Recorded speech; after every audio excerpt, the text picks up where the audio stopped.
Royal Guard Publishing presents Rise of the Weakest Healer, a lit RPG saga. Written by Blake Alexander. Performed by Dylan Wheeler and Ellery Lane. Prologue. Leaving Earth. I reached the bridge in the middle of the night, my oversized hiking backpack rattling with tightly packed scientific equipment. One side of the river was dominated by a massive storage area for airplanes, the other a beaten-up housing complex behind a small marina, an inconsequential in-between place on the Seattle outskirts if there ever was one. This didn't mean anything, of course, since the disappearances happened all over the place. A young mother at a cafe bathroom, an elderly man waiting to board a train, a minor Instagram celebrity unpacking from a hike. My sneakers felt annoyingly loud on the wet pavement as I looked around. For a long moment, all my work felt like another pile of nothing, a delusional hunt driven by an obscure data artifact. Then, I saw a shimmer ahead, a faint red outline, like a doorframe, slowly moving along the other sidewalk. This was it, my chance at something. My life had been slowly winding down for a long time before I made my way to that fateful bridge. 33, and I already felt like an old man. I worked as a software engineer at one of the big tech firms and recently optimized a naughty machine learning algorithm, earning my own team. It was a good job by most accounts, a real bump to management. For a little while I thought the new position would revitalize me, change things up. But they didn't, and I kept sleepwalking through life, invisible and gray. Not knowing what else to do, I kept hunting for success, desperate for another accomplishment that wasn't so niche, something to shake up my life. Soon, I stumbled onto something while working on the search patterns for people who chose to disappear from online spaces. This was part of a mundane project to optimize advertisement with sparse information targets, a project as profitable as it was tedious. But I looked closer at the few cases that were extreme outliers of data blackout, even correcting for the massive dataset involving billions. That's where I found my pet project that ultimately led me to Semintor. Full disappearances shouldn't really exist anymore. Even going into the woods to live in solitude, you still had to go to town to see a dentist, and that town was fully connected, no matter how small. Everybody left a tidal wave of information in their wake, a million inferences of pointed absences and inevitable leaks. This applied to even the most paranoid billionaire or homeless vagrant. But, despite the impossibility, a small number of people had in fact vanished truly and suddenly over the past year. Barely a dozen, so nothing that a company as big as mine would ever come close to caring about. But a priceless opportunity for me. The problem itself hadn't even been that hard to solve once I saw it. A strangely contained disruption appeared in the cell phone data coverage and the various nearby wireless networks. It was like a perfect signal sync suddenly popped up and started moving around, the people all disappearing into it. Fortunately, that pinprick gap had a pattern to it. I was staring right into it on that rain-soaked bridge. All my model predictions come to life. It felt shockingly tangible, a large rectangle of eerie red light like an oversized doorway. My heart raced as I realized this was not just real, but tantalizingly mysterious. It could be some unexplained quirk of physics, a secret government weapon run amok, hell, even aliens. Best of all, I'd be the one to discover it. I didn't even know what I expected to get from this, what it would solve exactly. I got closer to the shimmering doorway, trying to get a good image from my overpriced camera. I also took out my phone, activating the various detectors in my backpack.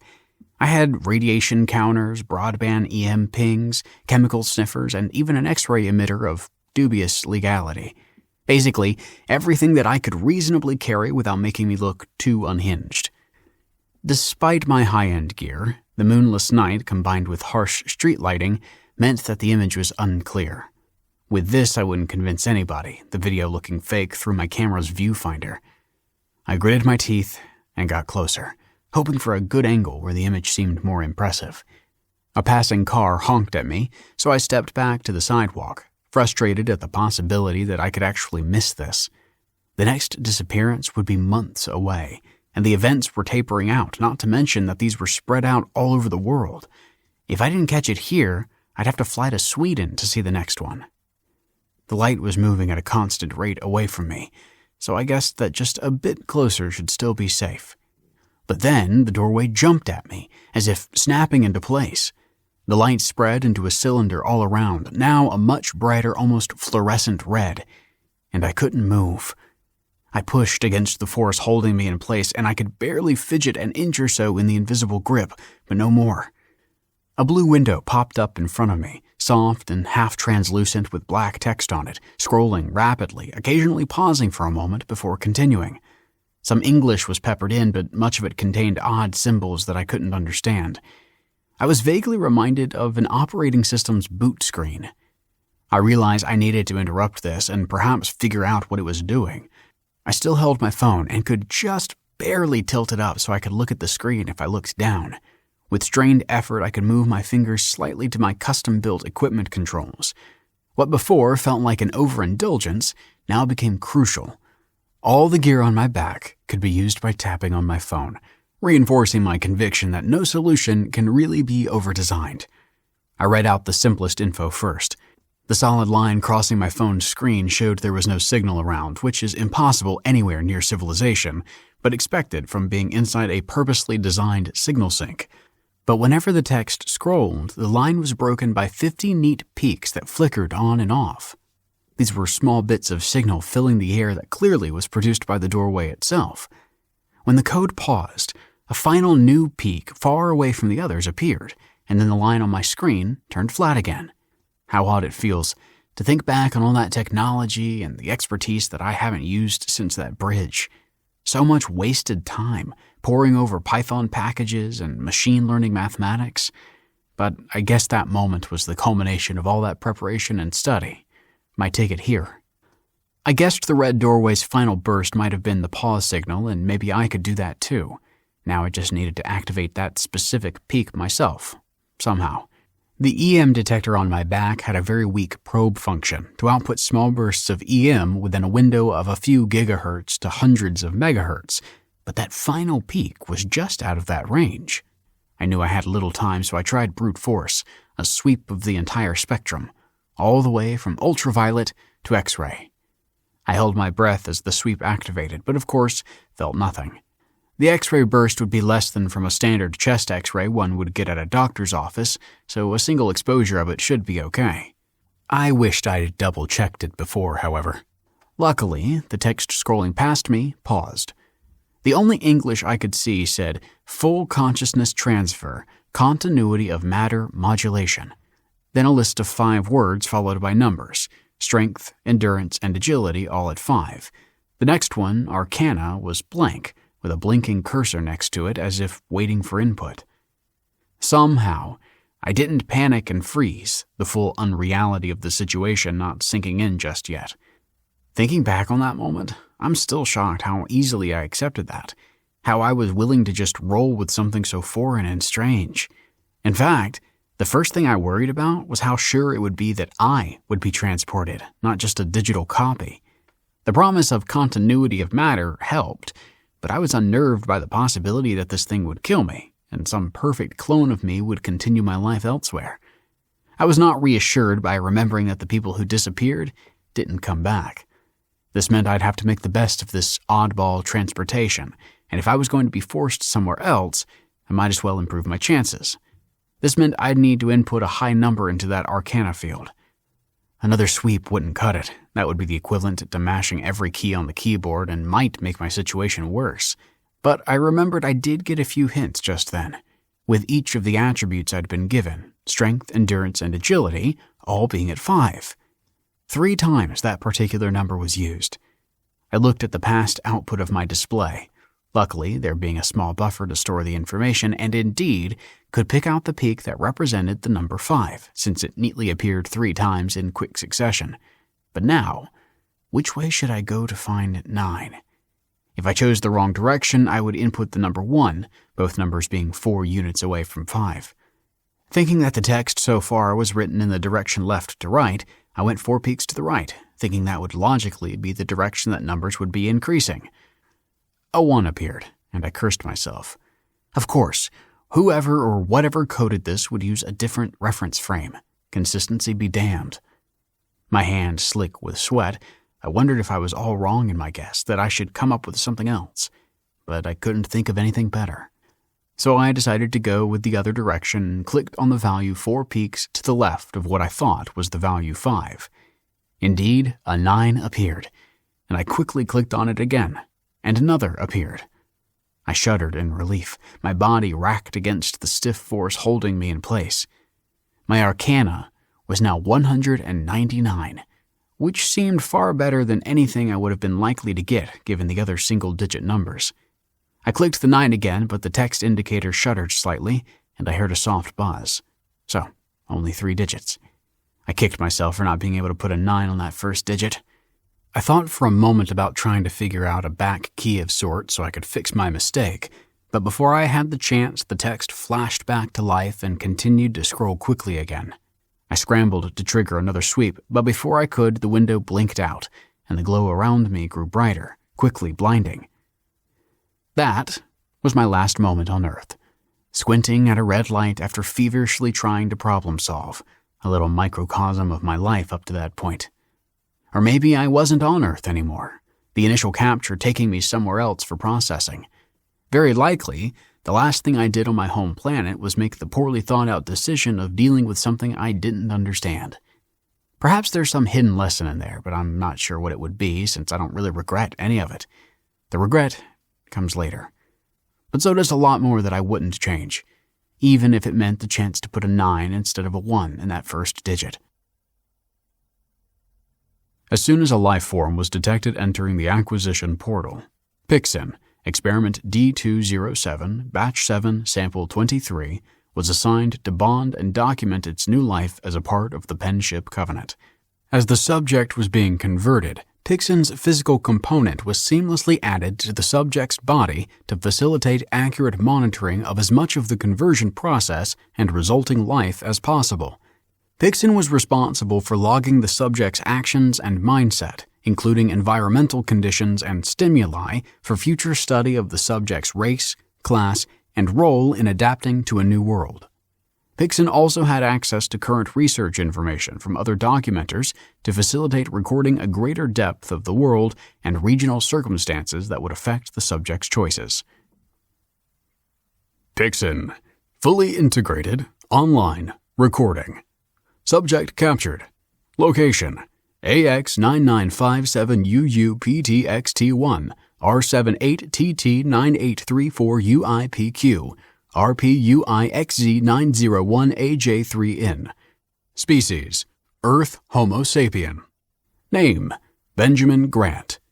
Age: 33.2431 Earth Solar Revolutions. Role assignment: Mage, Healer, and Support Specialization. Subject transfer efficiency: 98.3%. Status: Minimal threshold met. Output: Tier 1 embodiment, level 14. Output: Activate test for Tier 2. Status: Upper quartile threshold met. Output: Tier 2 embodiment, level 24. Output: Activate test for Tier 3. Output: Approve transfer. Status: Over 2 SD threshold met. Output: Tier 3 embodiment, level 34. Output: Tier 3 curse assignment, set 1 of 2. Output: Tier 3 curse assignment, set 2 of 2. Output: Approve transfer. Transfer activate. Approved. Mode: Continuity of matter. Strength: 5. Endurance: 5. Agility: 5. Arcana: 199. System pause error. Perception: 45. Luck: 15. Critical system error. Mana buffer overflow. Critical system error. Secondary mana buffer overflow. Backup source activated. Transfer completed. Error: unknown. Pixin. Conversion and transfer errors flagged for review.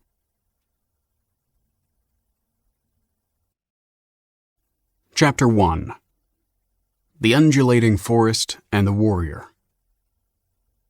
I tripped back, suddenly released by the cylinder. My hand instinctively rose to shield my eyes even if the light was gone. I braced myself to hit hard concrete, but instead fell on soft, cold earth with a muffled thud. All around me were massive, gnarled roots the color of upturned soil. I got up, a hand against a chunk of brown root as tall as a bus, boxing in the area around me.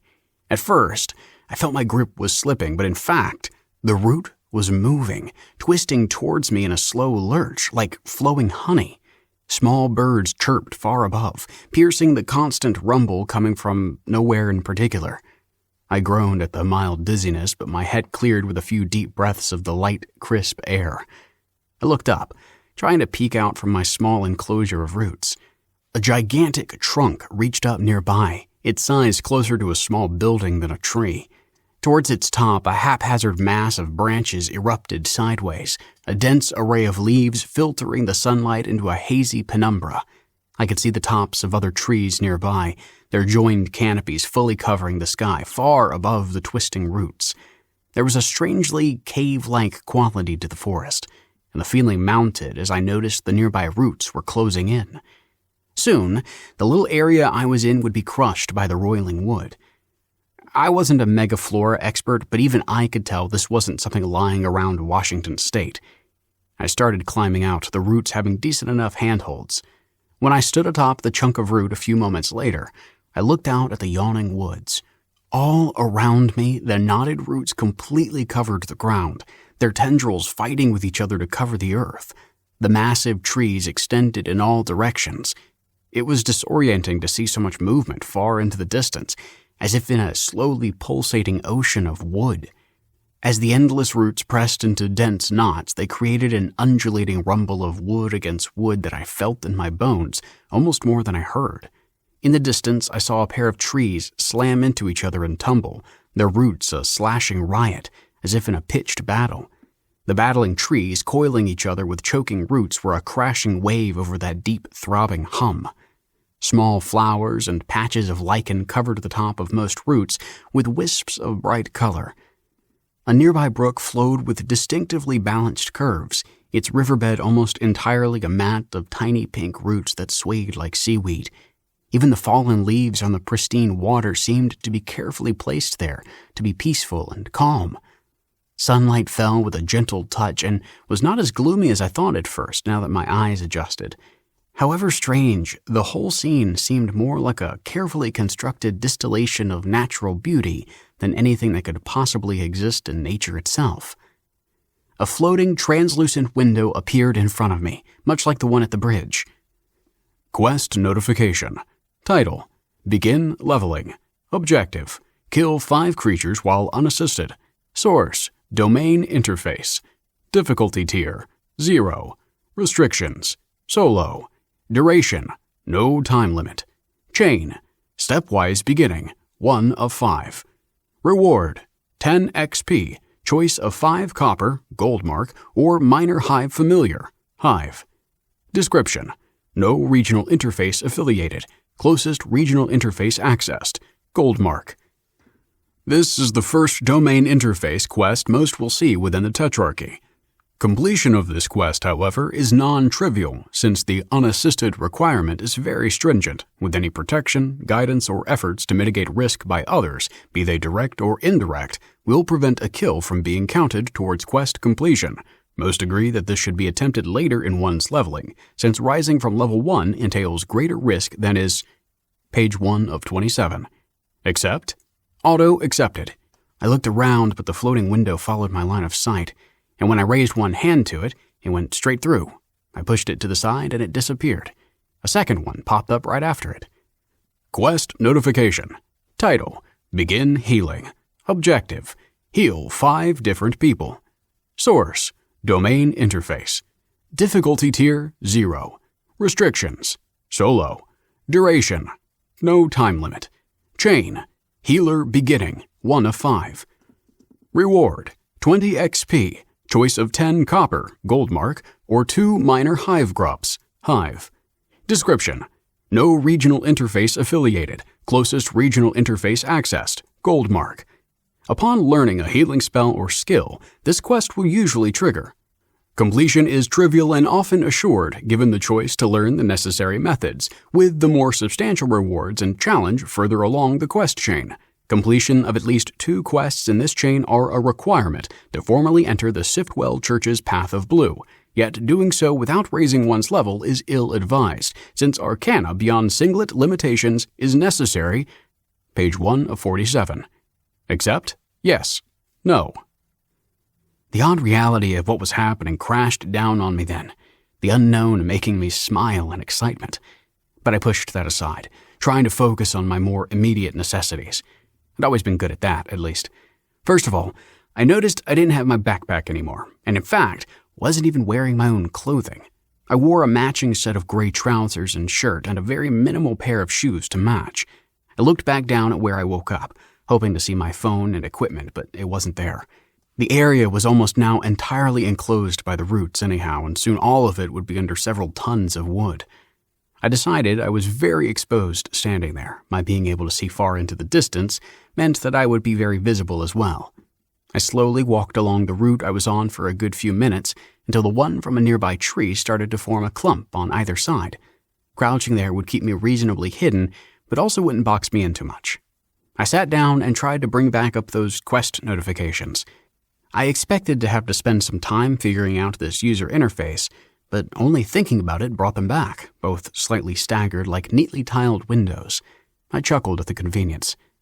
I wasn't so excited about the quest about needing to kill something, especially since the description text mentioned it was hard to do.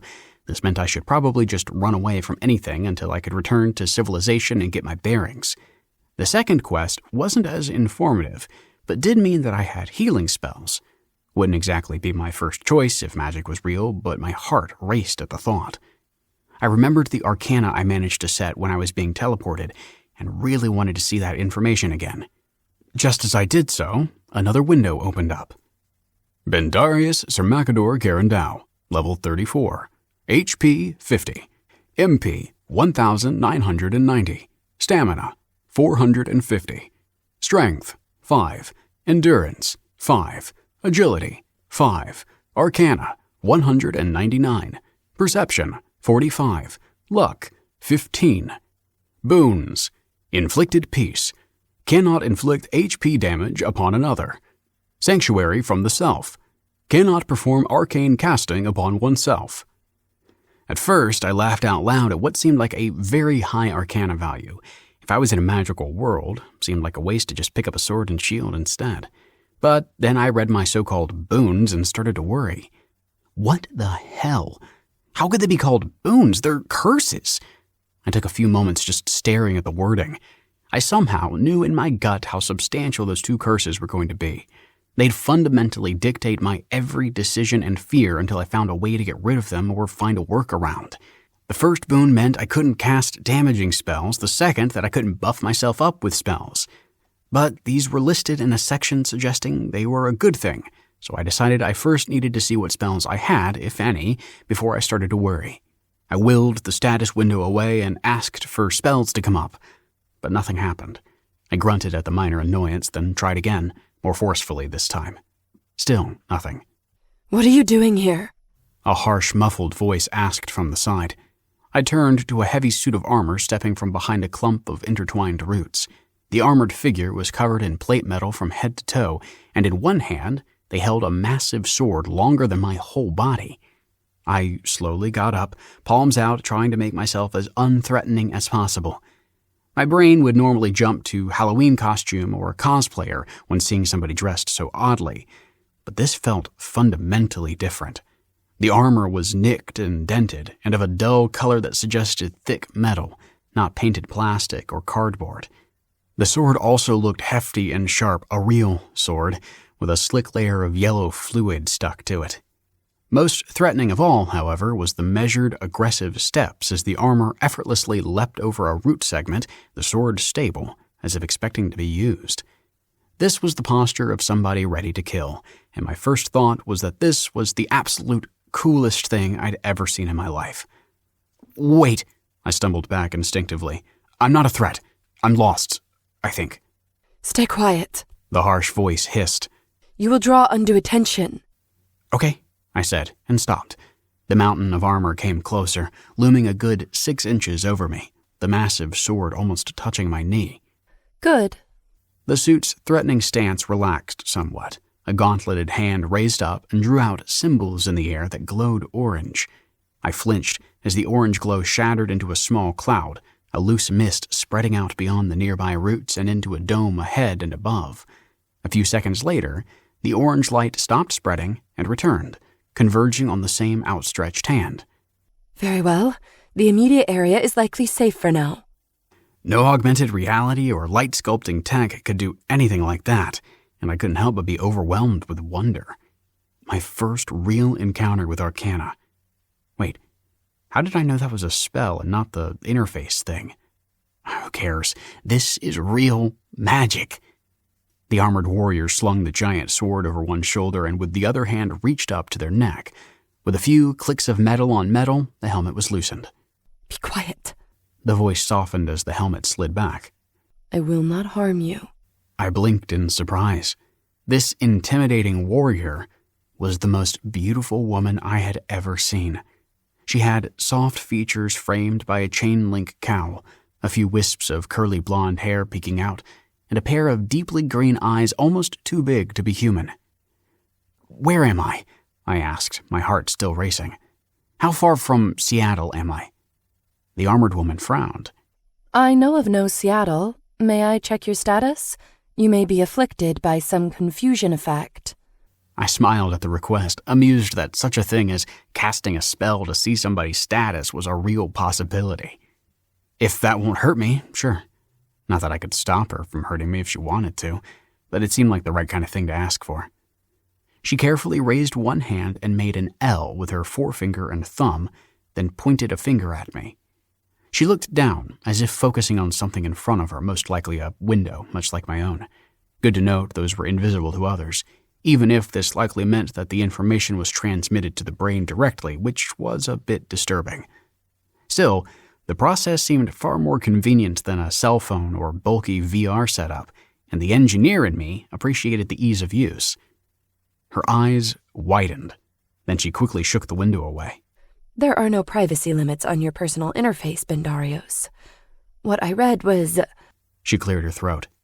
I doubt you want so much casually revealed. Embarrassment when dealing with women. Now I'm back in familiar territory. At least my name here sounded pretty neat. Can you please tell me where I am? I asked, partially to change the topic. The Smalley Forest near the township of Nicorus, at a frontier limit of the Goldmark Tetrarchy.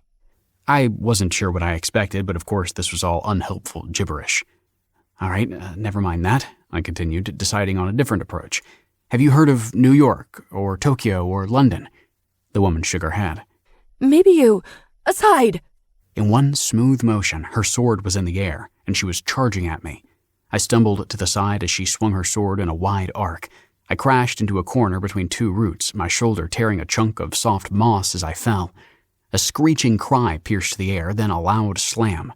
Seemingly in slow motion, I finished my flailing crash onto the ground. Not waiting, I scrambled back up, carefully looking around. A bulbous plant the size of a coffee table was cleaved in half by the gigantic sword, close enough that I could touch the sword if I reached out. A bunch of long vines were slack along the warrior's shoulders. The situation seemed like a grim picture, frozen in time for a long moment as I took it in and reoriented myself. Slowly, the green bulbous mess draped around the hulking armor fell to the ground with a wet slither. The warrior grunted and fell to one knee, a hand to her ear. Blood oozed from between her fingers. "Oh, shit!" I cried out. "Are you all right?" A foul error to remove my helmet. My detector spell failed. Heal me. Her voice faltered into a thick cough. "What?"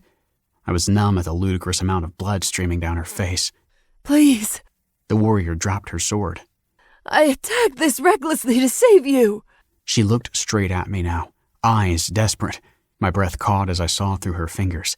The cut ruined her right ear and slashed most of her cheek open, continuing down all the way to her neck. "I don't know how!" I shrieked. She cried out again, this time quietly, her voice drowsy. Ah, to die so pointlessly. She kept looking at me, eyes tight with fury. Curses to your house, healer Bendarios. Damn you in full. What? I said, blinking. How strange, She said, voice weak. Seems you indeed do not know how to cast. Run, to the northeast. She pointed her chin to the side. Avoid anything that crosses your path as best you can, and do not stop until you reach Nicaris. The warrior then collapsed to the side. Blood pooled under her even faster as her hand slipped off her face. I looked aside to think better, realizing I couldn't afford to panic. I looked away to where she pointed, but I found I couldn't bring myself to do as she said. She'd taken a risk on me, saved my life at the cost of her own, so I needed to fix this. Crunch time. For some reason, she thought I could cast healing magic, which she likely saw from my status. This tracked with my getting the healing quest earlier. Trying to mimic her carefully, I made the same L symbol with my hand that she made before, but I couldn't get a screen up. Then I thought that perhaps if my level was high enough that I could heal by contact as a passive skill, so I touched her face and shouted, "Heal!" and "Cure!" several times, but nothing happened. She was now breathing very softly, eyes closed. The bleeding continued in no way that I could realistically stop. I tried to think back to the spells she cast. The L I couldn't do, but even if I did, it could just be a display for the particular status check spell, not a more general way to cast spells. After all, that detector spell she cast first didn't use a screen or that particular hand motion. I thought back on how that first spell went. When she cast, she first drew a symbol in the air, and it seemed like she hung her finger for a moment before starting, as if focusing on something. I took a deep breath and got up, then extended a finger, feeling a bit stupid but trying to focus. I zoned out the stillness of the forest, receding into my heartbeat and breath. I noticed something else, like a pressure, something that wasn't there before. I brought my attention to it, and 3 cryptic symbols appeared, overlaid onto my vision. Each symbol was vaguely reminiscent of the ones the warrior drew up in the air, so I knew I was close. I brought my attention to the most complex one, and that one centered, then unfolded into 6 other symbols. I again focused on the most complex-looking one and even pressed at it with my finger, even though I somehow felt that wasn't necessary. My finger started to glow, and I got the urge to move it in a certain pattern, which I tried to follow. The motion seemed to take forever, and I couldn't help but notice that the bleeding woman's skin was graying, her lips blue. When I noticed she wasn't breathing anymore, I almost broke from the pattern of the spell, but I redoubled my attention and soon reached what I felt was the end. A slight shimmer made the end of my finger glow, which I quickly pointed at the warrior's face. A dome of golden light sprung from my fingertip and expanded in all directions. It covered the fallen warrior, then drifted away. Where the spell's edge passed, it filled the air with a translucent glow and an extra presence that I couldn't quite describe, but was more than just color or temperature. I could feel it, dense and cloying, in this odd new part of me. A set of translucent windows appeared in front of me, but I shook them off and turned back to the warrior. The flesh of her cheek was nodding back, the color returning to her skin. Her gaping wound closed, her skin knitting back together. She took a deep breath before her breathing stabilized.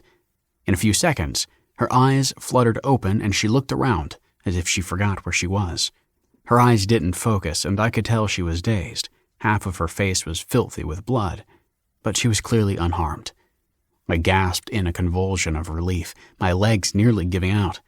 Even my odd new sense of magic seemed to shudder and moan, but as it stabilized, I noticed it was somewhat weaker than before. I sat down on the ground, my panicked energy slowly dissipating into a deep sense of accomplishment. Even if I was just a nobody programmer drifting pointlessly through life, I still had the knack of getting things done, and did my fair share back on Earth. But this was different. Never before had it felt so much like a real victory. Pixin. As the account of my subject, Bendarios, continued, I noted that his unusual origins would produce irregularities in his documentation. He seemed to dwell on issues trivial to those raised with the teachings of the Way of Blue, while also omitting essential information on his actions and their tactical context. While I was excited about tackling such a novel subject for the Penship Covenant, it would be a challenge to manage the mana and other resources I had been allotted for supplementing this document. Bracing myself for the escalating mana costs in the future, for this session I only appended information on the spells cast by Bendarios and Sio upon their first meeting. Each of them was displayed with the unobstructed view via the Penship Covenant passive magic into their respective personal interfaces. Unfortunately, they were separate from each other's observation. Creature detect. Tier 0. Base. Effect. Creature detect. Area. Duration. Instant. Cooldown. None. Cost 3 MP. Cast time, 10 seconds. Range, 30 feet. Full, plus 30 feet. Partial, tapering. Description, Goldmark. Detects creatures, no humans, no kin, made of flesh and possessing a substantial waking will, reporting their presence or absence only, not location or intent. Range is altered by variant Arcana, plus unknown personal modifiers that are often minor. Known glyph bridging for faster casting, reduced MP cost, and enhanced range reported. Works underwater or in impure air with 1/4 range penalty for clear water and light misting. Half range penalty for detection in page 1 of 12. Group Heal the Third. Tier 3. Effect, plus HP, plus VP. Area. HP heal, greater of 75% max or 400 HP. VP restore, Tier 3 or lower. Duration, instant. Cooldown, none. Cost, 400 MP. Cast time, 30 seconds. Range, 100 feet, full. Plus 100 feet partial, tapering. Description, Goldmark. No information. Description, personal interface. Heals many, adequately.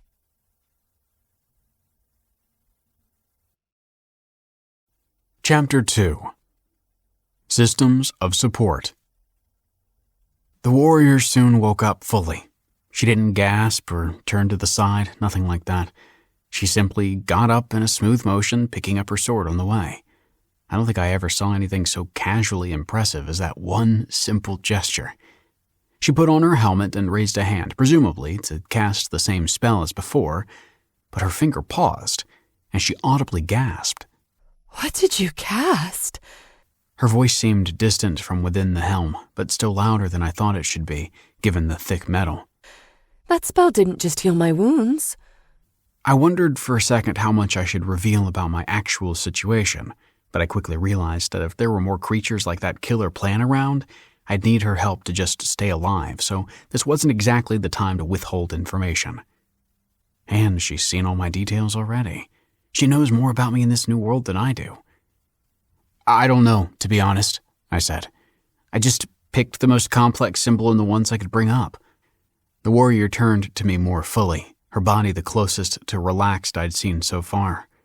"Well, Bendarios, Sir Macador Garandau, your spell released me from a powerful curse, one I've been laboring under for years." Yes, thank you," I stammered, taken aback by her formality. Then I realized that my response was nonsense. "I mean, you're welcome. Maybe you can help me figure out what happened to me and get me somewhere safer?" I felt crappy asking for a favor literally seconds after she already saved my life, and hoped this wasn't such a big ask. "Yes, Bendarios, Sir Macador Garandau. That I will do for you. Hold still." I looked questioningly at her as she wiped her finger in the blood on her face and used it to write on my forehead. "I acknowledge and swear a major oath of debt to Bendarios, Sir Macador Garandau for saving my life and lifting my curse." A window appeared in front of me. Oath. Source. CO. Target. Bendarios Sir Macador Garandau. Oath Tier 1. Duration. Undetermined. Adjudication. Kren Regional Interface. Unavailable. Intent. In exchange for the service to Source of saving her life and lifting all cursed boons, target is given a life debt. A life debt may be repaid with like service or transferred to a third party. And no need for all that. And by the way, most people just call me Ben. Ah, is that your battle name? She pointed to a gap in the roots closer to the ground and started walking down it, so I followed. Not really, but I guess it can be that too. She just nodded and continued walking, motioning for me to follow. By the way, can I call you Sio? I saw that in the oath window thing, I asked, immediately feeling like it sounded so weird. Her beauty and professionalism made me very nervous, not to mention that she could overpower me on a whim. Sio, if you must. It is my battle name, but I have no true name. What does that mean? I asked, struggling to match her brisk pace. We may talk later. Now we are too close to the intense light caused by your appearance, and we do not want to encounter creatures drawn to such large displays of power. Now follow closely and try not to unsettle the quiet. Sio continued without waiting for me to reply, raising a hand with the pinky and ring finger intertwined, which I assumed was a gesture for me to shut up. If it could prevent a repeat of what just happened, I absolutely didn't mind. We kept to a dip along two struggling root systems, moving rather slowly. Every once in a while, Sio would stop to look around, either across bends in a knot of roots or over the top of them, her every motion focused and deliberate. We rarely went to the top of the roots, and the few times we did, Sio told me to hurry. Often she cast another of the detection spells, and once, right after she backtracked to take a different route. She always seemed to be aware of where I was and would wait for me if it took me a while to pass over some tricky piece of terrain. After what felt like several hours, I started to feel a bit tired. Made sense since it was nighttime back in Seattle, and my body felt as if it were late at night, not midday. Stop. Enemies ahead. Sio unsheathed her sword and crouched. I stopped just behind her. She beckoned me to follow, so I did, trying to be as quiet as her, but couldn't, despite all her heavy armor. We soon reached the outer edge of a small area unusually devoid of roots. It was a continuous mat of fallen, partially decayed leaves with a few patches of rock sticking out. Idling at the peak of the small slope were three bright red birds, each one the size of a horse.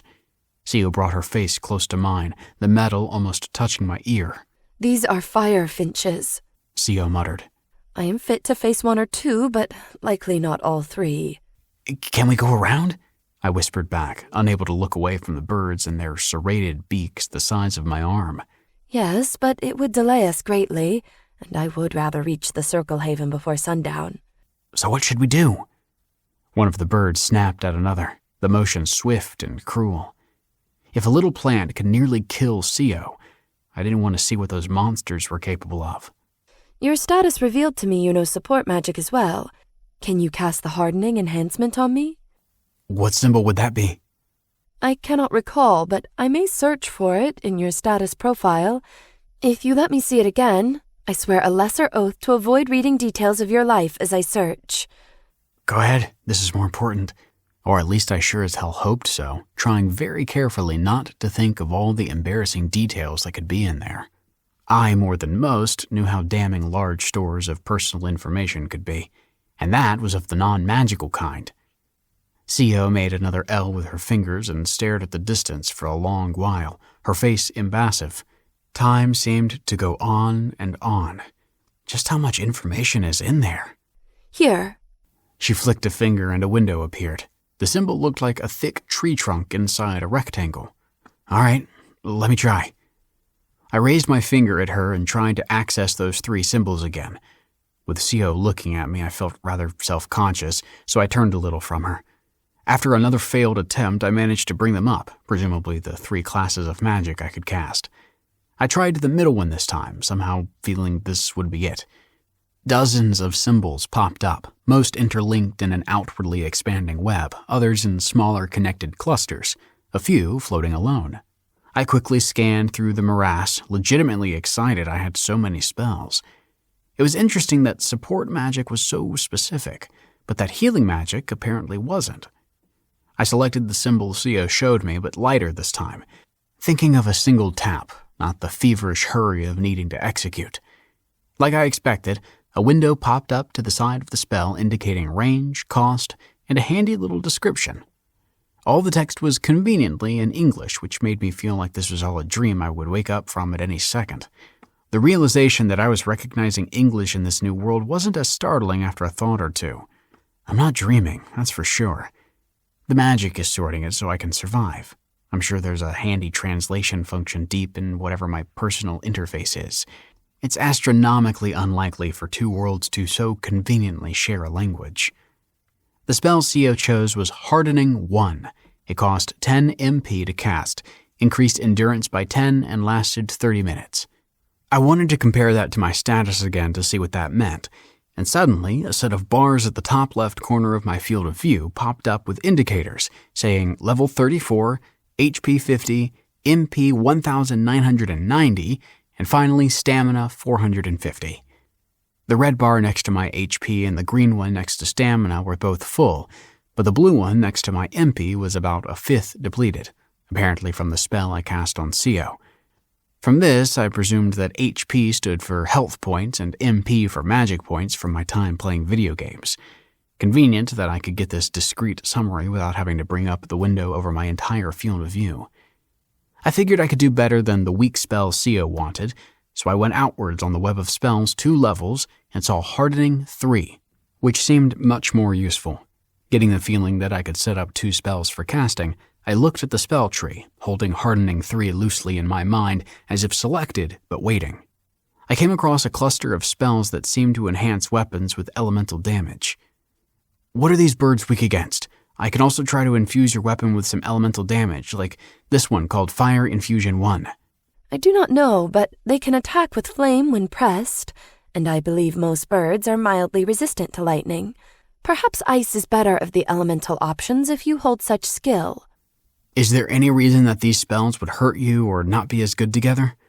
I cringed at the thought of accidentally freezing her in a kinetically hardened block of ice. Not that I can think of, CO replied.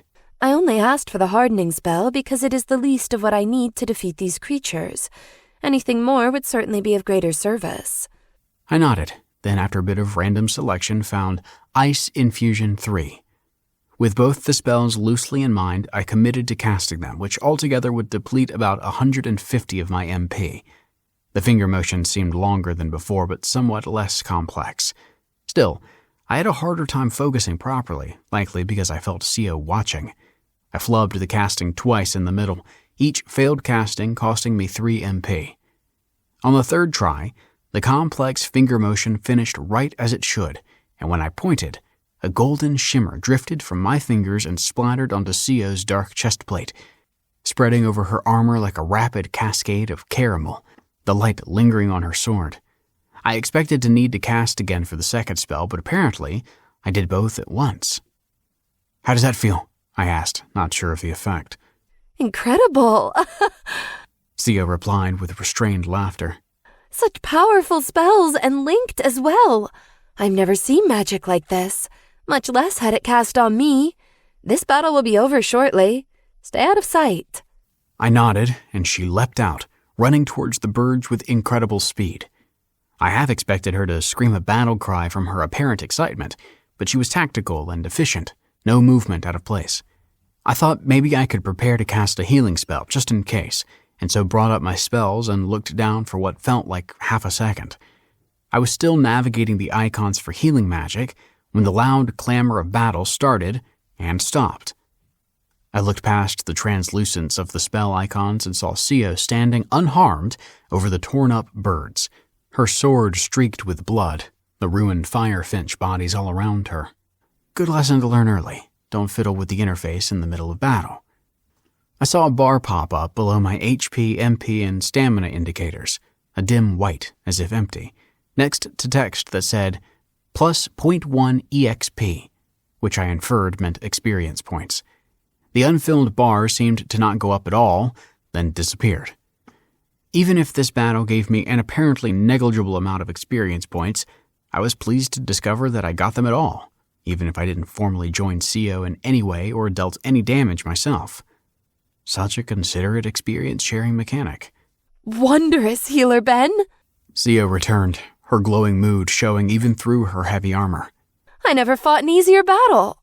Well, it's my neck on the line, too. Her laugh rung clear and booming as she gripped my shoulders with her gauntleted hands. I will, of course, watch your line in battle. I briefly wondered if I should explain to her what I meant, but reconsidered, given the blood-splattered death machine literally holding me in her grasp. I decided to just change what the expression meant from then on. We continued walking, CO no less careful, even when my support spells were still active. Since my ability to detect danger or respond to it in a hurry was basically non-existent, I spent the time looking over the spells I had available and reading each of their descriptions. I found that detailed information showed up when I slightly focused on them with a thought. I only had 6 healing spells, 3 for healing single targets, 3 that were an area of effect, each spell of higher tier consuming more MP and having more complex patterns to go over. The support spells also often fell into 3 tiers of escalating effectiveness, but were less straightforward than the healing ones, with different spells for resistance to different sources and even physical damage type. For instance, the hardening 3 spell I cast on CO protected against piercing attacks, but was far less effective against slashing, blunt, or sneak attacks. I made a note to study these carefully later so as to not choose badly when in a hurry. The third major spell category, aside from my healing and support spells, seemed to have no spells inside it, oddly enough, nor any available descriptions. I hoped this wasn't some terrible glitch given the way I was summoned from Earth. I was deep in the flow of reading through my spell list when a small red dot pulsed at the corner of my vision, which instinctively seemed like a notification. I focused on it, and a window popped up, and I remembered minimizing a notification right after I healed CO. The window told me that I needed to select a boon, and more disturbingly, that I only had a day or so to do that. This felt important enough that I shouldn't rush the decision, so I set the window aside, glad to note that the little red dot remained. Returning to my spells, I soon realized that I only had healing and support abilities and that my HP seemed comically low compared to my MP and stamina. And, given that I was level 34, this likely meant that I was a glass cannon, except for the cannon part. Not seeing any resurrection spell on my list was also worrying. Then I remembered the boons I had listed in my status window and brought it back up with dread. Bentarius Sermacador Garandau, level 34. HP, 50. MP, 1,990. Stamina, 450. Strength, 5. Endurance, 5. Agility, 5. Arcana, 199. Perception, 45. Luck, 15. Boons. Inflicted peace. Cannot inflict HP damage upon another. Sanctuary from the self. Cannot perform arcane casting upon oneself. Even if I learned damaging spells, I couldn't damage anything else, and all the healing and support magic I had wouldn't work if I cast it on myself.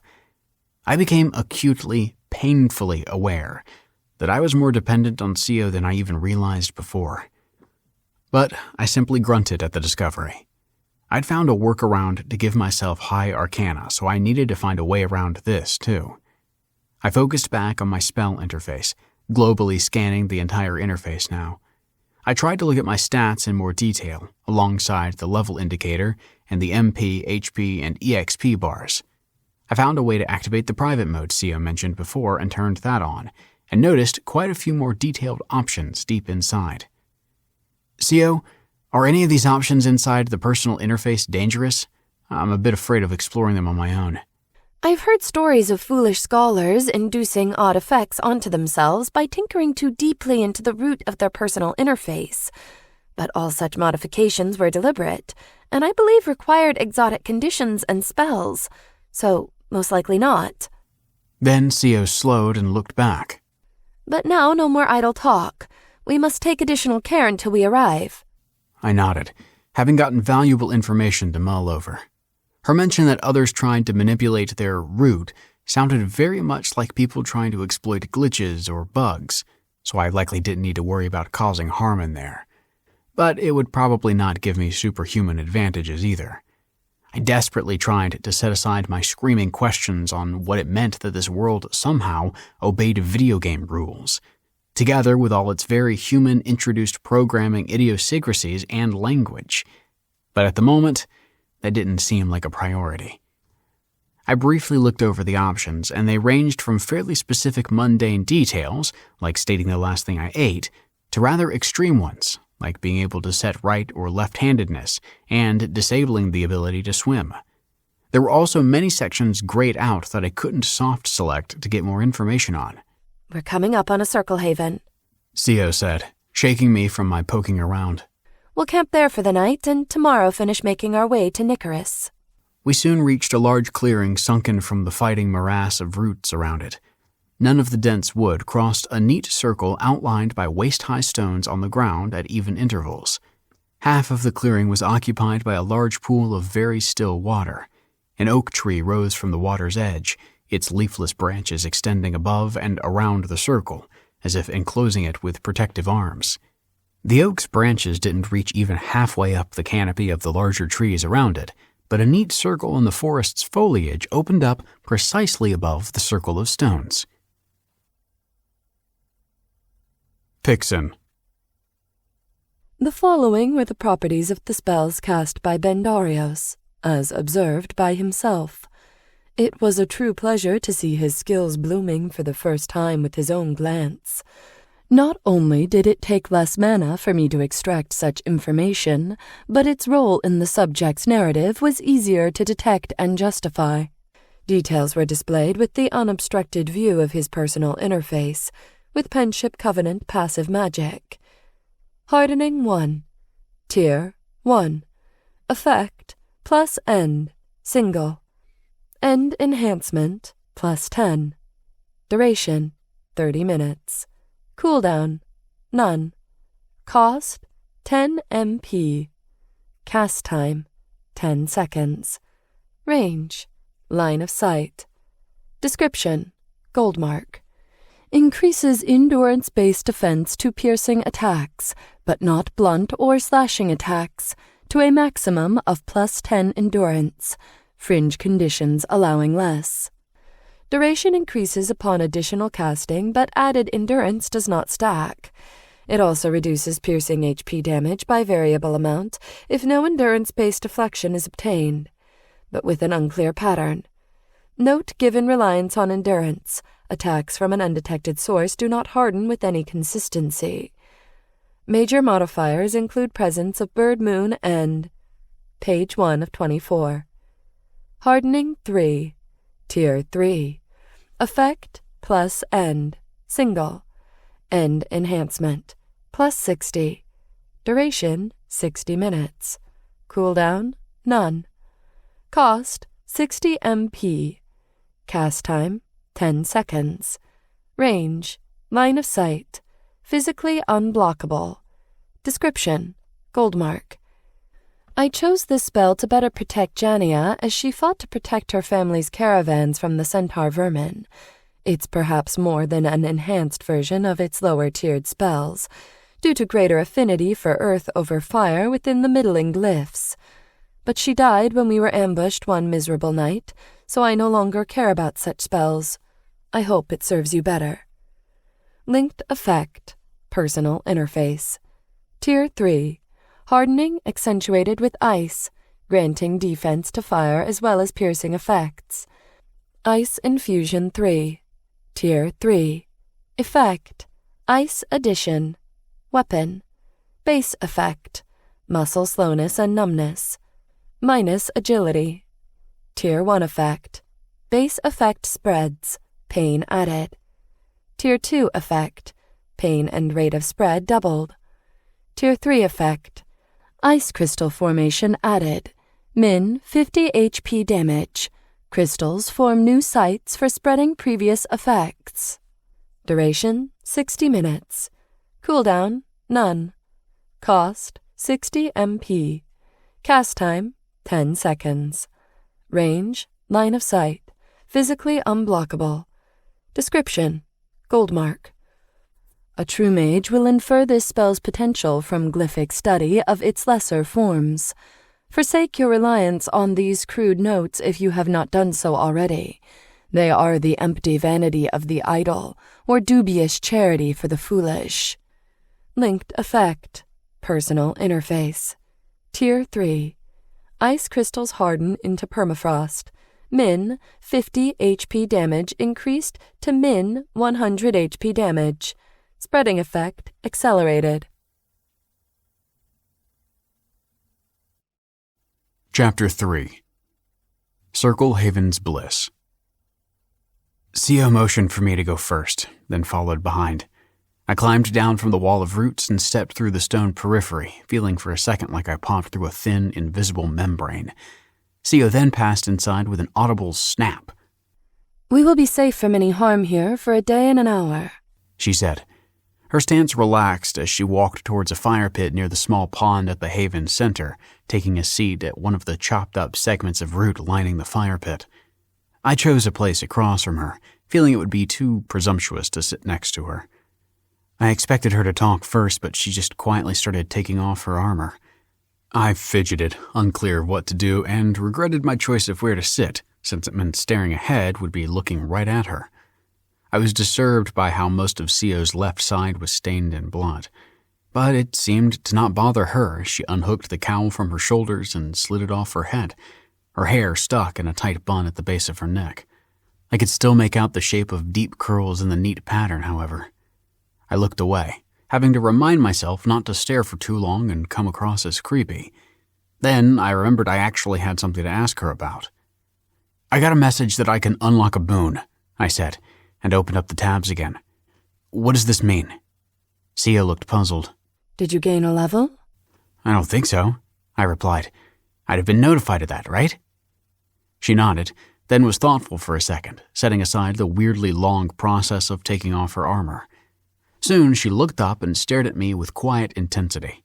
"Can you tell me who you are exactly?" Co finally asked. "You cast incredibly powerful magic, but bear no armor or wand, and seem ignorant of even the simplest aspects of battlecraft and leveling." I nodded at the perfectly reasonable question. From her point of view, of course none of that made sense.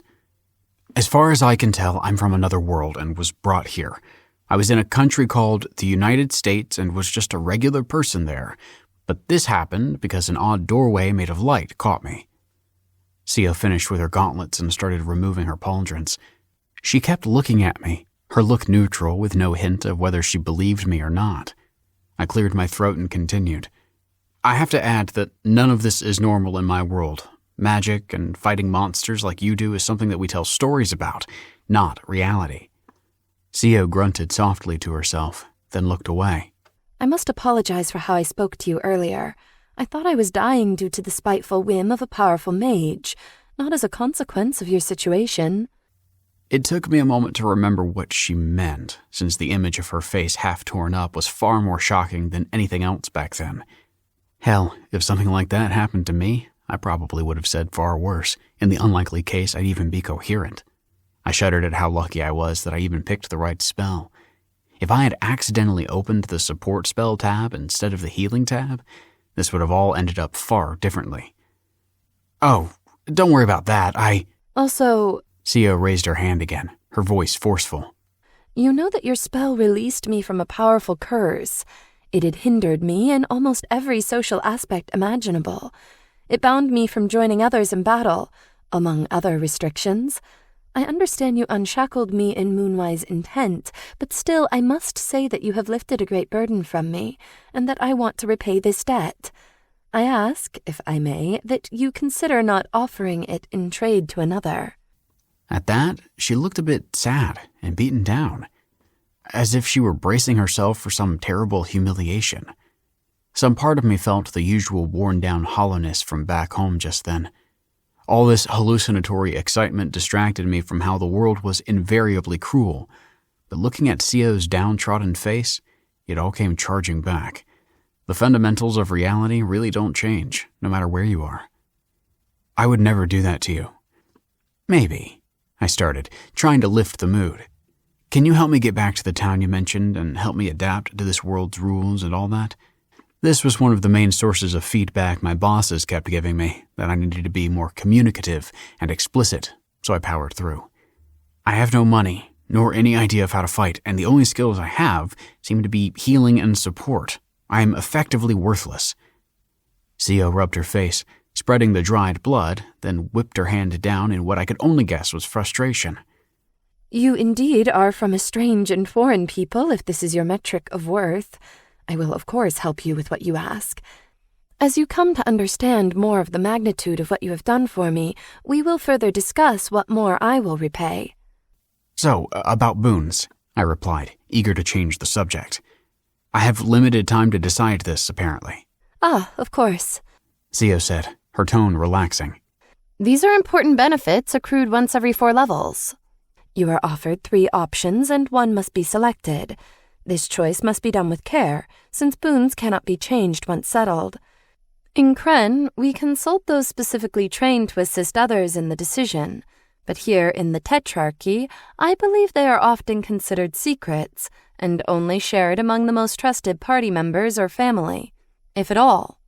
Perhaps if one is the member of one of their guilds, there is more assistance in this matter." I exhaled, taken aback by the importance of the decision. "How long is the walk back to the village?" I asked, wondering if delaying until I could possibly get more information was an option. "Some 12 hours hard march, but with the 2 of us, it should be more like 18. She was polite, of course. She meant with me slowing her down. So even with just 6 hours sleep, we would barely make it in time, and it was not like I could roll in and go to a dedicated advice booth. "So it looks like I need to make the decision now, right?" I asked. Sio closed her eyes briefly, her face looking more pained than when it was half torn apart. "Indeed, that seems to be the case. I cannot understand how Goldmark's people can progress in such a way. It feels ludicrous." "Can I share these screens with you?" I asked. "I'd like your opinion on what to choose." "If you wish," she said slowly, her discomfort deepening. "But I am no mage and much less a scholar of such matters, so I can offer very little. Simply bring them up and will them to me. A hand gesture should help with the action." I did so, the text filling 3 windows since there was so much of it. "Boon selection. Time for decision. 17 hours, 32 minutes, 12 seconds. Option 1. Name. Runic Insight. Rarity. Goldmark. 4. Very rare. Effect. Plus 120 Arcana. Contextual. Glyph. Effect scaling. Level tier. 0, 1, 2, 3. Plus 10. Plus 40. Plus 80. Plus 120. Duration. Passive. Cooldown. Passive. Chain. Goldmark. Unknown of unknown. Unknown ascension. Description. Goldmark. A rarely offered and even less commonly chosen boon enhancing the analysis of glyphic construction in magic, glyph masonry, potion making, and perhaps other aspects of arcana use, believed to increase the ability to listen to the flow of glyphs when observing them with the intent to learn a spell, create bridging between glyphs, and inferring function within unfamiliar glyph masonry. Essentially useless in combat, likely a useful boon to a scholar of most aspects of arcana, yet page 1 of 3. Option 2. Name. Healing Surge. Rarity. Goldmark. 1. Common. Effect. Plus 120 Arcana. Contextual. Healing. Effect scaling. Level tier. 0, 1, 2, 3. Plus 10.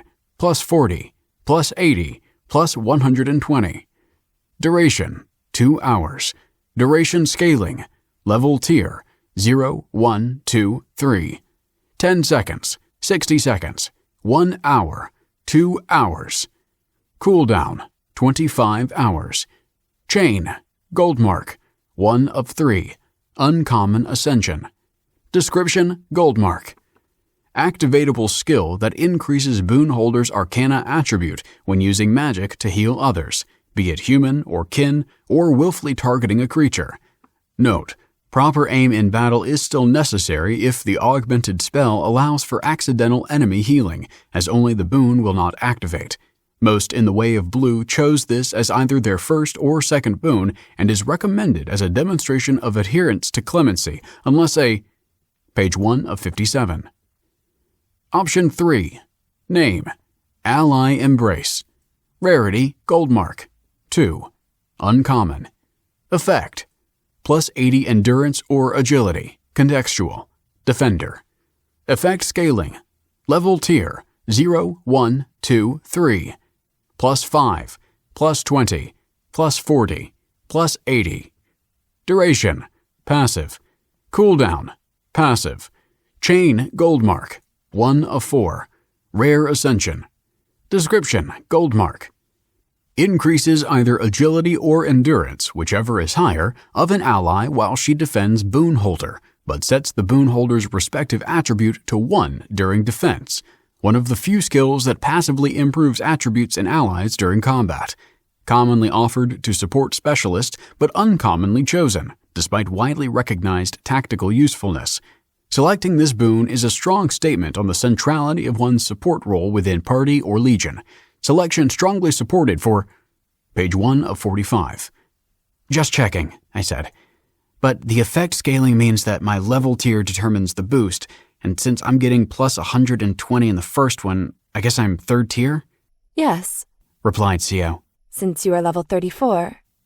And the contextual note means that I don't get plus 120 Arcana all the time, just when doing glyph stuff for the first one or healing spells for the second, right? Indeed. And what is Ascension? I asked. She shook her head forcefully. A very dangerous gamble. I suggest not considering such a path, for it is rarely taken even among the greatest of warriors. I nodded and examined the options more closely for a while, thinking them over. Nothing seemed particularly appealing, in all honesty. The third one, Ally Embrace, had a description that was trying very hard to encourage people to take it, but the fact that it lowered key defensive attributes to nothing while you were being attacked looked like a good way to get yourself killed. The second one, Healing Surge, at least it didn't make me more vulnerable, but apparently my healing spells were already very powerful, so increasing them didn't feel like a priority. Runic Insight felt rather lame, and as I paged through the description it had, also very uncertain as to its exact effect. Maybe it was like Ally Embrace in that it was rare, at least in part, because it was crappy. It was also not reassuring it had less than 1/10 of the documentation as the others, which I wasn't sure how to interpret. What do you think? I asked Co. When I consulted over my 2 boons in Kren, she started, every word carefully formed.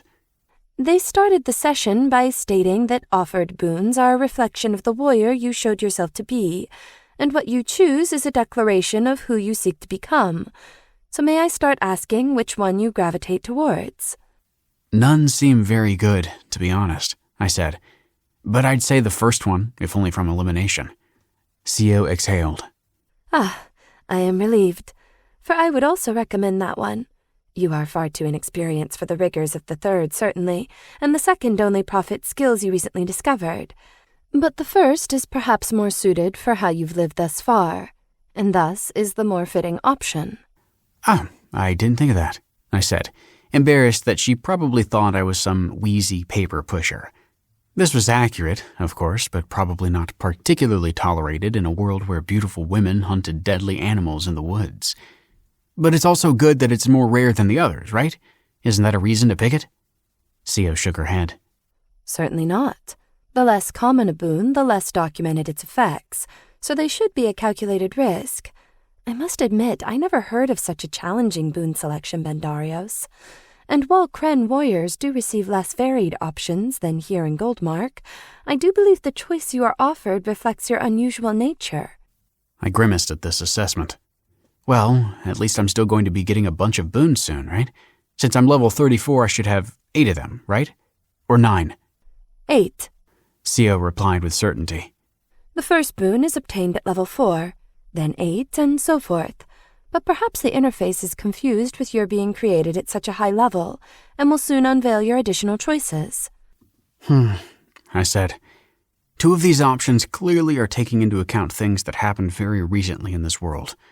Only the first one looked into my previous life, which some might argue is like a scholar. The implications of this were that my boons could be truly and thoroughly messed up. This means that everything I do now would inform the boons I'm offered, right? Should I be impossibly careful with what I do so I don't daydream for a minute and suddenly get the next 7 boons with something related to spacing out? I believe I understand your concern, Sio said. It is common among the more thoughtful warriors, yet the core of the matter, both in Kren and here, is that one must fight in the way that aligns best to your true nature. The interface will take notice, in your case as well, odd as it may be. Perhaps this delay in being offered boons is advantageous. I relaxed a bit, but wasn't quite on board with trusting this system quite as much. After all, literally the first thing it told me to do was go out and kill things alone, which its own annotation admitted was a bad idea to do that early and impossible for me specifically. Regardless, the decision was clear, so no use putting it off any longer. So I just need to think about my choice, right? Yes, Sio replied. And perhaps use your finger. That is how children first start using their interface when it first appears to them, so it may be wise for you to do so while you learn. I nodded, very much wanting the training wheels. Selecting the wrong boon would be the equivalent of the bike falling straight into a gaping, tooth-lined abyss. I brought up the first option and slowly tapped it. The windows disappeared and a second one appeared asking for confirmation, which I carefully reread, then confirmed. I sat back, expecting a surge of magical understanding or a shift in the feeling of magic in my chest. But nothing happened, even after a few long minutes. Well, it was a passive skill meant for understanding magic, so it made some sense that any change wouldn't be too overt. I was still disappointed, and Sio looked at me with open pity, which felt even worse. I got up and made a show of brushing myself off, thinking of something to say. I need to use the toilet. Sio looked confused. Toilet? I don't understand. And, of course, I just made things even more awkward. My very own knack from Earth of souring every social interaction worth a damn. I shrugged and looked around, thinking there'd be an area clearly indicated for it, but there wasn't. Surely people didn't just use the pool where they also got drinking water, or maybe this world didn't figure out the cause for cholera yet? But then I realized I'd been in this world for at least 8 hours without any need to go to the bathroom at all, and still didn't. As we walked, I drank from Sio's canteen frequently, so that shouldn't have been possible. Don't people need to... I finally started, then stopped, unsure how to phrase the situation. Well, release liquid from their body, in particular from the lower half of their body? Ah, I see. Sio smiled. Our register takes care of those necessities. And do not worry. 'Tis an area of effect spell, so mine takes care of your needs as well. Of course, I realized with slowly unfurling surprise. This would be an obvious use of magic. No need for large-scale sewage systems and the potential for so much disease. This single use of magic could do more for a low-tech civilization than literally anything else I could readily think of. And not to mention the convenience. Or at least I assumed this world was low-tech, since Sio was walking around with a sword, not an automatic rifle. Suddenly, I was struck by the question of what other bodily modifications this world could make.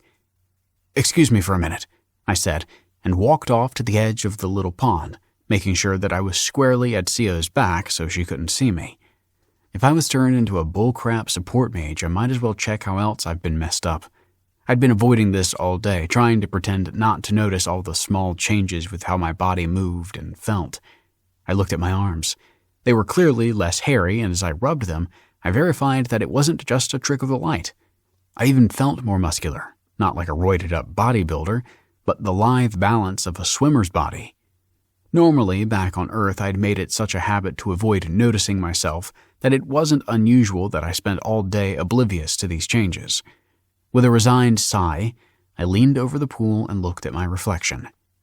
I rarely did before. It became a habit, since it always stung to look at my thick mat of pockmarks and broad, flat nose framed by a weak chin. But a vastly different face looked back at me from the still water. A chiseled jawline and elegant nose, with flawless skin. The receding, oily mess of hair was now thick and jet black, while the muddy brown of my eyes was now a piercing blue. For a second, I was disoriented by the difference, but that was quickly replaced by a general awe at the sculptured elegance. I raised my hands up to feel my face, thinking that maybe the pond was just a cruel illusion, even when I could feel that it was true. The pockmarks were gone, and everything else felt real. I kept going over and over my face with my hands, as if I would shatter the effect if I lost touch of it. My mind went blank, truly shocked for the first time since arriving. My legs felt weak as I quickly sat beside the water, my mind reeling with the profound implications of how different this life would be without my physical deformities. I felt a wave of profound gratitude at this impossible reality, that it gave me something truly precious. It was as if a spring that had been tightening inside my chest my entire life suddenly released. Pixin. My Penship Covenant passive magic reached out to the Circle Haven, deepening into the domain interface roots to grasp at the ancient magic. A whisper of safety and acceptance shimmered past, the kind tree swaying, but it turned away any attempts to probe deeper. We had never been able to probe a Circle Haven, yet the density of localized mana was too tempting. I began the process of switching from passive observation to active probing, but others stirred deep within the waters, so I retreated. Penship Covenant Addendum. Sio insisted Ben take her shelter for the night, after she saw how shaken he became at the edge of the pool. Understandable, she thought. He has lost his entire home to be brought here, severed from his family and all he's ever known. She at least had earned her banishment, yet he did nothing to deserve his fate. It was such a thoughtless cruelty. The waters were still, as only the depths of a Circle Haven ever felt, even as she dipped a hand into the surface. Sio let herself be wreathed in the false sense of familiarity that came with the odd waters, likely a function of the same lost arcana that upheld the haven's protection from even the most powerful creatures. She instinctively sought the quiet of the water's edge to renew her pledge, as was her nightly burden. But the curse was broken, and so was the compulsion. Yet, in one final gesture to her distant people, she took the pledge once more. I have wronged the people of Kren, she began, the words well worn. I fought poorly and failed, my duty unfulfilled. So now I fight alone, until I am cleansed in blood and battle, until my fifth boon returns my name. Sio stopped and looked up at the dark sky above, her promise feeling hollow now that it held no true bite. I'm going to be better, Mother. The new words clawed their way up, unbidden and unwelcome. Her failure felt heavier now, and for a moment, Sio resented the mage and the powerful magic that brought her this new burden. Duty bleeds, she said, staring at the tangled morass of her weakness. The words seeped with true familiarity. 3-bladed husks clawed at the roots, the wood twisting from the heavy strikes. The matron had to manually control them for the task, since those thralls were not used to working together in such close quarters.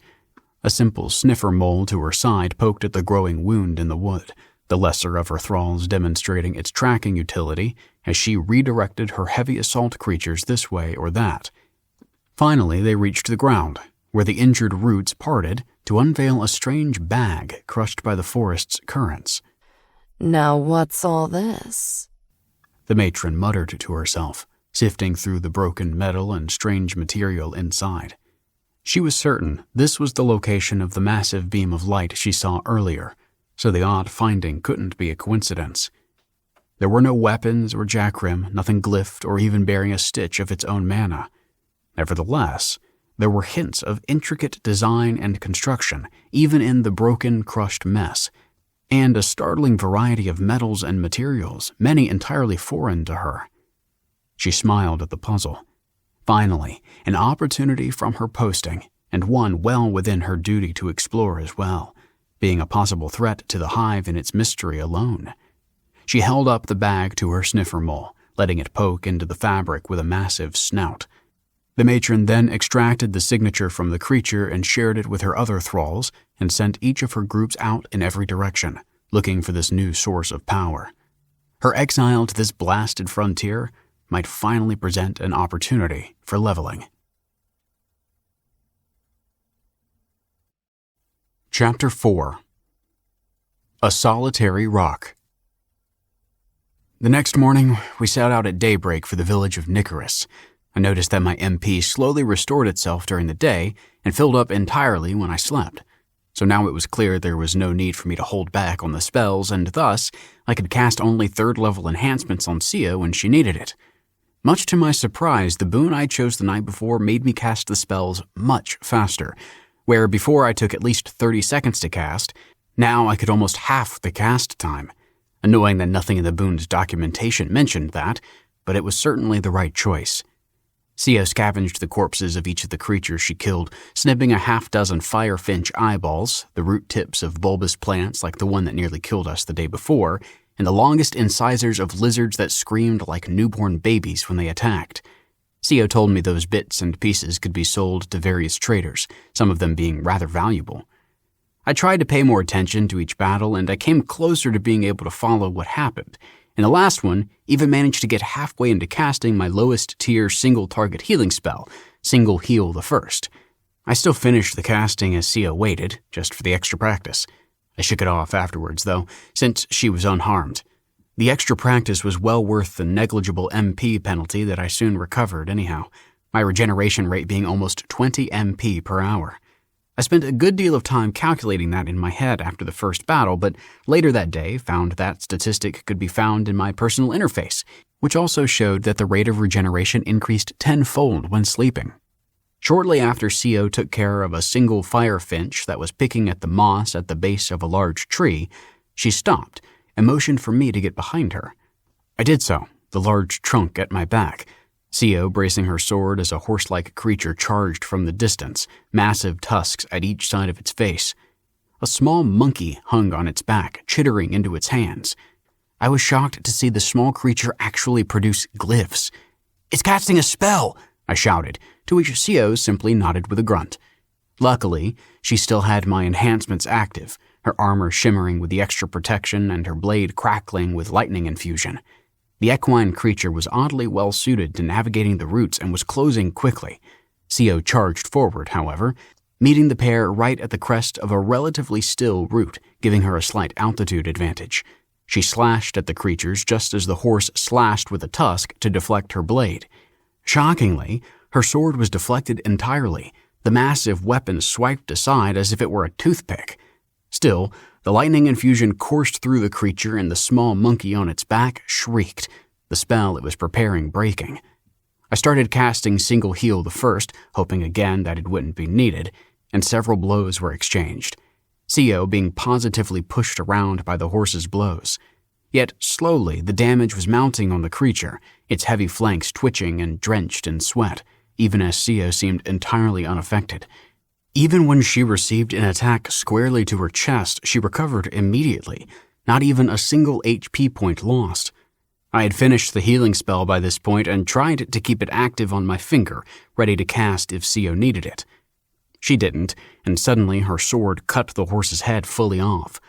The small monkey had long since left the larger creature and ran away, presumably noticing where the battle was heading.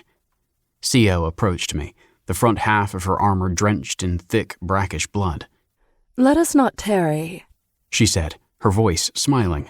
"That was a creature in the second tier that I've not seen in these woods before. 'Twas thanks only to your spells that I was victorious, and there may be others like it in the area." I smiled back and gave her a thumbs up, to which she quickly looked up, bracing her sword to attack. Sorry," I said. "Where I'm from, that gesture means I agree." Sia laughed as she swung the sword over her back and slapped my shoulder with her other hand. "We need to get your formation training in order later, Ben." Her armored hand was so heavy I nearly fell over from the weight. Sia's good mood was contagious, and we continued on. This time, I kept the enhancements on her active all the time, even if this was steadily draining my MP. We eventually reached a dirt road, the roots strangely keeping their distance. They tapered off as they got closer to the edge of the gray stone, occasionally edging in but then quickly retreating. Even the open sky above was cleared from the leaves. Sia relaxed when she stepped on the smooth stone, but I felt something strange in my new magical sense coming from below. "Aggressive creatures are unlikely to prey upon the more well-traveled roads," Sia said. "They learn quickly enough that these are lands claimed by humans. And I believe the Legion uses some sort of glyph masonry to ward it in other ways as well. Yet they are minor. But now the risk from bandits and other low criminals rises. So what's the plan once we get to the village? I looked down at my weird clothing. My new body was toned and slender. I was happy to discover, for the first time in my life, having an actual six-pack. Washing myself in the pond earlier in the morning was a genuine pleasure, as opposed to the usual quick exercise and cleanliness. But it was still a bit awkward since Co and I had to take turns crouching at the far side of her tent while the other bathed. We have a few options, Co replied. All of them have to consider that you will attract substantial attention, since many will have the skills to detect your name and level, despite your private settings. Men are further noted in general, since it's a frontier outpost. That last bit sounded strange, but I just added the question to the large pile of things I desperately needed to ask about. What do you suggest? Co nodded. We may register you right away, so you needn't rely on sharing mine. Furthermore, whilst not strictly illegal to not own a registry, 'tis unheard of for anyone in Goldmark above level 1, and I believe its lack implies the criminal. We should also purchase reasonable equipment, at least a staff and some boiled leather clothing. This way you will minimally look the mage. Lastly, you can hide at the village outskirts whilst I procure materials for you, and the density of creatures close by being quite low. When I return, we will walk in together, thus perhaps avoiding an unusual share of attention. We may then ask mages that may know more of your situation once inside, such as the details of your summoning, or other threats your condition may face that are currently obscured. Perhaps that knowledge is worth the risk of your exposure. You think I'm in danger? I thought her not knowing about my summoning would be a good thing. At least it meant that I wouldn't be considered some kind of devil to be killed on sight. Co stopped and looked back at me, her metal helm unreadable. There are many powerful competing forces across the different human lands, not to mention among the kinfolk, so there very well might be. I am from Kren, far to the west, across the Sea of Knives, so I'm not as familiar with the forces at play at these fringes of Goldmark. I arrived here simply to fight, and did not pursue such matters, since I expected those to not concern themselves with me due to my curse. I apologize for my ignorance, Ben, and now regret my negligence. Don't worry about it too much, I said, but I did feel a bit confused.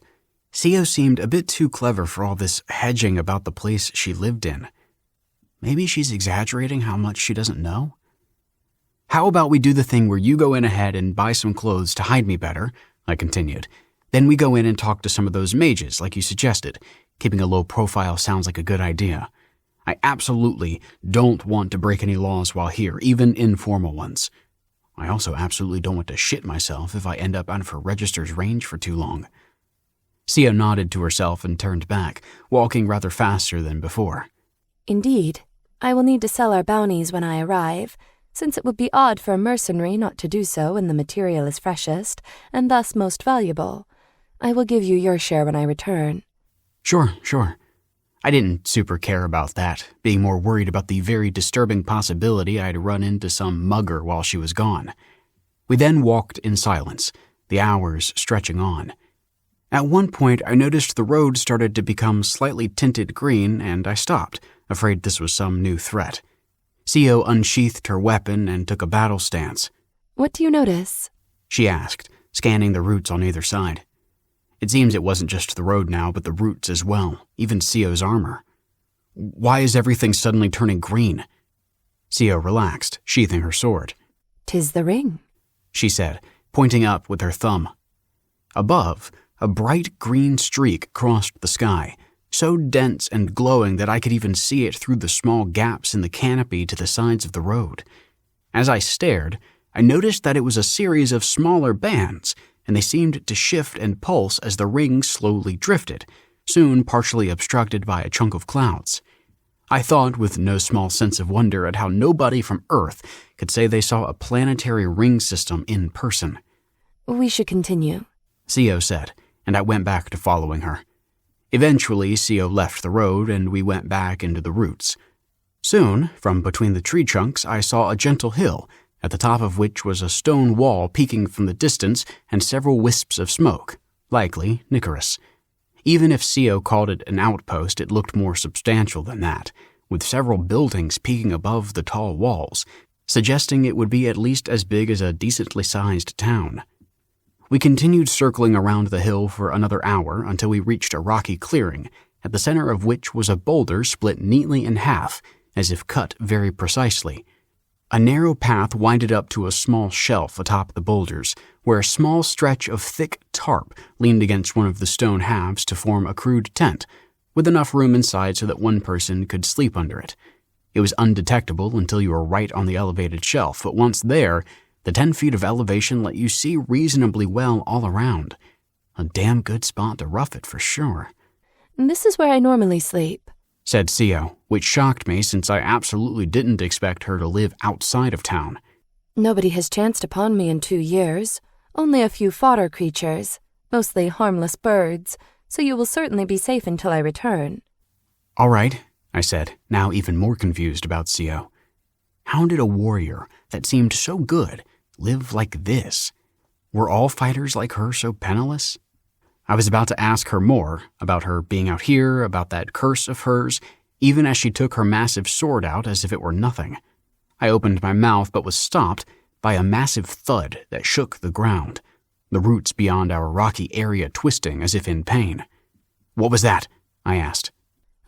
No cause for concern, said CO as she put down her pack next to her tent. Merely the work of the woodcutters. You will see them soon. Okay, I said.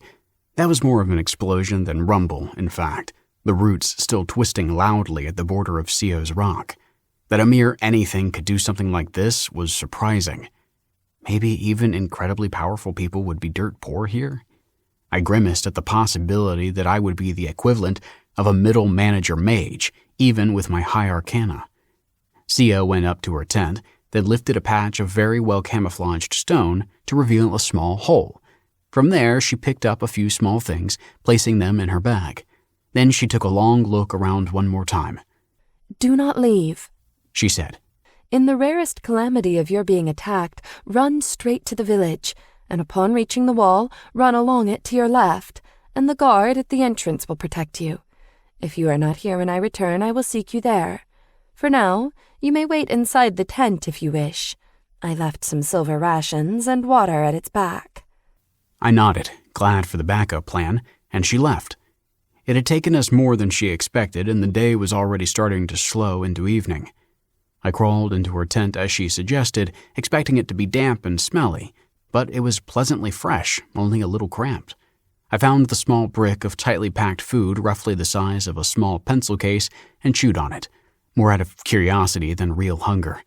It was the same food that CO fed me at the Circle Haven, a particularly dense granola bar. It was quite pleasant, if a bit tough. The normality of eating in the quiet tent gave me pause, now that there was no danger or hurry. I didn't wonder about getting back to Earth or panic over what I'd lost. This new world, even with my curses, was shaping up to be far better in every aspect than my previous life. I was deeply engaged with my new situation. My spells felt like an endless, exciting puzzle, and every time I remembered my new body, I started to smile.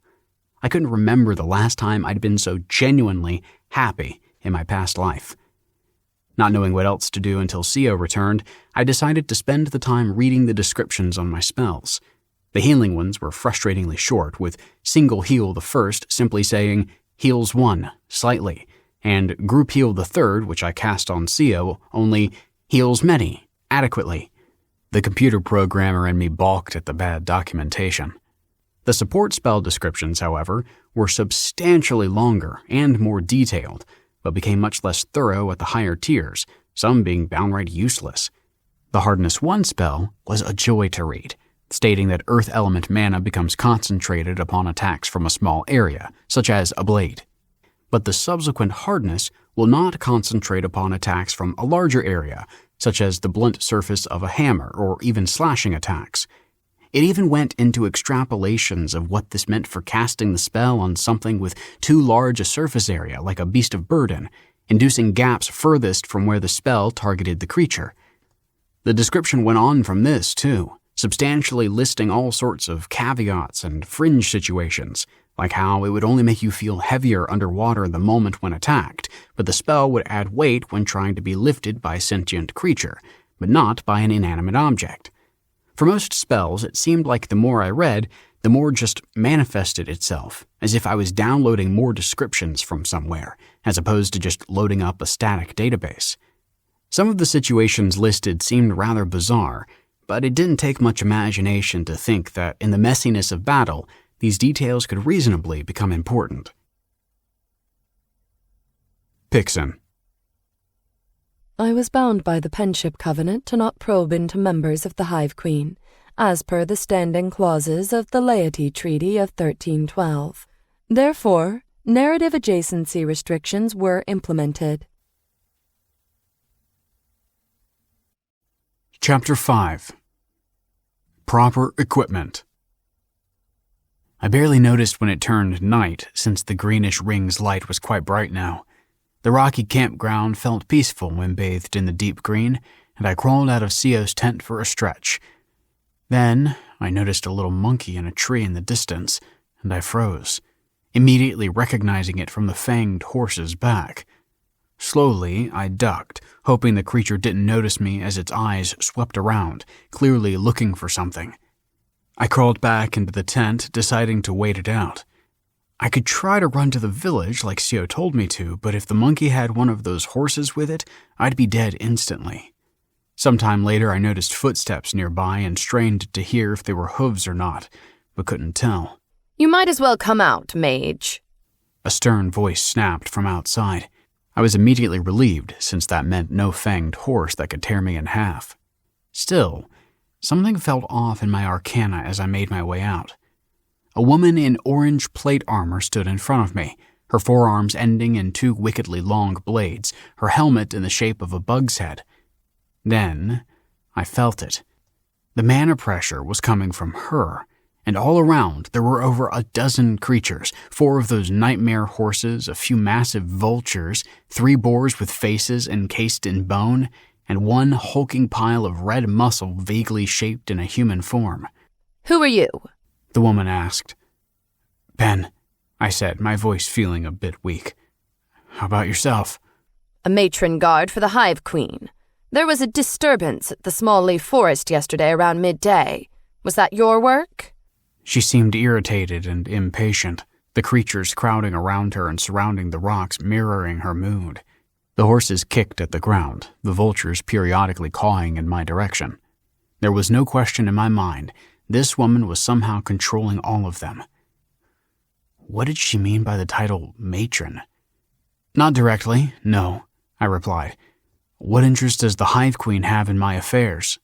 If they threaten our borders, a greatly justified interest, she said, smiling as if I fell into a trap. An unaffiliated mage of the 3rd tier doing Moon's business within sight of our lands is interesting, to say the least. Do you travel alone? Where is your equipment? The woman now looked at me with overt hunger in her eyes, the danger of the situation mounting considerably. I could feel it pinching against my Arcana. My harried brain realized that if Sio was here, this could play out differently, so I discreetly started casting Group Heal in the 3rd, a spell I knew looked very flamboyant, which maybe she could see from a distance if she was on her way. The matron was suddenly right in front of me, the sharp knife of one of her forearms in my gut. I looked down in surprise before I felt the pain. Oh. The matron's eyes widened, a wicked grin spreading over her face. What I thought was a helmet, I then noticed was actually part of her head, layers of insect armor fused to skin. This is precious. Not only are you in the 3rd tier, but these boons, these spells. I thought you could be useful fodder to level with a straightforward kill, but adding you as a thrall will impossibly increase my power. She removed the blade from my gut and held onto my shoulder with one hand, pushing me to my knees. The blood soaked my gray outfit and I felt weak as my HP plummeted to the red. But then it started to rise, the seeping blood stopping. Confused, I saw a pair of lemurs hold their hands up to the wound, a faint yellow glow floating from their hands to me. Huh, a healing spell, my addled brain thought. Look at me, the matron said. and I felt a press of her mana into mine, like boiling water being poured into my eyes. Don't resist, and this will hurt less. I tried to squirm away, but her grip on me was unmovable, and the pressure of her eyes was intense. I tried to lift a finger, maybe cast a spell, but couldn't even manage that small movement. In frustration and rage, I focused on the matron and pushed my mana against her, the idea of fighting back guiding me more than any real skill or knowing what I was doing. The woman gritted her teeth, her fingers digging into my shoulder, but the pressure of her eyes lessened. I could stare back now, and slowly felt my mana rising to me again, pushing away her boiling influence. Then I felt a sharp pain on my side, and her blade was lightly tearing at my newly healed wound. Yield, she said, or I'll be forced to break your body before I break your will. Stop this! Sio's voice filled the air, the matron's assault flinching for a moment. I hold a registry of Goldmark. Your people may not affect us. The matron hissed in frustration. You may go about your business, but this one does not have said registry, and thus he is subject to hive enforcement. No! Sio shouted, already charging towards me. I looked aside for a moment, seeing the various creatures trying to block her path. Not quite attacking her, simply using their bodies to get in her way. I turned back to the matron, pushing my mana against hers, feeling it give way. How is your mana so potent? She muttered. My skills are designed for this assault. A mage of your specialization should not be able to resist this much. Still, the tendrils of her influence were making their way. It was like her attack was made up of thousands of threads, and I could only punch back with big, meaty fists. They broke through, but still many of hers found a way to worm in and start taking over. I continued to punch back, trying to spread my mana out as broadly as possible, the threads crumbling but replacements quickly taking their place. I risked a glance at Sio, who was trying to make her way past the morass of creatures all around her. I felt a deep contempt for my helplessness, how I was basically just buying time for her to get to me.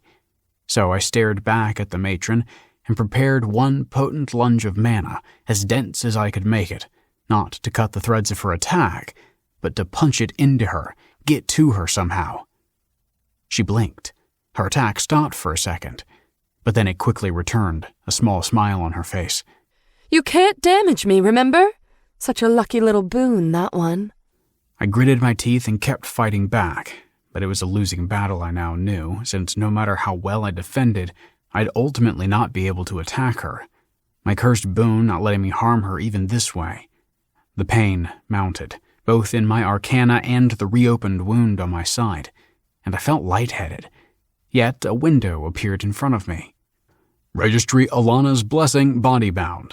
Confirm registration to Regional Interface Goldmark? Yes? No? I blinked and, looking down, saw an amulet now around my neck. Sio tackled to the ground next to me, giving me a thumbs up. I clicked yes. No! The matron snapped away, breaking off her mental attack. The creatures roared in frustration and defiance, the matron herself the loudest among them. And they were gone, in a frenzy of movement and violence. What the hell happened? I asked, looking at Sio as she picked herself up. I was relieved to see she was entirely unharmed, her armor underclothes dirtied by the tussle. Pieces of her armor were strewn everywhere. She'd apparently been taking it off to better get to me. Core members of the Hive Queen's Empire cannot assault registered Goldmark citizens within their established zones. I should have noticed that Tier 2 creature we felled earlier was of the Hive. If I'd known earlier, I would have rushed us to Nicaris instead, so you could get registered. I got that. Yeah, I said. Thank you. A small concern. Sio smiled at me and helped me get up. This was not even a battle. Such a strange confrontation to have higher-tiered creatures simply try to use their forms to bar my path, and to be unable to do more. I looked back to the dark forest the matron retreated to, almost feeling like I could still hear her frustrated screaming. The green light felt heavy and sickly now. Should we go to Nicaris? I asked, not sure I wanted to spend another second outside city walls. Sio shook her head. You should gear up first. The risk of any hive interference is now minimal. I sighed and sat back down. letting Co get to the pack she dropped at the outskirts of her campsite when she noticed the creatures around it. She gave me a bundle of clothing and a simple staff of unpainted wood. The moment I touched it, I immediately felt attuned to the material somehow. The staff's tip had a tiny clear jewel set inside it, and instinctively, it felt like another finger that I could cast a spell with. A small window appeared, hovering next to the staff with indications that I got +5 Arcana when casting defensive spells and +5 Perception when detecting hostile creatures.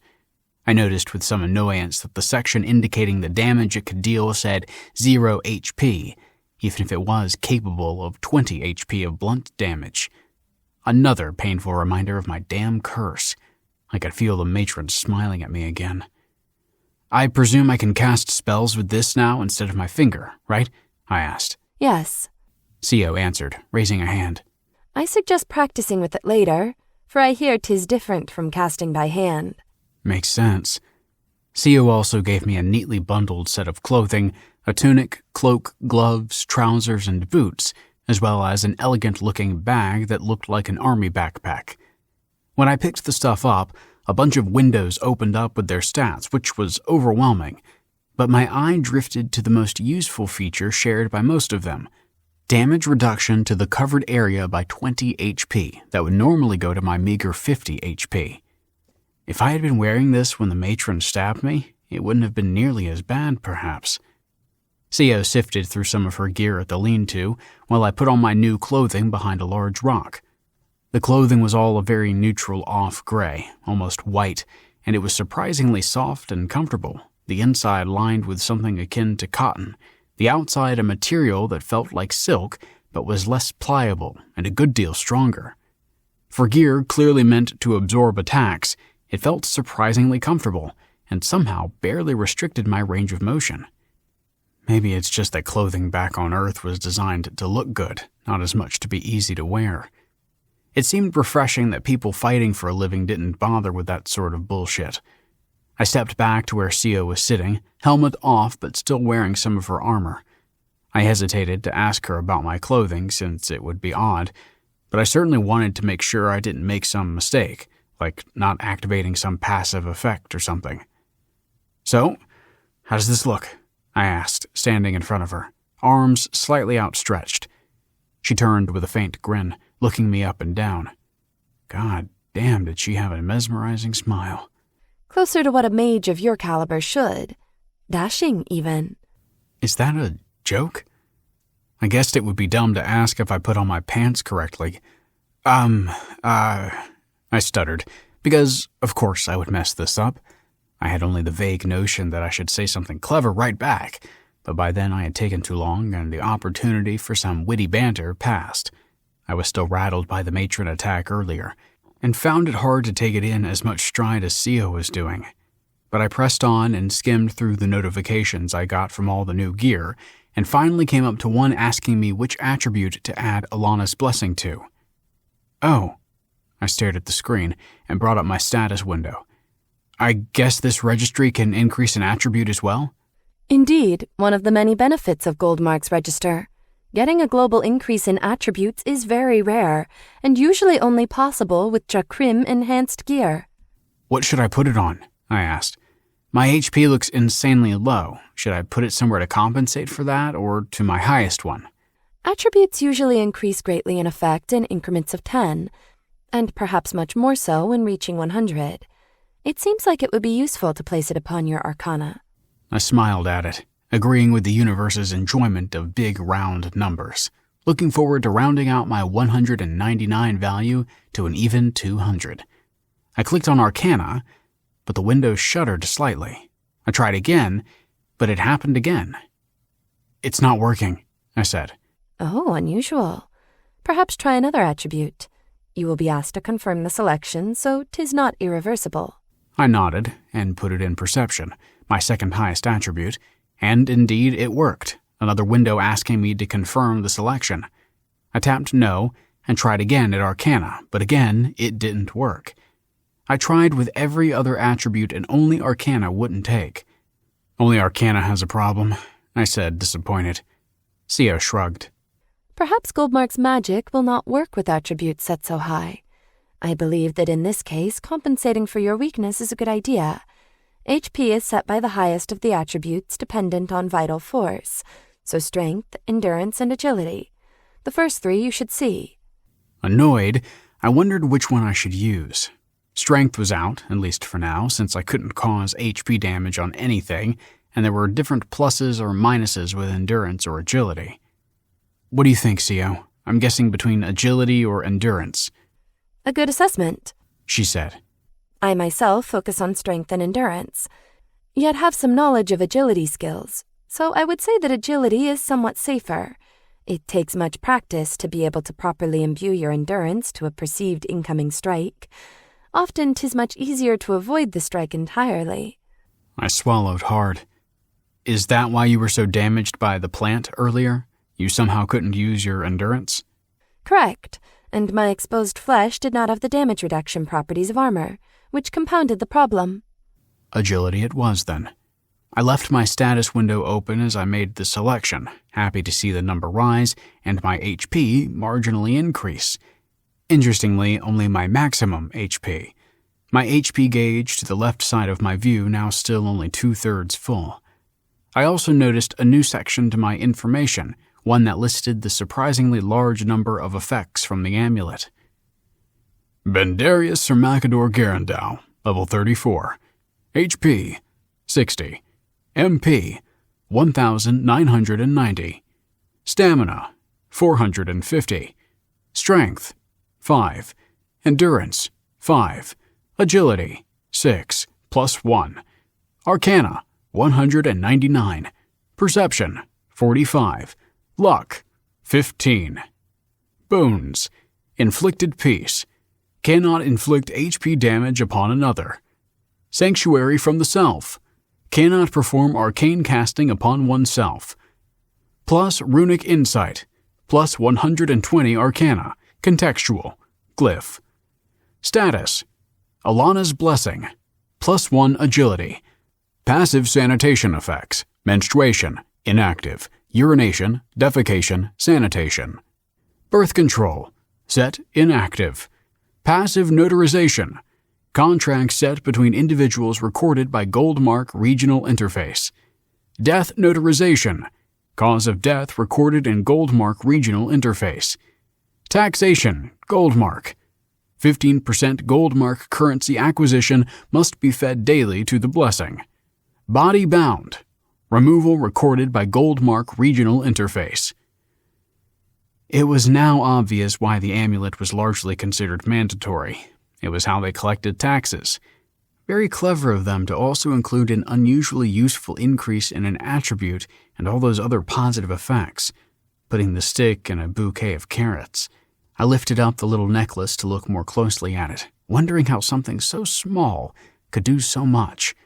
It had intricate patterns engraved into the circle and lines, the material hard and unyielding, but exquisitely carved. It didn't just look functional, it looked expensive, something that a warrior living rough in the woods shouldn't be able to afford. I then looked down at my clothing, then at the ratty tarp Sio used to sleep in. How much did this cost, Sio? I asked. Her smile vanished, and she looked down. Pixen. Analysis of Hive Queen's denizens was defrayed, yet reinstated upon their retreat due to their offensive posture before Goldmark citizens. I found it rare that a subject delved so deeply into the basics of their early equipment acquisition, often focusing more on later glories that were perhaps not as pressing to the low-leveled. I was glad to provide a sample of the inspection performed by Sio in purchasing equipment for Bendarios, as shown to Sio's analysis spell. My light use of Penship Covenant magic was all that was needed, but not all knowledge of value was a deep secret closely held. Staff of Silken Eye. Damage, 15 HP. 20 HP base. Weapon type, staff. Times .75 blunt. Attack type, physical. Vital force targeting HP. Material, small leaf treewood exterior. Living wood interior. Refined glass casting core. Durability, 50 out of 50. Estimated value, Nicaris, 5 silver slats. Status, +5 arc when casting defensive spells, +5 per when detecting hostile creatures. Description, analyzed. Bought by Sio at the principal Main Street storefront of the Giat Weapons Store, a family-held business affiliated to the Ironclad Mercantile Guild. Staff was produced 2 months prior to purchase, of average to high-quality material. Group made by various members of the Giat family. Description, Goldmark local interface. One of the few high-end staves specifically designed for support or healing mages within the lower first tier. A fringe product of the Lamsif family. Only viable to produce due to the relative abundance of fresh living wood in the Nicaris area, which stabilizes the otherwise fragile glass casting core and provides additional general stability. Casting core outsourced to undisclosed glyph mason, imported in bulk from Inkos. Made from refined sand harvested from the polar Teleost. Page 1 of 14. Codex. Plus novel information added to personal interface. Plus novel information can be added to local interface. Rubian silk tunic. Damage reduction, 10 to 20 HP, 40 HP base. Armor type, cloth. 0.5 times slash, 0.25 times pierce, 0.25 times blunt. Defense type, vital force. Half defense to mana attacks. Material, Rubian silk. Common grade, lightly refined, inlaid with long rabbit fur. Durability, 100 out of 100. Estimated value, Nicaris, 1 silver slat. Status, none. Description, analysis. A set piece purchased with 4 other Rubian silk pieces of clothing at the main storehouse of the Weaver Guild. Set modified as per descriptions to better fit Bendarios, and lightly discounted due to full set order. Material of average grade for Rubian silk. Description, Goldmark local interface. Common mage gear for the late base tier levels in the Nicaris area, due to local source of Rubian silk.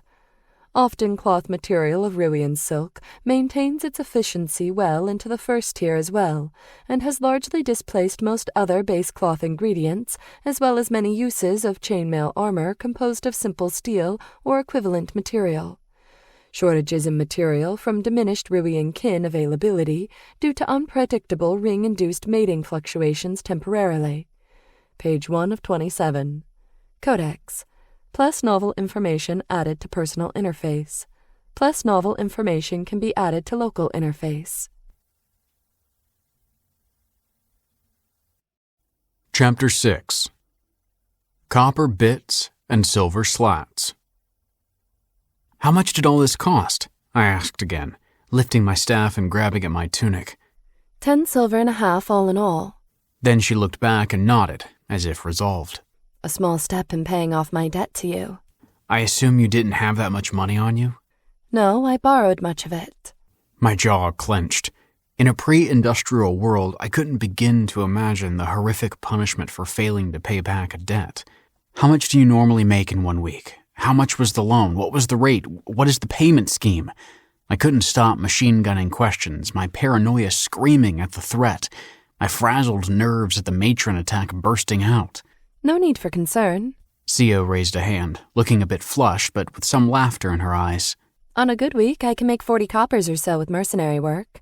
I should be able to pay off my debt of 11 silvers in a year or 2, if I cut some expenses. Do not be so concerned.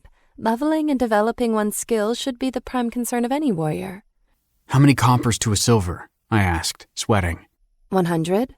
I started laughing manically, my brain in overdrive while calculating the compounding interest. These numbers meant that at best, she got a rate of 5% per month. My gut hurt, a phantom pain from where I was stabbed just moments ago. So you could have gotten me cheaper gear, perhaps some that didn't put you into crushing debt? Sio nodded, her face growing serious as she saw how mine was not laughing with her. I will not shy from my duties. I balked at throwing in horrific debt to our already difficult situation. So how do we get more money? I presume that now, with a register, I can also take mercenary quests or whatnot? Sio's eyes widened. I am uncertain of your taking on even local quests right away. Even with an experienced party, you lack any real battle tactics, and would likely make grievous mistakes. I saw the point, but I wasn't so sure. But the few battles we had on the way seemed easy for you. We could keep doing that for a while and make the money back. Sio paused, her face blank. You want me in your party? Crap. She likely only meant to bring me to the village, and after that I'd be out on my own. I know that I'm not very good, but I have all these high-tier spells, right? I asked, increasingly panicked. Maybe I can still be useful to you if I lay low after casting my spells, like we did in the forest. Sio chuckled again, her eyes softening. Please refrain from jesting with me, Ben.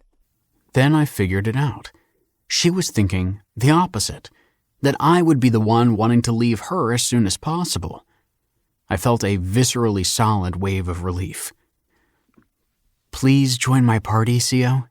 I asked, trying to be as clear as possible. This is no joke. You can find better warriors, she replied. Higher level ones in other cities at least.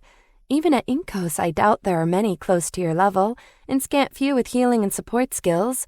You could aspire to much. I snorted at that. On Earth, most people weren't even a fraction as kind and conscientious as Sio had been to me. If this world was any different, the last hour wouldn't have played out like it did. I want you, I said, and extended my hand to her. After a moment, she took it in a firm grip. A window popped up to the side of my vision saying, Invite Sio into party, to which I thought yes, and a small icon appeared to the left of my screen, a small circle with her name inside of it, next to that an indicator for her HP, MP, and stamina. Sio to party. Cheers and salutations to your first party. You can think about messaging the party as a whole or to a single member, and your chosen communication shall be transmitted to their personal interface. Such is called a wisp. Do not do so during battle or when your intended recipient is focused. I saw the notification but couldn't be distracted from the fact we were holding hands. After a few moments, I felt like I had been holding her hand for a bit too long, so I let it go. Now what? Should we get another local quest? May I suggest following our original plan, and in the midst of gathering information, find others to join in your party? Shouldn't it be your party? I asked, not sure I wanted the responsibility, whatever it may be. I mean, you're the one who actually knows what to do. She smiled warmly. The highest level mercenary is the leader by default, especially if the difference between levels is greater than 3. But do not be concerned. We will not be engaging in the complex tactical maneuvers that leadership entails. Sio winked. At least, not for now. She actually winked. I started laughing for no reason, straining to remember what we were talking about. Other people might be good. Glad to hear. I know a trustworthy liminal dancer that is perhaps one of the best fighters in the area, and I believe she would complement our skills perfectly. I tried not to search her out this night, for I know she would be unavailable, but in the morning I know where she can be found. Her smile faded a bit, and she opened her mouth to speak, then closed it. What? I asked, worried some other massive problem would come crashing down. She took a deep breath before looking me in the eyes. Since you have accepted me into your party, I would like to formalize the structure of my major oath. Her eyes were soft and pleading, the look discordant with her powerful stature and presence. I looked at her, confused, but knew this was important to her. Okay, I finally replied. She took another deep breath as she continued to watch me, back straightening as her eyes regained their usual piercing intensity. I propose to fulfill my major oath to Bendario Sermacador Garandau by being his bodyguard and party mate until my bleeding duty services my debt. A window popped up to the side of my vision. Oath. Source. Sio. Target. Bendarius Sermacador Garandau. Oath tier. 1. Duration. Undetermined. Adjudication. Kren Regional Interface. Unavailable. Intent. Previous oath from Source to Target. Payment to be fulfilled by Source, performing bodyguard and other battle-related duties as a party member to Target. Duration of payment depending on actions taken in the role compared to proportional service of original life debt as assessed by adjudication. Accept payment terms? Yes? No? Not needing to think at all, I clicked yes. These terms certainly seemed better than the possibility of it being transferred or given away. I'd never do such a thing, but that even being an option was beyond horrifying. She sighed in relief, giving me a sparkling grin. Thank you, Ben. I shan't disappoint in my skill, and any blood of yours will only spill upon pools of mine. I frowned as I nodded. I hadn't wanted her more in debt to me, and was glad this life debt business was now something more like a bodyguard clause. Visibly relieved, Sio sat near her tent to start the process of removing her remaining armor, after collecting the pieces she'd thrown off. As piece after piece came off, I turned to look away, unsure if that was private or not. I distractedly looked at some of the pop-ups that appeared after I put on Alana's blessing, including a quest from the regional interface that asked to spend 1 silver to a registered trader, but that would wait until later. A few different notifications rose to the top that were, in fact, a pleasure to see. Quest completed. Title: Begin leveling 2. Objective: Equip at least 3 pieces of defensive gear and 1 weapon. Targets: 1 staff, 3 pieces of cloth. Source: Domain interface. Difficulty tier: 0. Restrictions: Solo. Duration: No time limit. Chain: Begin leveling, 2 of 5. Quest unlocked: Begin leveling 3, 3 of 5. Reward: 1 common piece of equipment, body bound. Accept reward? Yes? No? I accepted that one, and a helmet appeared in the air in front of me, floating. I stared at it for a while, not sure what to think. It will stay there for a few moments until you take it, said Sio. 'Tis safe. I cleared my throat and took it. The helmet was actually more pliable than I expected, made of some sort of layered cloth. It also offered 20 HP damage reduction, like the rest of my gear. I put it on, glad that it fit perfectly, even if it was a bit heavier than the material of the rest of my armor set. The next quest was about forming a party of at least 3 people, and since we were very close to that, I figured I didn't need to worry about that until the morning. On to the next accidentally completed quest. Quest completed. Title: Become a citizen of the Goldmark Tetrarchy. Objective: Accept Alana's blessing. Targets: 1 registry amulet. Source: Regional interface. Difficulty tier: 0. Restrictions: Solo. Duration: No time limit. Chain: None. Reward: 15 copper or half returned cost of amulet, whichever is greater. Accept reward? Yes? No? I minimized the notification since that felt like a safer way to carry currency than in my bag. This would also double up as an experiment to see how long I could keep a quest from being accepted, in case odd things happened with that. Still, I was tempted to get the money now, since I was suddenly aware how painfully broke I was and itched to have some cash on hand. It also struck me as odd that the government would immediately refund half the cost of their tax-generating vehicle. It seemed like the familiar sort of complication that happened with any sufficiently advanced economic system. I just hoped it didn't reach the Byzantine absurdity of the American system. I shuddered at the thought of having to fill out this world's version of a standardized deduction form every year. Trying to get my mind off taxes, I fidgeted around with my settings. Eventually, I left it all alone, except for setting all notifications to only pop up when I selected them, to prevent distraction when in combat and such. I also managed to turn on a system clock at the edge of my sight. If I focused on it, I could see the time. 9:57 p.m. I reminded myself to ask Sio about the local timekeeping and calendar system, expecting to need to get on top of that as well. Starting to feel tired and ready to sleep, I noticed Sio had already gotten inside her makeshift lean-to, the outer flap still open. I was deeply embarrassed about how she got me to sleep in her tent at the Circle Haven, realizing only the next morning she had slept on the ground outside. What should I do now? You need help finding good ground for your sleeping roll? She said, sticking her head out. 'Tis in your pack. No, I said, feeling like a complete idiot. Of course she'd have gotten something like that when buying my gear. I'm fine. The sleeping roll was thin but surprisingly warm, almost excessively, given the mild night. I wondered if I should wish Sio good night or something, but before I could, she closed the flap to her tent. I tried to sleep, but every small noise from the woods startled me awake, and the place the matron stabbed my gut seemed to itch uncomfortably, even if it looked fully healed. Pixen. My penship covenant magic probed the personal interface of Bendarios to obtain information on regional Earth currency.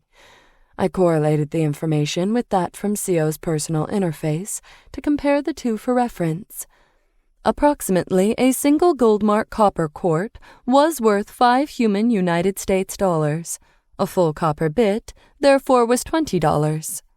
The cheapest rent in Nicaris for a family of singlets and children cost 10 to 20 copper bits per month. With fair housing, 40 to 80 copper bits.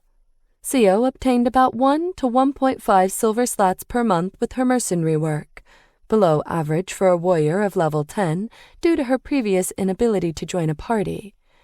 Bendarios, in his previous Earth employment, earned $150,000 per year, or 6.2 silver slats per month, despite being a singlet at the time.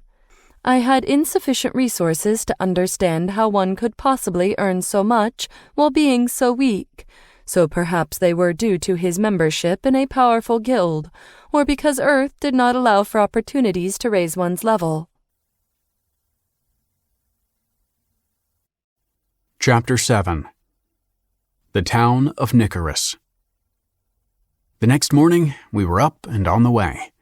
Sio felt like she was ready and in full armor before I could even rub the morning haze from my eyes. I was ready shortly after, since I was nervously looking forward to the safety of civilization. To get to Nicaris, we first had to double back to the road and go through the gate leading into the walls.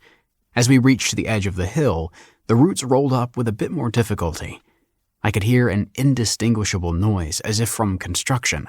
When we reached the edge of the tree line, I saw a massive number of people sprawling over the roots or walking along to the many logging camps.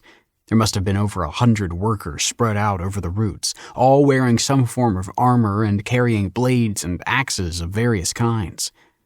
They had the feel of a military outfit more than logging crew. Nobody even looked at Sio and I as we passed, each worker at the roots focusing on hacking at the wood with their full attention. As we kept walking up the hill, leaving them behind, I realized why. One of the trees started moaning loudly, and I turned just in time to see its roots whip about with startling speed. They almost crushed a group of loggers that delayed their escape, looking like they were reaching out to them with bloodthirsty malice. The roots soon regained their more subdued slither, but the tree's trunk was now slightly tipped over. The workers returned to the roots. "I guess this town does a lot of logging?" I asked. Indeed, Sio replied, not looking back. the living wood of small leaf fruit is valuable for armor crafting, among other manufactured goods. But 'tis also necessary to keep the forest from overtaking Nicaris. I looked back at the tree line, taking in the full spread of the hectic activity. I was wrong about the scale before. There weren't just 100. There were thousands, spreading out as far as I could see left and right. At one spot where a downed tree was being cut into sections, already its spot in the forest was slowly being replaced by the forward tide of crawling wood. It was even perhaps a bit funny to me that there was a different problem of resource renewability. Here the resources fight back. It took us another half hour to reach the city walls proper, where a pair of bored, lightly armored soldiers stared at us from the open portcullis gate. The walls were at least 5 stories high, made of the same wood as the forest being fought against below, but its brown wood had a deeper, richer sheen, as if oiled. I get a sense of solidity from the packed wood beyond what should be possible from the material, and I wondered which side would win if the trees actually reached the town. The guards waved us past without a word, one eyeing Sio with suspicion. As we crossed the large entrance, I saw that the wall was deeper than I expected, at least 100 feet to the end, and pitch dark. Still, I could clearly make out the dim outlines of murder holes on the sides and above, as well as the sharp teeth of another portcullis gate at the other end. I also felt a sort of draining in the air, as if something was missing. As we went in, our footsteps echoing, The feeling mounted. "What's this in the air?" I asked, worried something was terribly wrong. I'm not surprised you noticed, given your arcana and perception," said Sio. "Seems like the small leaf forest trees manage to feed on the small amounts of mana and vital force the forest grounds produce. And these walls also make use of such influence." "You mentioned that before, but what is mana and vital force?" I asked. "Mana 'tis what powers arcana, perception, and luck, while vital force imbues strength, endurance, and agility." I looked down, trying to focus my attention on the strange tug of magic at my chest, and then I thought I felt it around me, a small upwards motion from the ground into the walls. So, the walls pull in that stuff, right? So even if the trees were to come close, they'd have to compete with the wall in that way as well. Sio turned to look at me. "Indeed, the forces of this land have constructed walls such that their roots dig into the ground, both for stability and to drain the nearby area of those ambient powers." "But doesn't this make our use of the attributes weaker?" I asked. "No, we in kin produce our own mana and vital force. Only creatures draw it from the world about, both the greater ones that we fight and occasionally fodder. But I am no scholar, so my understanding of such lore is limited." I nodded, and we spent the next drawn-out moments of the gloomy passage in silence. I found myself being drawn to the walls, and at one point reached out a hand to touch the chill wood. My hand came back with a thin coating of gray sap that stuck to my fingers. Soon, we came out to the other end, Nicaris unfurling ahead. The town was a dense cluster of functionally bare buildings, tightly packed. The main road was lined by tall buildings that were 3 or 4 stories high, with a stone base but wooden otherwise. The main road branched off many times into long, winding paths with the telltale sign of a poorly planned city. The buildings down those paths were much less substantial, only made of wood, with a more rickety feel to them. Several dozen people walked up and down alongside us, only a few having swords or other gear that made them look like mercenaries. Most carried more mundane things, like baskets of food or a cart heavy with boxes.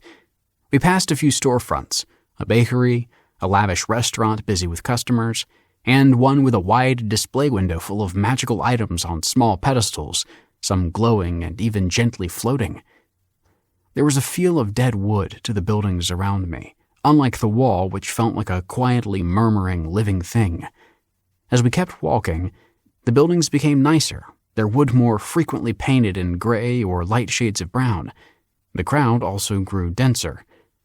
The people wore mostly long summer dresses and flared-out trousers of vibrant colors, almost like a parade. Some had decidedly non-human features that I couldn't help but stare at, like fur along their face, or even a full set of antlers. I had to stop and stare when I saw a velociraptor-looking dinosaur with a saddle on it. The large creature was idly tied to a pole in front of a shop, like it was no big deal. Sio had to nudge me in the ribs to get me going again. So much was new and exciting, and despite what I would have expected, everything was strangely clean.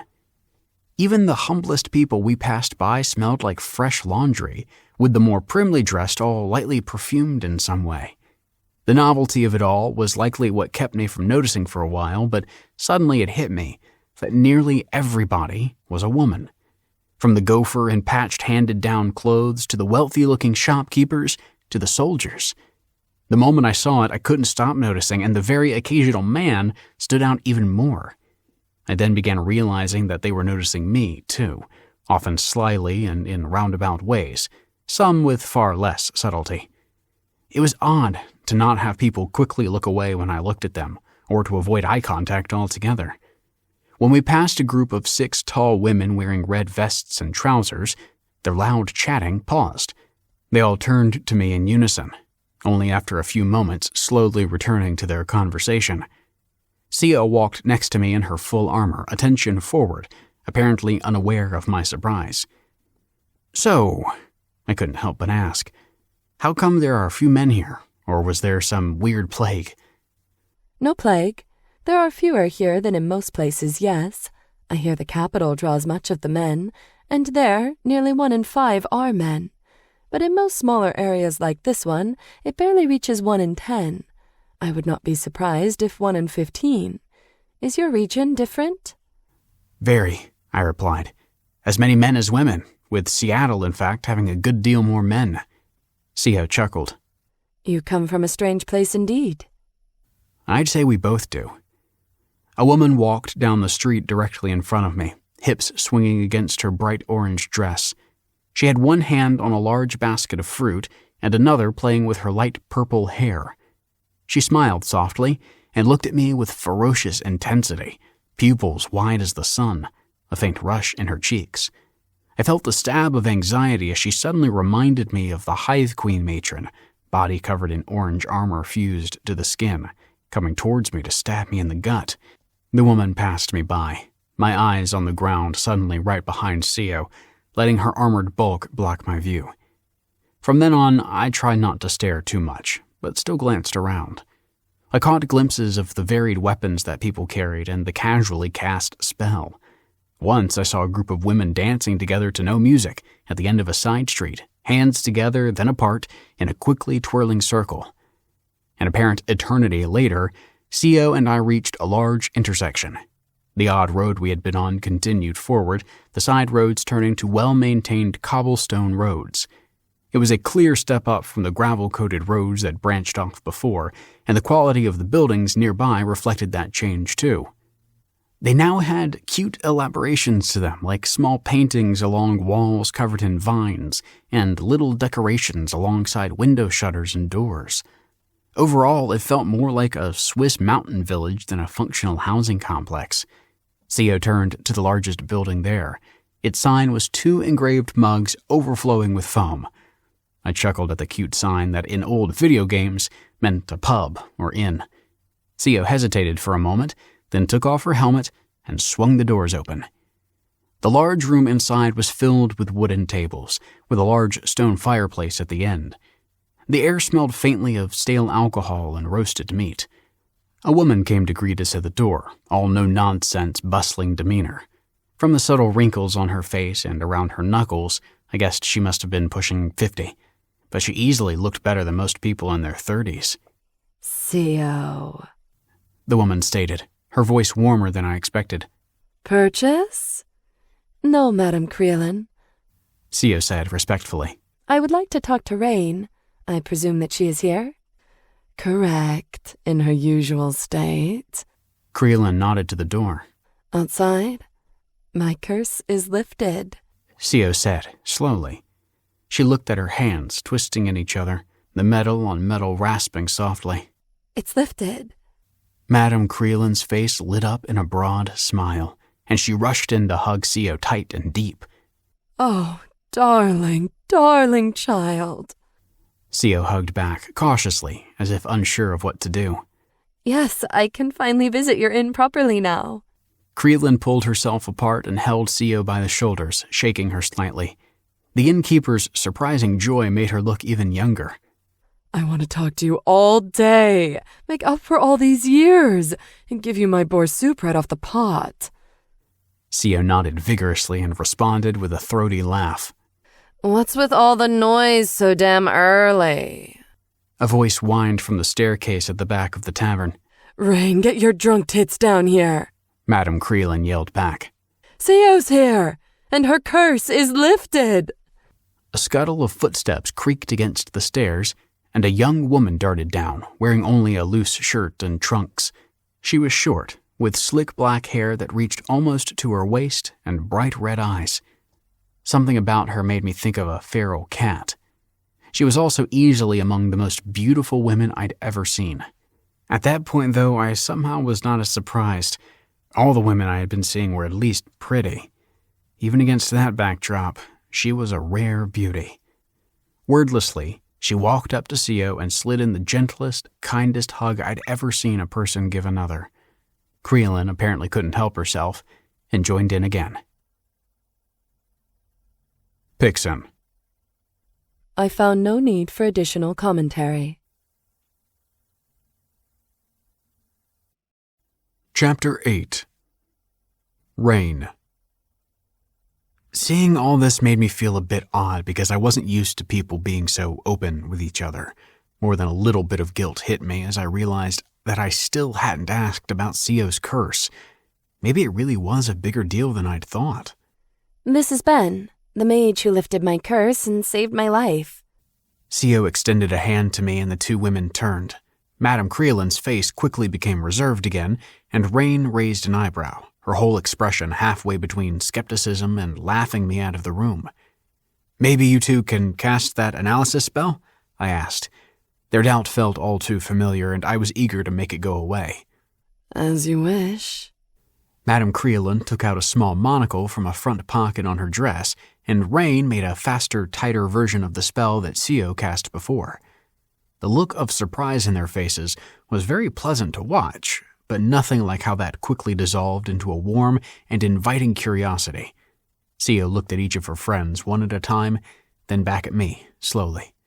Sio cleared her throat. Rain, maybe we can take a seat to talk? Rain nodded and Madame Creolin went off, mumbling about how the kitchen was closed and the cook not in yet. The three of us sat down, Sio closer to me than I expected, and Rain across from us, still staring at me. Sio set her helmet on the chair to the side and began the process of removing the upper half of her armor. Perhaps you could give us your thoughts about how a third tier can be brought from another world. Sio began. Perhaps 'tis some Jakrim-powered ritual. Just a second there. Rain lifted one hand. Tell it to me from the start. Sio quickly explained the situation, including our encounter with the matron, which made Rain tense up for a few moments, before laughing widely at Sio's impromptu solution. After Sio was done, I gave Rain permission to look at my status and spell list, which required some fumbling in my primacy settings. I was relieved both Sio and Rain thought the matron business was over, even as thinking back on the event still made me jittery. As Rain looked over my data, Madame Creolin returned with a wine goblet for Rain and a tankard of ale for Sio and me. I wasn't much of a fan of beer, but the drink was light, while still having some of the filling depth of a good hops. Holy caves of Riven. Rain laughed, silvery and sharp. Your Arcana is 199. I've heard that one of the Vice Tetrarchs had Arcana over 100, but assume that was just a rumor. This is insane. I guess this makes me good at spells? I asked, glad to ask these sorts of questions to somebody who would have more experience with the topic. Yes, and other magic-related things like potion making, glyphic enhancement, and fucking. She grinned, looking me over. Rain! Sio belted through a half-concealed grin. My brain, meanwhile, had completely frozen. I simply could not process that the gorgeous woman sitting across from me in loose pajamas would actually say that. She looks like she wants to devour me. Widely known fact, mages do it best, Ben. Rain continued, back straight. As much as these hurly-burly fighters like to tell themselves otherwise. You're halfway to our hurly-burly yourself. Sio replied. Last I checked, it seemed your agility was well ahead of your Arcana. She smirked as she replied, Of course, as a full mage, I'd be too much for any man, woman, or implement to handle. Rain winked at me before she took a dainty sip from her goblet. Sio turned to me. Rain has a rare boon that allows her to cast spells with daggers, so she uses close-ranged magic in battle. Apparently, the unusual strategy also induces the delusion of sexual prowess. I simply nodded as they turned back to each other.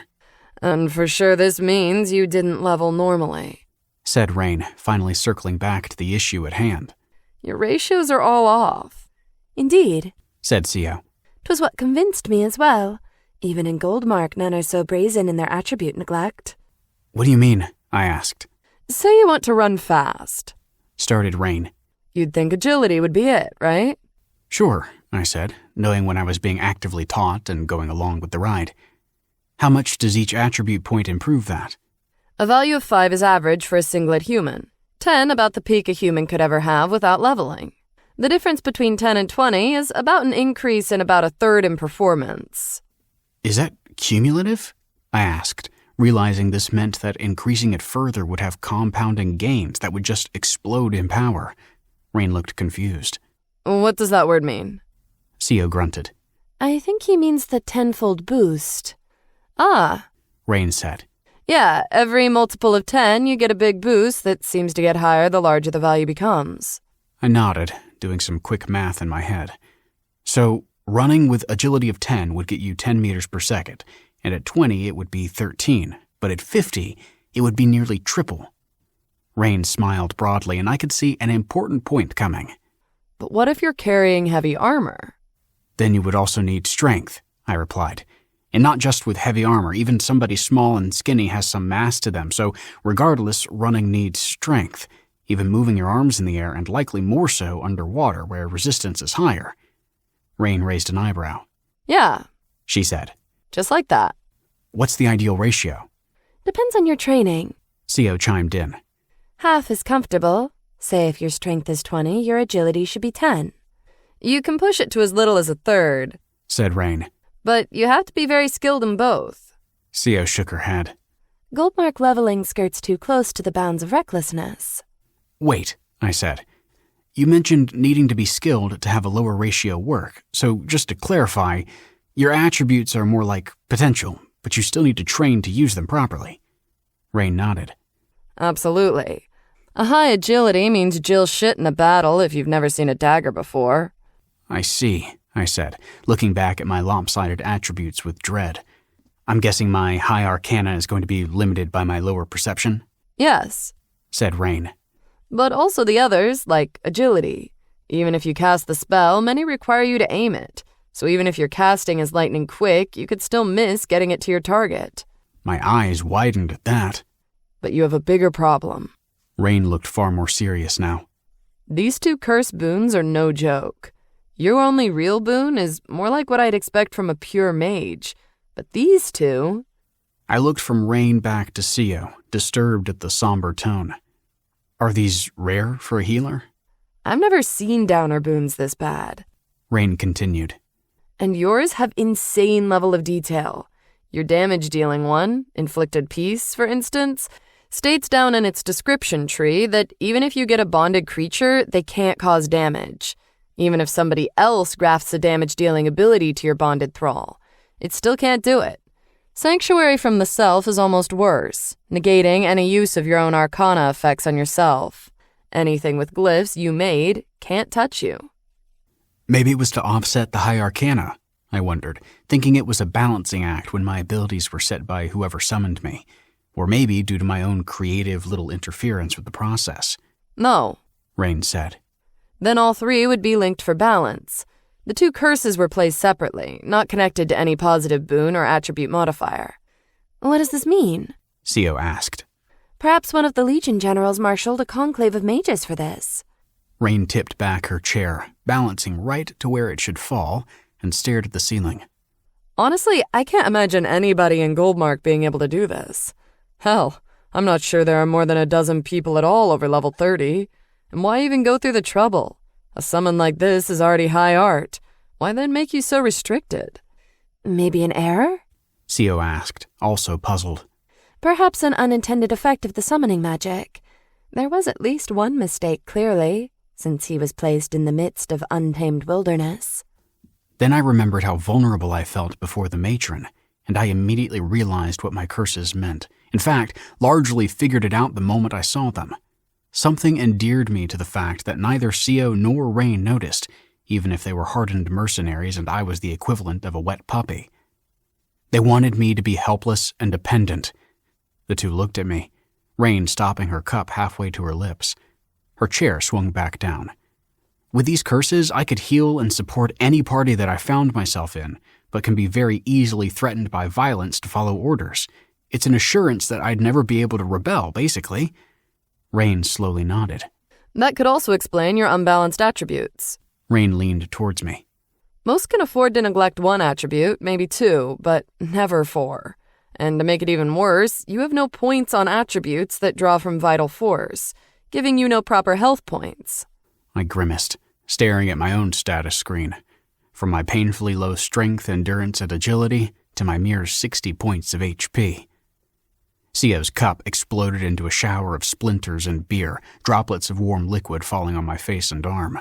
Unacceptable, Theo muttered, clenching her fist against the wood in her grip, blood trickling to the table. The foul cowardice? They deserve a lingering death, much like the Hive Queen matron in her low art.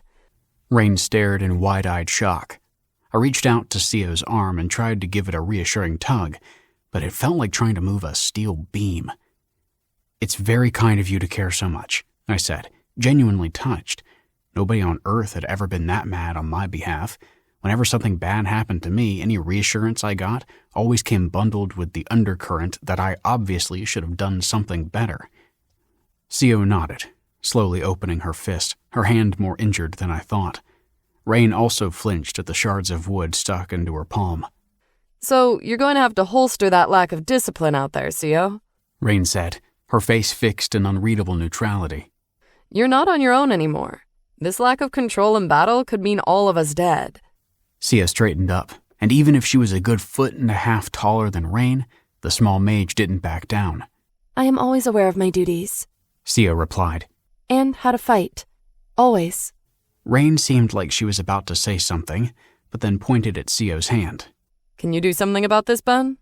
I smiled, eager to contribute, but honestly, even more excited about being able to show off.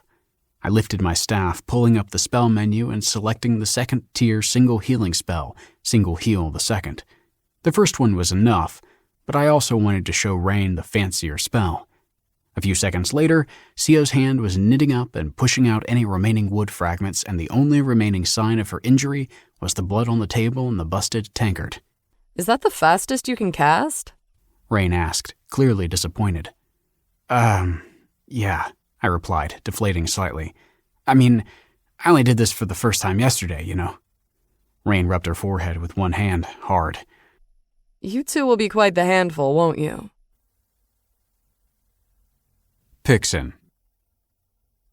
I was amused by Ben's ignorance of the basics of attributes. This was a precious opportunity, as this information often was poorly understood, which typically translated to suboptimal attribute distribution when leveling up early in one's path. I noted below the hexaglyphic formation of the 6 platonic attributes and their contributions to health potency, HP, mana potency, MP, stamina, stam, and regeneration, regen. The maximum of 3 values was used to determine each of them. Health potency was determined by the maximum of the vital force attributes. Mana potency from the maximum value of mana vital force attributes. Stamina was the maximum value of strength, agility, and perception, while regeneration the maximum from endurance, arcana, and luck. I extracted the data using passive magic via the personal interface of Bendarios and from the documentation of the curatorial combine. The 6 attributes are arranged at the ends of a hexagon, the top 3 of strength, endurance, and agility tinted red, the interface color for health points, while the bottom 3 of arcana, perception, and luck are in blue for mana points. Strength, agility, and perception form a triangle in yellow, indicating stamina, while endurance, arcana, and luck form another in purple, for regeneration. Thus is the hexaglyphic formation constructed, of 2 triangles balanced to yield the values of HP, MP, stamina, and regeneration.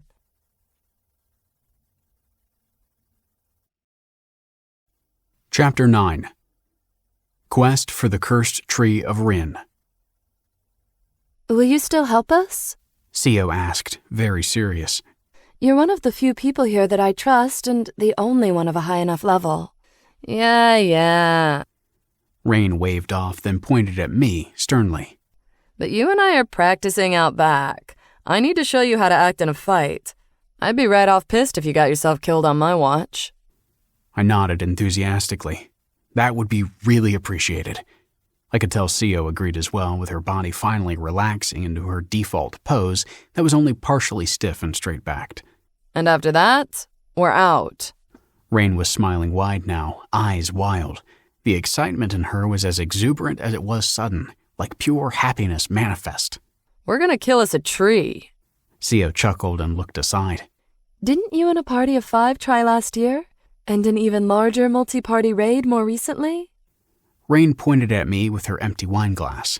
This time it's different. With this nugget's juice on my cutters, we'll seal the deal for sure. Remembering the terrible plant that nearly killed Co, I was horrified at the prospect of fighting something like that again.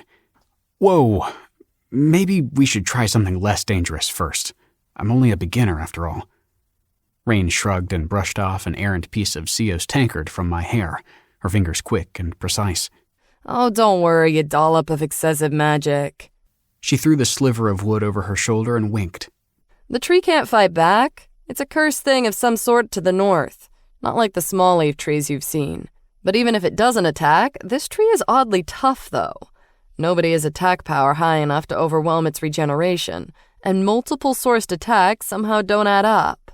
Oh, that seems like the ideal thing to do first. Sit back and help with attacking a stationary target that won't fight back. A perfect tutorial mission. Perhaps noticing a break in the flow of the conversation, the innkeeper brought 3 dishes of cooked meat. She briefly yelled at Co for the broken cup, but with the resigned air of giving that sort of speech quite often. The meat was, almost like I was already starting to expect, the best food I had ever tasted in my life. We ate in relative quiet, which was fine by me since it let me focus on the amazing meal. Unlike back on Earth, it seemed like my sense of satisfaction at what I ate updated nearly instantly with every bite. So I felt like stopping the second I felt like I ate enough. No bloated feeling of having eaten too much, no sense of eating for the sense of feeling good and then accidentally doing so much. In retrospect, this was also how I felt back in the woods when Co gave me some of her rations. Looking at my status again, I realized this was the satiation feature of the amulet I had over my neck. Another brilliant use of magic, making sure nobody would feel compelled to overeat, thus not only helping to conserve food, but also at least partially explaining why everybody looked so fit. All right, let's get down to business. Rain suddenly proclaimed, setting down her knife and fork at the messy half portion she'd gotten, relative to Co's. I've looked over the hilarious number of spells you have, Ben. I think you should focus on casting only a few for a while to get you used to the motions. This should increase your casting speed slowly over time. Many of your spells have a minimal cast time of 10 seconds, and you're way over that because you're stumbling over your runes. I agree, said Co, still finishing her food. Chainmail and one of the infusions? She gave her a thumbs up, a sly grin growing on her face. Rain looked up briefly, then back at Co with a confused look. Co chuckled. A peculiarity of Ben's people. They use the sign for acceptance or approval. Rain gave a slight shrug, returning the thumbs up. And directional shimmer for me. You get to decide based on your mana points available what tier to cast on us. For most mages, that's a big decision, but I don't think it will be a problem for your massive pool.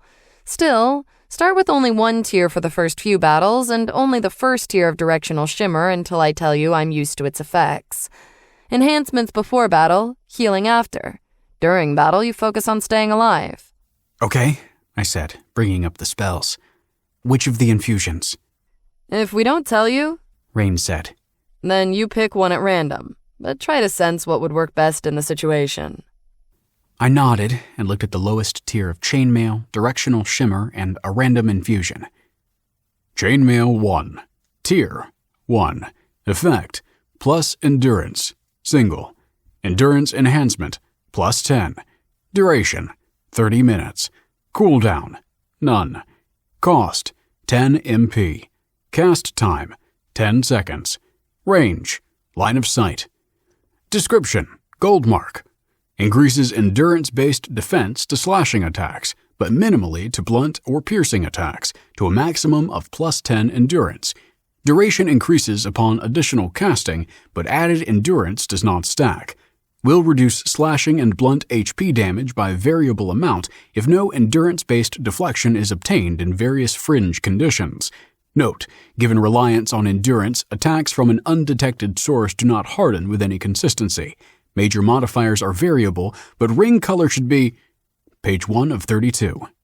Fire Infusion 1. Tier 1. Effect. Fire Addition. Weapon. Base effect. Burning damage of 1 to 5 HP per second for 10 seconds. 10 to 50 HP. Tier 1 effect. Burning spreads. Catches on fire. Chance of spread seeing an additional instance of base effect. Duration, 30 minutes. Cooldown, none. Cost, 10 MP. Cast time, 10 seconds. Range, line of sight. Description, gold mark. Fire infusion is perhaps the most favored among mercenaries and the Legion alike within the base and first tier. The inflicted damage is the most substantial if spread over time, so most adequate for more evenly matched battles that draw out past a handful of exchanges. Modifiers are frequent, but all pale in comparison to the expected properties of fire-reduced effectiveness in wet environments or those lacking air, as well as self-inflicted damage due to page 1 of 49. Directional Shimmer 1. Tier 1. Effect. Illusion of motion. Base effect. Attackers have difficulty perceiving specific portions of target's body. -10 perception. Tier 1 effect. Target obtains boost to agility. +10 agility. Duration. 30 minutes. Cooldown. None. Cost. 20 MP. Cast time. 10 seconds. Range. Line of sight. Description, gold mark. A difficult-to-learn spell due to interlocking glyph work, but very valuable to agility users, both at the base and first tier. Evidence for a second tier of the spell exists, thus the Siftwell Church Accountancy offers suitable reward for sale provisions of its casting sequence, with reasonable documentation provided to the regional interface. Spell does not alter target's actual position, only visual appearance of such. Smell, sound, and other positional information not affected except page 1 of 27. Wait here while I get changed, said Rain. Or does anyone want to watch? She looked at me, an unreadable grin on her face. Just go, minuscule pervert, said Sio, smiling at her food. I was glad Sio did so, since I didn't know how to respond, the question an obvious trap. If I ignored it, might make me look like I would really want to. But if I accepted, it would mark me as a creep. So much of the culture back on Earth had turned into playing it safe in what I said and did, so no one would be offended or so I couldn't be accused of anything inappropriate. Hell, she's smoking hot and clearly knows it, but I can't say anything about that. Or can I here? Maybe I can, but for now it's extra important not to offend the 2 people that will keep me alive. I barely managed to finish my beer before Rain came down, wearing dark clothes that seemed to be a matching set of odd-looking leather. Her boots were like mine, however, and her helmet a cap of dark brown leather, unlike the rest of her outfit. She had 2 daggers sheathed on her waist and on her back a bag similar to Sio's. It felt wrong that mine was nicer than both of theirs. Cray-cray! Rain yelled out. Your training yard free? A moment later, Madame Creelan popped out from the back. Yes, but only till sundown. The Sisterhood has it booked for the next few days, so my cleaner needs time to prepare. Good enough. My new party members also need rooms for tonight. The innkeeper's smile broadened. Always good to get more business. 3 coppers for the rooms, and I gift dinner, breakfast, and use of the yard. Unless they want the monthly rate like you. Sio flinched at the cost, which Rain noticed. The night only for now, and this one's on me, Rain said, then smiled at Sio. To celebrate our new party. Rain tapped one finger at the air with a flick of the wrist, and I got a pop-up window. Accept Rainisea Kalat into your party. Yes? No? Thank you, I replied, clicking on the yes as quickly as I could. Glad to have you on our team. I noticed a small red mark on the corner, likely the notification that I completed the domain interface quest to form a party. Rain to party. I'm in a party now. Sio to party. Fair cheers and welcome. I looked at them both as they chuckled together. Wait to thank me after our training, Rain replied as she got up, her smile turning slightly evil. I followed her and Sio out back, discreetly opening up my quest completion window and also looking at the next quest in the chain. Quest completed. Title: Stepwise Beginning 3. Objective: Form a party of at least 3 people. Targets: 2 humans and self. Source: Domain Interface. Difficulty tier: 0. Restrictions: Solo. Duration: No time limit. Chain: Stepwise Beginning, 3 of 5. Quest unlocked: Stepwise Beginning, 4 of 5. Reward, 20 XP, 10 copper, gold mark. Accept reward? Yes, no. Quest notification. Title, Stepwise Beginning 4. Objective, kill 10 creatures while within a party. Source, domain interface. Difficulty tier, 0. Restrictions, solo. Duration, no time limit. Chain, stepwise beginning, 4 of 5. Reward, 40 XP, 20 copper, gold mark. Description, gold mark. A simple quest once membership into a party has been obtained in order to begin simple mercenary work. Usually, failures to proceed in this quest are due to not formally joining in the party before battle.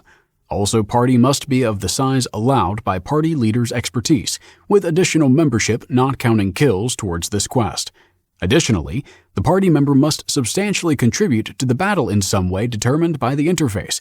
Modifiers of page 1 of 174. Accept? Yes? No.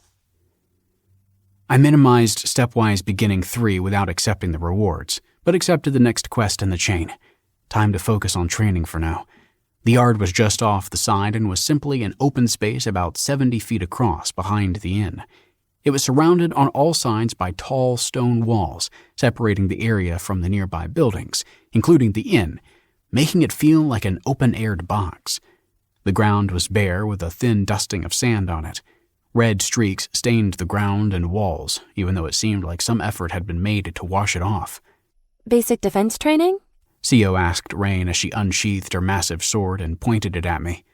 Immediately I could feel the pressure from her stance, a very palpable sense of threat, even if I knew she was not really going to hurt me.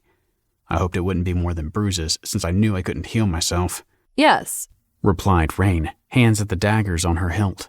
Let's take turns so you can practice defending against different types of attacks. Then drill him on some formations. That should be enough for now. The rest of the day was sheer misery.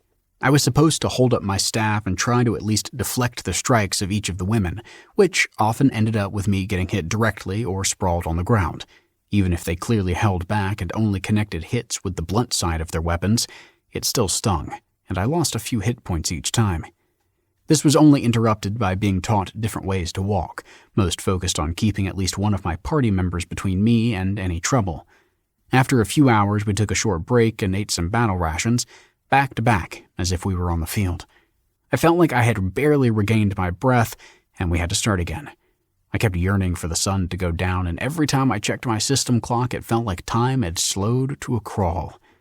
Eventually, Madame Creelin came out to announce we were done, and my legs felt wobbly while my whole body ached. After that was a haze of barely remembered exhaustion, where I must have eaten and showered at the hallway bathroom stall before passing out in my bed. Pixin. As I continued recording Ben's narrative, I noticed that at this point an important inflection of data unfurled within the local interface of Nicaris. I tapped further into my allotted mana and peered into the personal interface of an information broker operating in Nicaris. She was perched on the edge of a roof that allowed her a partial view of Creelin's training area as Ben's party trained. The broker obtained the status windows on all three, using a glyphed glove that allowed analysis to be cast at the second tier, despite the user's level, skill, or arcana. The information noted below was first sold to the Alderwin of Nicaris within the hour. Bendarios Sermacador Garandau, level 34, HP 60, MP 1990, Stam 450, Strength 5, Endurance 5, Agility 6, +1, Arcana 199, Perception 45, Luck 15. Boons. Inflicted peace. Cannot inflict HP damage upon another. Sanctuary from the self. Cannot perform arcane casting upon oneself. Plus runic insight. Plus 120 arcana. Contextual. Glyph. Status. Alana's blessing. Select to unfurl. CO. Level 10. HP 230, MP 100, Stam, 230. Strength, 23 plus 1. Endurance, 22. Agility, 10. Arcana, 4. Perception, 10. Luck, 7. Boons. Plus defense rally, times 2n to creatures, activatable. Plus perfection of form, plus 20 endurance, plus 20 strength. Contextual, dual.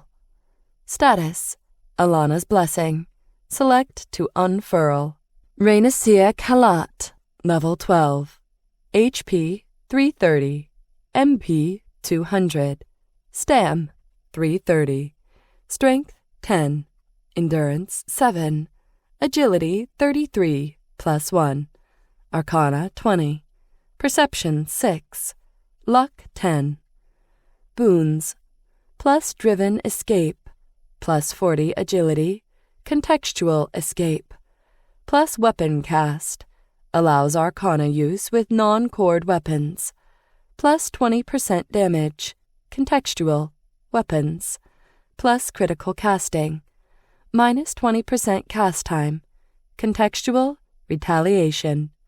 Status. Alana's blessing. Select to unfurl. Penship Covenant Addendum. Rain knocked on Sio's door right after dinner, eager to talk to her before she settled in for the night. Seems like our newborn mage is fast asleep, Rain said, noting Sio looked positively imposing, even out of armor. It wasn't just her solid poise, but the very density of her vital force stood out, even among mercs that specialized in strength and endurance. Want to join me at the baths? My treat. Sio smiled bashfully, not used to being asked out, but she nodded. I accept. Allow me to change out of my armor underclothes. A few moments later, the two walked down Broken Rabbit Street to the nearest bath, almost at the main road. Sio had never been to any of the town's public baths before, since even at their most empty, she wouldn't be able to keep others from being affected by her curse. The hot water at the large pool soothed Sio to the bone, the open night air a cold contrast, the ring a tight, thin line above them. Rain sat next to her, hair up in carefully constructed braids. The baths were no place to slack off on your looks, after all. Thank you for joining our party, Rain. Sio said. I know you have more promising opportunities. Rain shook her head. I've wanted to join with you ever since we met. Most people wouldn't help a starved succubus the way you did. Most don't even tolerate us when we're sated. Rain thought, but she shook off the lingering bitterness. Tonight is not about that. 'Twas nothing, said Sio, shifting in mild embarrassment, but still enjoying the flattery. I just regret that my giving you some of my fluids caused you to be touched by my curse. Come on, said Rain, turning to face Sio, incredulous. A week of no experience gain is nothing compared to starving to death. Even the risk of the boon rot effect you were so afraid of. You saved my life. Sio didn't know what to say, so she just grunted, and the two were silent. Every once in a while, some of the other women at the large pool would pass by to greet Rain, and occasionally a few even waved at Sio, keeping their distance. Many, however, took one look at one of the two and quickly left the bath. A group of 4 joined the communal pool and approached, the one in front a formidable brick of a warrior even taller than Sio. Her dark skin was unusual this far south, so Rain knew exactly who this was, even at a distance. I heard of the lifting of your curse, the large warrior said, her voice smooth and deep. Not many would survive for as long as you did without a party. You must have real skill. Thank you, replied Sio, vaguely aware these were members of the Tyrone Sisterhood, even if at first she didn't recognize them out of their distinctive red-painted armor. I do what I can. I'm sure you do, replied the woman. If you're interested in joining a Tyrone party, come visit our holdings at the east side of the city and ask for Zariana. Sio's eyes widened, realizing who she was talking to. Even as an isolated outcast, she managed to hear about the local head of the Sisterhood, the highest-leveled warrior in all of Nicaris. I am of course honored by the offer, but I currently am within a party. Of course, Zariana replied with a wave of a hand. A good warrior always finds a party. I mean for the future. Then the woman left, her entourage in tow, all of them bowing slightly at CO before turning to follow their leader. "Seems you're attracting all sorts of people now," said a smiling Rain, enjoying the attention now being given to the lonesome warrior. "It's about time." CO could only nod, unable to truly process what had happened. Soon after, Rain and CO robed up and left the pool area for evening tea at the bar. The place was packed, but they managed to get the edge of one of the wide couches lining the walls. Every once in a while, men and women dressed in fine linens and thin-cut Rewian silk would walk past the idling groups, flirting and chatting here and there, peddling their wares. CO never realized before how the baths in Goldmark were a venue for love workers to seek customers, but it made sense seeing it play out in front of her. A particularly attractive man approached Rain, asking about her day, and Rain deflected to CO and leaned back. With a smug smile, she enjoyed CO's stumbling attempts at small talk. When they stirred to leave, the man gave CO a nod in deference, which left CO smiling all the way back to the inn. CO paused at the door to her room, then turned to Rain, who was quickly walking to hers. "Rain?" The mage stopped, hand on her door. "Thank you for the wonderful evening," CO continued, still unsure of the words as they came out. How does one express deep affection here in Goldmark? In Cran it was so simple, but here there were no documented protocols she could follow. "Would you like to sleep with me tonight?" Rain turned slowly, away from the gorgeous warrior fidgeting in front of her. "I can tell you aren't interested in women, CO. You don't have to do this." CO looked down, embarrassed. "Sorry, No need to be sorry," Rain interrupted, smiling widely. "I'm more than glad to be your party member and friend. Truly." Rain paused and took a careful step back. "I also want to ask you if you're pursuing Ben. Does he have a first? He seems like a worthwhile catch at first glance, but I don't know much of his situation. Or more importantly, yours." CO walked up to Rain and caught one of her hands in both of hers, right hand a tight fist, left hand a gentle shell. A Kren stalwart salutation of the closest intimacy. "Thank you for the kindness in the question, my friend. I'm sworn to be his bodyguard and cannot digress from that role until my oath is satisfied.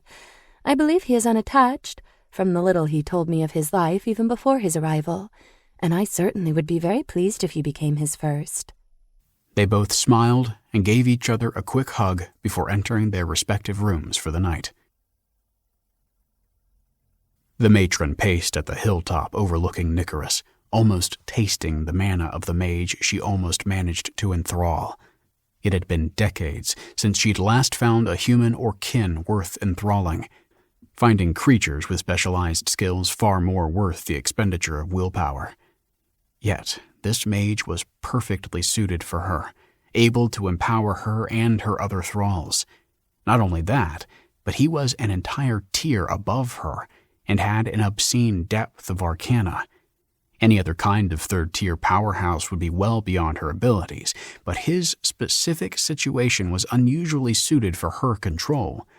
With him at her heel, she'd become an unstoppable fighting force. She waited for her vultures to return with reports of his location and any other possible snippet of information. She didn't know what she was looking for, but she scoured this backwater's mediocre local interface as well, trying to find some loophole or approach she could use to obtain him. Her vultures arrived, and from their scouring, she could infer he joined a party and began training with them. They were both only in the first tier, a comical weakness in her judgment, but perhaps his only recourse in such a poor area. Yet they all had a register. The matron smashed a boulder with her fists to release her anger at the situation. She'd been so close.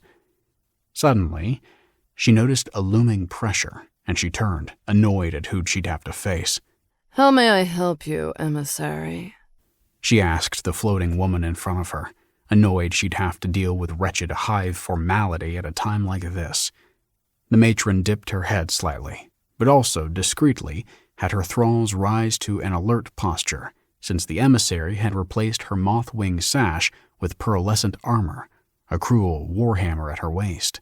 "As of today, I am very happy to say I will never need to bother with you anymore," The young-faced emissary smiled down at the matron, eager to clean away the taint besmirching the Hive Queen. Due to your numerous infringements of our pact with the Goldmark Tetrarchy, you are now severed from the Hive. A cut pierced through the matron as she felt two of her boons shrivel away, her interface withdrawing from the depth of the Hive Queen's access. She groaned in pain, looking up at the emissary with a fear she hadn't felt in many years. "Oh yes, that look," the emissary cooed. "This is why I came myself, to see you severed.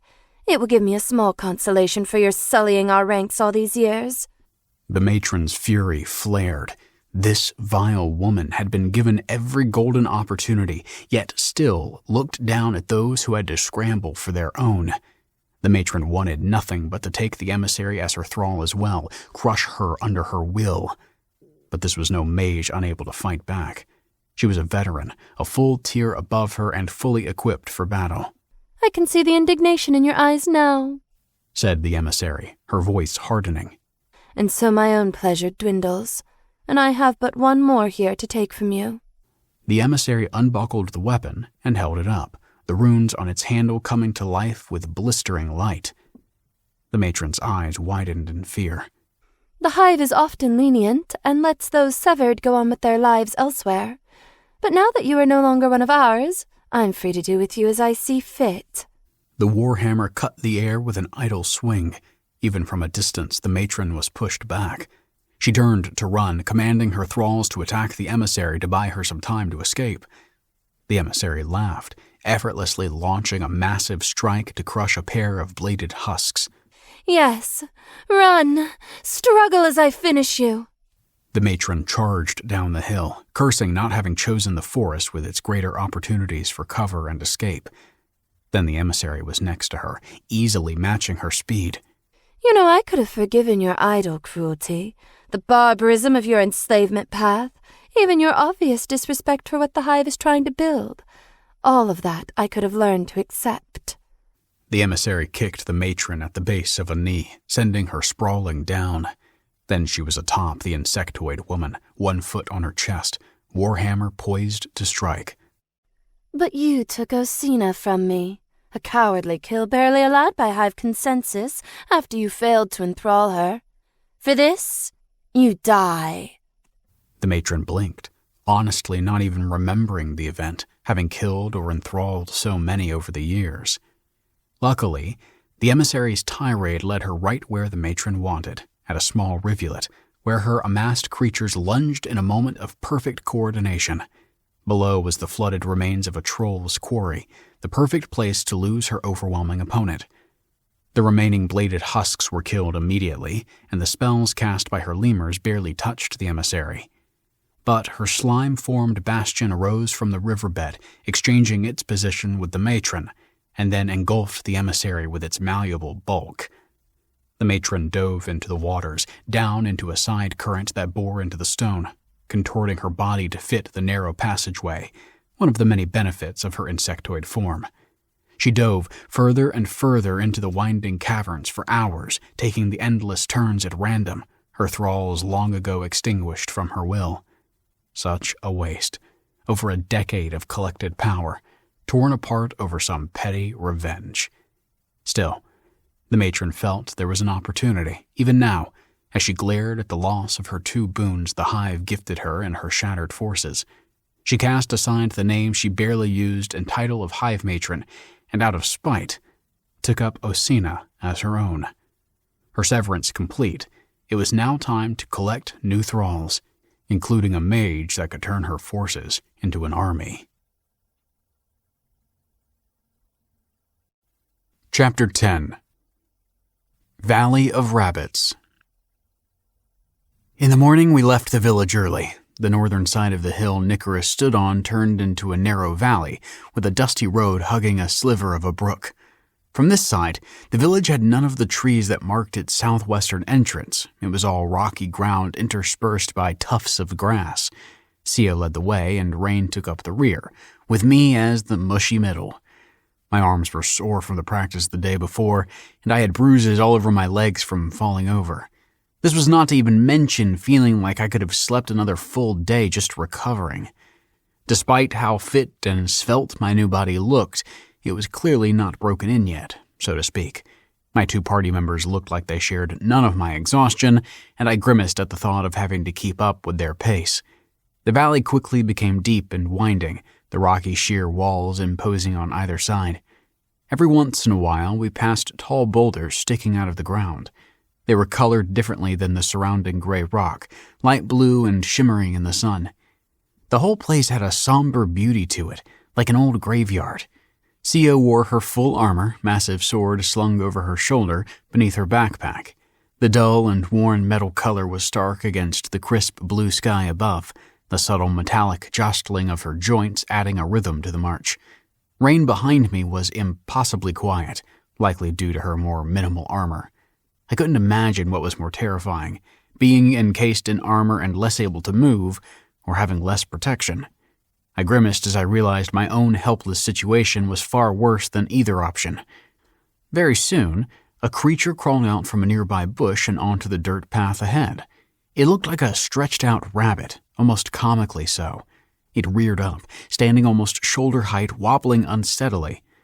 Then the rabbit opened its mouth and hissed, showing massive, sharp incisors clearly not meant for shredding lettuce. "Offensive line," Rain said as she pushed past me to stand behind Sio.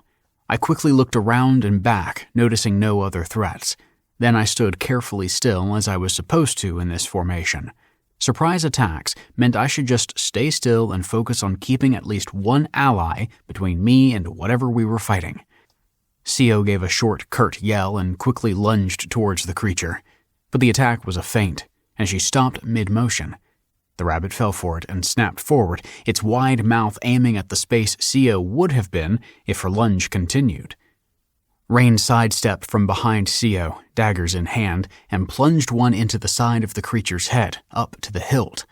The creature groaned softly, as if tired, and Rain withdrew the dagger with another flurry of steps to end up back behind Sio. The rabbit hit the ground with a soft thud, Rain with dagger still at the ready, scanning the foliage. Sio slammed her sword onto the creature's head, crushing it with a wet snap. Just to be sure, I guess. I felt the pip of my experience going up, but I ignored it and kept scanning around me.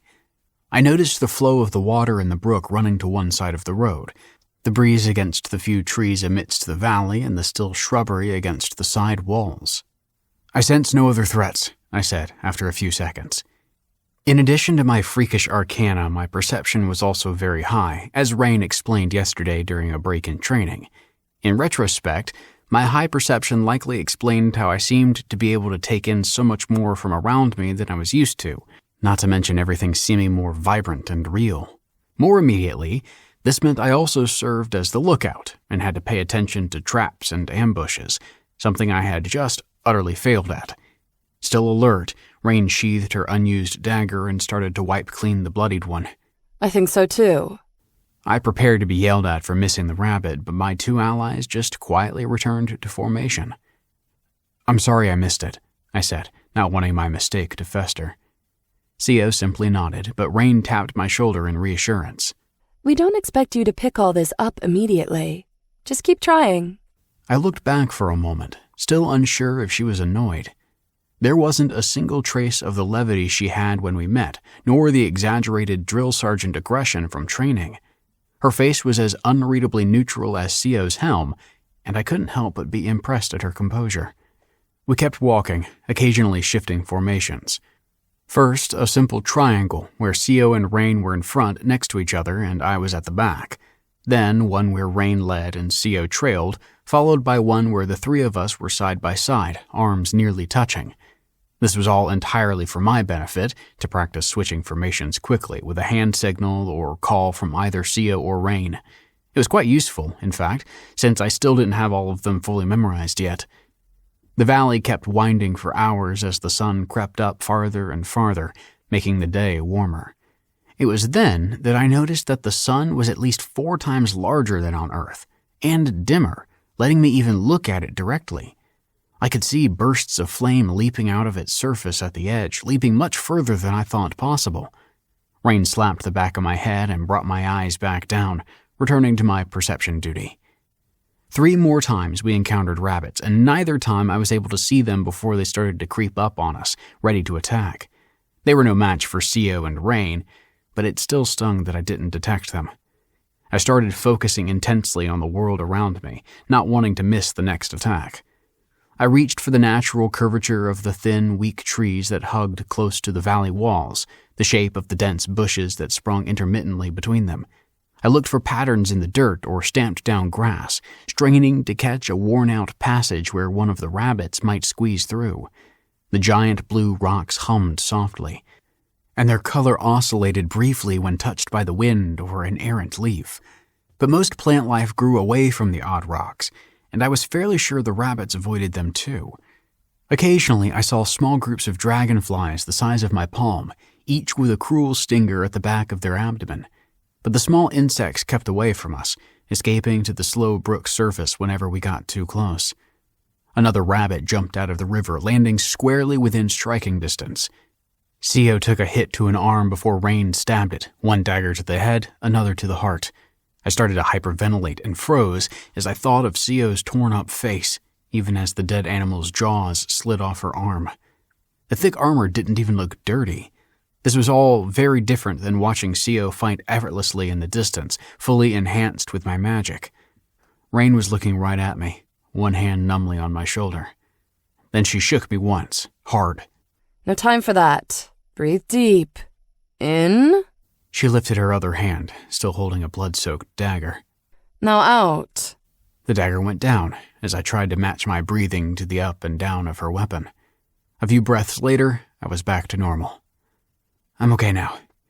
I cleared my throat and looked back around, trying to return my focus to the bushes and trees, and now the brook as well. I had a hard time concentrating, being constantly distracted by the deep shame of not being able to do the one thing I had been told to do. Do you need healing, Co? I asked. No. Co replied. 'Twas a frontal attack on armored body, thus I predicted the attack before it connected. My endurance was in full force. I nodded, remembering yesterday's lesson on the endurance attribute, and looked aside to my party's stats. And indeed, Co's health points hadn't decreased at all. But despite all that, I couldn't help but think of Co's lips turning blue over a growing pool of her own blood. Rain gently pushed me forward, and I sped up. We kept walking for a few more hours, the heat becoming a bit of an issue as I started sweating. I wondered how Co was managing. It seemed like she should be boiling in her full metal armor, but she gave no indication of that.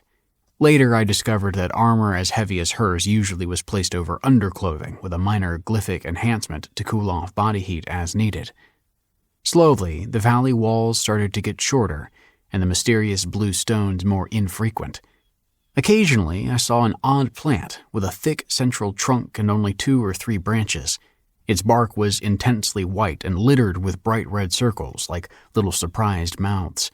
As the valley walls shrunk, the little white plants became more numerous, the greener foliage of the valley sparser. Soon the valley flattened out and the small road led straight into a dense forest of the white plants, now full trees, the smallest at least 20 feet high.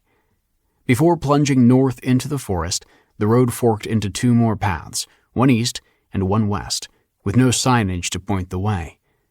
The road leading from east to west was evenly paved with what looked like small slivers of gray stone, immaculately in place and neatly cutting the packed earth road we were on.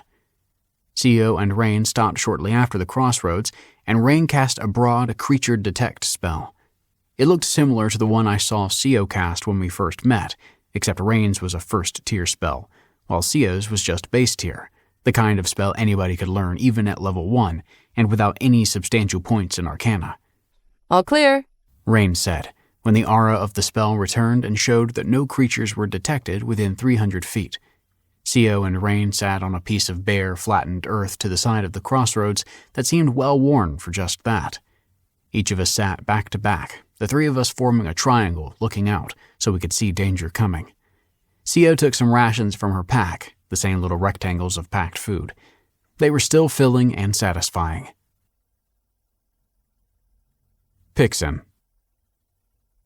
My Penship Covenant passive magic detected that Bendarios greatly summarized the information he obtained from Rain on the requirements for obtaining higher-tiered spells.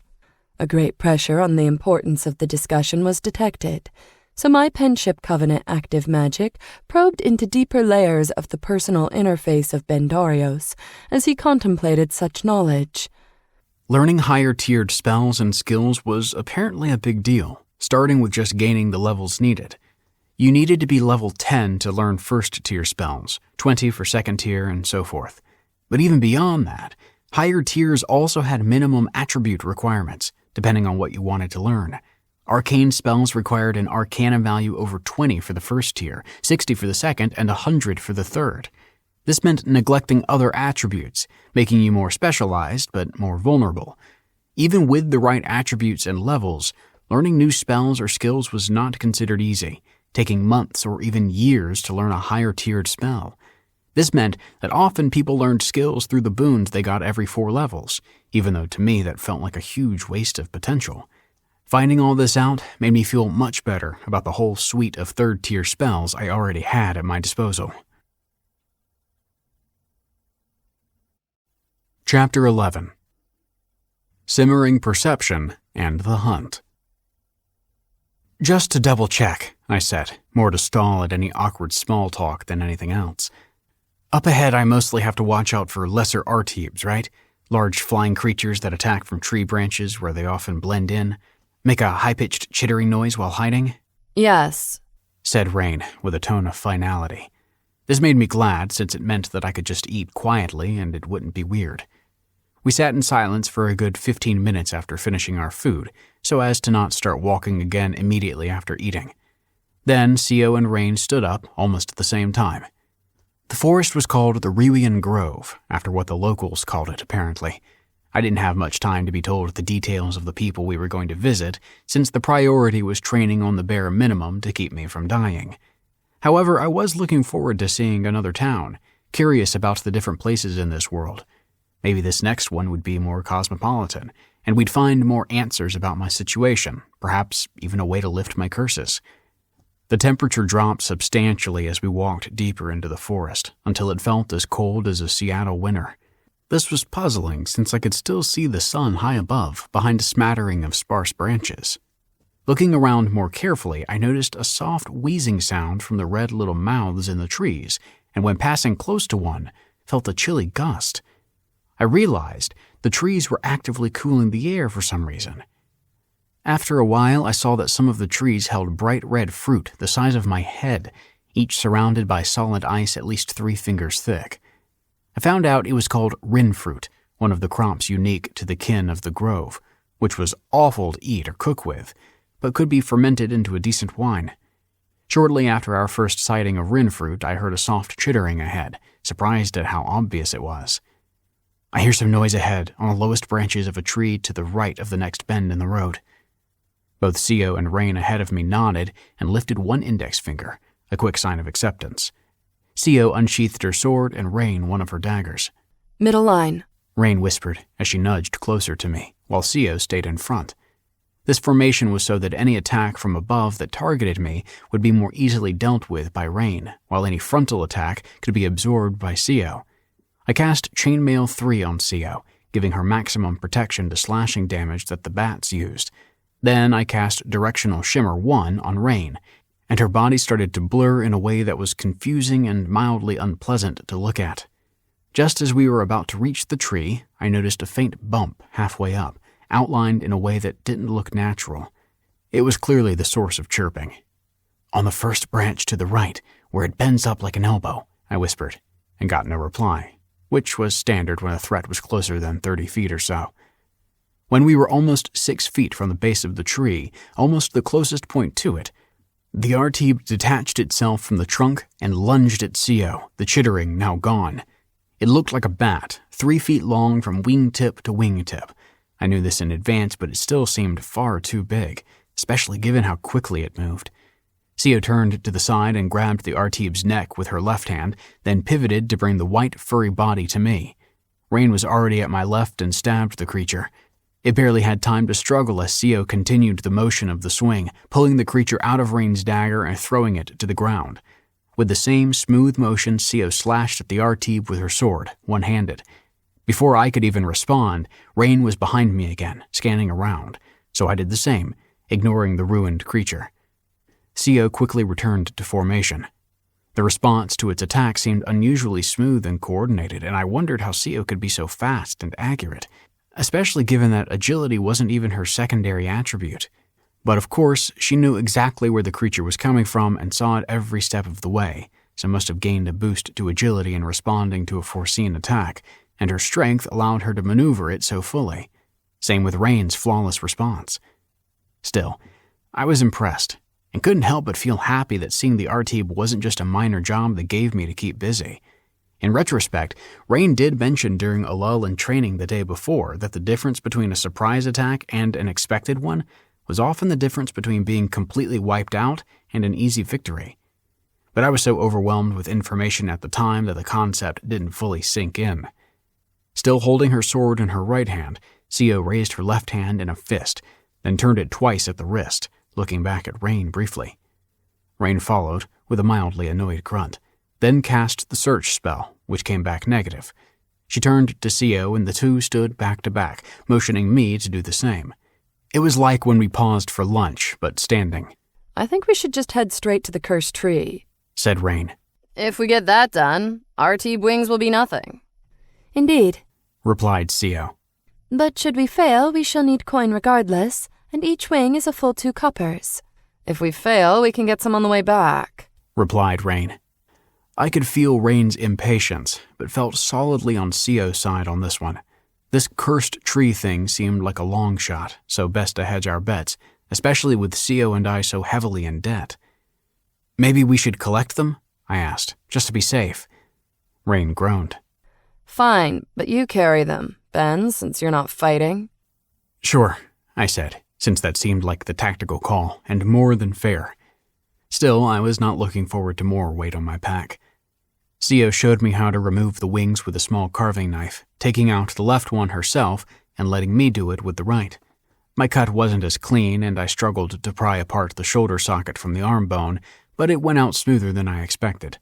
The large wings were also not nearly as heavy as they looked, maybe 1 pound each, which was a relief. We were soon back on track, heading steadily to the circle haven within the Rewian Grove, which was where both Rain and Sio agreed we should aim for before sunset. Even though we were only a few hours away, 6 times I noticed an Artib chittering in the trees. I noticed far enough in advance that I could cast protection and attack-boosting spells on Sio and Rain, but I believed the bulk of the advantage was with them seeing the attack coming. I was slightly worried that these were far more frequent than the rabbit attacks in the Nicarus Northern Valley, but they seemed to deal with the threat easily enough. My pack was also starting to get progressively heavier, and I wondered if perhaps keeping the wings was a mistake.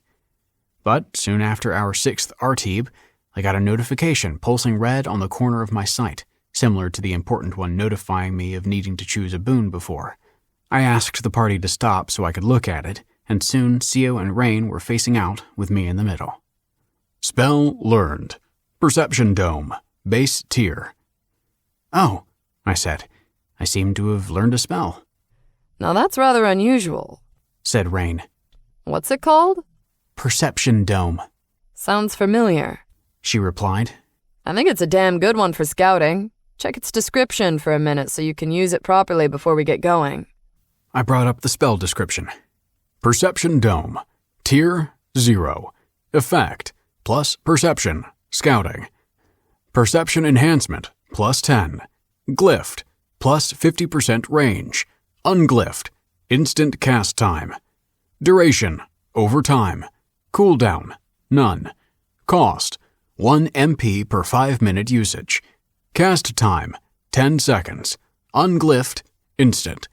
Range. 300 feet. Full. Plus 75 feet. Partial. Tapering. Unglyphed. 200 feet. Full. Plus 50 feet. Partial. Tapering. Description. Gold mark. A core skill of the lookout, which marginally increases perception for the purposes of situational observation, usually for the intent of threat detection. Attribute increase is marginal compared to the gain in concentration while using the skill, hampered only by the MP cost, which often prevents long-term usage. Does not increase field of view, only seems like it does due to perception increase extending to non-visual senses as well, thus additional peripheral scanning is needed. Modifiers are page 1 of 26. I think I can use this, I said. And in fact, I think it's not that different from what I've been doing for a while now. But it says I can use an unglyphed version of this. What does that mean? Unglyphed variants are normal for spells or skills acquired by using them, said Rain. You can learn the common glyphed version of a spell much more easily from a book or somebody teaching you. But if you use the relevant attribute and skill enough, it can show itself to you. So you can use it without needing to cast it, and you often get both. Not necessarily a better way to use it, just different. Pay attention to the difference in what each casting method brings you. I nodded and decided to continue with the unglyphed version for now. It felt more natural, like I could just slide into it and out of it easily. Even looking at the glyphs that I needed to cast the spell made it feel somewhat more clunky, even if I instinctively grasped those glyphs far better than any of my other ones. I was surprised that my cursed boon didn't prevent me from using this spell, but looking into the details, it felt like it did something to the mana around me than to myself. Technically, so by some technical workaround I could still use it. I felt incredibly lucky and smiled, thinking perhaps there were other spells I could learn that could bypass my curse this way. It was also fortunate that the MP cost of Perception Dome was negligible for me, despite what the description said. Not only because my total MP was high, but with my regeneration at 19 MP per hour, I actually recovered more than what the spell cost. We continued, and I noticed no more RTs for the next hour or so, but kept practicing with both versions of my Perception Dome. I was wrong earlier. It wasn't just a slightly better version of what I was doing so far. It was a dramatic improvement. Not only did this sharpen my senses substantially, it greatly increased my ability to sense things happening behind me and to the side with my hearing. I also confirmed my original instinct that the unglyphed variant felt easier to use. But I did notice the increased range. The glyphed version expanded my range substantially and might be more important depending on the situation. At one point, I noticed a group of animals in the distance, over a dozen of them, charging right at us.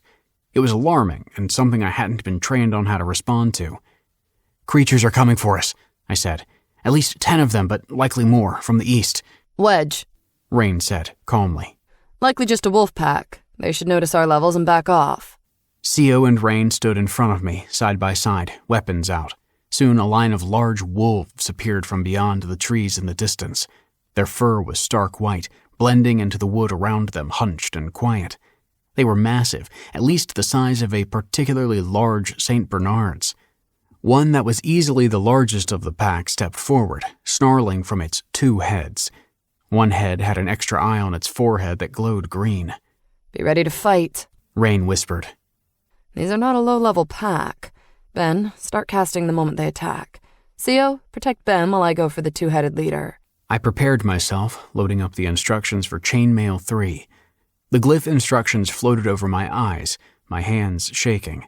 Sio and Rain were deathly still. After a few tense moments, the snarling stopped, and the 2-headed wolf turned back, its pack following. Slitting moon, that was close, said Rain. Indeed, replied Sio. Is it known that a 2-headed wolf stalks the Ruian Grove? Certainly not, said Rain. I'll upload the info to the local interface right now. Was that a particularly strong creature? I asked, still shaken. Yes, said Rain. Wolves with 1 head are usually no match for those even between their first and second boon, but fighting them at all is rare, since they also avoid confrontation with those even marginally higher level than them. But a 2-headed wolf is well within the first tier and can command a large pack to attack parties they would normally avoid, even large ones. I exhaled in relief. I guess the 3 of us were enough. Sio shook her head. Doubtful. I believe it just detected your being in the 3rd tier. Agreed, said Rain. But enough bean fiddling, straight line. We continued, and I returned to perception duty. Eventually, we reached the Circle Haven, the sun barely dimming in the horizon. This haven also had a large tree in the middle, and it looked very similar to the one in the small leaf forest Circle Haven. Its dark wood stuck out from the stark white wood around it and only seemed to rise differently from the pool in that it was wedged a bit further from its lip, curving inwards towards the placid water before rising up. The area was ringed by identical stones perfectly set into the ground, same as the other haven. The campfire here was more elaborate, however, with 6 wooden benches serving as a seating area around a fire pit neatly lined by fire-singed rock. Each of us stepped into the protective bubble, still alert, Rain even turning around to face the woods outside as she slowly crossed the threshold. "Well done," Rain hollered as she smacked my back, which nearly made me fall over. "I've never had an easier time in this area. We have so much loot." "Indeed," replied Sio, sounding downright jovial, even behind her helm. "'Twas a plentiful run. Not even a day in the grove, and we are heavy with 24 coppers worth of bounty. Nearly a full silver quart." "I don't get it," I said, somewhat confused. "I understand that seeing an attack coming makes the fight easier, but wouldn't some other party find just as many?" "Oh, yes," Rain replied, throwing her pack down and stretching. "But each battle wouldn't go as well, and the R-Teebs usually escape if their first attack is unsuccessful. And minor wounds then have to be bandaged, and all sorts of tactical precautions have to be observed. Minimally, our highest perception user scouts ahead before any of the rest of the party follows, slowing any progress. Last time I was here, my party of 5 only managed to kill 2 R-Teebs, and the other 5 that attacked us escaped before we could even strike back. But they still hurt one of our other mages rather badly, beyond what a base-tier healing spell could help with, which meant we had to use an expensive potion to keep her from dying. It wiped half our profits from the entire run." "Oh," I said, starting to understand. "So why didn't we also harvest something from the rabbits?" "Those are too low level, only good for starting out singlets to use in their struggles to reach the second level, so their teeth and eyes barely go for a copper quart per 5 or 6 animals. Nicarus is so flooded with them that people use rabbit incisors as small change for 1/10 of a copper quart." Sio sat and started the deliberate process of removing her armor. "Back in Kren, many eastern townships use 1/hand's width of a local lizard's entrails to be of similar denomination for improvisational currency." I got it. Made sense that the minted currency would be for the larger values, with smaller values left for the common folk to deal with themselves. An unusual combination of formal currency and a barter economy. I wondered if there was some odd historical reason why it ended up this way, or if it was a function of there being so many aggressive creatures around. How could creatures throw themselves into battles that so often got them killed? Did they breed that frequently? Is it something about their interaction with mana or vital force? "Oh, Sio, my dear," Rain cooed, plopping herself next to the armored warrior. "How does your hair look so good even in helm netting? I bet some of the passives on it are for hair vigor." Rain leaned against Sio's side, resting her head against the shoulder armor. "Some of us just rely on our natural beauty." Sio smiled, mock-patting Rain's winding braids, which were still in a tight, stylish bun. "After all, not all of us contain the manic energy to jump around all day while fighting." Rain looked quite tiny, a curling, flowing pose next to Sio's impressive solidity. I thought about joining the conversation, maybe with something about how I could perceive my way into good hair, but I was afraid I wouldn't say something clever enough. As the 2 women kept chatting, I felt more and more like I shouldn't interrupt, which slowly crept into the old feeling that I didn't belong. Rather than dwell on that, I turned away from them and stared into the middle distance, bringing up my spell tree to continue studying. I decided I may as well see if I could learn more through the detailed information. I was well into a section describing edge cases of how lightning infusion could backfire through grounding when I heard a strange sound in the distance. It was a combination of high-pitched shrieking and metal hitting something hard. I looked up, expecting my party to also be on alert, but Sio was calmly wiping down her armor while Rain spread out on the grass, nibbling on a small nut. Even if they didn't notice, and we were safe in a circle haven, I felt this was something that couldn't be ignored. I said, raising one hand. The 2 immediately turned to me, alert. "I'm hearing something that sounds a lot like swords hitting something in that direction," I said, pointing north down the road leading further to where we were going. "Don't you hear it?" Both got up and scanned the trees, Rain cupping hands behind her ears and closing her eyes to listen carefully. "No," she said. But if it's what you describe, somebody is likely being attacked just as they tried to reach this haven. The most obvious place for an ambush. I nodded. Makes sense, since travelers would naturally make their way there, and the attacker just had to wait for tired, possibly injured people to come to a fixed location away from any law enforcement. Sia slid her helm onto her loose hair, not bothering with the cowl. We should help, she said, as she hastily started putting on her gauntlets. You can't armor up in time, Rain replied, her dagger still at her side. I didn't notice this before, but it seemed like Rain would always be ready to fight, never relying so strongly on armor that took forever to put back on. A helm and gauntlets should be enough, if Ben can harden me. This is too risky. Might also be a trap. Rain was still, her voice flat. Also, we're trying to keep Ben's tier secret, and meeting others on the road like this could compromise that. Agreed. Sia was already heading north, fast. She stopped right at the edge of the protective bubble of the Circle Haven's invisible boundary. But I say we go. Rain turned to me, her face neutral. Do you want to risk your life for this? I felt impossibly out of place for this, completely unprepared for the decision. Pixen.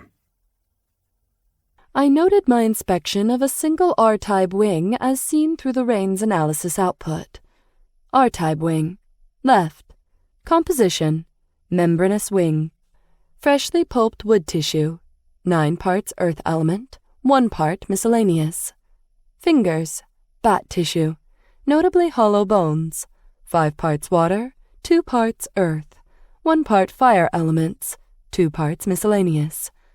Estimated value, Nicorous. 4 to 8 copper bits. Description. Gold mark local interface. R-type wings are a common source of fine paper in Nicorous and Riwian areas, ideal for bookbinding and light-pressure glyph masonry, cost prohibitive for other uses. Price decreases with damage to the wing tissue, particularly central punctures to wide segments of the wing. Recommended entire wing returned for proper processing, since improper field extraction of the fine membrane will lead to curling, which will dramatically decrease value. Fingers of no common usage and thus often discarded, unless the... Page 1 of 7. Chapter 12. A quickly assembled tent.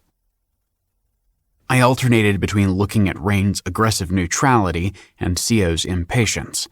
I didn't want to disappoint Sio, but also felt it was unwise to disagree with Rain. Then, for barely a wisp of a second, I saw beneath Rain's self-control, a twinge of the eyes, just a shadow of movement. Could have been anything, in fact, but I knew it was contempt. I was acting like a damn coward. This time, things will be different. I think we should go, I said, forcing my legs to get up, my staff tight against my chest. Then we go, Rain replied, her neutral mask tight again. Reverse line. We stepped out of the protection of the Circle Haven, and I felt naked and threatened. We walked fast down the north path, almost jogging, as I cast Chainmail 3 onto Sio, then Fire Infusion 3 to Rain. In what felt like no time at all, we turned a tight corner to find that 2 people armed with long spears were fighting a giant spider the size of a small car. It looked horrifying, oozing from several deep wounds and pushed against an outcropping of downed trees. The shock of seeing such a monster was immediately relieved by the obvious notion that the 2 warriors almost had it, that we wouldn't do much more than offer some support. Help! The spider hissed. Brigands! Help! One of the attacking women briefly looked back at us, then back to the spider. Half its carry, she said. This is a Riwian noble spawn or some Jill, from her markings. We all can make some good silver here. Sio yelled. Never! In a deep bellow, charging ahead. Rain nearly tossed me to the side as she hurried to join her. I barely managed to reorient myself before I saw Sio slamming her sword against one of the brigands and Rain weaving to the side of the second one's flurry of thrusts, the spider leaping to help her. I raised my staff in a vertical defensive stance, then, without thinking, started to cast Single Heal the first, the motion faster than I thought I could ever do, somehow still scanning for any threat that came my way, everything a blur. Sio leapt to the ground sideways, her sword held back to prepare for a slashing strike. Meanwhile, Rain cast a blinding lightning spell and with a dagger thrust snapped the bandit's spear in half as the spider bit into the bandit's back. My eyes barely adjusted to the flash as I swung my attention back to Sio. A spear was stuck to the ground next to her, and Sio's sword plunged deep into the remaining bandit's gut. Suddenly, one of Rain's daggers was also sticking out of the bandit's neck. My hands were shaking, holding up my staff, my breath unsteady. But I saw none of my party were injured, so I shook off the healing spell. I shifted to my perception duty as I was supposed to, turning around in a full circle to detect any more threats. "All clear," I muttered. Sio was up, sword ready, and Rain removed her dagger from the brigand's neck. To the side, the spider looked menacing and cruel, but still bleeding. We go back to the Circle Haven, Rain said. Modified basic line. Ruian between our vanguard and our mage. Without a word, Sio passed me, the spider behind her. I got distracted from my perception dome by the noise of the spider's many legs and the sight of the fine hair sticking from its exoskeleton. Instinctively, I felt even more afraid now, being so close to it than when it was in battle, but soon Rain was behind me and we were moving again. I forced myself back to the perception duties, ignoring the giant spider marching in front of me. Another attack could be coming. But we soon reached the Circle Haven, and when Rain crossed it, I felt like I could collapse from the tension. We'd just killed people. Actual human people were dead now. I didn't feel as strongly as I felt that I should, but surely this would be serious. Sio calmly removed her helm like nothing worth mentioning happened, her back fully to the spider. "Please heal the Ruian, Ben. She's badly injured," said Sio. It took me a moment to understand what she meant, my dulled brain slowly saying to itself the obvious, that this giant spider was apparently on our side, somehow. Right, yes, right. I raised my staff to start casting my third-tier single-target healing, but Rain touched my shoulder and whispered to my ear. First tier only, okay? Low profile. I nodded and easily broke off the spell and started again with the first-tiered spell, as if it was all part of one casting. A few seconds later, the many lacerations and open wounds on the spider were closed, or at least not bleeding, and one of its many eyes, which had been a deep green and partially caved in, was a more natural-looking black and its normal shape. As the spell's effect ended, it even seemed to unfurl its posture away from its massive legs, less like what one of the tiny spiders back on Earth looked like when curled up and dead. "Many thanks, assistants," the spider hissed, mandibles struggling to chew out the words. "And heal. Heal. Very heal." "Our pleasure, Lady Ruian," Sio replied. "Clacktow. Clacktow name. I am nameless. Battle name, Sio." Sio pointed back at me and Rain. "These are Bendarios Sermakador Garandau and Rainasea Kalat." "Hello," I said, as I went to the stone stoop furthest from the spider, more to place something between it and me than to actually sit. Rain must have noticed my discomfort and sat in front of me, cross-legged on the ground.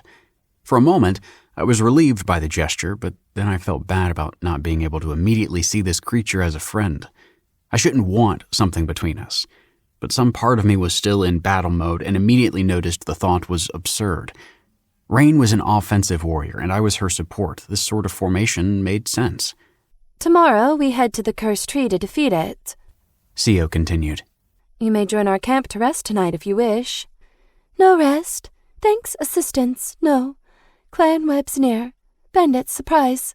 Surprise, no surprise. Certainty." No formal. Rain said, slow and staggered like the spider. Careful. The spider tilted forward towards Rain and Sio. "Much careful, truly. Many thanks, assistants. Clacktow memory of Keep Sio. Bendarios Sermakador Garandau. Rainasea Kalat." The spider stumbled with the pronunciation of our names, but very clearly tried to catch each syllable, which seemed to go beyond empty pleasantry. Then the spider turned quickly and left, now crawling with much more forcefulness than before. I happily noted that my healing worked on creatures like that as well, not just humans. "Well, that was a surprise," I couldn't help but say, relieved when the spider was gone. I'm sorry, Rain said, turning slightly to look up at me. I forgot to tell you the Ruians are kinfolk. It must have been a shock. I presume there are no shelled kin in the Seattle? Sio asked, sitting across from us and starting to clean her sword. I sighed. Earth has no people that are like other creatures at all. There are only humans. I thought we'd have to fight a very large spider. Rain and Sio turned to each other and laughed. Well then, you showed great bravery today, Sio said, something soft in her eyes that I hadn't seen before. You faced a terror and not only held formation, but cast mid-battle for the first time. You bring valor to your name, Bendarios Sermakador Garandau. And she raised 2 fingers of her left hand to her forehead. I looked down, not knowing what to do. Are we in trouble? I asked. I mean, we killed people. Should we call the authorities or report this? Sio half-grunted a chuckle. Such vermin require no such deference. Goldmark law places us in the right, and any probing of our interface would confirm this. Rain in front of me looked back and smiled. Yeah, don't worry about it. Nobody cares about this sort of thing. I nodded back, particularly relieved that I didn't need to sit through this world's equivalent of a police interrogation. Rain was still sitting on the ground with her back to me and arched her back so I could see her smiling face. On another note, I've been hungering something else all day. Sio chuckled, and Rain widened her silent grin, leaning back even further, extending one leg in the air to keep her balance. I wasn't sure how she did that without falling over, but the acrobatic contortion seemed natural to her, like a stretching tiger. In fact, the motion made her seem more natural than the show of flirting at the tavern, more genuine. You didn't eat enough when we broke for lunch? I asked, hoping I wouldn't break up the happy mood with my confused questions. And this one seems rather dense about such things, dear Rain, Sio said, rifling through her bag, a soft smile on her face. Be gentle. Now I was really sure I missed something. I ate enough, but now I crave meat. She then somehow leaned back even more and lifted one hand to caress my leg. My tent is small, but we can work something out. I froze, shocked that she might actually be serious, my brain numb. Wait. Rain quickly righted herself with a twist, sitting up away from me, both hands up. Sorry if I misinterpreted how you've been looking at me. I won't bother you about this again. Wait, I want it, I blurted out quickly, shaking awake. It's just that I was never approached like this before, on Earth, I mean. I was surprised, is all. Rain smiled widely, more warm than wry now. Well, this means I have to show you how we do things here. She then took my hand and led me to the side of the camp, her pack in hand. When did she actually grab it? Did she make sure it was near her before she even sat down? She must have planned for all this far in advance when we all first came into the Circle Haven. That small realization was the most overwhelmingly flattering thing I could think of. Her forethought seemed like the kind of lengths I went through to make sure dates worked out well, even if in my case they just backfired. As we reached the edge of the protection bubble, Rain gently kissed my hand and quickly undid the straps on her bag. Then she set up her tent with a fierce efficiency that I don't think I ever saw anybody apply to anything before. It must have taken a total of 30 seconds. The sheer effort on her part to make this all work frankly meant more than the open lust on her pale, delicate face. The tent ready, she put one hand at my waist and led me in. The light green ring light above played with the red from the fire Sio started outside, allowing us to still see each other in a smooth penumbra of pink and yellow hues. The tent was small, and even kneeling I had to duck my head, so it didn't reach the curve of the small triangle of rough fabric. Rain turned to me, so we faced each other on our knees. She was so close that I could feel her breath on my face. She held both my hands loosely, our arms entwined. The palms of her hands were rough, but her fingertips were curious and precise as she caressed my own. I couldn't believe Rain wanted me, but as I looked into her softly glowing eyes, all of my doubts and awkwardness shattered in one crisp moment to the hammer of how badly I wanted this beautiful woman in front of me. I could feel the tension of our mutual desire between us, somehow in the flow of the very manna in the air. And before I could do anything, she passionately kissed me. Her lips were soft and demanding as I eagerly returned her passion. We both leaned in as we hungrily kissed, our bodies more fully pressed against each other. I felt her small breasts against my chest even through her leather, her hair smelling like cinnamon. I pulled her hard against me and down to the sleeping bags. She moaned as she easily maneuvered her body so that I was on top of her, with her legs wrapped around mine. As we continued kissing, she ground herself against my painfully hard member. Within a few moments, I could feel hands deftly working to undress the both of us, her agility a delightful blur at the task.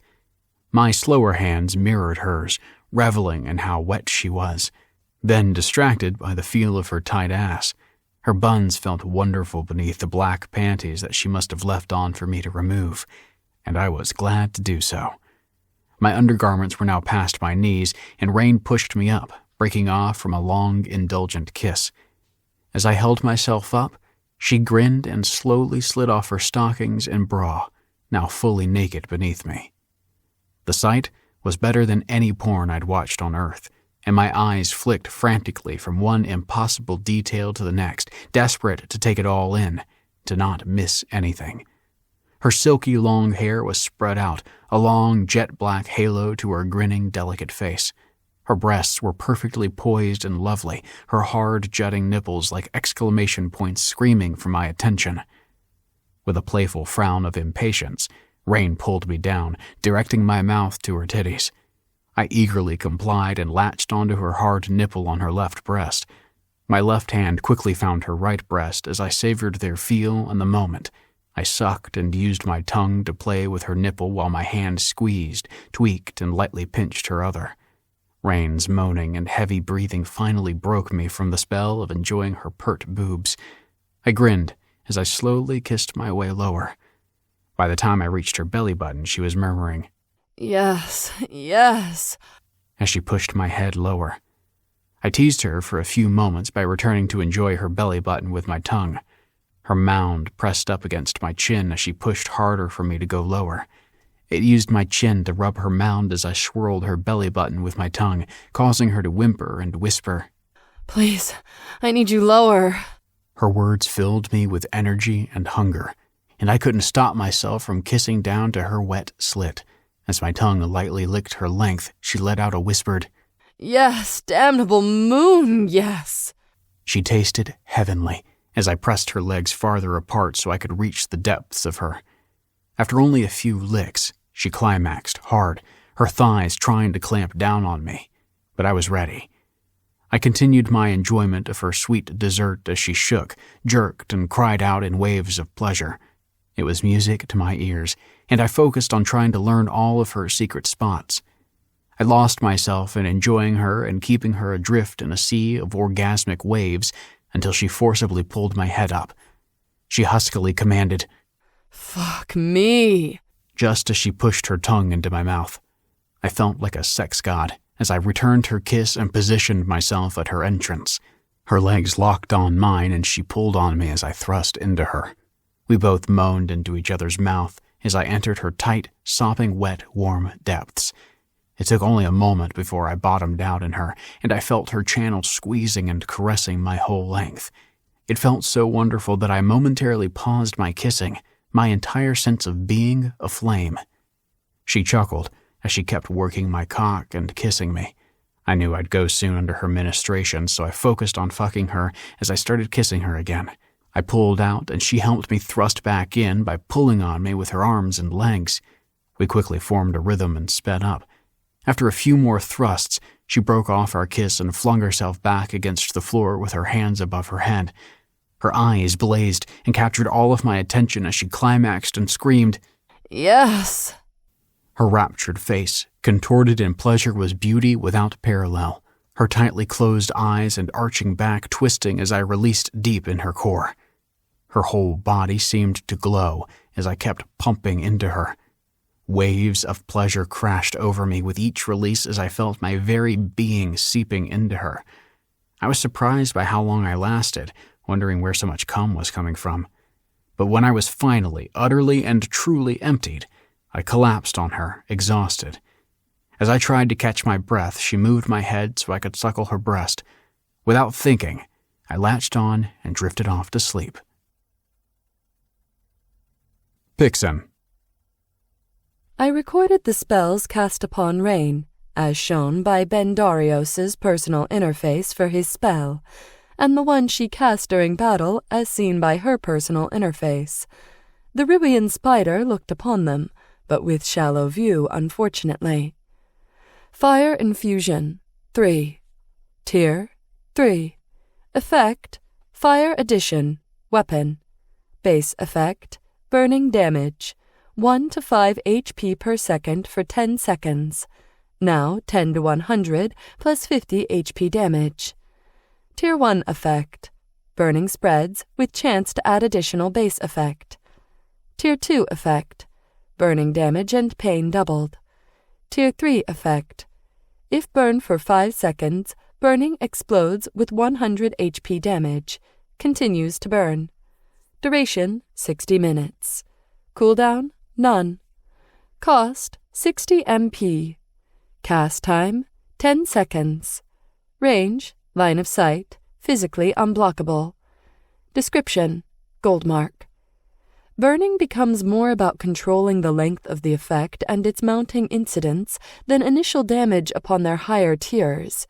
Equally effective against creatures of all elemental disposition, including water-based ones. The danger is with the insubstantial, or the odd oxygen-deprived environment, where flame cannot flourish. I have used the second-tier version of this spell as a heat source for a portable forge, with amusing results. Yet the third-tier effect eliminates that. Page 1 of 16. Lightning Flash 1. Fast Cast Variant. Tier 1. Effect, Lightning Attack.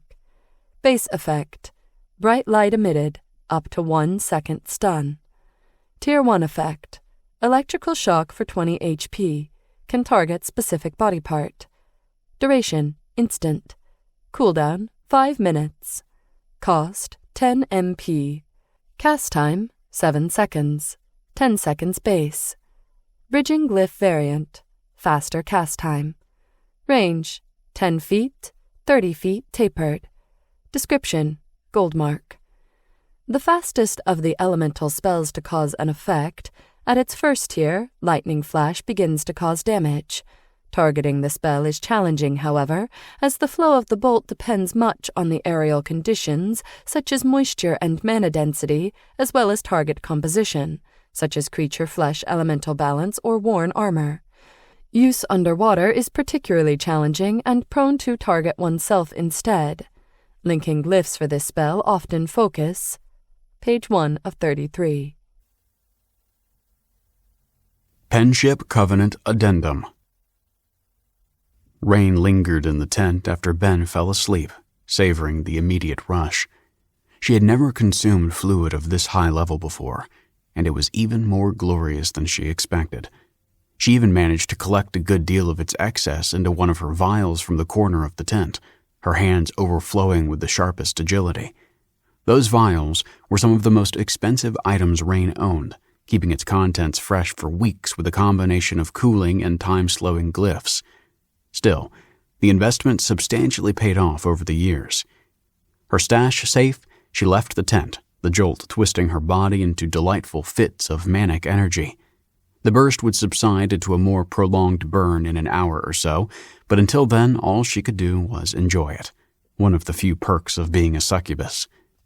Sio stared blankly at the flames, finding that even on a quest with a party, her guilt still hit the hardest at the day's end. You didn't want to watch? Rain asked, cartwheeling to stand on one hand on the thin ledge next to Sio. I'm just so offended that the fire is more interesting than my own hotness. Sio chuckled, despite herself. Rain's company helped, even if she thought it wouldn't. Or perhaps that it shouldn't. I apologize for the slight. Nights are difficult for me. Rain pushed off and landed on one toe, spreading her arms out as if in welcome. Sio couldn't help but be drawn into Rain's graceful smile, for all her crass bluster. Some business back in Kren? Rain asked, turning her body sideways while still perched on one toe, her muscles straining into another absurdly acrobatic pose. Yes, the curse was part of my punishment, but its release does not absolve me. Rain stood back up and sat calmly next to Sio, even if every fiber of her body wanted to dance. You know you don't have to go back. A level 10 warrior has many options, and you can build a good life for yourself here. Even beyond the Tyrone sisterhood. I know, said Sio. I wish I'd never considered such folly, that my resolve was unyielding, but 'twas among my first thoughts once my curse lifted. Still, it is not who I am. Yeah, I understand. Sio nodded, unusually relieved. How could you talk about the obvious matters so? How was Ben, by the way? From what I could not help overhear, it seemed mutually enjoyable. Asked Sio, not wanting to burden her friend too much with her weakness. Wonderful. And sorry we were so loud. I often can't help myself there. Rain beamed. High-level juice is just the best. The sex was amazing too, but by God, I almost felt like the ring light turned pure peak white. I should have tried to jump him last night too. Sio chuckled. He probably would have accepted, even spent as he was. He told me Seattle has as many men as women in it, and I inferred from his tone that he was not well courted.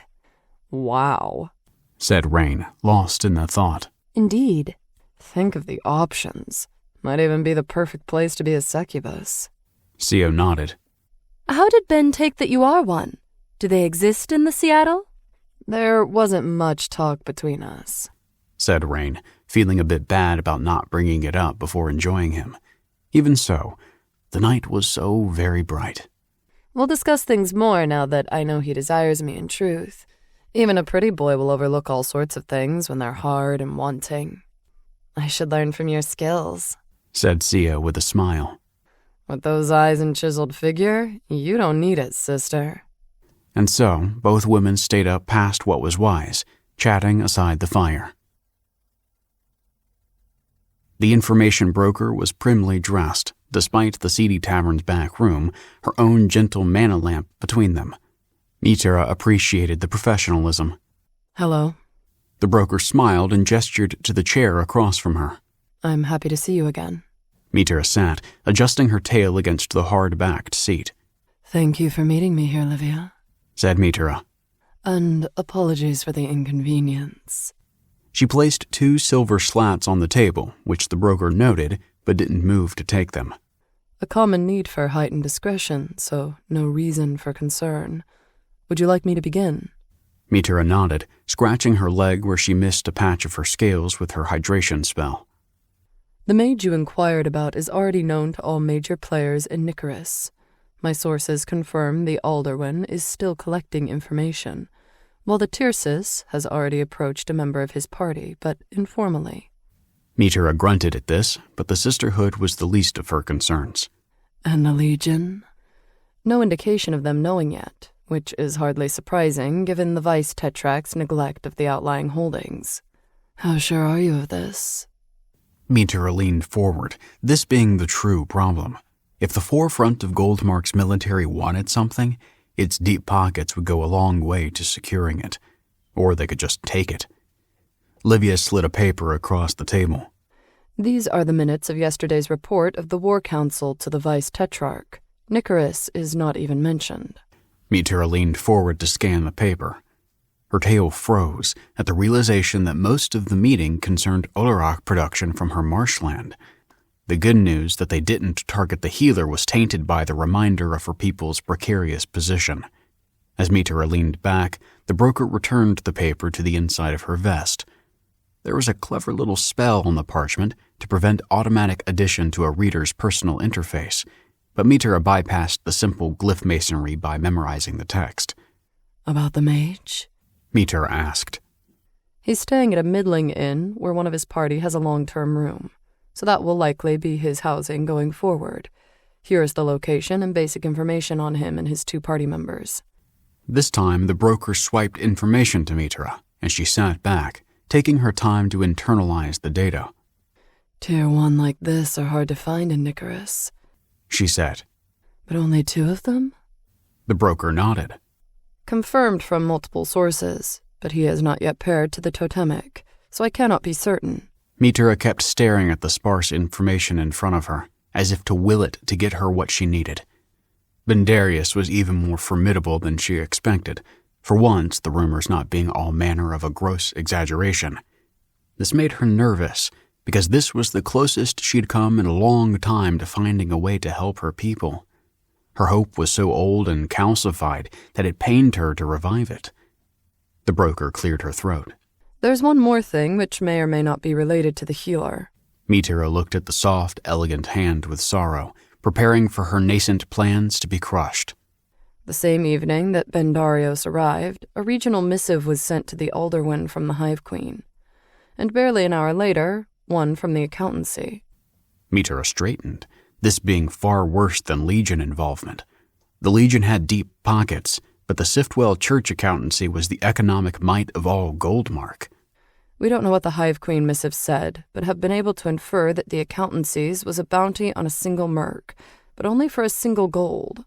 Mitira frowned at the situation. That doesn't make sense. The accountancy wouldn't act on so little. We confirmed that particular detail with multiple sources, and it is indeed puzzling. May I see what you have? Mitira asked. The broker looked at Mitira with sadness, genuinely wanting to help the water drake. That would cost substantially more. I'm sorry. Mitira sighed, expecting as much. What makes you think this has anything to do with the healer? It could be unrelated, right? It could, but Mitira, I seriously doubt it. Nothing from this high up has come down since the end of the war. Then twice right on the heels of his mysterious appearance. Mitira nodded. This was why she came to Livia, after all. Her insight on the information she purchased was often more valuable than the information itself. Well, this was one of the reasons, if she was being honest. She put her hand on the table and looked at the information broker again. Livia leaned forward, clasping the water drake's shy palm with both of her hands, glad their business was over. Be careful messing with this, Mitira, she said. The Southern Legion is already tense over the marshes, and more uncertainty in the region may make things worse. Livia's touch soured from the well-meaning advice, and Mitira slowly drew her hand back. Without another word, she got up and left, the broker sitting alone in the room for a long while afterwards. Chapter 13. First Poison. I woke up, feeling wonderful, to the fine hissing of the forest, slowly unfurling from a calm so deep it was almost unsettling. A smile covered my face as I vaguely remembered dreams of being pleasured over and over throughout the night. I realized I was alone in the small tent and wondered how long Rain had been up. My normal morningwood took a vacation, surprising me by its absence as I stretched before I put on my clothes. From my perspective, everything the night before had gone fantastically, and I hoped that Rain felt the same so our party dynamics wouldn't be all off. I tried not to worry about what might happen if our tryst caused an issue with the party. Shaking my head in an effort to not give the worry a foothold, I finished wiggling into my clothing and crawled out of the tent. Finally up, said Rain, poking at the fire with a stick as she watched the food cook. I made us all a proper breakfast, since in a few hours we'll be at our target. She flashed me a dazzling smile. Thanks, I said, my worry slowly retreating as I returned her smile with a very happy grin. Sio was sitting nearby, still in her underclothes, fiddling with a piece of her armor's greaves. I joined the two and had a pair of thick sausages with a generous chunk of black bread that was surprisingly soft. The meat tasted milder than I would have expected, and the bread somehow freshly baked, soft and light. Another perfect meal. I carefully watched as Rain cooked and flitted around, softly humming to herself, while Sio seemed to have her same solid, quiet presence. I let the pleasant morning soak into me, Rain occasionally resting a hand on my shoulder or brushing her fingers against my cheek. Each time she did so, my spirits lifted pleasantly, my earlier worries now fully dissolved. Soon we all geared up properly, put out the fire, and started off again. The road traveling north was much like the one from the day before, with my having to pause for the usual bat. On one occasion we encountered a long rabbit, but it had whiter fur and seemed to be a bit thicker. At one point, Sio called for a full stop, and we crouched for a long time as I heard a soft rumble ahead, and we waited for nearly an hour for it to disappear. I really wanted to ask what that was, but it was obviously the wrong time to make any sound whatsoever. Throughout the day, Rain seemed to be faster somehow, her attacks almost a blur, and occasionally she would perform some acrobatic stunt that defied comprehension. Some of her moves left me wondering how they could even be possible, no matter how high one's agility. All this time I had thought that my 2 party members were keeping my pace as a courtesy, but often we'd have to slow down, Co breathing more heavily. From this, I noticed that her stamina was nearly halved compared to mine and Rain's. What a difference only 2 levels made. Rain's agility at 33 higher than Co's strength at 23, which caused a substantially higher stamina. I was happy to have lucked out in that regard, somehow perception being an attribute that determined stamina. So my perception of 45 let me have higher stamina than both of them. Suddenly, when turning at a slight incline, we reached a clearing. Or rather, the forest's trees were collapsed to the ground and twisting upon each other, like a bramble of thorns. They were also a sickly green hue, as if rotting, and often were interconnected with what looked like pale threads of ooze. It was odd to see, the divide between where the forest was normal and this wasteland, perhaps with only a few feet in between where trees were twisting down, as if resisting the process of falling. The road was also not quite as clear, and we often had to stumble over the fallen mess of dead wood. This turned out to not be as difficult as it looked at first, since the trees crumbled into ash when stepped on. As we went deeper, a thick mist hung over the fallen trees, and it made walking down the road tense, since we couldn't see much farther ahead. "This is poison, I take it?" said Co, shortly after we entered the thickening mist. Yes, Replied Rain. part of what the tree is doing to this area. Its reach inches further every year and has for nearly a century. The Ribians are quite concerned, especially since it reached the road. "How much further? I seem to be losing health at a substantial pace." Co sounded far too calm for how bad that sounded. I pulled the party status menu to the side and saw that indeed both Rain and her lost HP, but only a small sliver of it. I didn't lose any at all, despite my woefully lower maximum HP value. Nearly 2 hours until the tree, unfortunately, and we need to leave the road soon. Replied Rain. Ben, when Co's health is depleted by half, please cast Single Heal the first. I should be okay until we get there. Absolutely, I replied, remembering my crash course on attributes. But isn't poison resistance tied to endurance? Usually, Replied Rain. but it seems like this tree's poison is so heavily magic-infused that it's tied to Arcana instead. I nodded, thinking that given our party arrangement that was mildly lucky, since both Rain and I had Arcana as a main attribute, so could resist the unusual poison.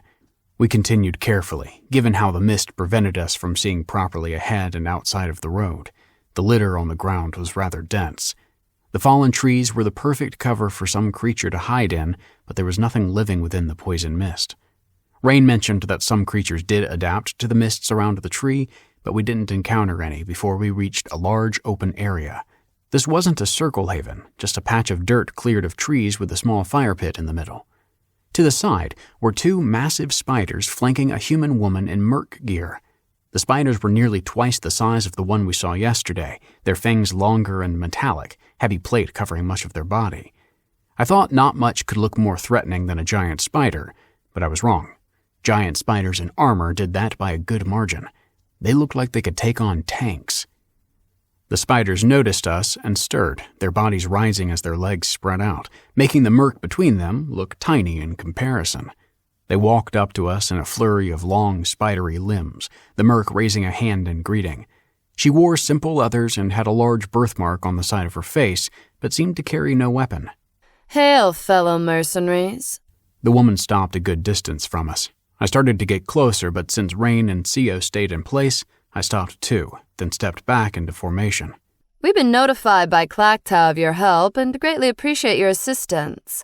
I was told to come here with these soldiers to aid in your efforts as a gesture of appreciation. Glad to see you again, Rain. Rain waved back. Thanks, Moksha. Good to see you too. As I looked more closely to Moksha, what I thought was a birthmark was in fact some sort of wound, with the tissue slightly knotted beneath in a way that seemed to dig into the bone. Likely a birth defect of some sort, but not like any I'd seen or heard of back on Earth. Seems like Semintor wasn't all beautiful women and the best sex you ever had in your life. It also had new and exciting ways of fucking you over, too. Moksha simply nodded, not continuing the conversation, a clear suggestion that we should get started. Please wait for us here with your allies, said Rain. We'd like to attempt this on our own first. Moksha replied with a slight bow, a polite smile on her face. Sidewalk 1, said Rain, calling for the formation where I'm in the middle, and we continued north, where the mist got thinner but somehow more pungent, with thick wisps of gas floating in the air like writhing snakes. Moksha and the 2 spiders indeed stayed behind, which I appreciated. Barely 5 minutes later, I saw the tree at a distance. It was smaller than I expected, barely 10 feet tall and 2 feet thick. The thing felt incredibly wrong, however. It had the same white color and red rings as the normal trees in the forest, but its branches twisted up, as if trying to escape the ground, all in sharp angles and far too much branching. It seemed to have no roots, the 2 straight trunk piercing into the ground at a slight tilt. It also seemed to undulate, like it was breathing, or more accurately, digesting. The next few moments it took to reach the tree were rather unnerving, and I almost botched casting the first-level healing spell at Sio as we walked, so distracting was the tree's presence. At the base of our target, Rain and Sio stepped forward and unsheathed their weapons. Ben, said Rain. Stare at the tree for a while. See if you can guess at its elemental weakness. We never could figure that out. When you get it, go ahead and cast linked enhancements on us. All right, I replied, rather unsure the more I looked at the tree. Why was it so fundamentally wrong? I looked away for a second, and the feeling left immediately, which itself seemed unusual. I looked back at the tree, and the feeling burst back like a sledgehammer. This was a magical effect, something to keep you from focusing too much. Right then, at the cusp of the realization, the feeling didn't quite go away, but felt muted, like something I could more easily ignore. I see something, I said. This thing somehow has a magical unease effect that keeps you from looking at it well. Rain and Sio turned to me, Rain smiling broadly. But I'll keep looking. I can tell there's more here that I can detect. After a few minutes following the pattern of the wood and the way the wind seemed to rush into its red holes, not out, I snapped to attention. Suddenly, I got the sense that the tree was resistant to fire, cold, and cutting attacks, but no added resistance to lightning-based attacks and blunt attacks. Weird, I thought to myself, expecting a chunk of wood to be weak to cutting, like with an axe. A soft interface message popped up, and I flinched, still not fully used to the windows. Spell learned. Perception focus. Base tier. Realizing this would be very useful right now, I opened up the description to the new spell. Perception focus. Tier. 0. Effect. Plus perception. Examination. Perception enhancement. Plus 10. Glyphed. Minus 25% MP usage. Unglyphed. Instant cast time. Duration. Over time. Cooldown. None. Cost. 1 MP per 5-minute usage. Cast time. 10 seconds. Unglyphed. Instant. Range. Line of sight. Visual. Unenhanced hearing range. Auditory. Description. Gold mark. Allows detailed examination of specific objects, generally in a non-combat situation. Perhaps one of the skills with the most varied uses outside of its attribute, useful not only in scouting and creature appraisal, but various aspects of crafting. Tendency for user to become overly invested in the object of study, so care should be taken when using in situations of peril. Modifiers include ring phase beyond lighting, but mental state of user is the principal. Page 1 of 31. I got a new spell again. This one's called Perception Focus. Scrunting moon, muttered Rain. How are you getting all of these so often? In all my time as a merc, I've only seen this happen once before. Sorry, I said. Maybe I can teach them to you later? Rain waved me off. No worries. For those 2 skills, I could buy the books to learn them too. But if you learn something rare, I might take you up on the offer. About the tree, Ben? Asked Sio. 'Tis uncomfortable here. I would rather us focus on the task at hand. Got it. I will cast lightning infusion onto your weapons. The tree seems to have resistance against everything else. Also, I get the vague feeling it has resistance to cutting attacks, but not to blunt damage. Sia nodded vigorously, and Rain burst out into a joyful, ecstatic laugh. What a sneaky little birch. Rain then swung her bag from her back to replace her daggers with a short hammer. It looked very simple, not at all like her elaborate, more dangerous-looking daggers. I looked away from the tree to focus and linked 2 third-tier lightning infusion spells, each one costing 60 MP, but linked together now cost 150 MP. Both Sio and Rain having this would take about 15% of my total MP, but at least the third-tier spell lasted for an hour, which hopefully would be more than enough. I cast the spells, first on Sio, then Rain. As soon as the spell finished covering Rain's weapon, they started striking at the tree, aiming for the same spot. First Rain with her hammer, then Sio, not with the blade of her sword, but its flat end. Interesting that Sio could switch from edge attacks to blunt attacks just by changing how she swung her sword, while Rain had to switch weapons. The attack seemed to burn the air with lightning as the two struck in quick succession, the bark shuddering as it singed black. Soon the entire surface of the tree rippled as if in pain.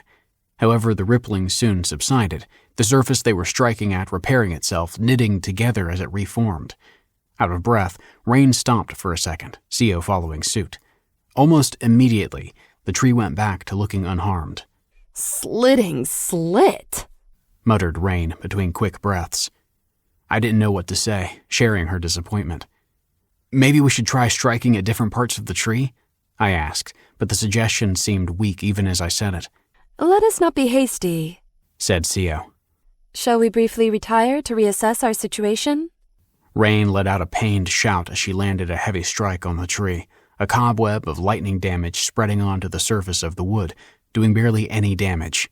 Fine, she replied, and slammed her fist onto the wood before walking off. Picks him. My passive and active magic were resisted, attempting at higher tier. Chapter 14.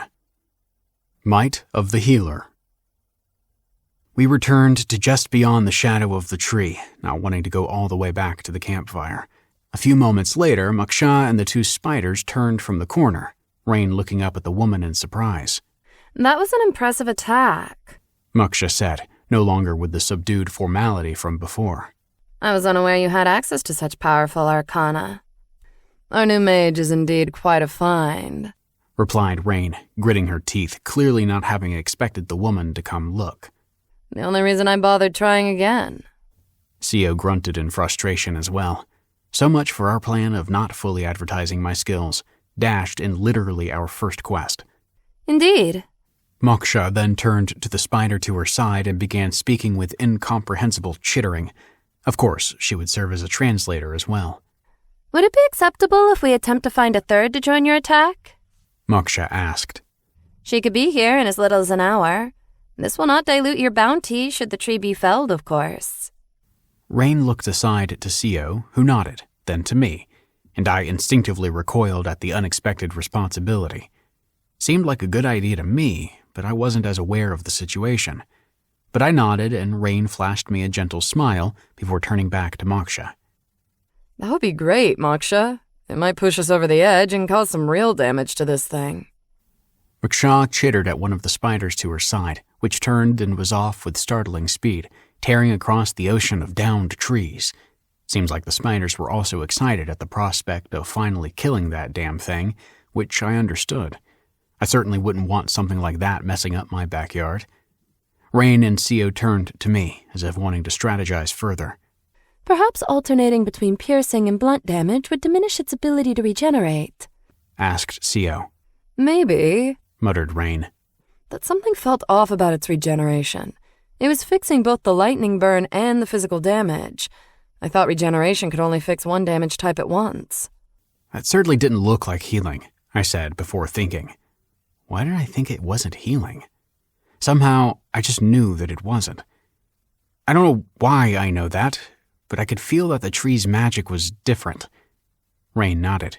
Arcana paired with perception gets to feel the nature of magic that way when cast nearby, especially at a targeted enemy. Maybe over time you should also develop some of your perception abilities beyond the base level? Can you show me how later? I asked, unsure if now is the right time, but absolutely seeing the value in that. Of course. She reached out and grabbed my shoulder, squeezing slightly. This felt nice, a tangible extension of being part of a group like this. I felt closer to CO and Rain, more than the little time we spent together really should have meant. Maybe it's the dangerous setting. I think perhaps Ben should rest to regain some of his MP, said CO. while we wait for the spider to arrive with backup. Rain looked down for a moment, then nodded. Yeah, She said slowly. as much as we strategize, MP management is probably going to be the most important part of all this. You okay with resting here? CO asked. Rain and I will keep watch over your tent. I will also ask Moksha and the spider to take perimeter positions as well, which I'm sure they won't mind, said Rain. I nodded, feeling odd at having this small army look over me while I took a nap, but knowing logically this was the best solution. My MP regenerated at the rate of 19.9 MP points per hour, clearly just my Arcana value of 199 divided by 10. But when I slept, that rate of regeneration increased by a factor of 10, so the 300 MP that I already spent would regenerate in a bit over an hour and a half, not over half a day. Rain and CO together set up Rain's tent, which was more comfortable than CO's, and I crawled in, mildly embarrassed that I had sex in this same tent a short while ago. I cast Single Heal the first on each of them to keep the poison's effect in check, which each cost 50 MP, meaning I'd have to sleep a full 2 hours to regenerate fully. CO looked in as I was adjusting the soft bedroll. We are both but a few steps from here. If you need anything, just speak out. I looked up at the armored face and could somehow notice her deep concern despite of it. Thank you, I said. She nodded and left, and even though I thought it would be impossible to sleep under these circumstances, I did. I woke up with CO gently shaking my shoulder, and I was nicely topped up. She must have been checking my MP as I slept, which was another unforeseen positive of being able to check each other's stats at will. We were soon back at the base of the tree, now with a massively bigger spider in tow. She carried what looked like a battering ram on her back, a massive blunt weapon. A smaller spider was also there, purely unarmored and draped in red and purple cloth with the texture of velvet, which kept talking to Moksha. I presumed this would be one of these noble spiders that the brigands mentioned the day before. Funny that creatures as different as spiders would also resort to some form of monarchy. Or maybe it was a complexity lost in their language that the interface somehow didn't translate automatically. My MP restored completely from the nap, I cast the same lightning spell, Lightning Infusion 3, linked upon itself for over double the effect on each of the 3 warriors, and Group Heal the first to top up everybody's HP. They really wailed on the tree now, their hope reinvigorated, and it seemed like the tree was giving way, the regeneration apparently not able to keep up with the damage, and large splinters of the trunk started flying off, the darkened damage from the lightning spreading further and further. Rain, then CO, then the spider, each at its turn like a finely tuned machine. The damage was really gaining ground, but the spider and CO were starting to slow, their stamina draining. I cast Group Heal the first, but that didn't help with stamina depletion, even if it replenished the party's poison damage. As their rate of attack faltered, the damage on the tree started slowing in turn, and I knew its healing would catch up soon. I stared closely at the wound, trying to make sense of it, my perception focus active this entire time. CO soon made a powerful strike that chipped off a hand-sized chunk of wood, and I saw something odd sticking out, leathery and out of place, before the spider's strike blocked it. Rain faltered with her next attack, hitting slightly off-target and slower, and the odd thing was covered up. And soon the damage began being reversed, regardless of the attacks. They stopped, Rain even resting her hammer on the ground and gasping, her face covered in a sheen of sweat. Even the giant spider seemed forlorn, stepping back slowly. Rain, CO, can we talk? I asked, thinking about what I saw and looking back at Moksha. Moksha, will you also join us? There is something I'd like to discuss. The 3 walked up to me, forming a small circle, with the elder spider close behind Moksha, our allied spider a bit further back. Only the 2 other spiders looked away, forming a loose perimeter around us. Suddenly I felt self-conscious about being the center of attention, but shook it off. I saw something in the tree just before the attack stopped being useful, I said, and Rain immediately looked up, the disappointment in her posture no longer so pronounced. Something leathery and rectangular, like the spine of a book. Then I knew it. It was not like a book at all. There was a book implanted in the wood. Probably what is causing the tree to behave this way. Rain looked unsure, but she looked down, thinking, while Moksha chittered at the smaller spider and, to some extent, the heavily armored one as well. What does this mean? Asked Sio, to nobody in particular.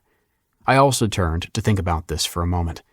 For one, it could have meant that the tree was equipping the book like we equip swords and staffs and such, but that didn't seem right.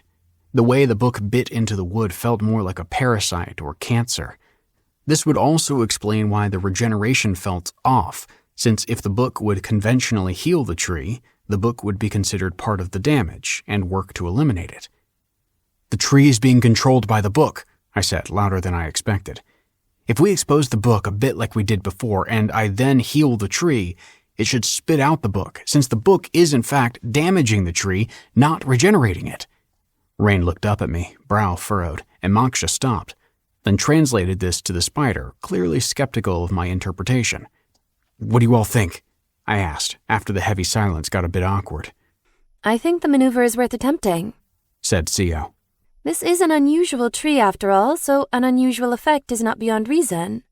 "Maybe somebody has a better idea instead?"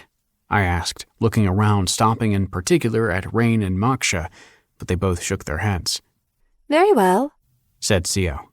I require a few more moments before I can provide another burst of activity, but then we attempt again.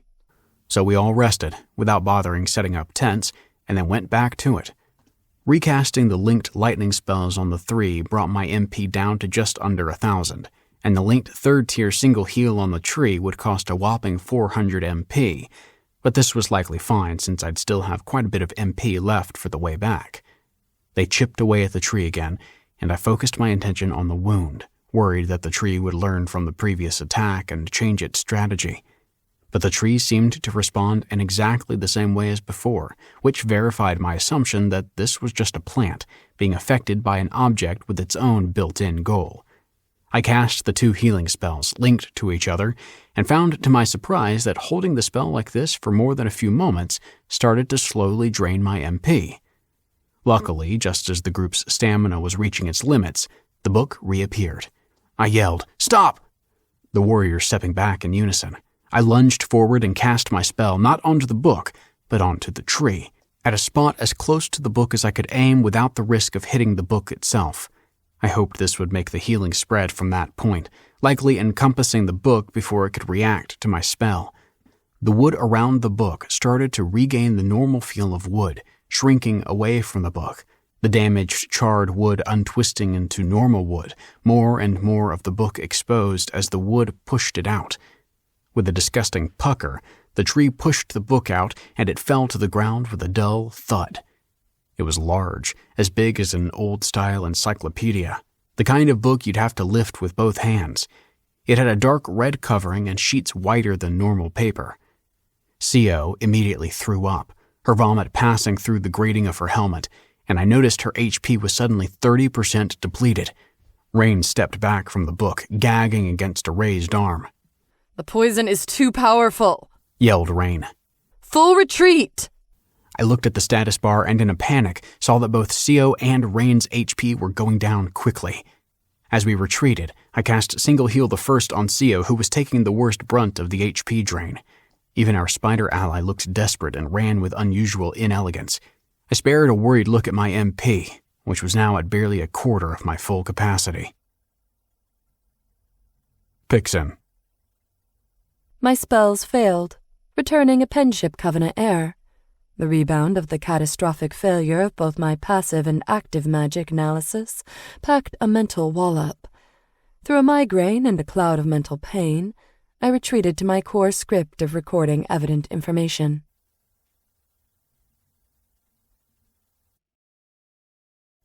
Chapter 15. Might of Poison. Back at the spiders, Moksha was also righting herself from having thrown up and drinking a potion with shaking hands. Both of the warrior spiders were in a defensive position, much like the injured spider from before. I felt reasonably fine, however, even if my HP went down by 1 single point as I thought so. Suddenly, the giant spider with the battering ram fell to the side with a heavy thud. Quickly, I cast Group Heal the second, aiming it at the spider with the battering ram, the one who seemed most affected by all this. The two other spiders also recovered, and Sio and Rain's HP topped up, but slowly started to tick down again.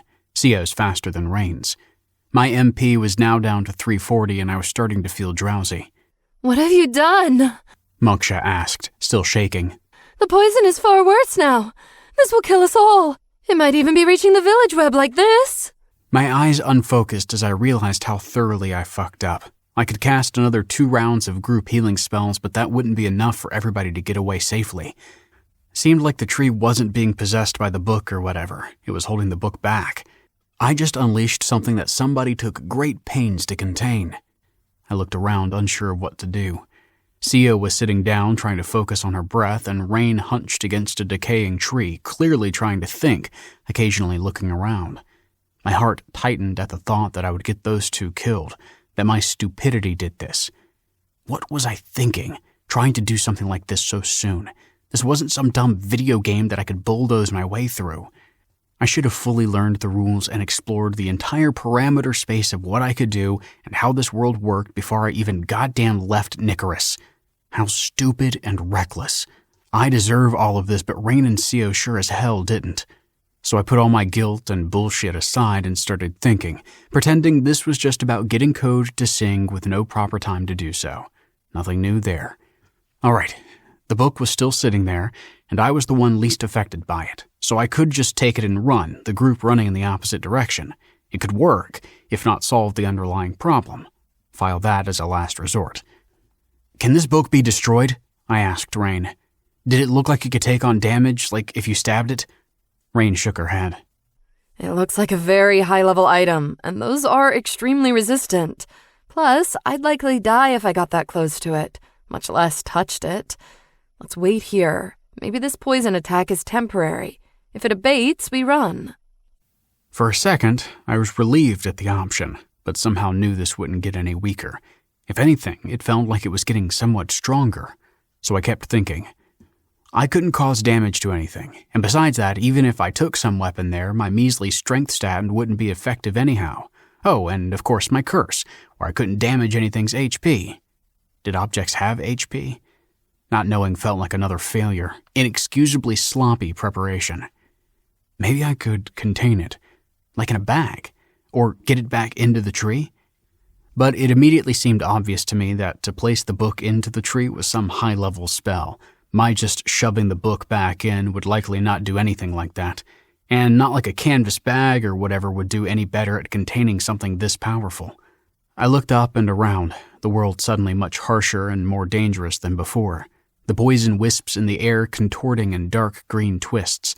I thought this place was a goddamn paradise, but it just has a different flavor of fucking you over than Earth. I kicked a stone in frustration at the bullshit of it all, and immediately lost 2 HP at the stubbed toe. The stone slowly turned over, the little snail beneath it looking up at me with beady eyes, as if in disgust. That's right, and I can't even do anything to this world worth 2 shits. Maybe I should just eat the fucking book. I paused and took a deep breath, forcing myself back to thinking a bit further. Rain, I said, and she looked up, looking tired and mildly impatient. I can't cause any HP damage, right? Yeah? She replied, her face strained. That includes any equipment of mine, right? So if I pick up the book, it shouldn't be able to cause any damage, right? I could have looked this up in my labyrinthine status description myself, but I remembered how my staff's damage was set to 0 HP, despite it being able to inflict more. Her eyes widened. Yes, it would.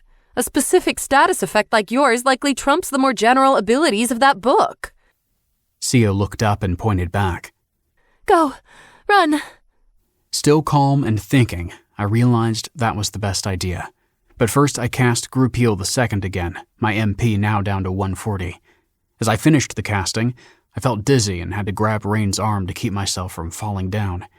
It seemed like getting so close to empty MP makes you increasingly tired and brain foggy. But no matter, I turned and scrambled back, at one point even dropping my staff, but decided to ignore it. With such low MP, that was useless anyhow. I almost decided to shake off the pack I was still carrying, but decided against it, since it would take me some coordination to take it off and I might fall down. The dizziness mounted on a dull, drumming headache as I ran.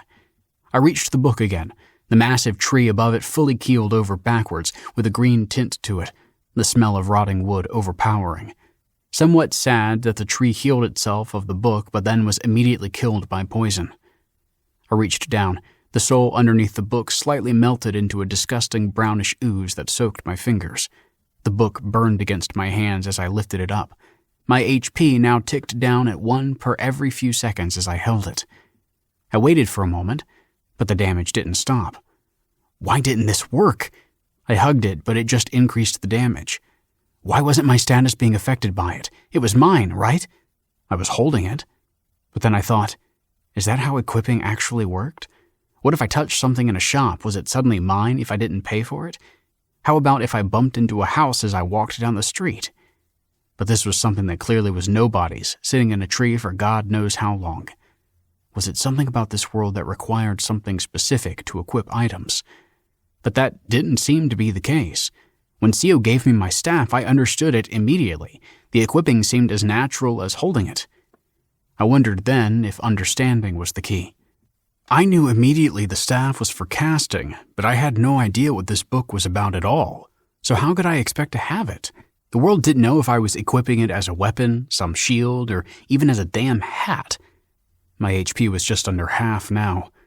I opened the book at random and saw scribbled runes and drawings filling every page, clearly spells, with lines flowing from one spell to the side of the page and to the next, sometimes small holes between pages with script leading to the next page. Even then, I couldn't help but be awed by a book written in 3 dimensions. My HP was now at 15. I put the open book down on a non-gross patch of ground to decrease its damage. Then I went from the first page to the last, scanning it and hoping something would stick. Some of the runes I could somewhat recognize from the ones that I draw into the air when casting my own spells, but most were unrecognizable. If I had time, I could maybe try to decode the book's runes by comparing them to the ones in my own spells, but that felt barely possible by anything less than an entire linguistics department working for years, not something I could figure out in the next half minute before this killed me. So I frantically went from page to page, trying to get some grip on something, but nothing. As I turned the pages, I sometimes had to lift the covers to turn them faster, and I noticed the back cover felt heavier than the front. I turned to the back and found 3 slivers of metal were pressed into the leather of the back cover. The runes inscribed around the slivers were even denser and more complex than those in the book. Each sliver looked rather mundane, barely a few centimeters long, something like scrap metal from the floor of a machine shop. But I could feel something substantial from it, a certain heft emanating from its effect. As much as the runes in the rest of the book shaped what was being done, this was the core of this book, where its strength and power ultimately derived from. That was it. I felt something shift in the air around, and I knew that I wasn't just holding the book, that it was mine. The green tint to the air quickly faded, and I started to feel much better. My HP stabilized at a disturbingly low 6 points. I checked my status bar and found Sio and Rain were over half full, which was a relief. I laughed out loud, grabbing the book with both hands and awkwardly holding it against my chest. It coated me in decaying brown mud, but I was past caring about that. I had passed the impossible, filling me with giddy relief. I was incredibly tired. The full brunt of my massive headache from my low MP returned, compounded by the more muscle-level weakness of low HP. Odd how I could easily tell these apart, because they were as distinct as a needle to the eye and a torn ligament. I forced myself to get up and closed the book, but still held it tightly in both hands, afraid that dropping it would de-equip it and start the poison up again. Downright haggard, I passed my fallen staff and awkwardly bent down to pick it up, feeling like an old man with a bad back and terrible everything else. I finally got to the group, who all looked markedly better. Sio was standing, still in full armor, sword out, scanning the perimeter, as was Rain, both serious and professional as before. Seeing the two alert and healthy, I was finally able to fully internalize that this was over. With my last reserve of willpower drained away, I slowly sat on the ground and made sure the book was tight in my arms as I fell fast asleep. Pixen. Through a pounding mental pain, I sent alerts about the multiple failures of analysis with my Penship Covenant passive magic, of the tree, of the book, and of the creatures that stalked Bendarios and his party. I mourned my shallow piercing of the interface, especially the lost mana in the attempt and the pain of the rebound. I noted the weapons used by the tree's attackers, as seen by each user's personal interface, provided by the last trickle of mana I could spare for annotation. Kren High Steel Greatsword. Damage, 20 to 80 HP, 40 HP base. Weapon type, Greatsword, ×2 slash, ×0.5 pierce, ×1 blunt. Attack type, Physical, Vital Force. Material, High Steel, adequate grade. Durability, 125 out of 200. Estimated value, Nicorous, 5 silver slats. Description, analyzed. Stalwart aspirant CO obtained this sword upon choice of the Perfection of Form boon at level 8, a standard greatsword from Kren, fabricated to lowest possible standards for high steel, given need for large-scale production. Adequate grade. Description, Kren. Sword granted custody to the aspiring stalwart upon their obtaining their first boon appropriate to the path. Upon obtaining second boon in the stalwart path, sword is bequeathed to them fully, to be returned for a greater weapon upon ending the path, or buried with their name to honor their duty. Grip components can be replaced freely with local cloth, to be determined by unit commander logistics, yet metal repaired must be procured within the page 1 of 125. Fine High Steel Dagger. Damage, 45 HP, 60 HP base. Weapon type, Dagger, ×0.75 slash, ×0.75 pierce. Attack type, Physical, Vital Force. Material, High Steel, fine grade. Durability, 123 out of 150. Estimated value, Nicorous, 10 silver slats. Description, analyzed.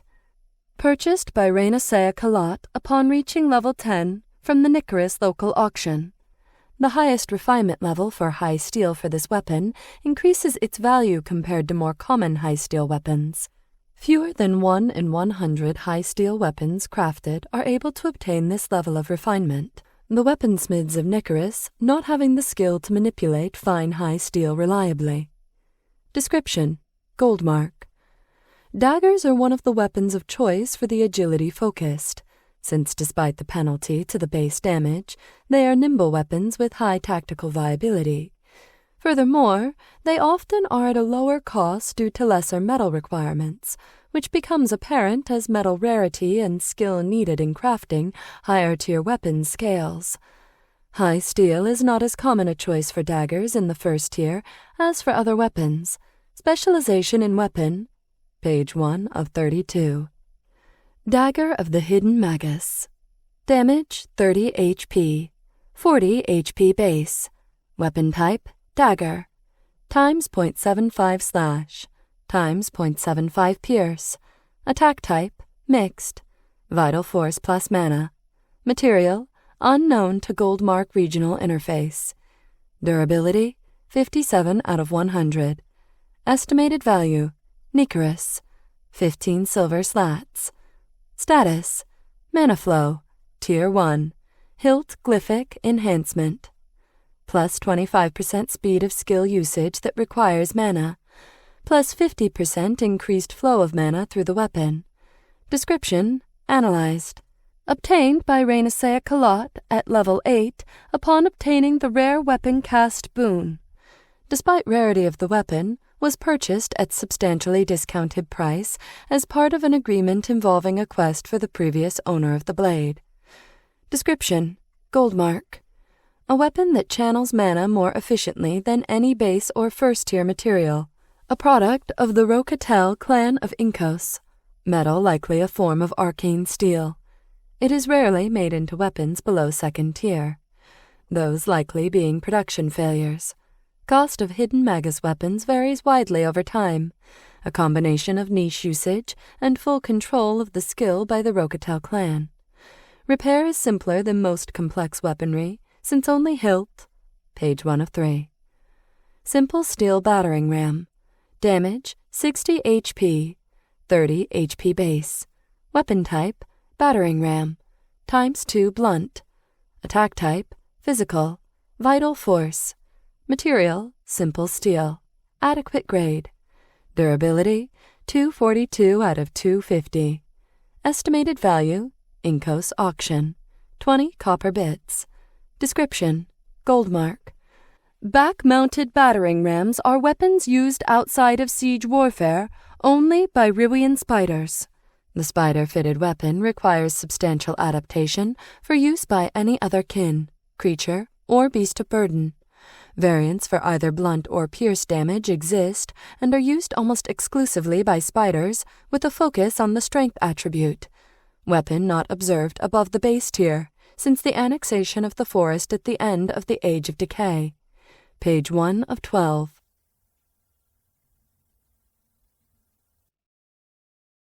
Chapter 16. Death and Taxes.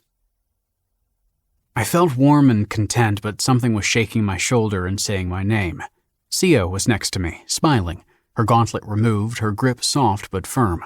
I turned to kiss her hand but stopped when I snapped back into clarity. I sat up slowly and took in that we were still at the same clearing. How long had I slept? Then I remembered the book, and in a fit of panic I looked around for it and relaxed when I saw it resting next to my leg. I pulled up my stats, seeing that my health was recovered to nearly half, but my MP was just over 500. It was interesting that my magic recovered so much faster than my health, but such were the consequences of my stats. My monstrous headache was now a distant ache, buoying my spirits. I quickly picked up the book, clasping it with both hands. Do not be concerned, said Sio. Even if you're not holding it and are no more than a few feet or so away, the book will still be equipped. You will feel it escaping your ownership if it becomes too distant. I couldn't help but think of what this meant. If a merchant with a shop felt everything in it, or a rich tycoon with warehouses full of stuff was overwhelmed by the constant buying and selling of their underlings. But that felt silly, and the obvious solution was that this kind of rule would only apply to the things you carried on yourself. I got up with some support from Sio and with a startle noticed that we were surrounded by nearly 50 heavily armored and angry-looking spiders. Rain was off to the side talking to Moksha, two smaller spiders nearby. One of them the same purple-clad noble from before. Rain turned to look at me and grinned, but with a certain off-kilter tension. Then she and Moksha started walking towards me. How are you feeling? Rain touched my arm tenderly, Sio still supporting me from the other side. Could use a bit more rest, I admitted, but otherwise pretty good, all things considered. At this, Moksha shifted, and I noticed the barely contained rage in her. Even without the benefit of high perception, I think I'd have seen this, since it was so glaring. Is something wrong? I asked, and as I looked around, I saw that the spiders were in fact all facing towards us. They were in a position to attack us fully, none of them facing outwards, the forest around apparently nothing compared to us.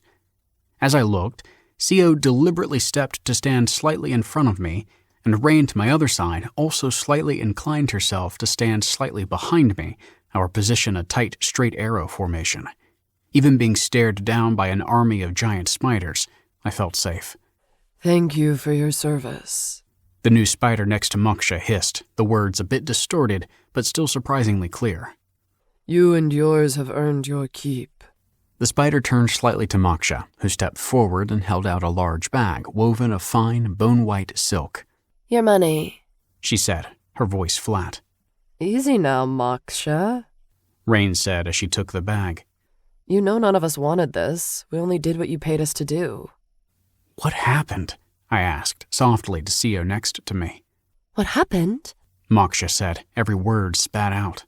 Is a surge of poison that reached 2 of the southern orchards.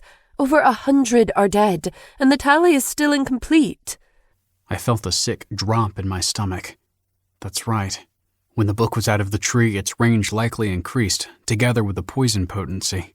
We did as we must, said Sio, her voice calm. Duty bleeds.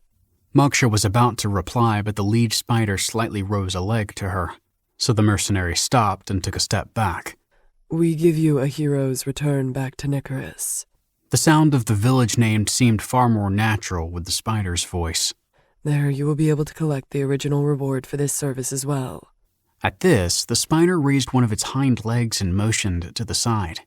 From among the spiders, a large carriage rolled forward, dragged by what looked like large beetles, their many legs deftly maneuvering over the irregular ground. We will be glad to never again set sight on your book. The spider continued, speaking a bit slower, the words slightly forceful. I got a sense that this seemed to be the heart of what she wanted to say.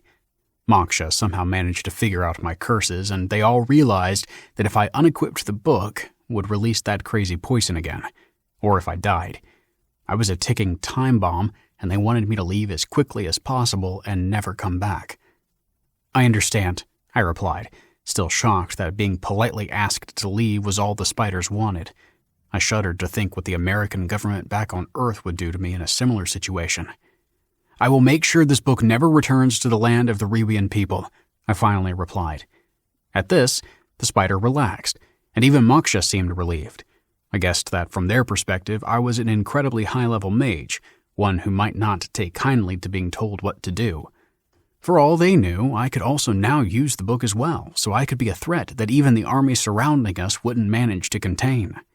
I'm also sorry, for what it's worth. I never meant to harm any of your people. The spider stood eerily still and said nothing. A sickly quiet settled in as the carriage rolled up and Moksha opened the door. Let's go, said Rain, turning away from the spiders in a sharp pivot.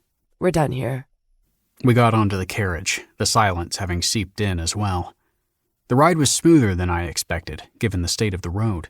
The army of spiders surrounding us followed closely, dutifully fulfilling the dual role of protection and expulsion. An interface window popped up. Reputation change.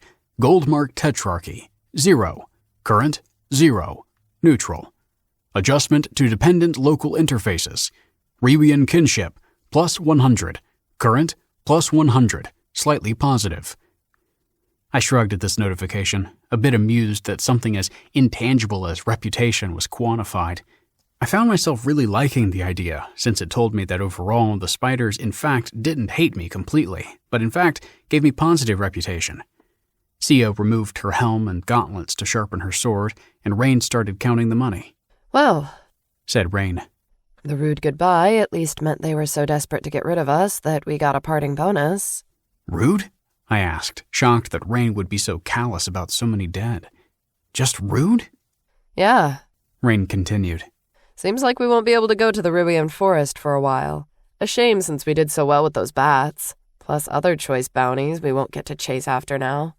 We understand the price of battle, Ben, said Sio, not looking away from her sword. Most singlets cowering in their trade or minor nobility fretting over their numbers never will. No need to concern yourself with their pettiness. You did what was needed and true. So people won't think that I'm a monster for basically killing so many? I asked. Rain laughed. Sure, that's a good chunk more than my own accidental body count, but nobody expects mercenaries to be subtle. Anyhow, most of the people that recruit us when we're high enough level expect us to get our mistakes out of the way during our days as a merc. She then pointed a finger at me, a scowl on her face. Also, fuck 'em right in the hair. They should have studied their tree well enough before putting up a standing bounty to kill it. None of this is on us. Said Sio, briefly looking up from her sword. Indeed, that was rather reckless. Perhaps they tried understanding the tree and could not. But then why accept the risk? That bounty is saggy tits old, said Rain with a shrug. Could be they just forgot after a while. Grinning wildly, Rain jiggled up the bag of coin.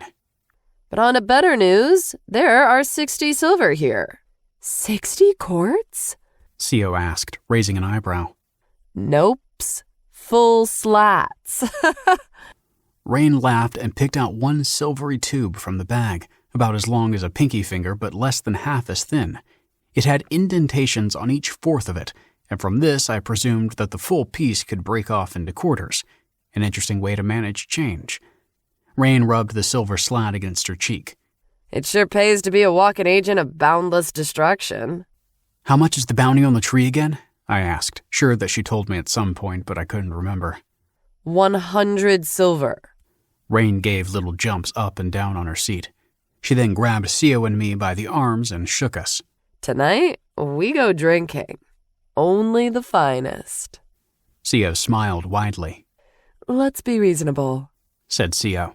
And not spend too much. That's right, said Rain, now grabbing Sio with both hands and redoubling her shaking, the effect of which seemed to stop at Sio's shoulder. You're a baby to Nicorus nightlife. Oh God, I want to show you so many things. It's a shitty little nothing town, but it's still a merc town, so there are so many ways to flick off. If the expense is not too daunting, Sio repeated, patting Rain's hand with her own. Even though we were surrounded by an army of gigantic spiders being led away from unthinkable devastation, I felt content to enjoy the banter between Sio and Rain. But every once in a while, I felt the weight of the book to my side, and it brought my high down with the worry of what to do with the damn thing. Rain handed me 20 of the silver pieces. Gotta feed the beast now. Both Sio and her took out their Alana's Blessing amulets and started feeding silvers to it. I was going to ask what was going on when I saw a barrage of notifications minimized to the corner of my field of view. Eager to see what came up, I pulled up the latest one. Quest notification. Title: Taxation. Objective: Pay taxes. 15% of obtained currency. Calculation: 20 silver obtained, 3 to be paid. Source: Regional Interface, Goldmark. Difficulty tier: 0. Restrictions: Solo. Duration: 1 day. Penalty for failure: Alana's disappointment. Scaling: Chain: None. Reward: Continued good standing with the Goldmark Tetrarchy. Scales with amount paid. Description: Goldmark. The Tetrarchy provides much to its citizenry, from supporting the legions to ensuring safe and efficient means of trade. This small contribution will ensure that such services continue and provide the ongoing foundation to the Tetrarchy's prosperity. Additional methods of payment and arbitrage available upon joining specific guilds or completion of further quests, including payment of further taxes. Removal of Alana's Blessing will not expunge this quest, and Alana's Disappointment entails boon removal for the Page 1 of 1279. Accept? Auto-accepted due to wearing Alana's Blessing. Oof, I said. Guess taxes here are more tightly collected. Yeah, said Rain. You absolutely don't want to mess with the accountancy. I nodded, now looking at the amulet around my neck with more hesitation. I fed the 3 silvers into the little slot at the bottom, the pieces disappearing into the amulet. A very clever little piece of magic. I looked at my other notifications, feeling a bit bad that I had neglected them for so long. Quest completed. Title: Begin Healing 1. Objective: Heal 5 different people. Targets: 3 humans, 2 Rewian spiders. Select for more details. Source: Domain Interface. Difficulty tier: 0. Restrictions: Solo. Duration: No time limit. Chain: Healer beginning, 1 of 5. Quest unlocked. Begin healing 2. Reward: 20 XP. Choice of 10 copper, Goldmark, or 2 minor hive grubs, hive. Select reward: copper, hive grubs. Now that was slightly better news, but no description this time, and I was hoping to get more information on what those hive grubs were.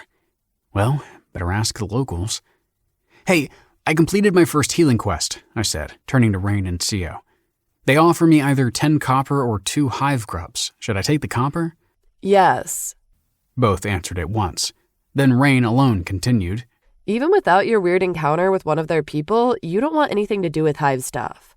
Never take anything from the hive, even if you have to select a debuff or something. I nodded, grimacing at the memory of the matron, and selected the copper. As I picked out the coins hovering in the air in front of me, I noticed that I didn't get a prompt for taxation. How come I didn't get the quest for taxes? I asked. Those are from the domain interface, said Sio. They bypass any restrictions upon them from the lesser interfaces. I'm sure the church just loves that, said Rain with a wicked smile. Sio shrugged. Domain quests are rare enough, and even less often completed, So it must not be such a burden, ultimately. I nodded and got back to my notifications. Quest notification. Title: Begin Healing 2. Objective: Heal 20 different people within 12 hours. Source: Domain Interface. Difficulty Tier: 1. Restrictions: Solo. Duration: No time limit. Chain: Healer Beginning, 2 of 5. Reward: 200 XP, 1 silver, gold mark. Description: gold mark. A quest for those who seek higher methods of mass healing, since single-target healing spells will usually make this impossible to complete due to MP and MP regeneration restrictions. Rewards for this quest are pitiful compared to difficulty, yet subsequent ones in the chain become substantial. The Wave Blue suggests caution in pursuing this path, since group healing spells are often inefficient and have steep Arcana requirements for proper learning and casting. A variant of page 1 of 12. Accept? Yes? No?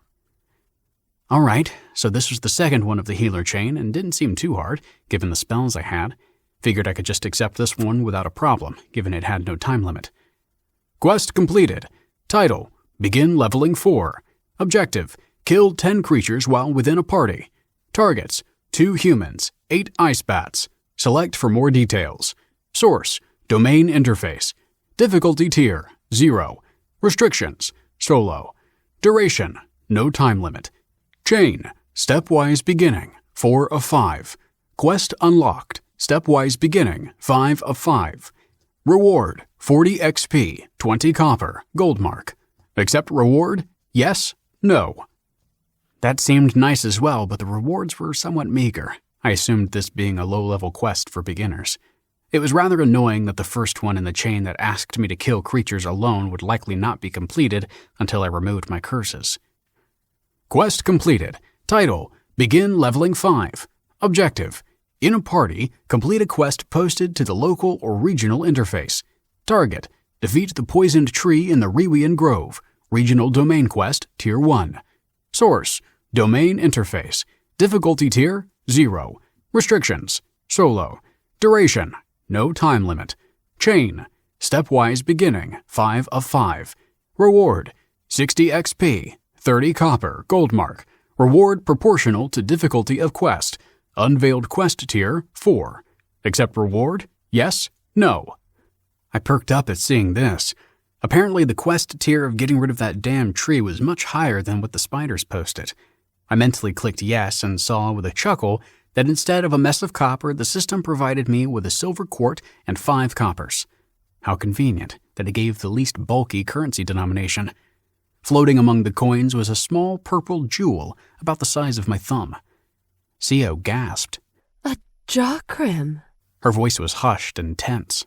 Quickly, hide it. Rain quickly closed the curtains of the carriage's windows, then kept peeking outside from the edge, both Sio and her tight as if in battle. I scrambled to grab the jewel and shoved it into the bottom of my bag. Pixin. I required a fallow period for mana regeneration and mental recovery. The shame of my need only compounded my anxiety during the process.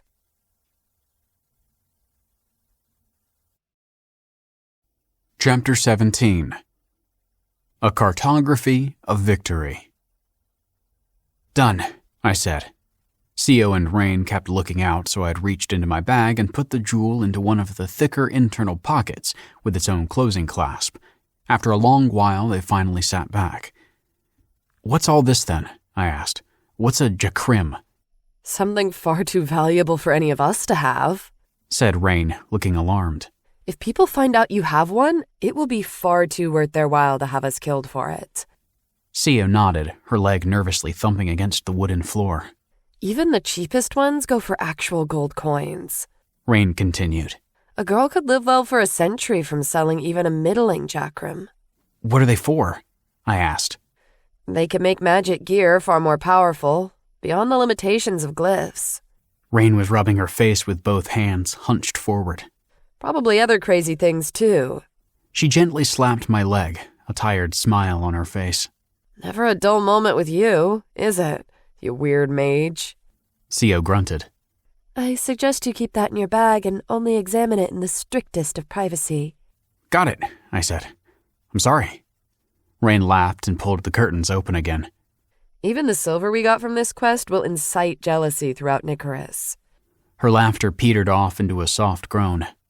A moon-slit jacrum, of all things. Co hummed her agreement, then turned to the small table to the side of the carriage. She spread out 5 silver slats and as many empty pieces of rations paper. She then sprinkled some powder from a small vial on each one, then held a slat above the first one. A neat rectangle appeared, a full bar of silver rations. Now it made sense why they were called that. So, I guess a silver slat can make food? I asked. Indeed, replied Co. Once a day I create mine on the base of some Slowick spices for taste. Oh, I also mostly do Slowick too, said Rain absent-mindedly, clearly focused on her interface. After packing her newly created food, Co also looked away, getting that unfocused look of checking her interface. I simply stared at the two, surprised at how quickly they got over both the threat of my book and the jacrim I now had in my pack. I had one more notification to be checked, but first I brought up my status sheet, specifically to check how many experience points I needed for the next level. I saw that of the 3,400 I needed, I had barely cleared 150, and the overwhelming bulk of those were from beginner domain interface quests. Seemed like my helping kill many far lower-leveled creatures really didn't add up. I did get annoyed that the whole tree thing gave no experience at all, since we didn't actually kill anything there. But then I opened the last, most glaring notification. I had to select another boon. Boon selection. Time for decision. 23 hours, 11 minutes, 7 seconds. Option 1. Name. Death of poison. Rarity. Gold mark. 3. Rare. Effect. Plus 60 endurance or arcana. Contextual. Poison. Effect scaling. Level tier 0, 1, 2, 3 equals plus 5, plus 20, plus 40, plus 60. Duration. Passive. Cooldown. Passive. Chain. Gold mark. 1 of 3. Rare ascension. Description. Gold mark. First step in the complex path of poison's ascension. Provides resistant to the passive effects of vital force and mana poisons and venoms. This path does not contain further defensive boons, this being the foundation of offensive and crafting skills. Note, this resistance is not absolute, and scaling effect is overturned by potent poison or venom delivered in an unusually effective manner. Completion of this ascension unlocks Siftwell quests with very rare or greater rewards. Page 1 of 23. Option 2. Name. Runic Holding. Rarity. Gold mark. 4. Very rare. Effect. Plus 1 tier. Contextual. Jacrim. Duration. Passive. Cooldown. Passive.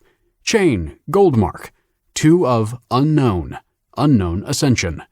Description. Gold mark. May empower or consume Jacrim 1 tier above current level tier allowed. If glyphed equipment has attribute or tier requirement, that requirement is decreased by 20%. Be careful of this boon. Using powerful Jacrim beyond your skill can cause irreversible damage, and I sorely regret choosing it. Option 3. Name. Ally Siphon. Rarity. Gold mark. 2. Uncommon. Effect. 1/4 HP and MP recovery. Contextual. Party. Effect scaling. Level tier 0, 1, 2, 3 equals 1/20th, 1/10th, 1/5, 1/4. Duration. Instant. Cooldown. 1 hour. Chain. Gold mark. 1 of unknown. Unknown ascension. Description. Gold mark. Skill that can deplete HP and MP from entire party, uniformly, healing user by a portion of depleted amount. Powerful skill for vulnerable mana-focused users, particularly due to instant effect, both in terms of casting time and healing time. However, this is a strong challenge to party cohesion, since party members can be killed with this skill, meaning it has a very negative reputation due to tactically unsound or panicked use. Trust must not be... Page 1 of 57. I grimaced at my choices again. I didn't even want to ask Co or Rain about Ally Siphon, since I was worried what they'd think of me. since the interface gave me this as a choice. In fact, as I thought about it more and more, this meant I couldn't ask them about any of my boons at all. I thought briefly if there was a way to ask about the first two and avoid the third, but even just the thought of trying to do that made me start sweating. No, it was up to me to choose between a highly situational resistance to poison or continuing the path of my dubious chosen boon. The warning from runic holding seemed particularly eerie, but I did have a Jakrim now, and it was likely a powerful one, given how insane this quest was. I also wasn't sure how much I wanted to get into poisons as a specialization. The resistance to vital force poisons was nice, given how low my attributes on that front were, but the description made it very clear the resistance was just to allow for future offensive or crafting use, so not as much help with resisting them in battle, or if somebody slipped something into my food.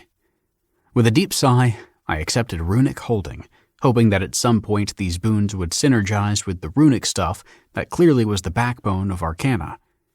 No longer having anything to check, I turned away from the interface, not quite in the mood to dig in there anymore. I hugged my pack in front of me and looked out at the shifting forest outside. The tight motion of the spiders surrounding us was hypnotic in a way, but soon I felt the weight of the book against my hip and put one hand on the heavy leather cover. Rain had long since started discussing with Seos the intricacies of the different types of water in the shared bathhouses. The topic had quickly become far too involved for me to care about, and it seemed to be far from ending. After a bit, I finally decided to interrupt her rambling speech. "Rain, what should we do about this?" I asked, lifting up the book. Rain turned to me, her piercing battle neutrality out in full. "Shit on it." Sio rolled her eyes but still joined Rain in a dense peal of laughter. I wasn't quite so amused. "Look," I said, "I'm carrying a dangerous weapon that can kill thousands. This is serious." Rain settled down, still smiling.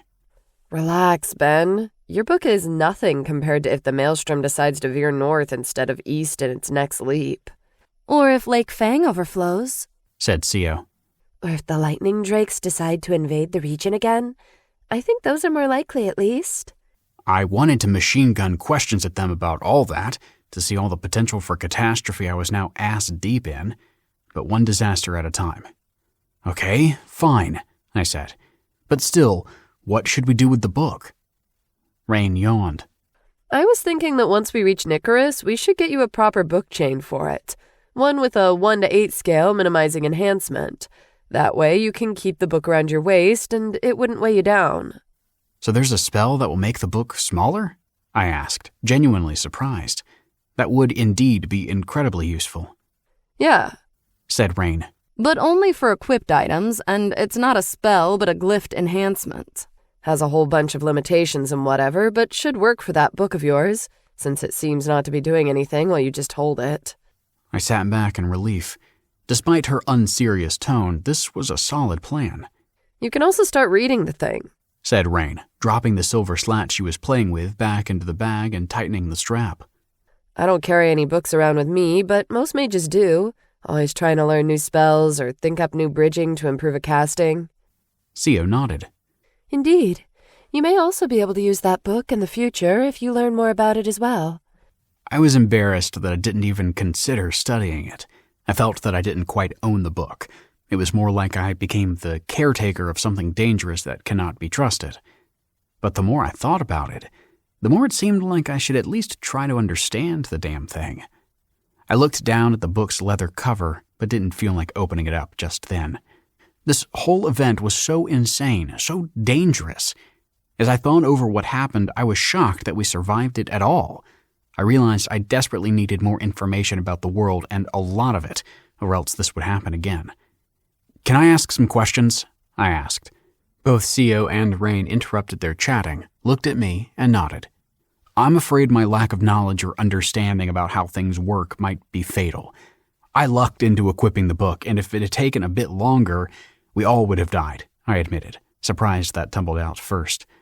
I'm not used to this world. I don't know what I don't know.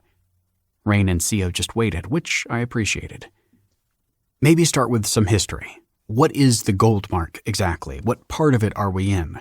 What are the dangerous things you mentioned just now, like Lake Fang? Sio nodded. a good place to start? Rain brought out a ragged piece of paper from her pack and unfurled it for me. It was a map, with Nicaris as a spot on it to its lower right. This is Nicaris. She pointed. To the south and west is the Smalley Forest, where I found you. Sio offered. South of that, Rain continued, is the Hive Queen territory. You don't want to go there, unless you want to lose yourself or die horribly. But left alone, they keep to themselves. They even have an embassy at Inkos. North of the village, just past the Metal Road, is the Ruian Forest. West is the Tidal River, beyond which is the seat of the Southern Tetrarch. Near Nicaris, the foothills have a whole bunch of trolls that are always fighting for dominance, which occasionally causes trouble when their goblin armies spill over. To the east, past these foothills, is Lake Fang. Lots of very high-level creatures there, so that's why it overflowing would be a problem. Past the lake are the marshlands of the water drakes, and past that, the mountains of the lightning drakes. So in the immediate area, the main powers are the Ruian spiders, and, beyond the boundaries of Goldmark, the drakes. This area as a whole, everything east of the river, is considered the boundary of the Goldmark, or at least since the lightning drakes handed over the marshes. There's a whole bunch of other stuff beyond that, different factions and kin, as well as clusters of creatures that are a real problem, like those in Lake Fang. But as far as I know, this is about it for the area near Nicaris. Sio nodded. Indeed, that is beyond all I know of as well. At this, I was relieved, having some notion of the shape of the world around me, at least. By then, the carriage had left the Ruian forest, and we entered the valley north of Nicaris. The army of spiders dwindled to only half a dozen, probably since any more would have trouble even fitting through the valley, and might be mistaken as an invasion by Nicaris. Not feeling quite the same urgency to ask any more questions, I opened the book and started leafing through the pages. I had a hard time focusing during the last few hours before we arrived at Nicaris, the day slowly dimming to evening. Pixum. A view of the crude base tier map owned by Rain revealed by one of the simpler forms of my Penship Covenant passive magic accessing her personal interface. Rain's map is crude, merely a base tier annotation sold to her by an amateur cartographer. It is merely the local area, the Longway Road bounding it to the west, flanked by the Tidal River. Metal Road crosses the river and the Tidal Village, separating the Ruian Grove from the hills of Nicaris, in a straight line, to the Olarak Quarry. Nicaris sits to the east of the Tidal River and west of Lake Fang, where the small leaf forest ends and the unnamed hills of Nicaris begin. Lake Fang is at the center of the map, its inner Fang River and outer Fang River radiating north and south respectively. At the eastern shore of Lake Fang is the Speartip Fort, then the Olarak Swamp beyond. The entire southeast of the map is dominated by the Fossin Peaks and their quarries, beyond the boundaries of the Goldmark Tetrarchy. Circle havens are marked as small shields upon the map, including 2 in the visible stretch of the Smalley Forest and 1 within the Ruian Grove. Penship Covenant Addendum. Walkwill crawled alongside Moksha, only a pair of spiders ahead and behind as escort.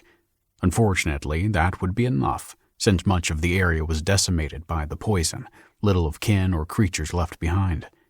Walkwill felt the stain on her joints ache as they finally reached the nearest webbing.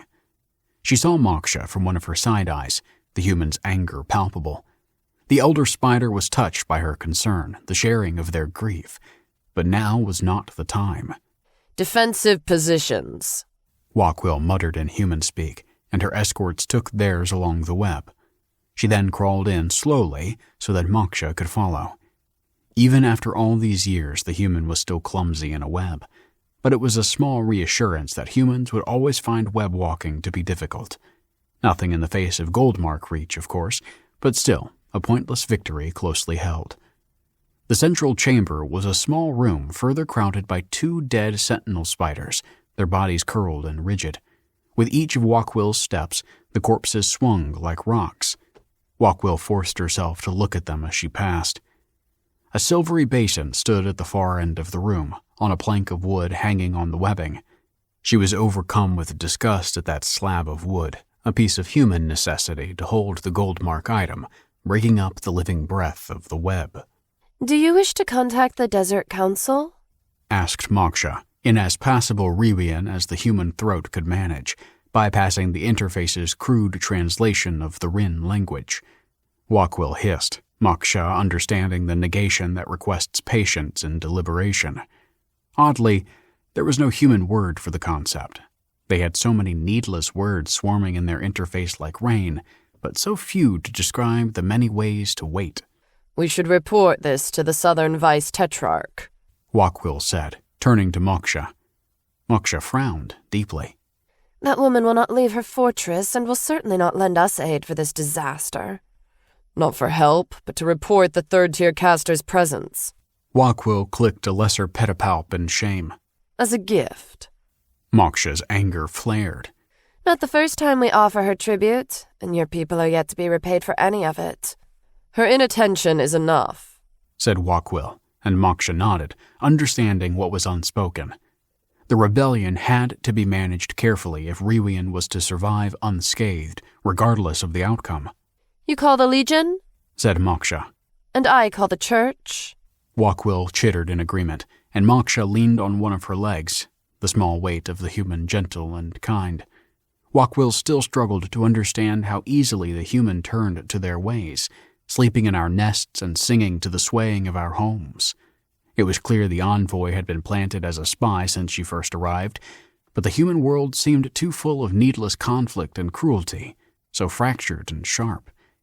In quick succession, they spoke to each other on what they would report and how. Then Wakwil activated the basin to reach the Vice-Tetrarch. Meanwhile, Moksha retreated to a secluded corner of the webbed outpost and took out the small enhanced transfer crystal she was supposed to keep secret. Moksha copied a version of her dispatch to her Siftwell contact in her interface to share it with Wakwil later, should her friend need to see exactly what the church was told.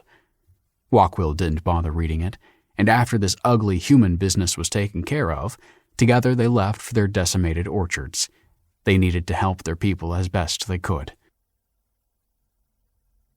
Osina crawled across the surface of the next hill, slowly, her body contorting to fit among the rocks, the orange sheen of her exoskeleton transformed into a dull gray to blend in. The emissary had to return to her post, and the eruption of frustrated violence she inflicted upon the cave system Osina long escaped from brought her a morsel of joy. I'll come back for you, shit-slit, and I'll wear you like an evening gown, she whispered into her own mind, letting the weight of the declaration propel her onwards, beyond the exhaustion and pain. She passed 2 goblin patrols, but they didn't have what she needed, only weak foot soldiers and a few archers. The next one did, a pair of tall, lanky creatures carrying twisted daggers. Osina used her advanced analysis spells to determine they were focused on agility and strength, with a pair of boons to match the attribute focus. They must have been close to their troll's influence, however, since she found she couldn't enthrall them from a distance, and the fighting force was large. All first tier, but with over a dozen of them, engaging directly would still be risky. She bided her time and followed the force as it slowly made its way across the hillsides, heading somewhere specific. After hours of forced marching, they reached a large scar of a valley among the hills, to a battle well underway. Hundreds of goblins were fighting each other in an uncoordinated mess, the racket from the valley clear long before they approached. Osina smiled at the perfect opportunity and prepared to use the chaos of war to collect the thralls she needed for her next operation. Chapter 18. Singlet Shopping. I thought we'd go to the Mercenary Guild to collect our bounty when we got back, or go straight to Creelan's Inn, but Rain said the guild would always be open and that she wanted to buy me some equipment before the shops closed. For this, we turned to the cluster of merchant streets at the heart of Nicaris, a sprawl of busy stores, most simple and neat, with some showing off real opulence. Not sure what to look for, I slowly started appreciating the specialization of each shop we passed by. Not all sold weapons and armor for mercenaries, most actually specializing in trade goods of various sorts, woodworking being the most prevalent. We stopped by one of the larger shops that had no display window, but a very ornate placard over its door. Inside was a large room that took up most of the ground floor of its building, with red carpeting and a high ceiling filled with paintings of moving clouds and fighting birds. Recessed niches along the wall held different items like gloves, pendants, or rings, either resting on stands or floating in the air. A polite woman in a low-cut, frilly blue dress stood from a neat desk near the entrance and greeted us with a deep bow. Welcome to the Mage's Hire Emporium. She placed one hand on her chest and smiled warmly, the gesture practiced and smooth. I will be your hostess, Civi. How may I help you today? We need a book chain for Ben here, Rain said, pointing to me. 1/8 scale minimization, hardening, and flexibility charms. Ah, said Civi, turning to me with her smooth charm.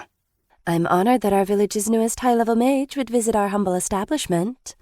Pleasure is all mine, I said, feeling a bit reassured in the stiffness of the exchange. A shop always feels like a shop, even out here. I couldn't help but notice that our plan of hiding my level either also failed here, or that somehow the news leaked from the spiders already. May I see the book in question? Civi asked. I lifted it up for her to see, worried she would ask to hold it, but she didn't, merely looked at it intently for a moment.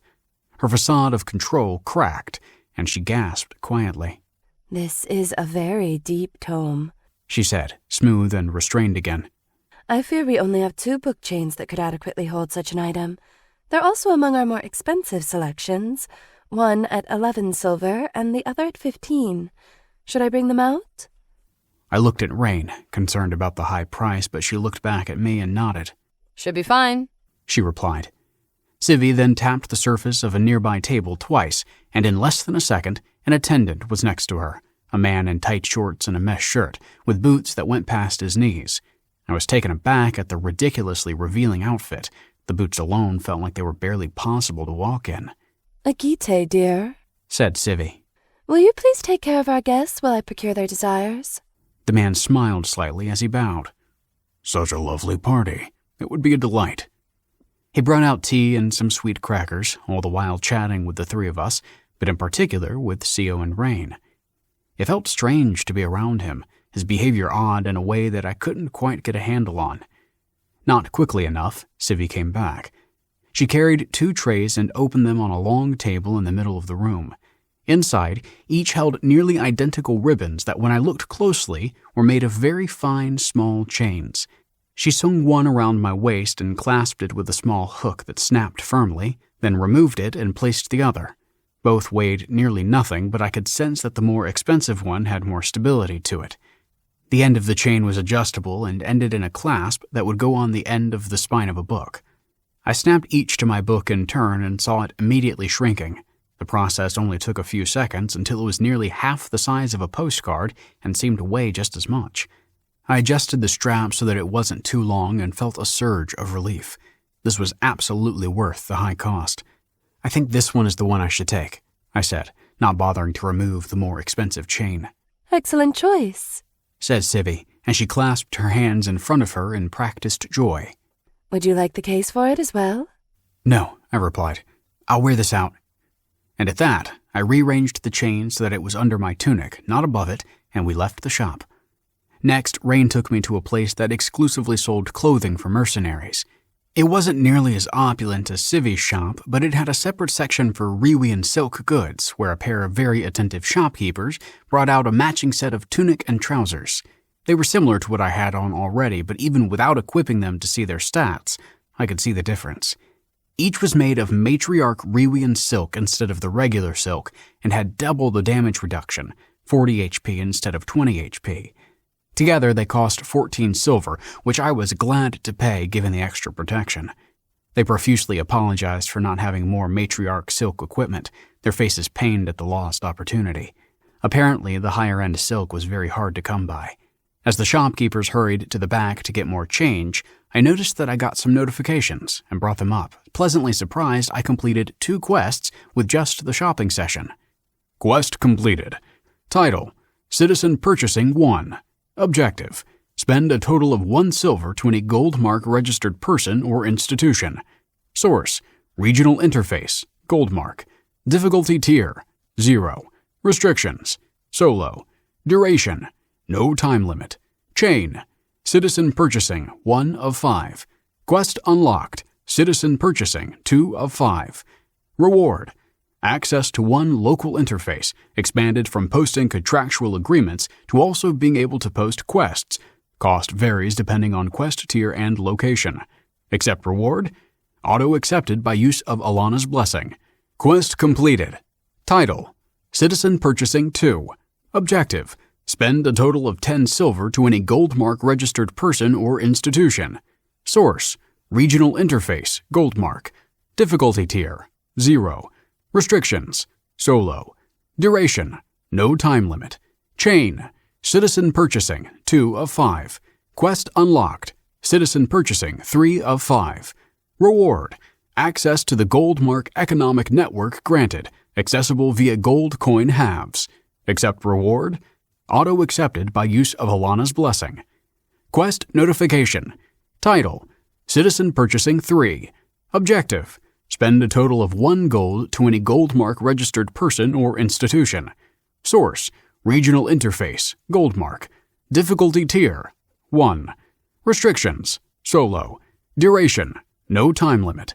Chain, citizen purchasing, 3 of 5. Reward, grants quest posting access to up to 3 local interfaces. Cost varies by location. Unlocks the ability to operate trade caravans within Goldmark or registered border trade outposts. Description: Goldmark. Coin is not true power, but true power requires coin. This quest will require substantial operational knowledge of your local economy or uniquely shrewd awareness on when to change one's immediate circumstance. Obtaining this quest without guild membership is difficult without battle-centered mercenary quests, yet is not unheard of. Study of the economic network for your local area is strongly advised, this service being offered by various guilds at rates proportional to the... Page 1 of 3,568. Accept? Yes. No. I was mildly annoyed that these quests were auto-accepted, even if they seemed to just give me more stuff to do with the local interface. Still, I was uncertain if Goldmark having the ability to modify my interface was a good idea. And I started to suspect the quality of the deal that Alana's Blessing really brought. All our business done with that store, we only had another half hour or so before the shop started to close. CO decided to purchase more gear the next day since she didn't want to be rushed. Rain said that she'd want a weapon or armor upgrade at a bigger city with more variety and that the ice bat wings I carried could wait. Still, there was time to get better carrying packs so that both of them would have the same bag that I did. The place Rain took us to seemed to be more of a general store, by far the largest space I'd seen so far, but far less flashy, with a more busy look to it, with full shelves of material along the walls and 3 shopkeepers behind a long counter that formed a ring around the room. There were even more such rooms in the building, and a large storehouse in the back. We approached the least packed room, where each shopkeeper was talking to a mercenary, with 2 lightly armored women waiting their turn. 2 armored guards stood next to the door in what seemed like rather excessive security. I wondered why the more expensive store didn't have any, but realized they were just better hidden from view. When it was our turn, the shopkeeper in front of us frowned slightly at the sight of Rain. "What do you want, vile succubus?" she said. I was surprised and looked at Rain, but she seemed unfazed, if a bit stiff. "We're here for a pair of Rin silk bags," Rain replied, then cleared her throat. "The triple reinforced ones. I'd expect Mayora would have some set aside in the back." "I have to get Mother for something like this." Then she left, her contempt almost palpable. "What did you do to bother her so much?" I asked. "Just exist, I suppose," Rain said, trailing off. She seemed distracted, looking around at the shelves. CO turned to stare at Rain with a look that shifted from surprise to concern. Oh, that wasn't an insult. She was being literal. I didn't know how to unpack that right then, a small part of me panicking about what this meant. But as I looked at CO, she just gave a reassuring nod, so I figured the word meant something different here than back on Earth. Unsure of what to do, I decided to deal with it later. Soon an older woman came up to the front, who I assumed was Mayora, the rude shopkeeper close behind. The other 2 shopkeepers tensed and suddenly moved much faster in their work. "Here are the bags," Mayora said as she placed the 2 bags on the counter. A triple weave of second-grade tensile rin silk, simple rope thread at the mouth but with steel latching. Unused. Feel free to inspect. Without a word, Rain and Sio systematically looked at each bag, turning them inside out and inspecting each compartment and pocket. They ran fingers along where seams would be in normal bags, but which these seemed not to have. Lastly, they gave each a hard tug that at first made me wince, thinking it would break the material, but they held. How much? Asked Sio as she finished inspecting the last bag. 1 silver each, replied Mayora without hesitation. Buy back at 3 silver quarts past a week. Half silver beyond that. Mother? Whispered the rude shopkeeper to her side. We shouldn't give the likes of her a real price. The older woman turned and punched her daughter in the stomach. The clerk curled to the ground trying to catch her breath, but Mayora was already facing us. I apologize for my waste of a daughter, Mayora said. She's a soft singlet, not having even tried her hand at real leveling like yourselves. Now I saw it. Mayora walked and held herself like a mercenary, much like many of the other women walking around Nicorus. I should have noted this earlier, but that is when I realized that singlet means a person that is only level 1, somebody that didn't take up mercenary work or other chances to level up with conflict. Rain and Sio nodded, and Mayora nodded back. I had the impression that specific nod meant something deeper between mercenaries that I couldn't make out, but it wasn't anything as formal as that. Just a quiet recognition. Let's make it 1 silvers and 3 quarts for both, continued Mayora. Then she gave her daughter a sneer. And this one will cover the rest from her pay.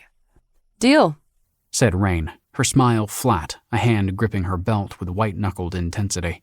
Rain dropped a full silver onto the table, then took another one and snapped off its tip and put the larger piece of that down. As Sio took the bags, Mayora took a quarter of a silver piece from a bag on her side and brought it close to the silver Rain placed on the table. Rain's piece tumbled towards Mayora's, snapping to form a full slat with a soft click. It was odd to watch. I expected something more like magnets turning into place.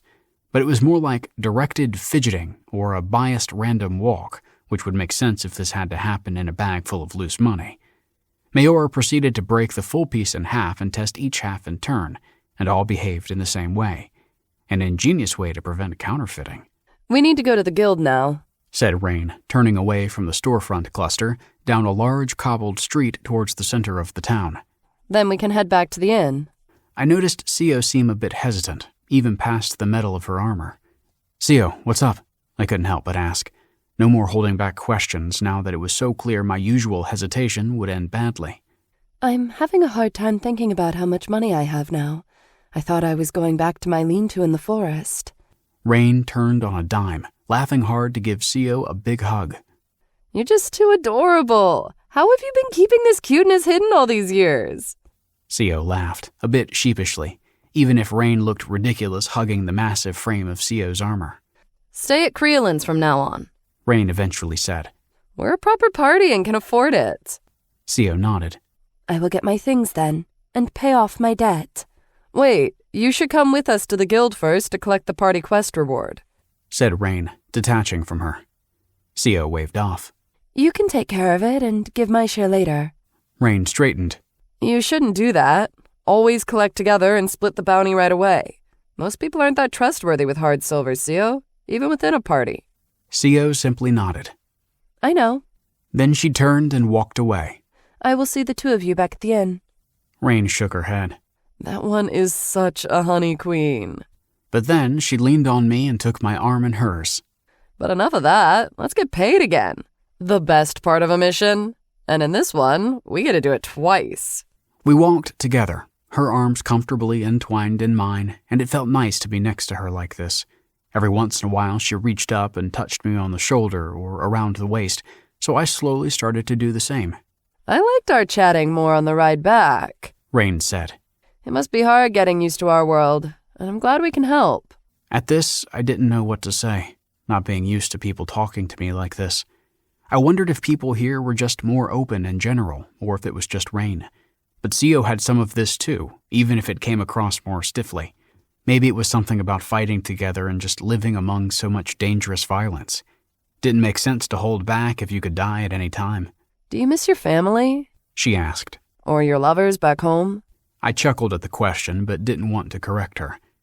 I want to thank you and Sio again, I said. For taking me into your party, I mean. And just everything.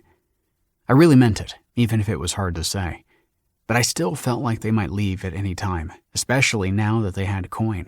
Well, I didn't quite do a great job at that, given how this last job turned, said Rain, sounding guilty. As much as it ended well, that was too close. We should go after more normal bounties for a while, at least until you get used to battle. I couldn't agree more, I said, hugely relieved that not every mission would be like this one. I also want to spend much more time learning everything I can, especially magic. No more surprises, I thought, immediately regretting tempting fate by even thinking that. At this, Rain squeezed my arm with both of hers for a while, and even if I mostly felt the hard leather of her outfit, and it made it somewhat harder to walk, I didn't want her to let go. We're here, she said, pointing to a stone building at the city center. It looked smaller than the buildings next to it, a mere 3 stories when the rest were at least 4, but it looked far sturdier, dome-shaped rock with real heft to it. There were no windows or decoration on the stone except for a single narrow door made of burnished metal at the front. It gave off the air of being more a fortress than a regular building, and I got the vague sense that it was far older than anything else in the village. Rain took out her Alana's blessing and placed it against the center of the door, and it shook, then slid to the side, as opposed to swinging in. Inside was a small, circular room, the floor and walls the same gray stone as outside. The place was dimly lit by a few glowing yellow orbs set evenly into the wall. At the far end of the room was a statue of a stern-looking woman holding one of her hands out as if asking for money, an open book in the other. That's the Nicaris totemic, said Rain. Look at what I do. Rain stood in front of the statue, then placed one hand on the book. The face of the statue slowly turned to look down at her. Rainisea Kalat, Rain said. Of the party of Bendarios Sarmakador Garandau. Here to collect our bounty. Our quest completed. Then she took her hand back. Now you do the same. Say your name and the party you're in. I know it's a bit redundant, but this is not a low-tiered party quest. So the statue likes everybody in the room to introduce themselves. I did so, feeling a bit weird as I said, Bendarius Sarmakador Garandau, of the party of Bendarius Sarmakador Garandau, here to collect our bounty, our quest completed. A bag of money suddenly appeared on the statue's open hand. You can let go of the book now, Rain said, taking the bag. I stepped back, looking closely at the stone statue, which now returned to its more inanimate feel. I looked hard at it, since I could feel a powerful tug of its magical nature seeping into the room. This felt like a whole lot more powerful than anything I encountered in the village itself, perhaps even more than the walls. Totemic paired to Nicaris found. Confirm registration to local interface Nicaris? Yes? No? I selected yes, and saw my red light pop up showing I had new quests, which I presumed were all the local interface ones showing up. I briefly opened them, but there were far too many, an apparently endless list, so I just minimized them again. Who runs this? I asked, still drawn to the deep magic in front of me. The Siftwell Church, I think, or maybe the Vice Tetrarchs, said Rain. The building itself is older than the walls, at least, and who knows about the totemic itself. But even the pettiest mud-nothing can use these for dispensing quests and whatever, so I'm guessing the magic for using them is not so high-tiered. And they use this just to deliver local interface quests? Seems like a waste. Rain shrugged. Maybe it does more? For mercs like us, it doesn't really matter.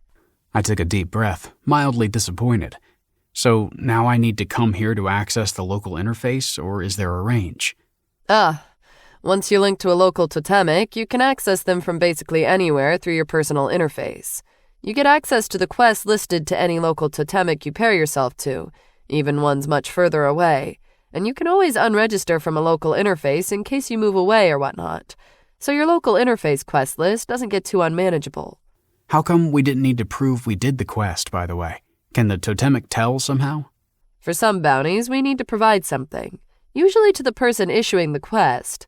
Not the totemic, but this quest only required remote approval of some Ruian noble, which they provided before you even woke up back in the woods.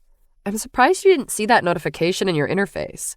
I thought I shared the quest with you, but I'm guessing since you didn't register with this totemic until now, that part of the local interface didn't show up for you. It seemed like there was some programmer behind this room, somebody inputting code to get all this to work. But then again, if magic were this common, it would make sense it would be applied in this way, like with an amulet being used in place of large-scale sanitation and taxation. Mundane, efficient solutions to common problems. I wondered if there would be more of that in the bigger cities and what strange applications of magic would people use when not in the boonies. Finally done, so we went back to the inn. This time the dining room was full, with 3 pretty waitresses serving full tables. Madame Creelin finished taking payment from a quad of mercenaries clearly back from a difficult mission and greeted us at the door with a wide smile and open arms. Dearies, welcome back. She then proceeded to give the 2 of us a joint hug. I've heard of your tree-felling expedition, and I'm glad to see you well. And with a heavy purse. Rain smirked, holding the awkward group hug with Madame Creelin. Is your high suite open? Madame Creelin leaned forward and pecked Rain on the cheek. Lovely and generous. My favorite kind of customer. Then she stepped back, returning to behind the thin counter near the wall where she kept the room keys. It is. Since I heard of your return and apparent success, I kept it open just for you. 23 coppers for the night, 20 with my usual discount just for you. Cray, you're a clean hilt in the night. Rain winked and dropped 3 silver quarts on the table. Let's take that for 3 nights, and you keep the copper back on this one. You're too kind, dear child, Creelin replied, picking up the silver and quickly tucking it into her folded skirt. You know where it is. All 5 rooms inside are clean and cared for. Each one has some of your favorite pawnette waiting for you. Rain picked up the 3 keys, then grabbed Creelin's hand for a moment. Best innkeeper of the Tetrarchy. The suite was at the top floor of the inn, a thick wooden door leading to a large shared room with a balcony overlooking the city. 5 doors ringed the large shared room, each leading to a spacious room with a big bed, table, and a pair of chairs. It also had its own bathroom, with a large stone bathtub. It certainly didn't feel like high luxury, just slightly more space and a nice view. But that was fine since this was an inn for mercenaries to rest between missions, not a vacation getaway, and the space seemed quite fitting for that. Regardless, it still had a cozy feel to it. Rain went to each room in turn, which I thought was weird, but then realized that the small candy on each pillow was gone. I should have thought that was rather inconsiderate, but it seemed so adorable that she'd have such a sweet tooth that I didn't mind. All right, she said, with serious finality at odds with the smears of chocolate around her mouth. I'm going to take a shower and then a nap while Sio's out. But after that, I will show you 2 how to celebrate like a merc. With this, she pointed at me, eyes wide and head tilted far back in mock seriousness as she closed the door to her room. I then heard her fall to the bed and could sense the stillness of somebody who was fast asleep. To sleep so well and deeply. I was surprised that Rain managed to do so. I sat on the wide balcony outside and figured out how to turn on the ball of light set into the wall, just tapping it on the top. I thought back over the past couple of days and everything that had happened. The reality of this world was starting to really take hold, starting with the stark fact that people died, both through my party's direct action and because of a mistake. My world of comfortable, low-stakes safety was gone, never to return, and I was doubly vulnerable because of my cursed boons. I couldn't hurt anyone, and essentially needed others to protect me. Invariably, this made me think about Sio and Rain. I knew I could trust Sio. She felt like a solid rock that would withstand any storm of horrific violence this world could dish out. I thought I could trust Rain, but we definitely needed to have a real conversation, beyond the admittedly delightful flirtiness that made my heart rush. If we were going to be in a relationship, I needed to step up. Hell, I needed to step in every aspect. I got up and went to her door, knocking on it before hearing a drowsy invitation. She was slowly turning on the bed, looking beautiful as always.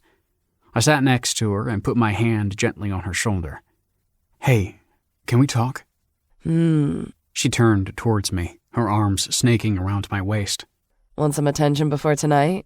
I grinned. Wow, that would be nice. I'd like to talk to you. Her eyes widened, and she smoothly sat up, alert and poised. Of course. What do you want to talk about? Her face was slowly slipping into her mercenary neutrality, so I took a deep breath and decided to jump right into the deep end. So, you're a succubus. What does that mean, and what does that mean about us? Her murk mask cracked and crumbled into a hunched posture and downcast eyes. I meant to talk to you about that, but we had such a good time, and then we were busy. She met my eyes, and I nodded, but waited for her to go on. Well, I'm a succubus, which means I need cum to survive. So just like water or food, if I don't get it, then bad things start to happen. While I get buffs with a few hours after I've fed, I get debuffs if it's been more than 3 days or so. Too long without it, and I die. She was looking at me to judge my reaction, so I took her hands in mine and gave her a reassuring smile. That seems horrible, I said, meaning it. I can't imagine how hard it could be to live that way. She continued. It means that I've done some things that I'm not proud of just to survive, as does almost every born succubus. So our tryst meant... She caressed my cheek as she looked me in the eyes. That was wonderful, and not just because being filled by you is the most fulfillment I've ever had in my life. Like, I was blind in a cave, and now I can taste colors. I was going to ask you after going out tonight, but I'd like to be your first. She paused and gulped, blushing. If you want, that is. First? She smiled gently. First in your harem. A harem's first is the leadership position that keeps the harem harmonious, both for your sake and ours. Okay. I should have expected something like this given this world's insane gender ratio, but it was still a lot to take in. I'm not sure how I feel about us seeing other people. The idea of you going off with another guy makes me sick to my stomach, to be honest. Rain smiled softly, her eyes welling up with tears. I don't think you can imagine how happy I am to hear that. I've had to scrimp and save morsels to keep from getting debuffs, often bankrupt myself to buy seed from back channels at the clemency. To have you is more than I could ever have hoped for. I rose my hand up to her face, cupping her delicate cheek. No more scraping by and going hungry. I'm going to make sure you're full, and you're only going to come to me when you're hungry. Agreed? She burst in a sobbing smile, nodding vigorously just as I got a pop-up window. Accept Rhaenysia Kalat as your harem first. Yes? No? I thought yes, and she grabbed me, pulling me on her for a passionate kiss. We lost ourselves in our passion. I couldn't get enough of her, and she was very enthusiastic in showing me her appreciation. When she was stuffed, sated, and asleep, I went back out on the balcony. I felt much better about sorting the situation out, deciding I wasn't going to let this new world or anyone just push me around. I was going to figure out how to master my magic and get around these damned cursed boons. I'd become a man worthy of all that this world was giving me. I looked at my book, and I focused on one of the earlier pages that seemed somewhat less complicated. Scanning for runes that I could recognize from my own spells, I was surprised that quite a few were shared with the ones for my support magic. More than I thought at first glance when frantically leafing through it in the forest.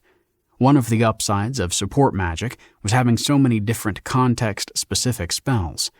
I felt like I barely got started when Sio came back, and I looked up to see it was already the dead of night, the wide arc of the planet's ring high above, illuminating the village in pale green. All right, ladies, exclaimed Rain, bursting out of her room. Put your crap down, wash out that Merc gear funk, and let's doll up for some good time. Pixin. Many times I and my kin of the Penship Covenant have tried to probe into the Goldmark totemics, and we have always been thwarted. Instead of wasting the mana, I accessed the Curatorial Combine for their freely available documentation on the subject. Their discussion on the totemic artifacts was lacking, however, so I probed deeper into the interface of the bibliographers, eventually obtaining this entry, excerpted from a study commissioned by Lanctuary Eorial Seft. Full study redacted from the Combine's open archives late in the Age of Decay, and much of it lost to the deeper levels of the interface. Of the 3 theories of totemic function, The most promising is that they are a vehicle for fundamental force manipulation. Given that much of the Tetrarchy functions on fundamental force of mana, it stands to reason that is how most totemics within our lands operate. The ease of interface input-output at totemics is thought to be simply a side effect of that consolidation and refinement. This putatively explains how totemics obtained in the wild are unpaired with the interface unless activated with goldmark registration. Perhaps they are paired to other fundamental forces with marginal, if any, attribute representation in those who wield the uncovered artifact. Chapter 19. Bitterness of the First Drink. Rain had showered quickly and now wore a long red dress with a low cut, the sleeves an intricate embroidery that extended into fine gloves. Her hair was loose in a straight, silky cascade down her back. She looked gorgeous, her small frame accentuated by the delicate clothing, but she still moved like a mercenary, quick and efficient, and somehow it just made her stand out even more. Rain brought out a large box and carefully placed it on the living room table. It opened up like a multi-layered tackle box, with 5 mirrors rising up from it to hover in the air. At first, I thought it was some magical merc tool, but it was just an extensive makeup kit. "I will bathe and dress first," said Sia, retreating to the bathroom. "but I will wear little makeup." "No, you won't," Rain yelled at the closed door. "Okay, my man Bendarios, sit your tight ass down," she announced, pointing at the seat in front of hers. I obeyed, hesitantly. "Do men usually wear makeup here?" "Of course," said Rain, and gave me a soft, deep kiss. "Don't worry, I'll be gentle. Just a light foundation and some eyeliner. Maybe some lipstick. I've got to show off my man around town. I feel so alive since you filled me." She cleaned my face with a moist towel, then put some powder on, carefully, with a very soft brush. It felt nice, I had to admit. I also enjoyed being so close to Rain, with her looking at me so intently. I took the chance to stare back at her, too. "You're distracting me like that," she said with a sly smile. "Life is hard, and you're getting something else hard," I replied, surprised at my corny reply. After a bit of deliberation, and probably a bit too late after this exchange, I put one hand on her knee and slowly caressed the inside of her leg upward. She groaned and let out a soft whimper before she stopped my hand and kissed it. She gently placed it back on her knee so she could focus on what she was doing, smiling widely. Just as she was about to take a pencil to my eyes, which I was substantially more concerned about, Sia's door opened. Rain squealed loudly and jumped up, the small pencil flying across the room. Sia looked like a completely different person. She wore a pleated white dress cut just above the knees, with a high neck, but fully exposed shoulders and arms. Her hair flowed in long curls that went well past her shoulders, held together in a loose ponytail with a white ribbon. Her breasts were larger than I had thought. Up till now, they must have been tightly bound to work better in armor. "Wow, you look fantastic," I said, some of my earlier boldness leaking through. Rain jumped at Sia.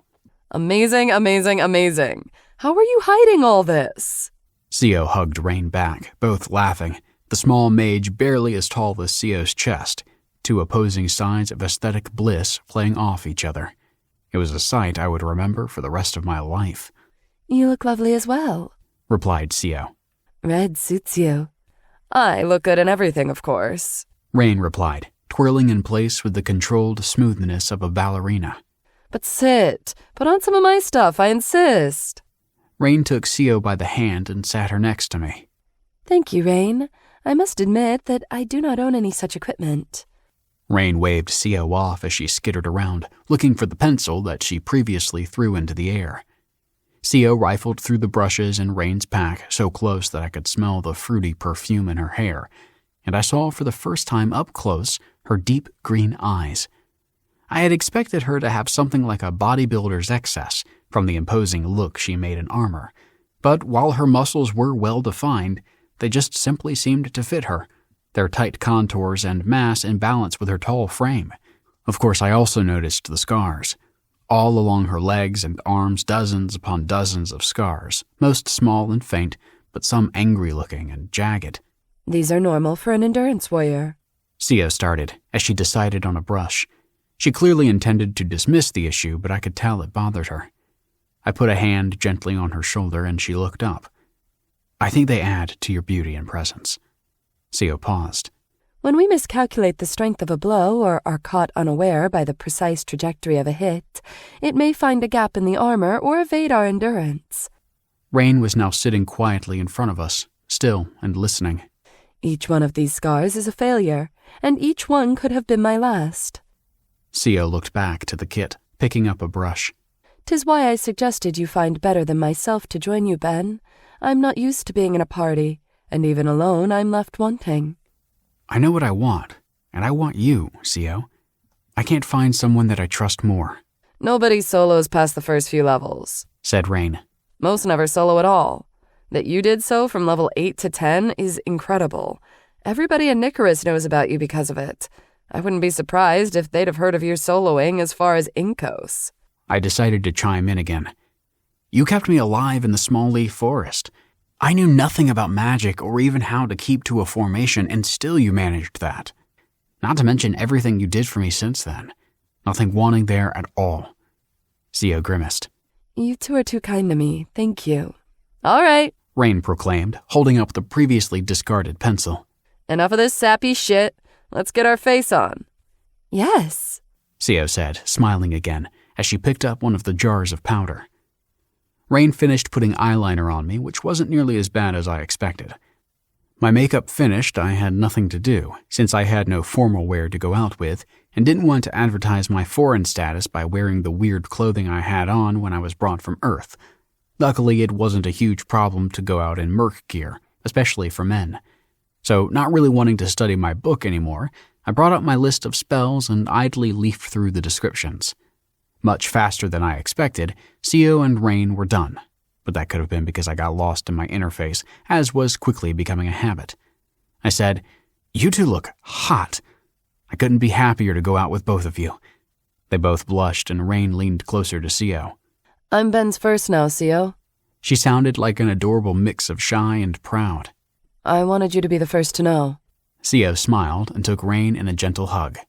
Congratulations! She then looked at me, her eyes soft and kind. To both of you.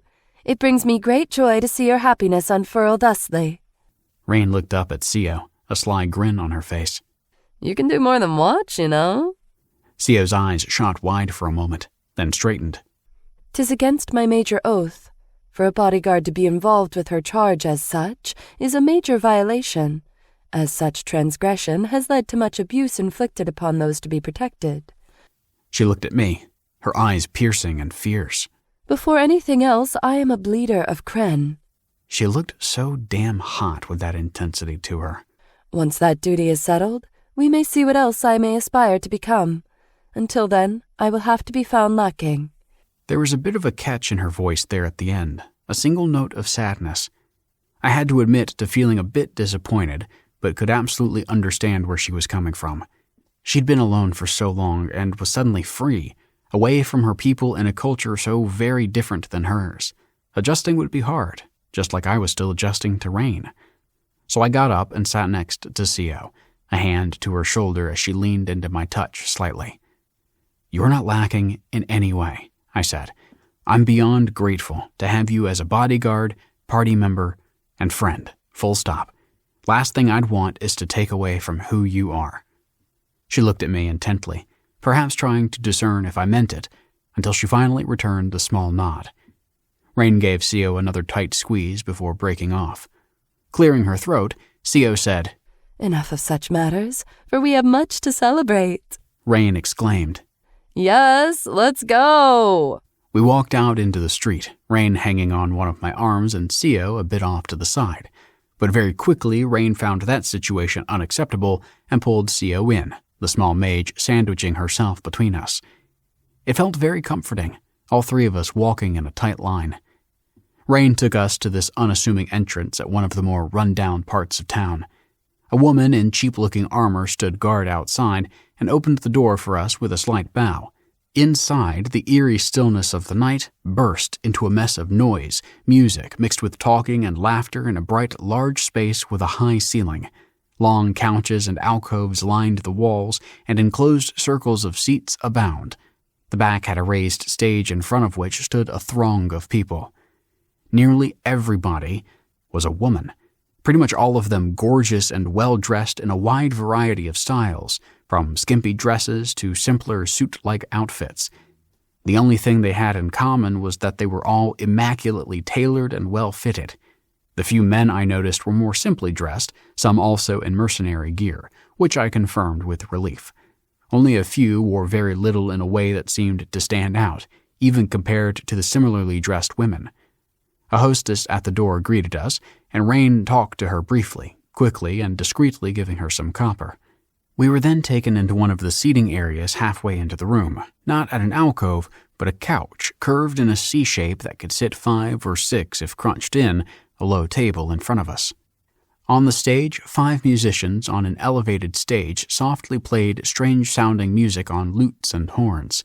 They didn't seem like they were the main draw, however, since the area in front of them was actually a bar, and the people congregating in front of it were clearly more interested in getting drinks and chatting than listening to the music.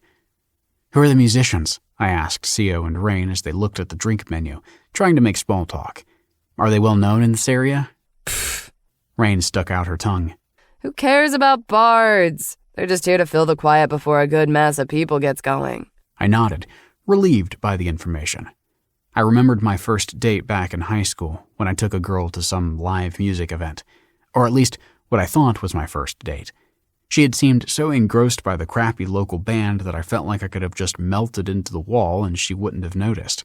I briefly wondered if it was just mercenaries who didn't care here, but it seemed broader than that.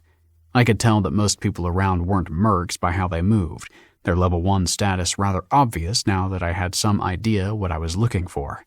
Would you like something, Ben? Sio extended the menu to me. Rain paid us in, so I will furnish this round of drinks.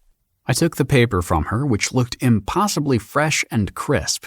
Paper like this should have been completely destroyed with the frequent use, if not laminated. But I noticed a very faint mana on it, likely glyph masonry to make it more resistant. As I focused on the magic, I subtly felt its ebb and flow, making out the curves of its glyphs, still emanating from the paper, but not in a way that I could sense other than through magic itself. I focused, trying to see the curves of the glyphs as they shaped mana. The flow suddenly cleared in my mind, its effect obvious. I noticed a notification blinking softly at the corner of my peripheral vision, so decided to open it up. Spell learned. Enhance material solidity. Base tier. I flinched, startled. What happened? Asked Sio, Rain also looking at me as well. I learned a spell, apparently. Rain laughed. And here I was thinking you were being careful with your drinks. Sio took the menu from me. I will choose something for you, she said, kissing my hand as she stood up. The gesture felt natural and lovely, and my heart skipped a beat just as it came and went. I also got a new quest completion from learning a spell, but I minimized that, not wanting to go deep into the interface while at a party. Seemed like a rude thing to do. I turned to Rain, asking her to explain just what happened and how it related to the other 2 spells I learned. Her face lit up, and she launched into a somewhat confused, improvised explanation with a great deal of extravagant hand gestures. Her haphazard logic often veered off into unrelated anecdotes and flirting, the loud music and busy environment not helping. Ultimately, I gave up trying to learn anything and just let her ramble. Overall, I learned that base-tier spells could be learned by anybody at any level, mostly from books describing the spells. But people could also learn them from the spells themselves, which was much harder, or sometimes spells could be made from scratch, which was so difficult that it was rarely done. The process of getting the higher-tier version of the spell was a long slog of studying or experimentation, apparently, even with the required tier and attribute. But that made it even more puzzling as to why I had been summoned with a whole suite of 3rd-tier spells, but nothing at the base. Maybe the people summoning me wouldn't have bothered making sure I knew base-tier spells, since I had their more powerful versions already. Or maybe it was deeper than that. that having the base version would allow me to study the spells more easily and maybe weasel my way out of the summoner's control by making new spells or finding some loophole to my curses. It would make sense, given how hard it was to understand what each individual glyph did in the first-tier version of a spell. It was like trying to study code written by a veteran for speed and efficiency, as opposed to the more simply constructed scripts written out in textbooks.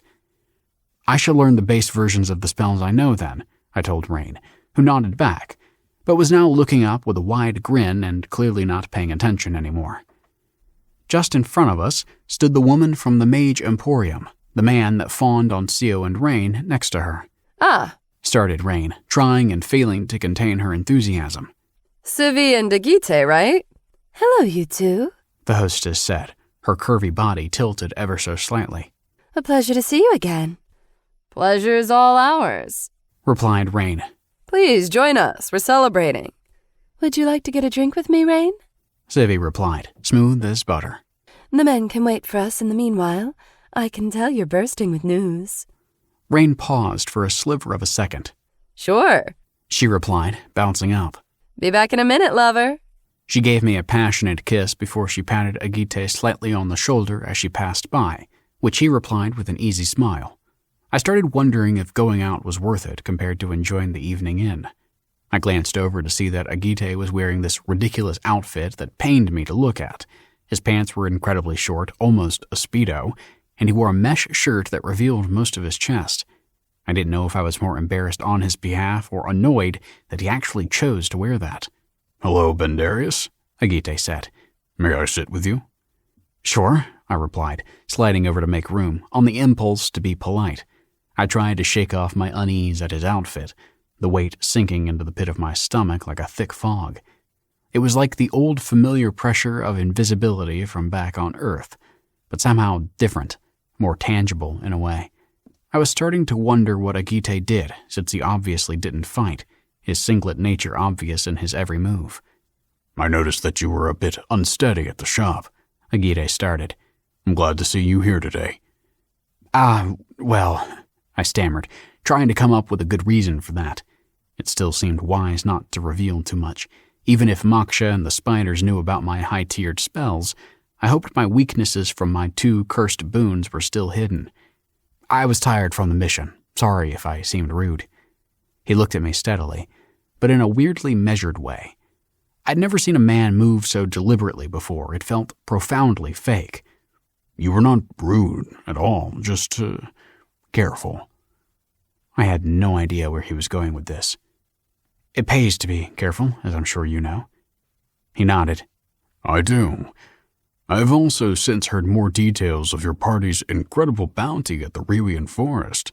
Your 3rd-tier magic seems to be quite potent." Crap, I thought, wondering how in the devil word spread that quickly, imagining the comical scenario of a Nicorous mercenary idly gossiping with a giant spider. But of course that wouldn't be so unnatural in this world. Hell, even Sio managed it back at the Grove. "My party is very good, yes," I replied, hoping my minimalism could be interpreted as normal for a mysterious high-level mage. "Indeed they are.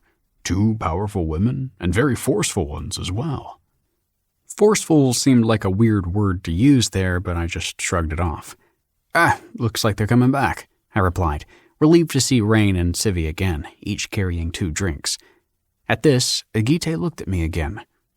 "If you need somebody to talk to, please, you can reach me here."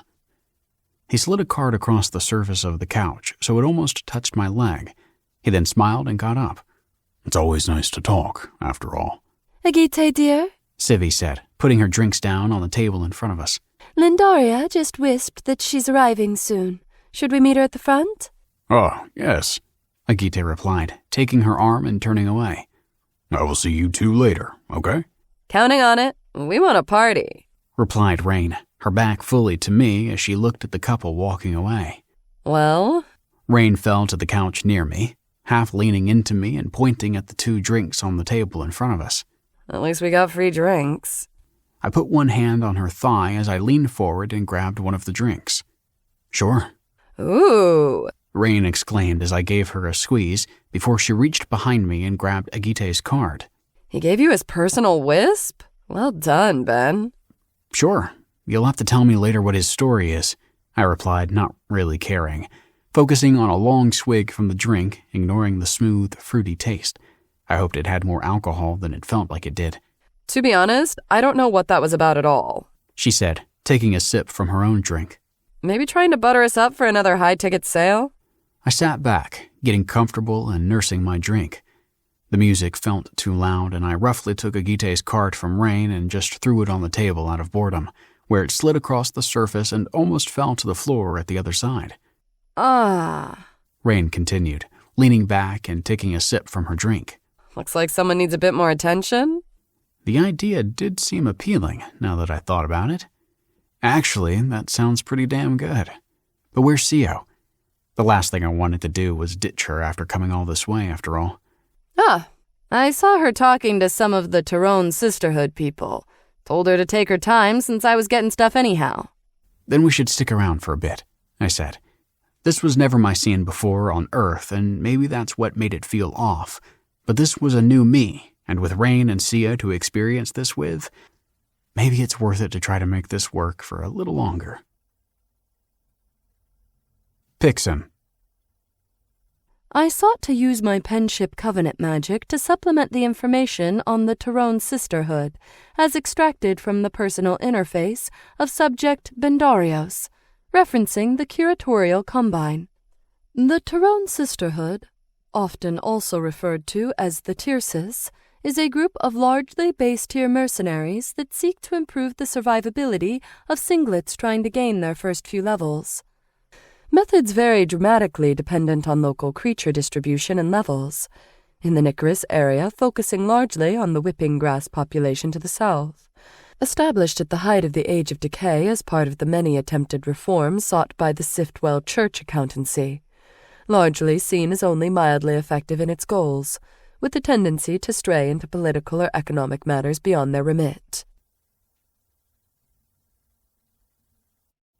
Chapter 20. The Good Things in Life. Suddenly, Rain sat up and waved at the loose crowd. I groaned internally, not looking forward to meeting more people. So I looked around for the drink menu, since I noticed my drink was close to empty. My hand on Rain's thigh and hers on mine had been taking my attention. Hey, Ben. They're friends of mine. Almost family, really. I looked up and saw two women approaching our table, one tall and elegant in a purple and gray flowing sash, the other cute and busty, wearing a delicate pink dress, a complicated bow on her head. I was shocked for a second at how pretty they were, even among this crowd. This is Micah. Rain gestured to the tall one, who nodded slowly with what I could only describe as detached sensuality. And this is Julissa. My pleasure, Bendarios. The cute girl sat next to me and took my hand, my heart jumping at the touch. Rain told me you're quite the impressive mage. I chuckled and took a long sip from my drink, not knowing what to say. She also told me you have some issues when the party is in a fight. I ran cold at this. Not only that Rain noticed, but that she was apparently talking about it to her random friends. No, I said, looking at Rain. I'm not sure what you mean. I thought you might want to talk about your new situation, said Rain. This is also part of how mercs deal with what we do. Julissa nodded with a smile. What do you mean? I asked. Julissa here is very good at listening to merc troubles. I asked her to come here tonight for you. I wasn't sure if you'd want to share with your fellow party members. Sometimes it's good to vent to an outsider so you can get it out and work on a better perspective. I thought you might need this, really. At least she had the decency to sound a bit embarrassed at the end there. I thought this was supposed to be a night off, I said, not having signed up for this, my irritation bubbling up despite myself. And it is, Rain said, squeezing my hand. This is a part of it. Trust me, Julissa and her assistant Micah are both secrecy sworn on anything you say. I made sure to check. I sighed, realizing that she was really trying to help. It made sense that if I had an issue with Rain or Sio while fighting, that it could be difficult to talk with them directly. The more I thought about it, the more I recognized how another person could be helpful. I leaned into my growing lightheadedness and took the last swing of my drink in one quick gulp. What do you want to know? I've heard you only recently were in a situation where people were killed by your party, said Julissa. Is that right? I had honestly pretty much accepted that. I was surprised to realize. Yeah, we saved a Rewian spider from some people attacking it, but what does that matter? Before the day was over, we'd killed hundreds of them, apparently. Her eyes widened slightly before she regained her composure. Rain told me about the tree and what it did at the grove. What is it you fear? I normally would never talk about anything like that. Even the idea of doing so to a complete stranger was ludicrous. But something smoothed out my inhibition and honestly made me feel like it was all warm and okay, a blooming serenity in my chest, not really noticing any problem. I'm afraid this will get me in trouble, more than anything else. Not being sure of the law, if something I do as a mercenary will get me thrown into jail or make me an outcast. In my old world, people were ruined for far less, I think. What is this? Sio was looming above us, holding a drink. Ah, Sio, I said, hoping I wasn't being rude to her. How was your talk with the sisterhood? Sio sat to my other side, Rain and Micah to the far side of the couch, turning their attention back to us. Well, enough. But who are you? She looked at Julissa. Rain leaned forward to place a hand on Sio's knee. A friend of mine. She's good at talking about merc issues. Sio brushed Rain's hand off, still staring at Julissa. I am aware of this practice. It is not something one should embark on lightly. She then turned to Rain. Or without being given the choice of its occurrence. Rain shriveled under Sio's gaze. I just thought it would be easier this way. What do you think I should do? I asked Sio. Wait until another night, and then be explained the notion of such a practice. You are under the influence of a strong draught that renders you open. Too open, according to some. I looked back to Rain, who was avoiding looking at me. That's fine, too, she said. Thank you, Sio, I said, glad to have her look out for me like this. But really, tell me about your talk with the sisterhood. I'm curious. I really was. A blooming warmth in my chest at her finding people that she could engage with. Sio sat back, relaxing slightly. Very well. I always had a good deal of respect for their skill, from what I observed at a distance when our paths crossed. But I was unaware of the full scope of their activities. 'Twas interesting to learn more. I did not know they did so much early mercenary training. Indeed, said Micah, straight-backed and prim. I in fact trained with them up to level 4, and am paying out the service by taking singlets into the field 1 day out of every 10 for 2 years. Sio nodded.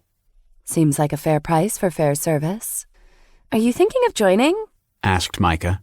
An accomplished soloist like yourself would be greatly valued. Sio shook her head. I'm flattered, really, but my place is not with the armies of Goldmark. As loose an affiliation as it may be, I'm still beheld to Kryn, and joining a party is as far as I may go within Goldmark structures. Now this was new to me, and my ears perked up at Sio talking more about her home country. I had no idea she still felt so close to it, but I realized that it was wrong to ask right then. Our loss, replied Micah. But I understand, of course. Well, said Julissa to me, my attention swinging back to her with difficulty. We can continue this talk some other time, then. Do you want me to leave? She squeezed my hand slightly and brought it to her leg. It felt incredibly smooth and warm. I stared at her big red eyes, wanting nothing more than for her to stay. I also knew I wasn't thinking quite straight and didn't want to fall down another rabbit hole. Actually, since I'm feeling the drink a good deal, we'll be going, I said. Maybe we can get to know each other better when we talk again, I said, stuttering a bit, pretty sure that it took me too long to reply. I focused back on Rain. Let's get back to the inn, I asked, the words just slipping out. Wasn't there some reason I wanted to stay more? Rain smiled broadly and turned to Sio. Join us? She asked. Sio returned Rain's gaze, a tense smile on her face. You know but I shall linger here further. Then Sio looked at me, a slight thread of worry on her. Are you all right, Ben? Of course, I replied, glad that she cared. Are you all right? I am genuinely glad to hear that. Sio replied, looking relieved. She then stood up, looking around. I will be talking to some other people. No need to wait up for me. Have fun! Rain barked as Sio walked away. I wondered if Sio actually did have other people that she was going to talk to, but I very soon stopped worrying about that as Rain and I went back together. Pixin. I was compelled to emphasize the mistake displayed here, one that I had encountered in nearly all the subjects I had the honor to transcribe for. Battle fatigue was the most common cause for the derailment in one's leveling, and was the most pronounced at the lower levels. The toll of battle upon a mind unprepared for its rigors should never be underestimated. The tales that were immortalized in the Covenant were those that clearly avoided such a tragic fate, yet often addressed this issue poorly. The Way of Blue provided for more resources on this, which were freely offered to those at level 2 or above. Penship Covenant Addendum. Sio's drink was unpleasantly cold in her hands as she stepped away from the bar, realizing she'd been standing there without purpose for far too long. Idly, she considered returning back to the inn, if only not to waste further time. Perhaps there were more members of the Tyrone Sisterhood she could speak with, but they were now at one of the alcoves talking among themselves. It felt like approaching would be an intrusion. In a long gulp, Sio finished her drink and turned to get another, if only for lack of anything else to do. As she stood among the tightly packed women waiting their turn, she saw a man leaning against the bar with the hair markings of Kren. The braiding pattern change at the ear was a subtle thing, only meant for another Kren to notice, even as one blends into the local customs and fashions. Sio approached the man, and as he caught her eye, she lifted her hand in greeting. Recognition dawned on him as she tucked her own braid behind the ear with her other hand. "Well met," Sio said. Two women behind him turned to her, their posture heavy with suspicion. After all, he was a handsome man, with chiseled features and a fit body beneath a plain silk tunic, even if he was a singlet. Sio raised a hand to her chest and a fist opening up, shamefully displaying the proper introduction for the banished. "And you?" the man replied, a hand to the chest with 2 fingers curled, the sign of a merchant. "I have to say that is the first time I have seen that particular signage. Quite the unusual situation you find yourself in, isn't it?" Sio nodded. "Indeed, I am a former stalwart student, exiled and nameless." "And I'm Harquin, roaming merchant," he smiled. "And would you perhaps be the particular Kren exile of the party that wiped out at least 100 of the Riwi and Auric during the completion of a quest?" "Indeed." Sio smiled back. "Then I'd like to buy you a drink." He placed his hand on her shoulder, turning back towards the bar. "In exchange for a story." Harquin dismissed the 2 women he was with, kindly, but in no uncertain terms. Soon he and Sio were seated at one of the alcoves, the recessed area quieter than would be expected, given the room's noise. "Even heading north towards the Rivian village, our mage Bendarios proved to—" Harquin laughed, waving at the air. "Oh, no," he said, pressing Sio's leg for just a moment, and she leaned closer to him. "That's not the story I meant. I want to hear of your exile." Sio froze, her smile melting away. Harquin sat back, waiting, coyly playing with a curl at the tip of his long blonde hair. "Come now," he finally spoke. "I gave you such an easy retort, after all. I simply asked for a story, not one of my choosing." Sio leaned away, then reached to her coin purse. "I can pay you back for the drink." Harquin let a bit of his surprise seep through as Sio placed a full copper on the table. "But perhaps we can still talk some more?" Sio asked. "Maybe you can tell me about your trading." "Do you really want to know about that?" Harquin asked. "No." Harquin chuckled. "Such refreshing directness. I miss that from our homeland sometimes. And since we have marooned ourselves in blunt honesty, what do you want?" "I would like—" Sio started, then looked away. "I suspect I wanted to hear of our homeland, to feel a bit more connected to it again. It would not really help, and I realize that now." "You are quite sweet." Harquin leaned towards her, but his back straightened, a subtle distance growing between them. "But alas, I should return to my group. Bodyguards tend to worry and fret like mothers after crawling children, after all. If I am to give you a parting advice on your new role as one, take care to not lose yourself too completely in the charge." Sio quietly watched the man disappear into the crowd, wondering how the moon did he know.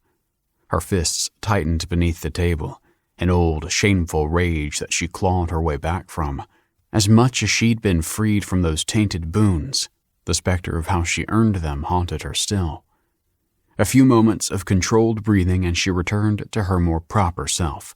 This was only social nonsense and trivial needs after all, not the true purpose of battle. She thought about Rain and Ben back at the inn, enjoying each other. Her loneliness was soon eclipsed by a shameful lust blooming within her loins at the thought of them together and wrapped in pleasure. She stared for another moment at her untouched drink, then left it behind, cutting through the crowd like a knife to return to the inn. Mitra hovered at the edge of the large room, trying to blend in while keeping a good view of the crowd.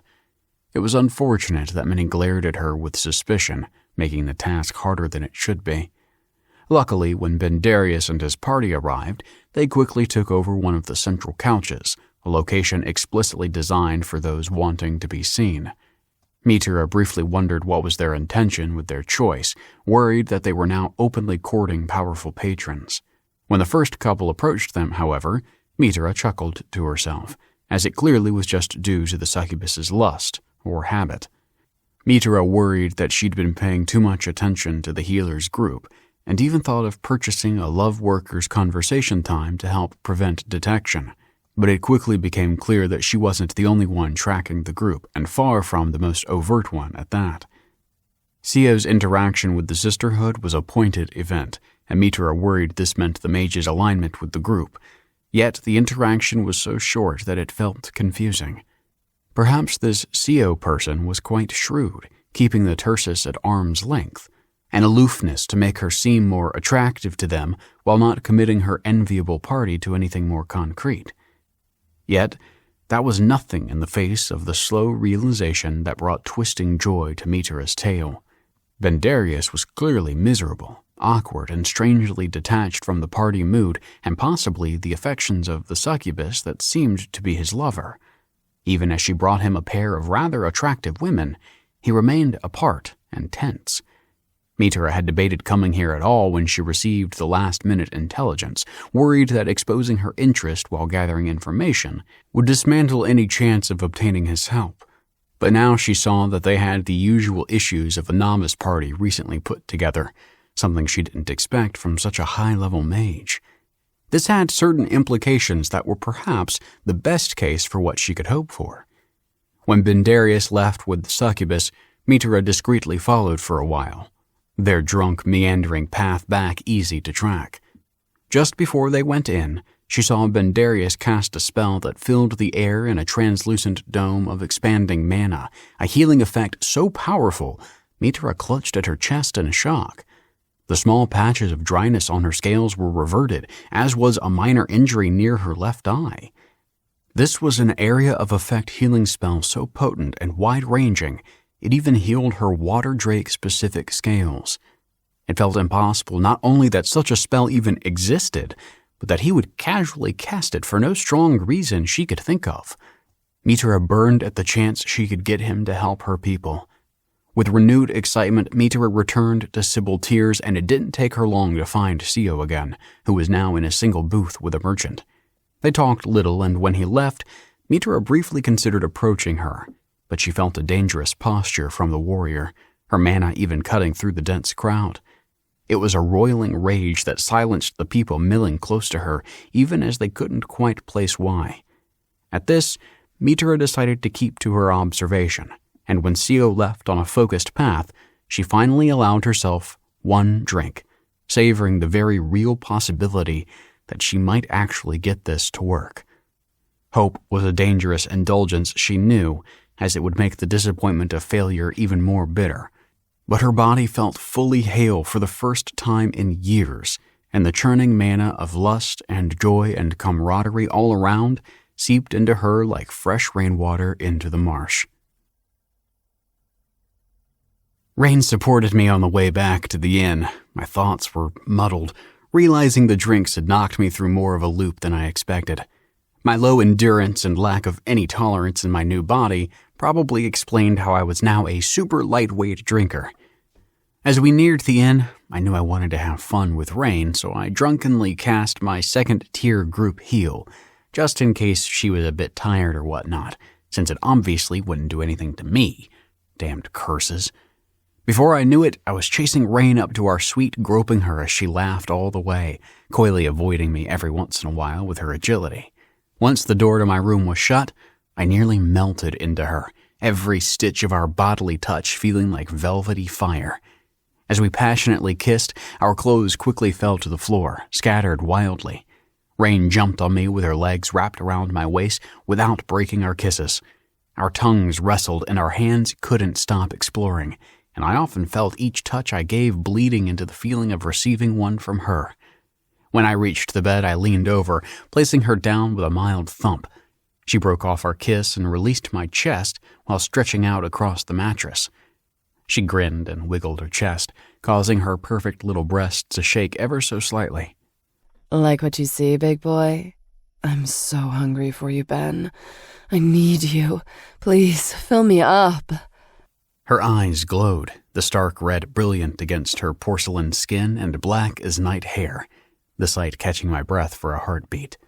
She loosened her legs around my waist enough so I was able to adjust and thrust into her before she clamped back down. We both groaned at the feel of me deep in her. I chuckled. This is much better than the tent. She excitedly nodded as she squeezed me and wiggled her waist. You feel so good, love. Fill your little first. Let me service you. I laughed as I pulled back and thrust in. Don't worry, you're going to get what you need. We quickly formed a rhythm with my thrusts and her using her legs to pull me deeper into her. It didn't take long for her to climax with a loud, "Fuck," as her channels spasmed and squeezed me, my thrusting continuing. She rode waves of climaxes as I kept my rhythm, enjoying the sight and feel of her beneath me. Her joy and unbridled beauty as she climaxed filled my chest with an unbearable lightness until I couldn't hold back any longer. I exploded into her, causing her to climax again with a loud scream. Yes. Waves of bliss engulfed me with each release into her until I collapsed, exhausted beside her on the bed. Rain kept shaking and moaning as she slowly came back down. When I finally caught my breath, I started caressing her breasts and playing with her hard nipples. I was surprised when my attention caused her to keep orgasming. I grinned as I took my time, teasing her to draw out her climaxes as long as I could. When her orgasms finally slowed, she pushed me onto my back, moving to my waist. I'm gonna edge you until you throw me off and take me from behind. I chuckled as I thought, game on. I relaxed and almost moaned as she started kissing my cock. She moaned as she cleaned my piece before she focused on pleasing me. I closed my eyes, enjoying the feel of her lips and tongue. I shivered when she slightly started playing with my balls, causing her to giggle as she sucked my hard dick. I focused on the bliss as she enjoyed my cock. Just as it started to feel too good, she released me and gently pulled on my ballsack. She looked at me questioningly for a moment before she started all over again with a gentle lick to my throbbing member. I was determined to withstand her pleasure indefinitely, but my resolve weakened with each round. Finally, after the 6th round, all I could think about was fucking her. I pushed her off of me with a growl while she laughed and quickly positioned herself on her elbows and knees. She wiggled her perfect ass as she glanced over her shoulder. Her glowing eyes were wide as the open sky, a manic smile on her face egging me on. Use your first, Ben. I thrust into her in one motion, catching a handful of her long, silky hair to lightly pull on. She screamed. Yes, pull harder, faster. As soon as Co entered the common room of their suite, she could hear their lovemaking. She made her way to her room quickly, but a piercing cry of ecstasy from Rain sent a tingle straight to Co's core. Without thinking, she slipped into the unoccupied room adjacent to theirs and leaned against the wall, listening closely. Slowly, her clothes dropped to the ground, one hand rising to one of her large breasts, another to the depths of her soaking wet sex. I pulled harder on Rain's hair, tilting her head back as I rammed into her fantastic behind. It felt amazing. But something triggered in the back of my mind. As I continued to fuck my little succubus, I cast Perception Dome. Rain was lost to the pleasure of being fucked, so if she noticed, she didn't care. The spell returned, giving me the knowledge that Sio was sliding down the other side of the wall, naked and playing with herself as she listened to us. It drove me wild, the thought of her luscious naked body climaxing to us fucking. I had to interact, but I couldn't let her know I knew. I slapped Rain on her right ass to get her attention. "Hands on the wall. I want to shake the end by fucking you." Yes. She quickly repositioned before I thrust hard into her, knocking her against the wall. I grinned, knowing Sio was inches away on the other side. As I kept thrusting into Rain, I loudly asked, "What do you need? Beg for it." Rain moaned loudly, shaking with each loud slap of our bodies joining. Please, Ben. Oh, yes, please. "What do you need?" Please, I need your cum. "Louder." I need your cum. Fill me up. I could sense Sio pressing against the wall hard with her body, her head turned sideways so she could bite deeply onto the bedpost's end. One hand furiously thrust into her pussy, the other pinched her nipple between forefinger and thumb. That knowledge, and the feel of Rain's needy pussy, pushed me over the edge. I thrust hard into her again, slamming both of us into the wall as Rain climaxed and screamed. Yes. Sio followed as she groaned into the splintering bedpost wood. I held onto Rain as I spasmed into her, feeling her milk me as we both shook with the effects of our climax. When we finished slowly coming down, she turned to face me with a passionate kiss. As we slipped down to the bed, she positioned herself and guided my head to her bosom. Wanting something else now, I turned her around and lay on the firmness of her taut ass cheeks, drifting to sleep with one hand grabbing her legs and the other snaking up her lithe body.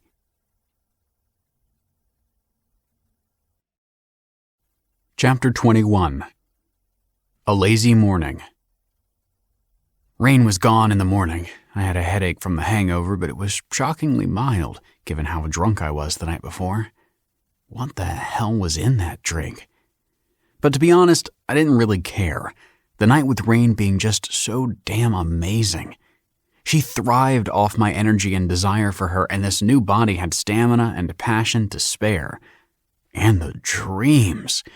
My dreams were filled with Rain and Sio in an endless threesome as my body was overloaded with pleasure. As I started clearing my head from the fog of sleepiness, a pop-up window appeared in the corner of my field of view. Rain to Ben. I'm downstairs at breakfast. No hurry to join. Get as much rest as you need so we can have more fun over the rest of the day. I told you I'm a glutton. I stared at the surprising message and stretched, causing the blankets to fall on the floor, my still muddled brain spiking with joy at each remembered orgasm, the line between dream and reality blurring. Thinking of Sio's presence in my perception dome, I wondered how she would react to last night. I figured she'd act like nothing happened, maintaining the formal respectability of her role as bodyguard. If anything, the idea that she wanted to skirt that restriction was hot as hell, and I touched the room's wall with a broad smile on my face, looking forward to how this would develop. As I put on my clothes, I found a wisp card for Julissa. It took me a moment to remember what that even was and how I got it. I focused on the card, hoping I could make sense of it myself. There was definitely magic involved, like with the drink menu, but one that I couldn't make out as easily. It was a simple card, her full name typed neatly on the top, Julisenia Senchatia. Below that was a complex hexadecimal code, the kind of text that would be produced when a computer would auto-generate a password, with numbers and letters of different cases mixed in. As I focused on the text itself, a pop-up appeared in my field of view, saying, "Add contact to list? Yes? No?" Ah, I finally got it. I knew this world had some sort of remote chat feature, which was what Rain used to message me earlier. But now I realized it was a more comprehensive communication system, not just a party chat. I wondered why Sio and Rain hadn't brought this up before. It seemed like an incredibly useful thing to use more extensively in the field, but we only talked through the party group once or twice. I mentally clicked on yes, and another icon appeared to the side of my taskbar, an icon that looked like two birds facing each other. I mentally clicked on that, and the taskbar expanded, and a list of 3 names, Sio and Rain under a party group, and now Julissa under an others group. Suddenly I felt bad about ditching Agite's card at the tavern yesterday, and wondered if that was an incredibly impolite thing to do, especially since anybody that picked up that card could add him. A small box of text appeared to the side of the taskbar, a message from Julissa. Julissa to Ben. Glad to have you added so soon. The text was identical to my other messages I got from the interface, and I wondered about changing the coloration slightly to something different, to differentiate the ones from Sio and Rain from everybody else. Immediately a set of colors popped up next to the chat window, and I selected light green, the translucent text box changing. There were still some icons at the corner of the text box, which I presumed meant the usual information for a texting program. Soon after the text box appeared, a second line of text appeared just below the first. Julissa to Ben. Micah and I are going on a quest for a few days, but look forward to having that talk about your issues if you choose to have it. And maybe even more. Meow. I laughed out loud at that. Her typing out meow was just too cute. She definitely was more aggressive chatting than in person, which I found a bit endearing. I mentally typed back, the reply coming up below her text. It was odd not having to type, but even as I finished my first sentence, I was convinced this was easier. Ben to Julissa. Good luck on the bounty. Until next time. Julissa to Ben. Smiley face. Even after all the high fantasy trappings, it seemed like this world had something akin to smartphones after all. I wondered if the use of emoticons like Julissa used was something that arose here independently, convergent evolution that any culture with text-based instant communication would inevitably develop, or if the exchange between Earth and this world was more pervasive than it seemed at first. Hell, it could be every other bartender was from New Jersey and people just didn't make a big deal out of it. I closed Julissa's chat window, not wanting to seem too clingy, and mentally clicked on Sio's. Ben to Sio. Sio, are you awake? Sorry, I don't know if this thing will pop up if you're not. I typed it out, then stopped, realizing what I was doing. Accessing the chat feature and typing was as easy as selecting spells, and the dividing line between thinking and doing was razor thin. In fact, I typed out the entire message without thinking, only then realizing that I might in fact be bothering her, especially in case it did wake her up. So I deleted the unsent message and went down for breakfast. I half opened the door and was pushed back as something from the other side slammed the door fully open. I hit the ground, tumbling backwards as I had been trained to fall, so not hitting my head back, and tried to bring my arms up. A creature was on top of me, a too large mouth growling at my face as they effortlessly held my arms to the side. Not far behind, the matron stepped into the room, followed by another pair of the creatures. I cursed quietly at this. Of course I wasn't safe from this damn Hive Queen bullshit like Rain and Sio expected. Quickly, the matron held my face and poured a potion down my throat, which I managed to half choke out, but still swallowed a good deal. I felt a bit more drowsy, but not too much, and smiled. She got a potion that acted at least a bit on mana, which means I could resist it. Without any further hesitation, I wisped my party. Ben to party. Help! The matron is in my room with 3 other creatures. Goblin 1, get him up. We carry him out, said the matron in hushed tones as she tied my hands together. It seemed like a very makeshift solution, and I felt I could still cast even with the restraints. I also wondered why she needed to talk to her creatures like this, since before she controlled them without saying anything and much more smoothly. The goblin threw me over their shoulder, and one of the other ones opened the door out, the matron turning quickly, but not fast enough to stop the creature. Sio burst through the door, her sword splitting the goblin's head in half. The matron grabbed the goblin holding me by the arm and slammed through the wall to the living room. Keep her engaged, Goblin 3, the matron yelled as she charged at the window. This entire time I started casting Lightning Infusion 3, hoping to get one of my allies with the spell, since that one would confuse or stun a creature on hit, in addition to pumping in a lot of damage on one go. I saw Rain push through the entrance just as the goblin carrying me reached the railing of our terrace. Twisting my body slightly, I pointed at Rain as she charged and cast the spell, but lost sight of her as the goblin jumped down. It fell to the ground more slowly than I expected. I looked up and saw the matron had extended fine wings from her back and was flying, not quite strong enough to keep afloat, but enough to get the goblin to a nearby roof. Keep going, the matron yelled at the goblin. and keep the healer unharmed. She turned and I heard metal clashing on metal. A yell from the matron was followed by a surge of mana in the air that felt like lightning. I smiled at that, thinking this meant that Rain reached the matron and that my spell did get to her. The goblin kept running, far faster than I expected, their agility almost matching Rain's. Now I figured why the matron didn't carry me herself, as this goblin was much faster. It felt like it would certainly make the jump to the next building, but I banked on the matron having made a terrible mistake when ordering her creature. I turned slightly, and a few steps from the ledge, I threw my arms over its eyes, blocking its view. The goblin stopped, not falling down the gap as I was hoping, but it still fumbled, trying to push my arms down while keeping me held, but not with enough strength to hurt me. After all, the matron said I should be unharmed. Realizing I could push it even further, I started to really struggle against the goblin's grip, and even as it snarled and fumbled, it failed to get me before I tumbled down the side of the slanted rooftop. The goblin reached out to me, now trying to keep me from falling, and slid behind me. The section of roof collapsed underneath us, not being designed to hold the weight.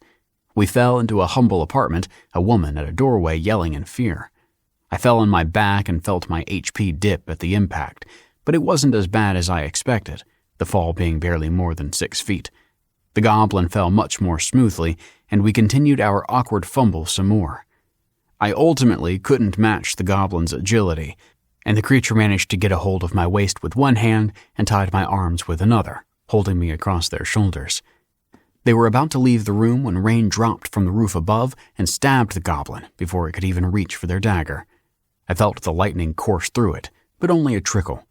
The strike stunned the goblin, and Rain took the opportunity to stab it over 12 times before the creature almost fell apart.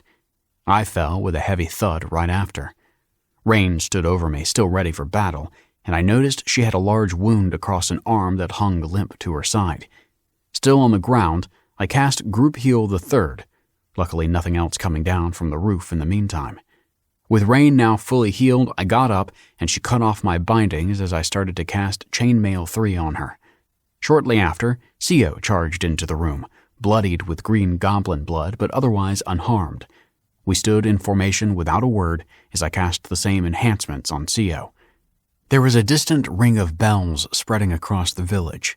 At this, Rain and Sio relaxed somewhat, and soon a large party of mercs charged into the ruined room. This room is clear, said Rain. There might be more on the roof. The party left without another word, heading further up. We head down to the street, said Rain. Tight arrow. Sia led the way, me right behind, hands almost on her back, Group Heal the Third loaded and ready to cast. Outside was deserted, except for a single merc wearing Alderwin colors waiting for us. So what's the cause of this mess? The humorless merc asked, arms folded across her chest. Creature attack. 3 goblin assassins and 1 insectoid. The woman grunted in response. Damnable vermin. This is what we get for letting them into the city. I believe these were from the hills, said Sio. They still had the smell of troll on them. We'll see about that soon enough, the merc replied, looking at the middle distance, clearly not interested in us anymore. I hear you got 3 goblin kills between you? Yes, said Rain. But the insectoid got away from me. You may collect your reward from the totemic, the merc said as she passed us to enter the building. Ben to party. Should we tell them that the matron was after me? Feels like something we should share. Rain to party. We first regroup at Creelan's basement, then discuss. All the other guests should be there, armed and alert.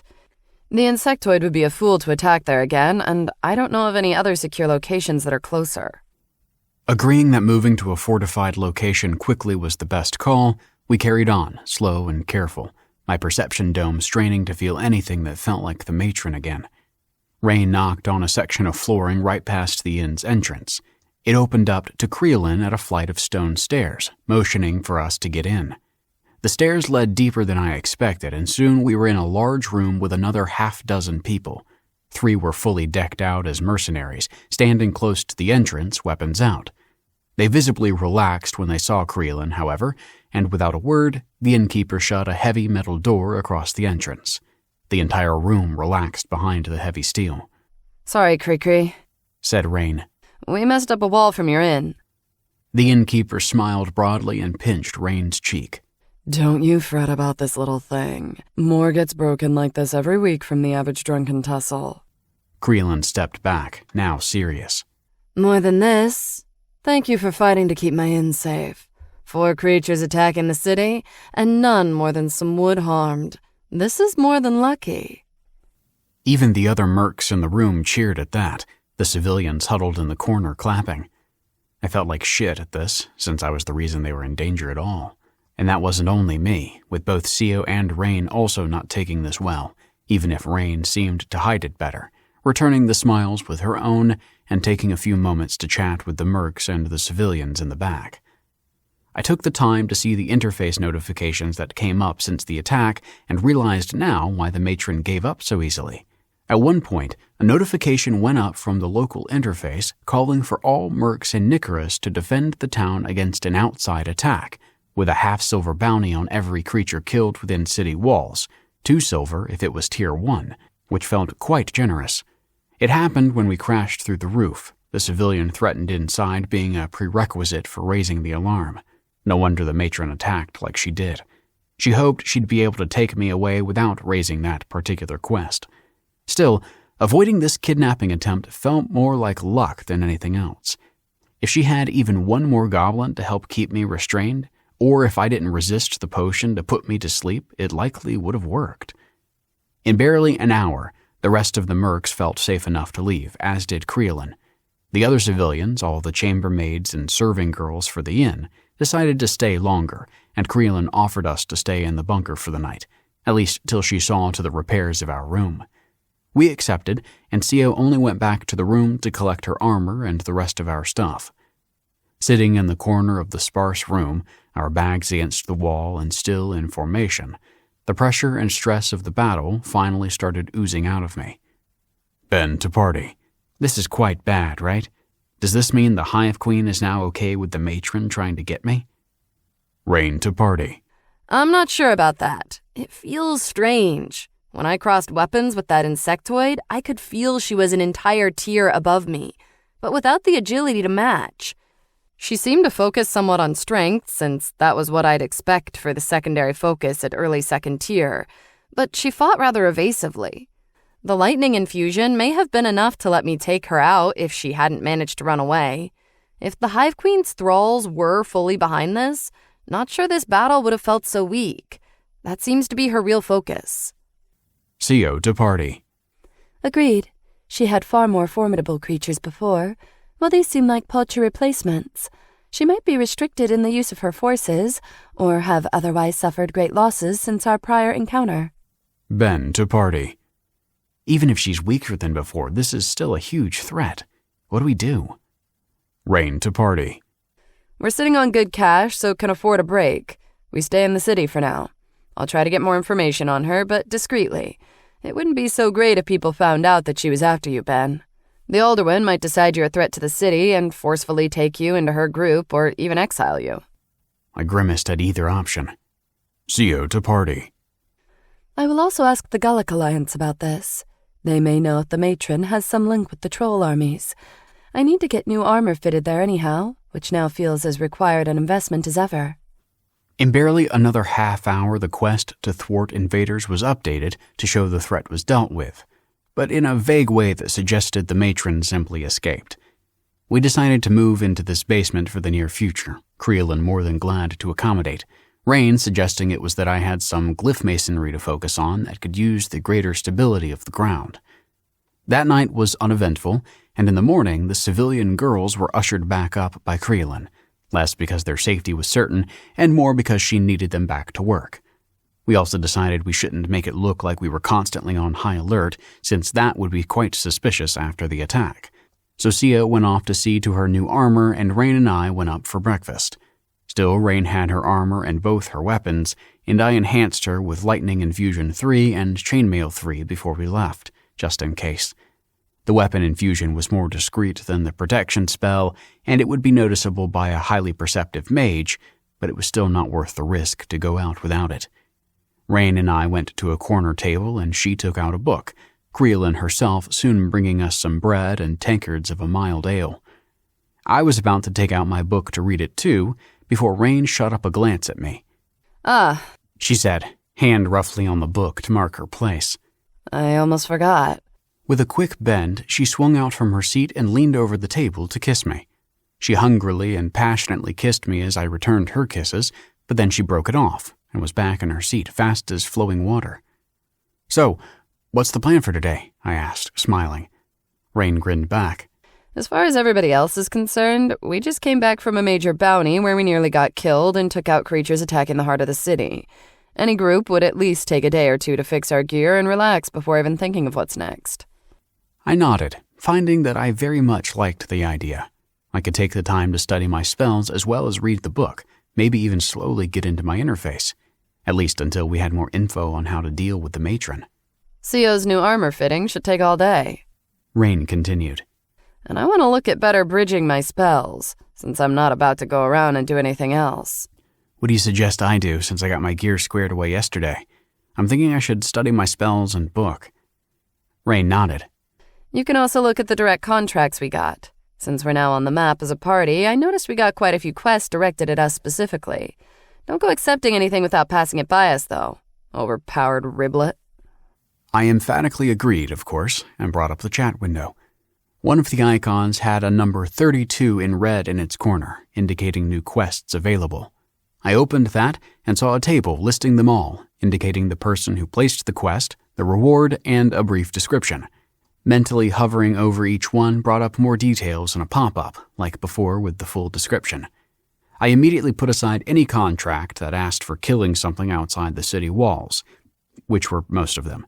There were also a few oddballs that didn't even seem possible, like a woman offering 5 silver if we could magically turn her male, and a merchant wanting me to show her how to brew better healing potions. I rather liked that last one. I imagined my high Arcana could make that skill easy to learn. Then I saw a quest that barely paid anything at all, only 5 copper, which was to help at the sick house. The monetary reward felt like nothing, but it seemed like an easy way to further my begin healing quest chain. Rain, maybe I can take this quest to heal at the sick house? I said. Seems like a safe one to go after once we sort out the matron business, since it's in town. Rain looked up, concerned. Oh, fuck me in the storm, she said, closing her book. Yes, that's an expression, and it refers to the maelstrom, so not in the fun way. You think this town is safe? What makes you think that? I grinned at the thought of rain dripping wet under heavy rain. I'll keep an eye for those other storms then. Can you please tell me about the sick house in detail? I said. I'm not sure I see what you mean. This is an outpost for mercenaries, but also the only solid set of walls this side of the tidal river. That means we have a whole bunch of people crammed in here for safety from the creatures outside. Most are dirt-poor singlets, barely a silver shared between a dozen of them, living off Siftwell gruel and breeding allowances. We mercenaries are one of the few groups of people around here with any real money. In the poorer parts of town, we aren't welcome, and that includes the sick house, which spams that contract to every mage capable of casting base-tier healing. You go in there alone is just asking to be ambushed by a whole bunch of singlet thugs desperate enough to try to get a lucky shot in. Even a level 3 or 4 merc can dispatch a tavern full of singlets, so this kind of quest is not a problem at all for me or Sio, but in your situation, She mimicked a sword to the neck, tongue sticking out with a loud gurgle. I nodded, focusing on not freaking the fuck out. Can't those people also become mercenaries? Seems like better than living in poverty. Ray nodded. Sure, but the vast majority of starting mercs die before they reach their second level, even with proper gear, which around here seems not to be the case. I even hear of young members of the oldest family lines dying in their early leveling more often than not, and I'm sure they're given every possible advantage in gear and party composition. I don't fault anybody looking at those odds and deciding it's not worth it or trying and realizing they'd rather not take their chances anymore. I mean, Even if you're past your first few levels, death can always find you on the next quest. Suddenly, something like the Tyrone Sisterhood made more sense. A semi-military group that provided people with some support in becoming a mercenary. Definitely not the laid-back fantasy world of easy questing that I imagined. So what's the exit plan for this mercenary work? I asked, wondering what my options were. The legions have a standing call for anybody over level 10. Past 12, when you get your third boon, you can easily be a retainer for a rich family, which is very cushy. Or all sorts of other high-level appointments that are appealing to the lazy, or if you have some weird project you want to dive into. Past level 16, you're basically a fledgling noble yourself and can wield real power. How about level 30? I asked. Rain smiled, then poked my nose with her book. So few of you exist. So at that point, there are no rules. Often very high positions of power, I'm sure. Not even most tetrarchs make it to 30. As far as I know, anyway. Who knows with these people?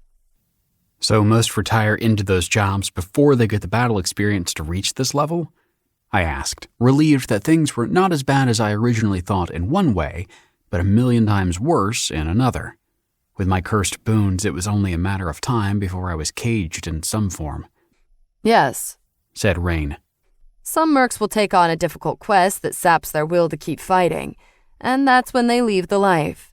Others stop when they manage to get what they've been aiming for all along. Ah, this is all a bit of a relief, I said, glad that I might not have to do this much longer.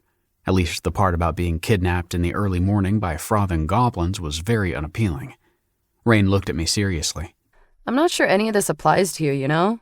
At your level, the option of a low-profile life is off the table, since the most powerful people will consider you either a threat or a resource that can't be overlooked. And this is not even considering your particular curses. Once that becomes common knowledge, powerful people may try to kidnap you. Of course that would be the case.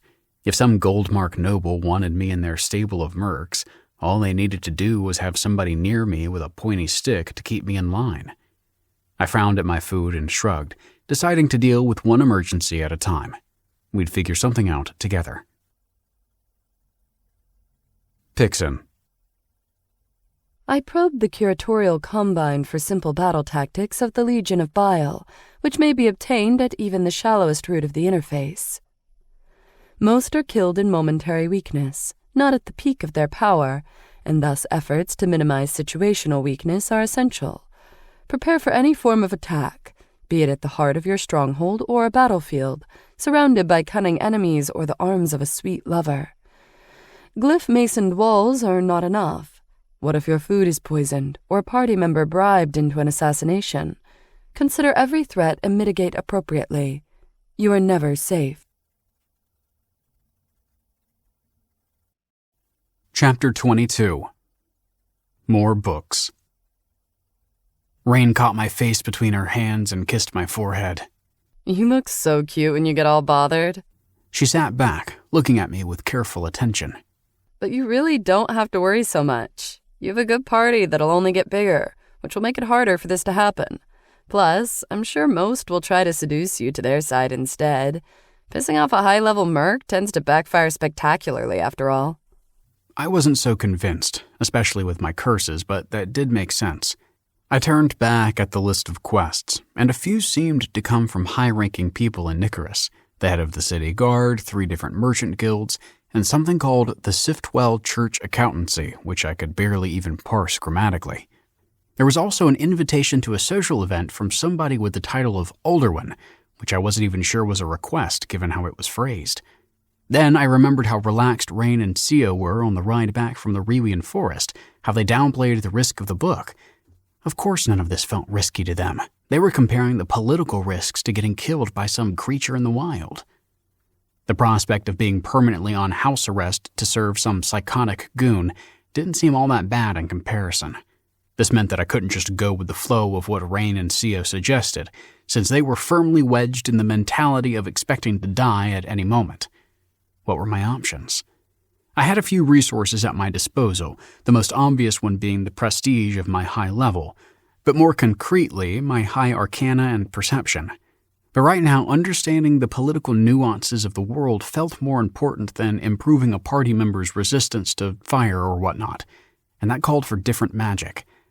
I noticed last night in the midst of my drunken partying that the third class of magic in my list, which was previously empty, now had the spell of base tier material hardening. That simple spell I learned from looking at the card the day before now seemed like a ray of hope in the greater plan of not getting myself killed or imprisoned. At first I thought that I could use that to protect myself, so if I kicked over a table and hardened it to serve as an improvisational shield. I needed more of that kind of magic, not to mention that status lookup spell that even CO could cast. I was looking at this all wrong before. I didn't need to study the ridiculous magic of the Armageddon book I had with me. I needed to figure out a way to discreetly status check the people around me. "Rain," I said seriously, and she looked up from her book. "How can I learn base tier spells? Say the spell you used for seeing my status." Rain snorted. Boring. You sure that's what you want to do? I'd be itching to see what's in that crazy book of yours first. "Humor me." You could always go to that general store where we went to buy our new bags. They should have books for sale there on base tier magic, at about the price of 20 or 30 copper each. I like Ephit's tome of non-combat base spells. It has a good variety of them, but it's such a good one that most merchants split it into 3 volumes to squeeze out more money. Seemed promising, but then I wondered how it would look if a level 30 mage went to a shop looking for base tier magic. What else? Many people learn from each other. Rain admitted, clearly not happy about this option. But I have to warn you, I'm not a great teacher and can barely bring myself to study the little that I do. I'd rather practice my agility any day. I nodded, realizing I would likely not want to learn magic from her anyway, since she seemed to optimize her spellcasting not for power, but for short casting time in battle. It'd be a better idea to try to learn from books, at least at first. "What else?" I asked again, wanting to make sure there wasn't some better option. Rain looked up, thinking. I've heard of some people learning spells from looking at old ruins or something, but that sounds like a story from somebody who studied an enhanced object for long enough to figure out the spell behind it, together with a bunch of research. Some people apparently do make new spells, but that can take years and are often just variants of ones that already exist. Not sure there's anything else, really. I made note to stare enough at magical things to learn the spells behind them. I had that weird boon that helped me do so, might as well use it. I thought for a moment and formulated a plan. My first priority was getting these books, preferably in a discreet way. I also needed to make sure I was near Rain or CO at all times for protection. "Rain, can you tell me 3 of the most expensive items that the general store would sell, things that you likely couldn't get anywhere else?" Without looking up, Rain replied, I'm guessing royal Rivian silk, which costs a silver per 3 feet, intact rocks of fire, which is likely 10 or 20 coppers each, and, of course, potions of healing. "What's the price of potions of healing?" Depends on the potion. A local crappy base tier potion is 20 copper. A proper one, about 2 silver. Not sure you can buy first tier potions here in Nicaris, or at least I haven't seen them. I nodded, interested that the tier of the potion seemed to match the tier of my healing spell, and that I'd like to test that myself. I was also shocked at the price difference between potions of the same tier, but this looked like an opportunity if I could make these higher-level potions myself. I waved at one of the serving girls and asked for her to call for Madame Creelin. "How can I help you, sweetie?" the innkeeper asked, barely a minute later. "I'd like to have some items ordered from the general store. I forget what it's called." Cross the roads, Rain said. "Sure, that," I continued, glad Rain was listening in case I did something catastrophically stupid. "I need a few items for purchase. Can you send one of yours out to do so? I, of course, can make it worth your while." Creelin nodded and took out a small notepad from one of the hidden pockets in her dress. "What do you need?" I liked that she immediately prepared to write this down, a viscerally satisfying show of competence. 8 feet of royal Riwian silk rope, 3 base-tier potions of healing, the cheap local ones. Also 2 rocks of fire, and all volumes of Efat's tome of non-combat base spells. I turned to Rain, trying to sound casual. "Was that the name of the book you mentioned?" Rain nodded, the careful mask of her battle mode on. "And most importantly, please inquire about where I could get a first-tier healing potion. Also, I would like one of those small notebooks you write on, and a writing utensil like yours." Creelin was writing all this dutifully, her body tense and focused. "This will all be very expensive, likely 5 silver, Maybe up to 5.5. I nodded, then took out 6 of the silver pieces from my money pouch. Bring me all of this and your girl may have the remainder. Creelan smiled. I will do this myself. And if you bring it to me before midday, there's another half silver in it for you. Creelan's smile widened further. I will get it to you within the hour. The innkeeper placed the silver in her large purse, then removed a fresh notebook and stick from another of her pockets and slid it to me. This I can give you already. She then quickly convened with some of the serving girls and with a quick, efficient step disappeared into the back. And here I thought I was loose with coin, Rain said with a chuckle. I was about to explain to her how this was all masking my wanting those books and how the other stuff might be useful anyhow, but Rain was back at her reading. I briefly wondered if Sia would be a better person to talk to about all this, but I had the nagging sense that she would be at least as bad. Still sitting across from Rain, I returned to studying the glyphs of my most basic spells, this time much less idly than before.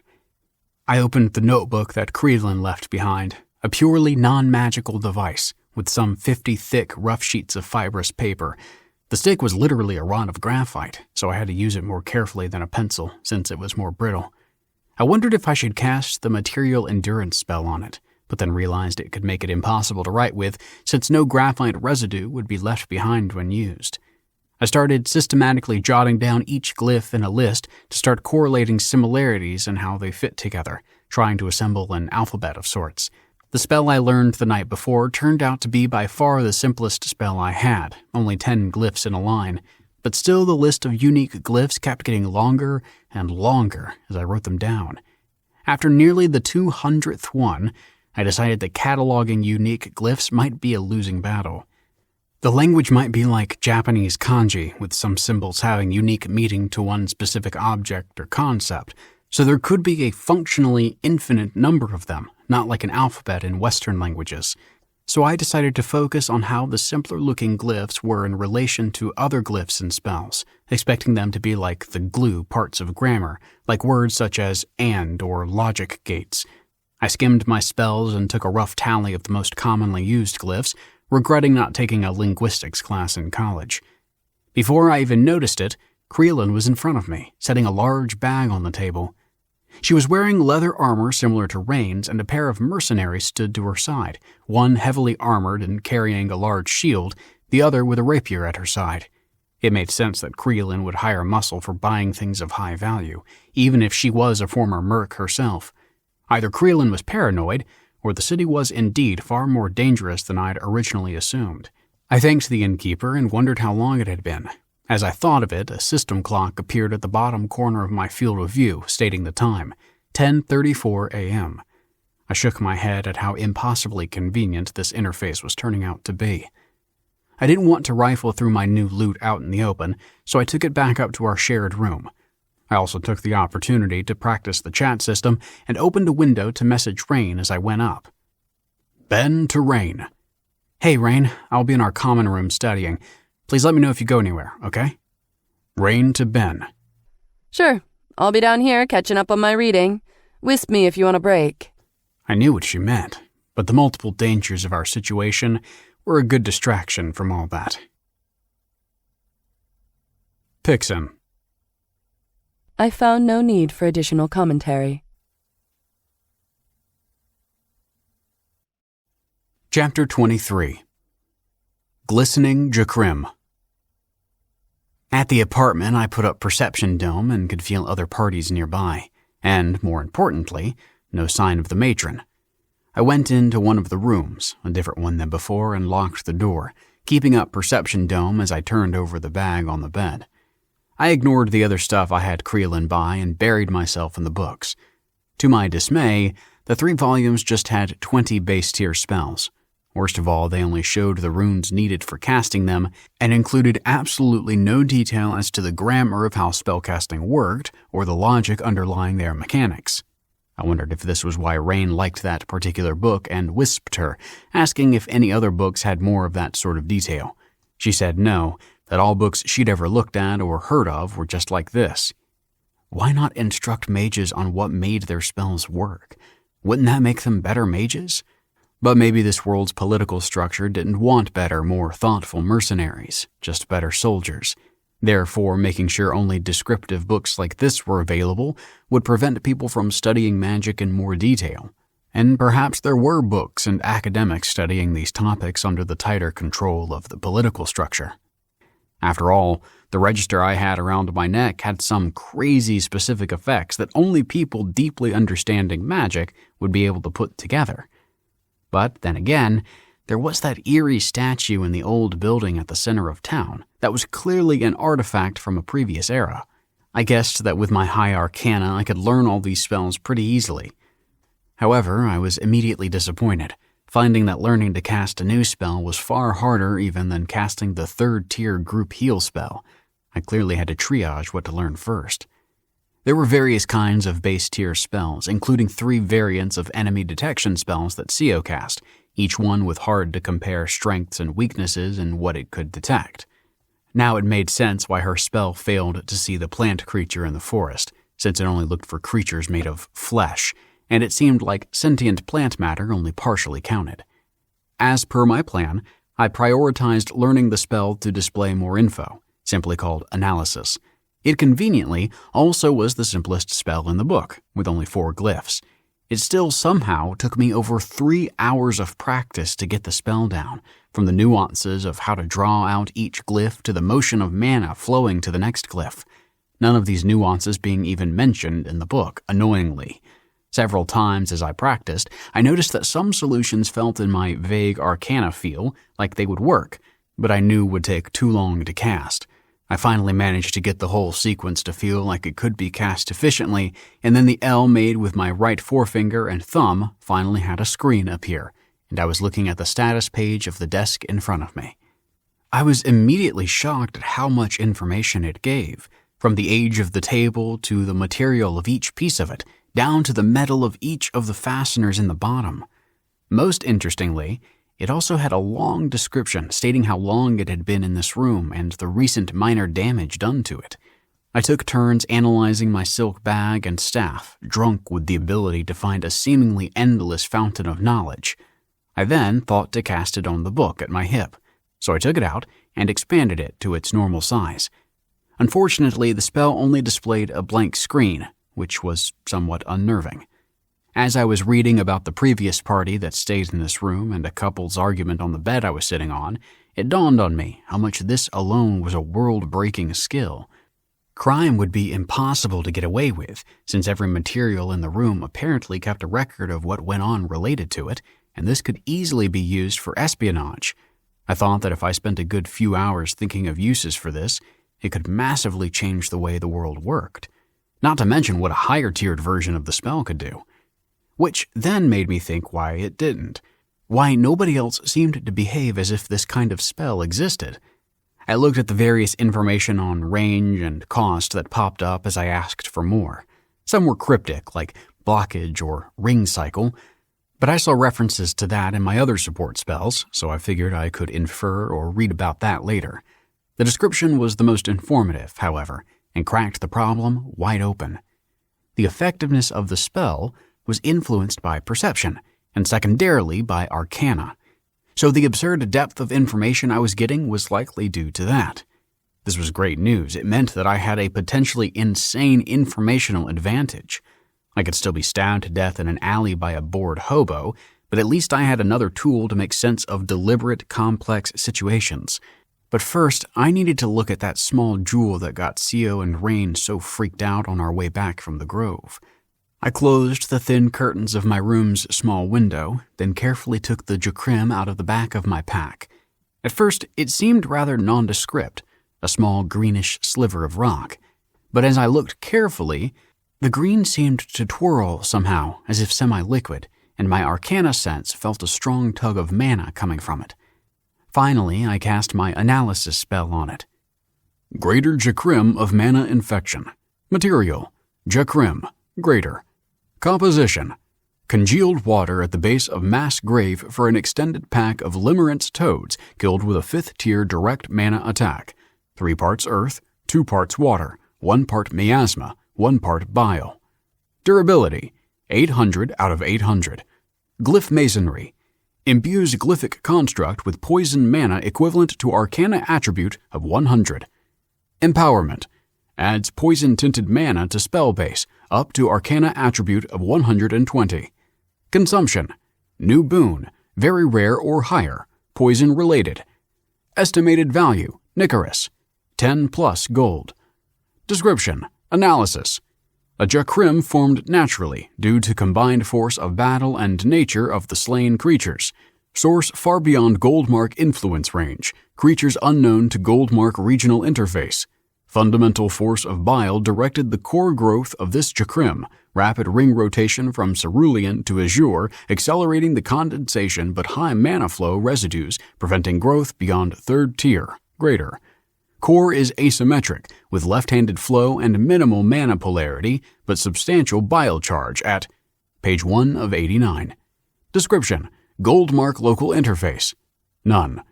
Codex. Novel information added to personal interface. Novel information can be added to local interface. Novel information can be added to regional interface. Even though I'd been warned, my eyes bulged at the estimated value of this thing. If I had roughly figured out the value of things in Nicorous, a copper was about $20, a silver slat $2,000, so 10 gold would be over 2 million. And that was only the thing's minimum value, another reason to be killed in the streets. I'd have to bring this up carefully with Sio and Rain to figure out what to do with yet another hot potato. My recent boon seemed to suggest that I could empower spells with it, but I was hesitant to do so, not wanting to add poison to any of my healing or support spells, and consuming it to gain yet another boon of dubious utility certainly seemed like a terrible idea. I carefully put it back in the pocket on my pack, the 2 buttons holding that pocket's flap in place feeling like not enough security for the job. I also got 2 new quest notifications. Quest notification. Title: Interface Contribution 1. Objective: Contribute 5 pieces of novel information to the local interface. Source: Domain interface.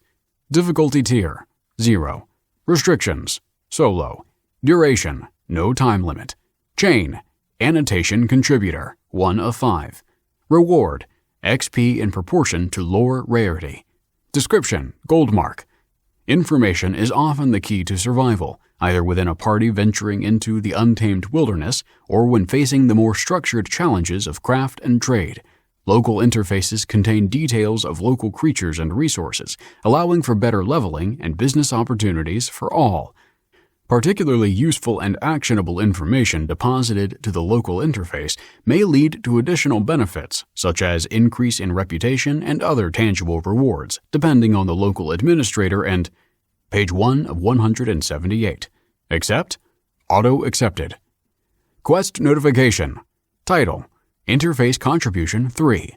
Objective: Contribute 5 pieces of novel information to the regional interface. Source: Domain interface. Difficulty tier: 1. Restrictions: Solo. Duration: No time limit. Chain: Annotation contributor: 3 of 5. Reward: Proportional with lore rarity: 1 to 3. XP. 4. Unique gear. 5. Jakrim. Description: Goldmark. Obtaining information that is relevant to the entire might of Goldmark is rare and precious. Sharing such information is greatly appreciated by both the Siftwell Church and the Legions, and is often a stepping stone to obtaining reputational increases with these hallowed institutions. All such contributions to the regional interface are noted, and attempts to inject damaging information will suffer severe reprisals. Consult a Siftwell Church Way of White representative should you wish assistance in page 1 of 83. Accept? Auto accepted. I put the quests aside, thinking that putting information on my very expensive jewelry into a publicly available database was not a good idea. I still wondered why I got the first and third leg of this quest chain, but not the second. But I just shrugged that off as not particularly important. This quest chain also confirmed what I had for a while now suspected, that the description of many spells and such were contributed by people using them. This explained their variable usefulness and reliability. I also checked out the quest I completed the day before, not expecting much from just learning a base tier spell. Quest completed. Title: Begin Magecraft 1. Objective: Learn 1 base tier spell. Source: Domain interface. Difficulty tier: 0. Restrictions: solo. Duration: no time limit. Chain: Magecraft beginning, 1 of 5. Quest unlocked: Begin Magecraft 2, 2 of 5. Reward: 20 XP, 10 copper. Gold mark. Accept reward? Yes? No. Quest notification. Title: Begin Magecraft 2. Objective: Learn 1 first-tier spell. Source: Domain interface. Difficulty tier: 1. Restrictions: solo. Duration: no time limit. Chain: Magecraft beginning, 2 of 5. Reward: 500 XP, 1 silver. Gold mark. Description: gold mark. First-tier spells mark the division between the various sundry uses of Arcana and the true mage. Not only must you be level 10, but also have an Arcana over 20 for this endeavor, which should only be attempted by those seeking to focus in the attribute. Spell tier is determined automatically by the domain interface and can be readily ascertained by base tier inspection spells on the spell documentation used as the instructive source for Glyphic. Page 1 of 295. Accept? Yes? No. I accepted the reward, noting it was the same as the beginning healing quest line. This windfall was nice, since these domain quests seemed like my only way to get experience so far. I was still bitter that the whole tree quest netted me precisely none. As I was tinkering with my interface, Sio walked in, the noise of her armor clear even beyond the door. I left my room to join her in the living room. Good evening, Ben, She said, sitting across from me. How was your day? Good, I replied, only now noticing it was dark outside. I wanted to learn some base-tier spells, but I only managed to learn analysis. Sio laughed. 'Tis quite phenomenal that you learned a spell in one day. I struggled for 6 months of study to learn that spell. I believe even the Chainmaster of the left hand would take a week to learn a new base spell. I nodded, feeling a bit better. Can I cast it on you? I'd like to know what sort of information I can get from people on this. At this, Sio stiffed, eyes widening slightly. Yes, She replied. seems only fair after I saw so much in yours before. Allow me to set my privacy to open. I had entirely forgotten about how she needed to look at my info to see the spells I had back at the small leaf forest, and how much of a big deal she made of it. With the Arcana and Perception modifier to the spell, I wondered how deep the information I could get on Sio. It would be too much, and this wasn't even close to fair. You know what? Never mind, I said. I've practiced on objects enough, I have it down. Sio seemed to shift a bit, as if to object, then slumped back, the exhaustion in her face amplified. I shouldn't care that you can see much about me. A true bleeder wouldn't dwell on such a frivolous concern. I balked at her lack of self-esteem. Back on Earth, this run-of-the-mill insecurity would only get her passed up for promotion or whatever, but here the stakes were higher. Look, I said, from what I've experienced since being on this world, you're a very good mercenary.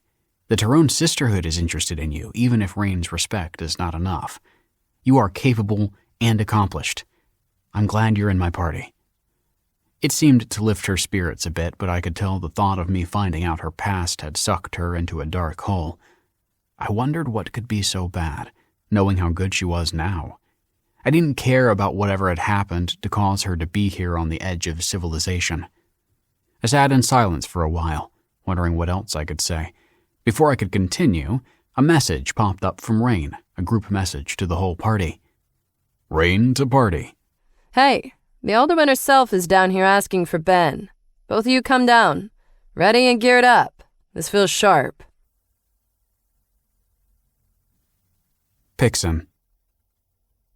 I was suffused with joy at Bendarios obtaining the analysis spell, for it greatly expanded the reach of the Penship Covenant's examination. With his perception and arcana, his analysis results could probe depths unseen since the Age of Iron. This would dramatically decrease my mana expenditure in accessing any information he obtained. It seemed necessary to expand on the importance of Jakrim, as obtained from the Goldmark Regional Interface annotation on the topic, documented by the Curatorial Combine. Glyph masonry is normally limited to either ambient mana or mana provided by the user, thus requiring that each additional piece of equipment be carefully selected and limited in effect. Jakrim allows for more powerful combinations of gear, by providing an independent source of mana or other fundamental forces. The difference between a mercenary with Jakrim-powered equipment and one without can often bridge gaps between tiers. Jakrim may also be used for spell empowerment and consumed for permanent gains, but the Way of White and the Accountancy strongly suggest against those uses, since such effects usually pale in comparison to their use in glyph masonry. Yet Ifit Goldmark once said, when commenting on her mother's glorious conquest of the Third Kren expedition, "The call of transcendence is at the root of all methods.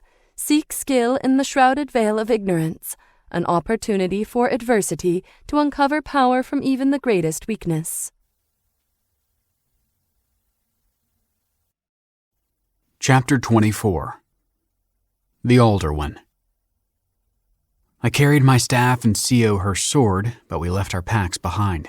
Even without her armor, she was formidable, her posture and bearing snapping to attention at the emergency. I felt my grip on the cool staff's wood slick with sweat as we made our way down the stairs, slowly, with Sio carefully assessing the situation with every step. She stopped at the bottom of the ground floor, turning her back to the wall and crossing her arms. I stopped for a second. "Sio to party." "Go on down, Ben. I will stay here quietly as support." "Rain to party." Be careful with what you agree to. I'd offered to do the talking, but she clearly isn't interested in hearing from me. I took a deep breath, then stepped down, trying to match Sio's careful pace. The floorboards seemed to squeak too loudly, as if calling me out as a fraud for behaving like a serious, ponderous mage of real power. A dozen heavily armed women crowded along the far side of the dining area, some sitting but most standing along the wall. Rain was seated at a table in the middle of the room, the woman across from her slowly rising, the simple chair rasping against the floor. "Ah," she said. "Our newest addition. A pleasure to meet you, Bendarios." She made a quick hand gesture that probably meant something mercenary-related. I returned with a bow, bringing a sliver of a smile to her face. Sit, she said, pointing to Rain's chair.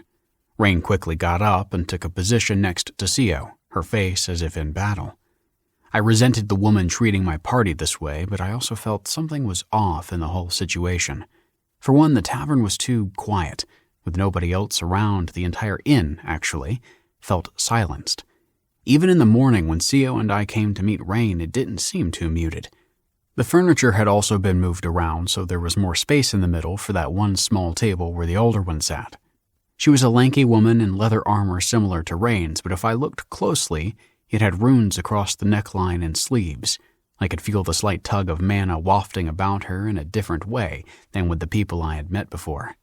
As I stared at her, I was surprised to see a pop-up near her head saying, "Prill, Older One of Nicaris, level 16, strength agility, age 28.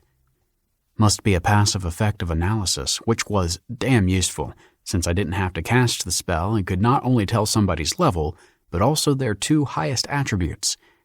I took my seat, feeling the room's full attention bearing down on me. "How may I help you, Alderman?" I said, picking every word carefully. "You may call me Prill for starters," she replied. "Your battle name is Ben, right? I much prefer our merc efficiency here at the frontier. That is all that matters." "Pleasure to meet you, Prill. I am indeed Ben, and a fine frontier it is." "I'm glad you think so." She stretched an arm back, as if loosening a kink on her shoulder. This had the effect of calling attention to the palm-sized pin on her chest. It looked like a larger version of the inscription of Alana's blessing, but without the underlying magic. I assumed this was the mark of the Older One's authority or some other such badge of office. Did she mean to bring my attention to this, as if her every other display of power so far wasn't enough? "But the frontier's not safe," Prill continued. "and a merc like you can go a long way in helping to fix that." She paused, eyeing me carefully, and I scrambled to wisp, "Ben to party." What do I do? Should I ask her what she means? I waited for what felt like an eternity, but neither Sio nor Rain replied. "Not only are there the dangers that you found with your recent attack within our walls, mind you," the Elder One continued. "I would apologize for that, but unfortunately the occasional beast piercing our defenses is the least of our troubles." "Ah, I see. I replied, trying desperately not to apologize, glad that she didn't seem to take the matron's attack so seriously. What other dangers do you refer to?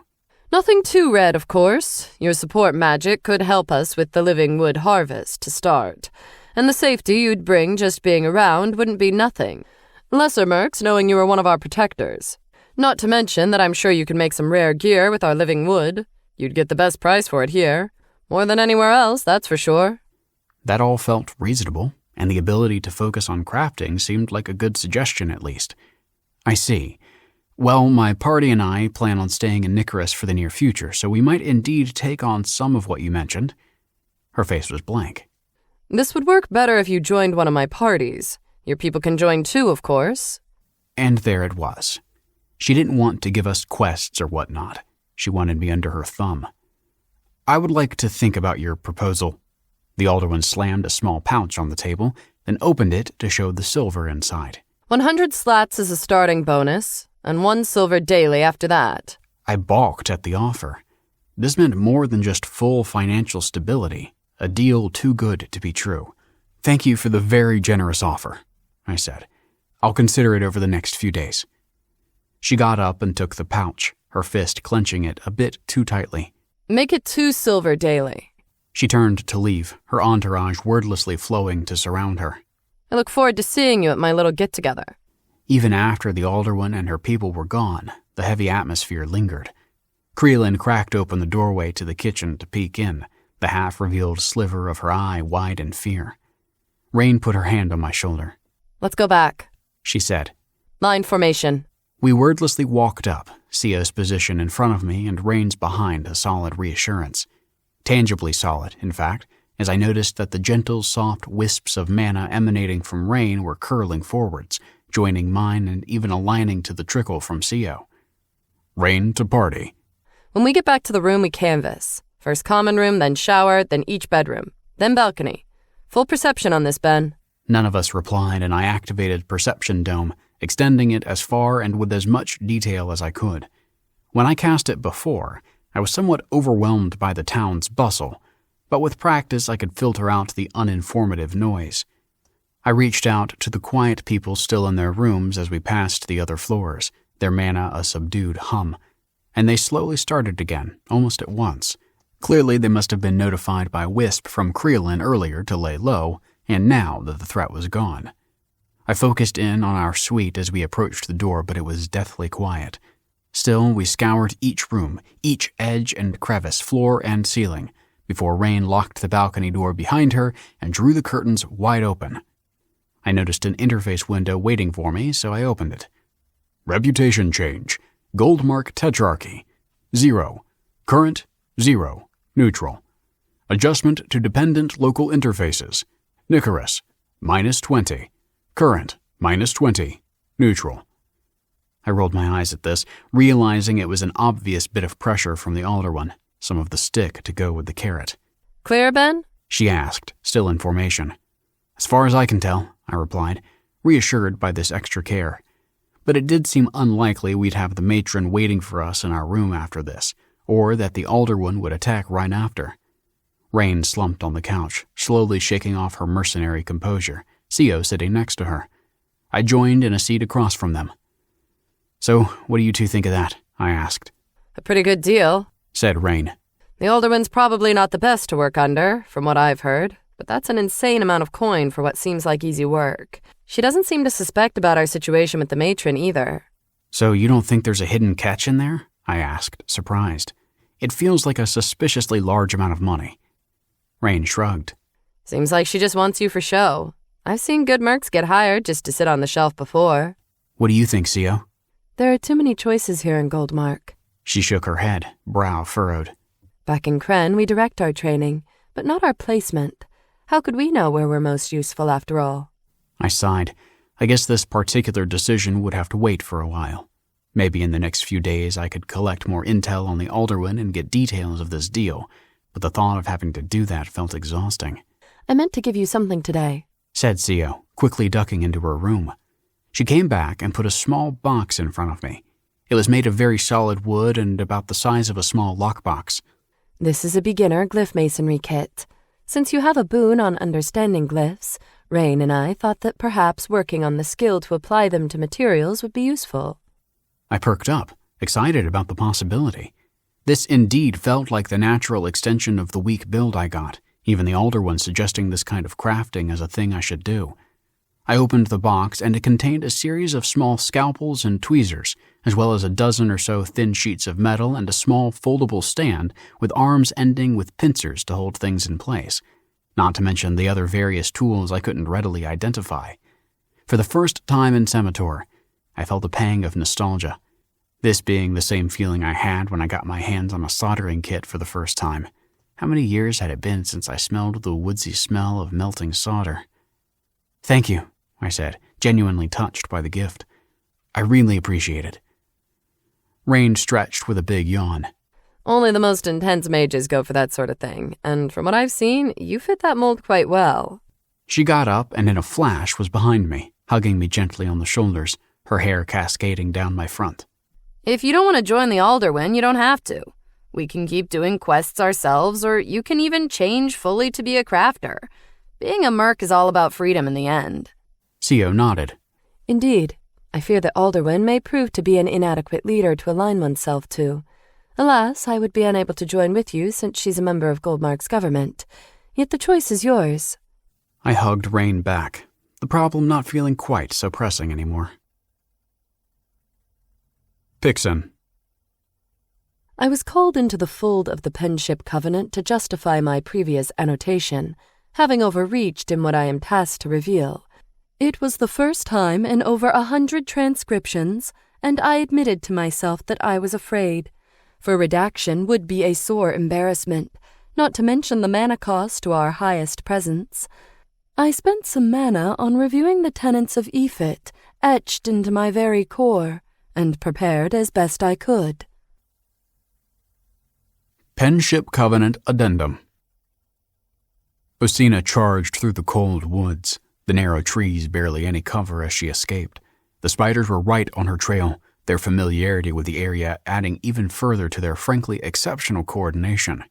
Barely a first-tier warrior among them, and they wiped out all her goblins, forcing her to retreat. She'd find it admirable if it wasn't such a real threat to her plans. Despite their obvious skills, it still felt they were too prepared for her, as if they had been warned of her arrival. She grimaced as she realized that likely the Hive Queen not only severed her from the fold, but almost certainly informed the local forces of her presence. The anger at the situation further redoubled her desire to rain terrible retribution on them when she rose to further power. A consideration for later. First, she had to run, stretching the limit of her speed and camouflage, also needing to avoid the damnable bats that harried her seemingly at every turn. It took her hours to lose her tail, charging past much of the Rewian Grove.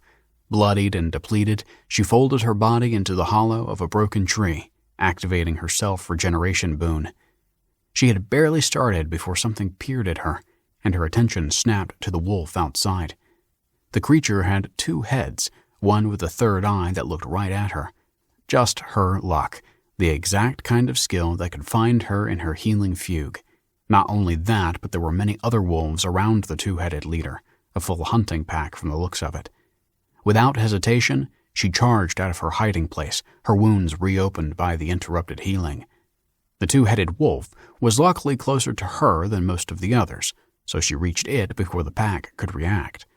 But the 2-headed beast was not as easily surprised, and both heads snapped at her, one at her waist, the other her left arm. Ignoring the nearly lethal wounds, Osina forced her will into the creature, needing to thrall both heads. One fell quickly, but the one bearing the third eye thrashed and fought back, its mana attacking without any attempt at defense. The rest of the pack charged in as well, moments away from tearing her apart. Her arm was ripped off as she redoubled her mental attack. The creature's slight overconfidence as it felt her flesh tear off let her finally take it over. Almost immediately, the entire pack stilled, countless barred teeth moments from her. Osina fell to the ground and immediately activated a deep regeneration fugue, a smile creeping on her face as she curled up into the frozen ground. This would work even better than the spiders. her enthralling skills spreading across the wolves, bolstered by the two-headed pack leader's own nature. The entrance carved into the cavern walls was easy to miss, but Rain knew what to look for. The others she'd questioned before were much harder to find, but this one's information came cheap, being just a singlet cult. She quickly opened the small door and charged in, less afraid of traps than worried that her target would escape. The room inside was cramped, barely larger than Creelan's tap room, but with nearly 24 singlets sitting or standing to the side, the air rank with sweat and body heat. At the end of the room was a line of worn statues from the ruined city beneath Nicarus, their faces and expressions faded, their meaning long forgotten. Propped up against them was a desiccated corpse affixed to a wooden plank with crude iron bolts. A woman in a worn robe stood in front of the corpse, interrupted mid-sermon. Rain effortlessly charged through the crowd and roughly grabbed the robed woman by the neck, surprised she was actually level 3, as far as she could tell the only non-singlet in the bunch. She grunted for a moment at the hypocrisy of a merc leading a singlet cult. I have some questions for you, Rain said, as the robed merc tried to hit her, but none of the awkward attacks landed. Peace, all of you, stop! The robed woman muttered, arms extended to Rain's sides. Rain could feel the singlets behind her tense, some reaching for the crude weapons they carried. Not that it would matter. Either way is fine by me, said Rain, half turning to the crowd and waving a dagger at them. Tell me about the matron. Who? Rain squeezed, the cult leader choking, her eyes watering with fear. The one that attacked the city with goblins recently. They must have found some way into the walls. Not us, she choked. Rain punched the cult leader in the gut, the woman collapsing in a heap, coughing blood. Everybody else out. It took a while, even as they hurried to leave. Rain then closed and barred the exit, which luckily was the only one in the room. She balked at the sheer idiocy of holding a clandestine meeting in such a dead end. These people were lucky Nicarus was so beneath Goldmark's notice that there was no way of white clergy stationed here. Now we can better deal with your lying. Rain slowly walked to the crumpled leader. The thing about goblins is that they have a very unique smell, one that can be easily tracked. And theirs led to a tunnel quite close to where all of you diddle with this rotting corpse of yours. The leader flinched, the small reaction so clear it interrupted her coughing. Wow, you're really bad at this, said Rain.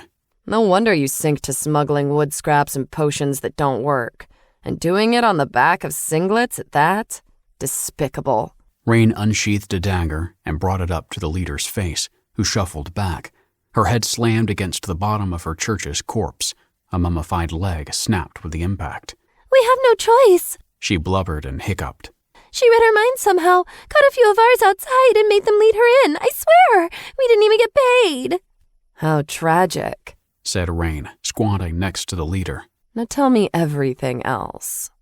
Near the middle of the ruined room, behind a stretch of wall that glistened with a faintly blue sheen, the true leader of the tethered listened carefully. She was honestly surprised that the mercenary didn't kill Sheva when she was satisfied with her interrogation, and a long while after she left, Brihuva opened the secret door with difficulty. Sheva was still sobbing gently on the floor, so Brihuva went to her and took her head into one arm, cradling Sheva against her scarred body. I'm sorry to rely on you like this, said Brihuva, feeling for the gentle woman that didn't forget those she left behind, even as she leveled. Sheva shook her head. Why can't they just leave us alone? Brihuva tightened her embrace and didn't reply, as there was nothing she could say. No reason or excuse for the idle cruelty of the powerful. All sense of purpose or good was an illusion. Sift well lies to better control them. It was all sullied waste. The only truth to be found was embracing the slow churn of time, where all was winded ash. Rain left the twisting underground ruins and returned to the inn, Sio stirring in the living room as it was her turn to stand guard while Bendarius slept. Any luck? Sio asked. Rain shook her head. Not really. I've confirmed that the singlets led the matron into the walls, but they certainly didn't help her find us. It seems like she has a way of tracking Ben, or at least finding him. Sio grunted in displeasure. I wish we could take the battle to her. Rain sighed and flopped onto one of the couches, tired of a full night gathering dubious intel. Yeah, me too. But for that, we'd also have to get a bigger party. And the only good people around are with the Tyrcis or the Alderwin. The cost of the Sisterhood's help is too high. Sio shook her head, once again disappointed at Seriana's price. Sio felt a sense of nobility and duty in the Goldmark warrior when they interacted, but was taken aback at her error in judgment. 5 years of service from each of them for a single battle felt beyond excessive. Sio was embarrassed to have been so taken by their empty talk of loyalty and zeal. They were merely a mercenary group like all others. We should talk to the Alderwin, Rain eventually said. As much as she's more aggressive than I'd like, at least her terms are better. No talk of an interface-enforced contract either. We can all just up and leave after the matron is taken care of and things quiet down. I dislike the subterfuge, said Sio. but I see little alternative. Perhaps there is hope in the way of blue healers releasing Bendarios' curses. That would change our tactical posture substantially. Rain smiled in the dark. And I'd love for the ring to spew gold on my belly while I sleep. But sure, we can see what happens. After we get your new armor, we can talk to Ben about all this. Maybe he has some odd idea involving that book of his that could solve the problem. I've never seen a mage so focused on their studies. It's impressive, really. Sio snorted at this. In Kren, all apply themselves to their fullest in developing their skills. But indeed, Ben does so with commendable intensity. Rain leapt up from the couch and stretched. He applies the same focus to pleasing me. She smiled at the thought. Despite all the frantic intelligence gathering and alternating shifts, Rain had never been more sated in her life. Even now, her body was shimmering with the afterglow of her coital buff, dispelling any real need to sleep. I'll finish your shift, she said. You need the rest for the armor check tomorrow. Sio hesitated at the offer, knowing Rain was likely tired from her scouting work. But she appreciated the gift and clasped the small warrior on the shoulder and went to her room, not bothering to remove her armor before sleeping. Chapter 25. Hospital Grind. The next morning, I woke to Rain sating her hunger. Once she was sufficiently filled, we dressed and joined Sio to get breakfast. We decided over the meal that doing the sick house quest would be worthwhile after all, since it would clear my next healer quest. Much more importantly, it would also let me discreetly inquire about lifting my curses, as much as Rain said that should be impossible. To be safe, both Rain and Sio would escort me, and afterwards we'd stop by the blacksmith to get Sio's new armor.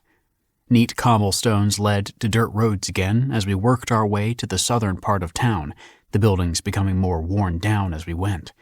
The sidewalks also became more crowded, not so much with people bustling back and forth, but a more idle, nervous energy.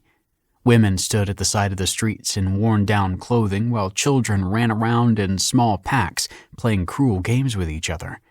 More than once I saw a small child being pushed down and beaten by her group, none of the adults lingering around doing anything about it. Sio and Rain also didn't flinch, but kept going, so I followed their lead. The many expansive town squares that often punctuated the more affluent parts of Nicaris were now cramped intersections. One was dominated by a large sculpture similar to Alana's blessing, and I could sense the mana flowing from it. I cast my analysis spell, curious about what it was. Alana's totemic. Material. Various. External. Singlet iron with bronze inlay. Glyphed. Internal. Simple steel. Glyphed. Durability. 183 out of 200. Estimated value. Nicaris. 4 silver. Sale illegal. Description. Analysis. A glyph-masoned construct erected 20 years ago upon the damaging of the previous totemic of the same function from environmental degradation and mana fluctuation. Component metals were locally sourced and produced, with glyph work provided by several members of the Nicaris chapter of the Siftwell Church Clemency's Way of White. Iron and bronze are of subpar quality, the simple steel of adequate quality. Glyph work contains 2 minor errors, one decreasing the effective range of the totemic. Page 1 of 37. Description. Goldmark local interface. A gift to the singlet members of the Tetrarchy who cannot yet afford Alana's blessing. This provides the passive effects against the need of urination and defecation, and also accelerated satiation. Additional boons are available to those who choose to join the Tetrarchy as proper citizens, usually from the effort to gain levels through combat. This boon is afforded at the discretion of the local Siftwell clemency, and may be revoked or modified as needed. Page 1 of 20. Codex. Novel information added to personal interface. This felt grim, especially the note about it being badly made in a way that it decreased its range. Did that mean that the people who lived further away had to figure out their own bathroom situation in a city without plumbing? And to think this was a problem that had been around for 2 decades. We soon found a large building painted in healer's blue. The color faded, the hospital barely more than a refurbished warehouse. Outside the main door snaked out a line of people so long it turned the corner, all of them visibly sick or injured in some way. Sia made her way to the entrance, none of those in the line objecting as we made our way in. Intense smell hit me as I went in, a mixture of blood, sweat, and I don't know what. I almost threw up, and Rain put one hand on my shoulder. Focus on your exhale, she said. And breathe in slowly. I did so, and it helped a bit. The building was very dim, since it seemed to be lit entirely by windows, which didn't catch the light this time of day. The small antechamber of simple wood had at its end a desk, staffed by a young woman with a blue shawl across her shoulders. Wait outside until called, she scowled, not looking up from the desk in front of her. We're here for the quest, said Rain. The woman looked up, surprised. Oh, she said. Let me whisper the deacons. As my eyes adapted to the dim lighting, I saw people lying down along the walls, some on thin blankets, others directly on the hard stone. One groaned softly and turned, revealing a hastily bandaged wound, the gauze soaked in blood. Welcome, mage. A middle-aged woman in a blue cloak was in front of me, her face lined with weariness. Next to her were 2 younger mages in blue. You're here to heal our sick, I presume? Yes, I said, happy to get to the point. The smell seemed to only get worse. I know 3rd-tier healing spells, one of them an area of effect group heal spell. Her eyes narrowed in skepticism. I see. May you show me the spell you speak of? Ben to Rain. How do I do this? Rain to Ben. Open the spell and just think about sending it to her. A prompt should come up to share the spell details. I did so, and scanned the information one more time, just in case there was something in there that I should keep secret. Group Heal the 3rd. Tier 3. Effect plus HP plus VP. Area HP Heal greater of 75% max or 400 HP. VP Restore Tier 3 or lower. Duration instant. Cooldown none. Cost 400 MP. Cast time 30 seconds. Range 100 feet full plus 100 feet partial tapering. Description gold mark. No information. Description personal interface. Heals many adequately. Well, nothing there really, which in this case is a plus. So I mentally selected the spell and sent it to the clearly impatient woman. I've never seen this spell, much less a 3rd-tier version of it, she said. Is there some reason you didn't document it? One of the deacons gasped, her face glowing in surprise. You're the 3rd-tier mage everybody's talking about? Quiet, Hirtaya, the chief healer snapped, turning to frown at the woman who turned her eyes back down, taking a step back. I ask because healing of the improper kind could do more harm than good. Most of the patients we have suffer from severe afflictions, and since they are all singlets, they are very weak. I'm sure a mage of your level understands. This spell was able to bring back to full health somebody who had their jaw almost entirely torn off by a creature, I said. Perhaps coming here was a bad idea after all. Listen, she continued, almost snapping. I'm sure you're very powerful and have learned many spells, even done much good with them in battle, but healing properly is complex. Does your spell knit wounds or grow them shut? Does it remove toxins from the blood or boil them away? Does it restore necrotic flesh or excise it? Each different healing variant has to be carefully applied, and in the right order. or the illness will be made worse. Barely any of those here have the simple wounds from a battle, and even those that do have had that wound curdled into something more difficult to treat. Countless times, strong mages have come here and cast their poorly researched healing spells left and right, only to kill off most they sought to cure.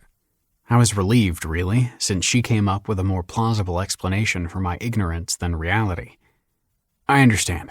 Perhaps I could cast the single-target version of this spell upon one of your sick so you can see the effect yourself? Her face scrunched up in disgust. You went to the trouble of learning 2 third-tier healing spells without bothering to figure out what they did? Do you care so little for our craft? Sio stepped closer to the healer. This warrior has been in battle near constantly since learning to cast. Do not presume to judge his tactics. She then raised her hand up to her sword. Or is this unvarnished disrespect a challenge? The healer crumbled under Sio's threat, fear in her eyes now. Even the 2 deacons to her side seemed visibly afraid and shirked back. Apologies, she said, voice shaking and eyes down. Apologies for the insult, please. Okay, I said, wanting to move past this. Just take me to a patient I can test this on. The woman bowed deeply once, then 2 more times, stepping back, her deacons following closely. I felt bad that this whole situation spiraled out of control, but looking at Sio and Rain gave me no indication that anything was wrong, so I just followed the healers down a hall. Countless moaning patients later, she pointed to a young woman with a cut along her scalp. This one will likely not survive the night, so even if she dies, it's a small mercy. I ignored that and cast my spell, double-checking it was indeed only a single-person variant of my healing spell. Single heal the 3rd. Tier 3. Effect plus HP plus VP area. HP heal greater of 75% max or 400 HP. VP restore Tier 3 or lower. Duration instant. Cooldown none. Cost 100 MP. Cast time 30 seconds. Range line of sight. Description gold mark. No information. Description personal interface. Heals 1 adequately. The golden light that fell on the still patient was similar to the dome of the group spell.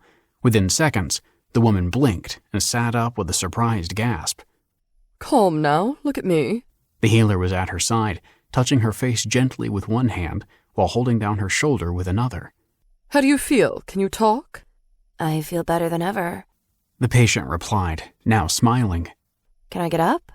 The healer proceeded to examine the now non-existent wound and let her up. She then cast some spells on her, one the same analysis spell I recently learned, but clearly the 1st-tier version of it.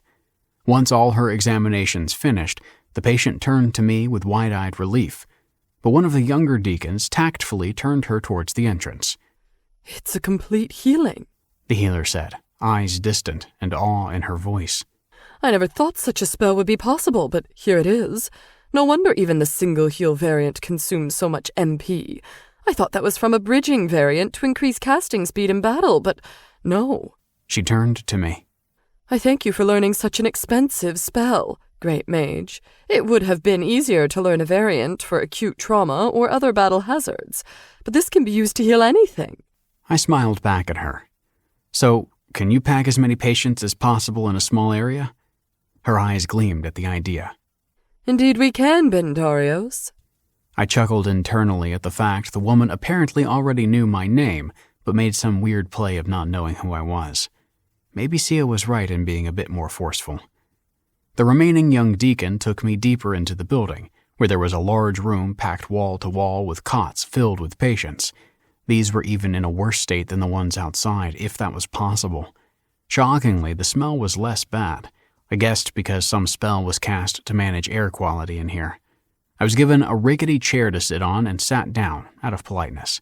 Soon people were filtered in, apparently the injured from the line outside carrying the sicker ones in. A clever plan, given how woefully understaffed this hospital seemed to be. This seems pretty horrific for a place to treat the sick, I said, turning to Rain. Are all hospitals like this? Rain snorted. Not if you can pay. Ah, that makes sense. Suddenly the Alderwood's deal felt a lot less of a problem than the risk of ending up here. After all, I couldn't cast any of my apparently amazing magic on myself. Soon the room was packed to the brim, overflowing from the hallways outside, a deacon at each door keeping people from coming in, reassuring them they were still in range. Seeing it was time, I cast Group Heal the Third. The golden globe of light expanded from me, coating every person within the room and continuing on. There was a moment or two where the mass of mana hummed in place. The sheer volume of it was startling. I could appreciate this was a force of real heft now.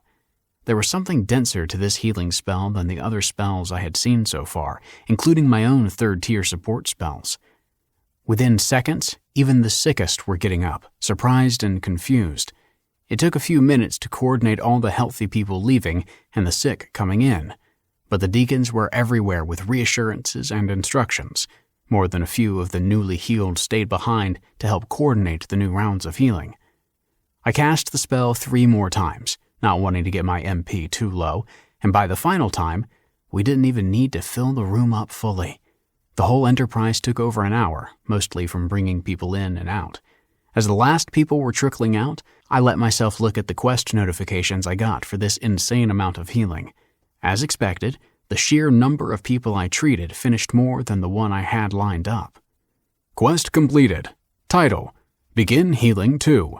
Objective: Heal 20 different people within 12 hours. Source: Domain Interface. Difficulty Tier: 1. Restrictions: Solo. Duration: No time limit. Chain: Healer Beginning, 2 of 5. Quest unlocked: Healer Beginning, 3 of 5. Reward: 500 XP and 1 gold mark silver.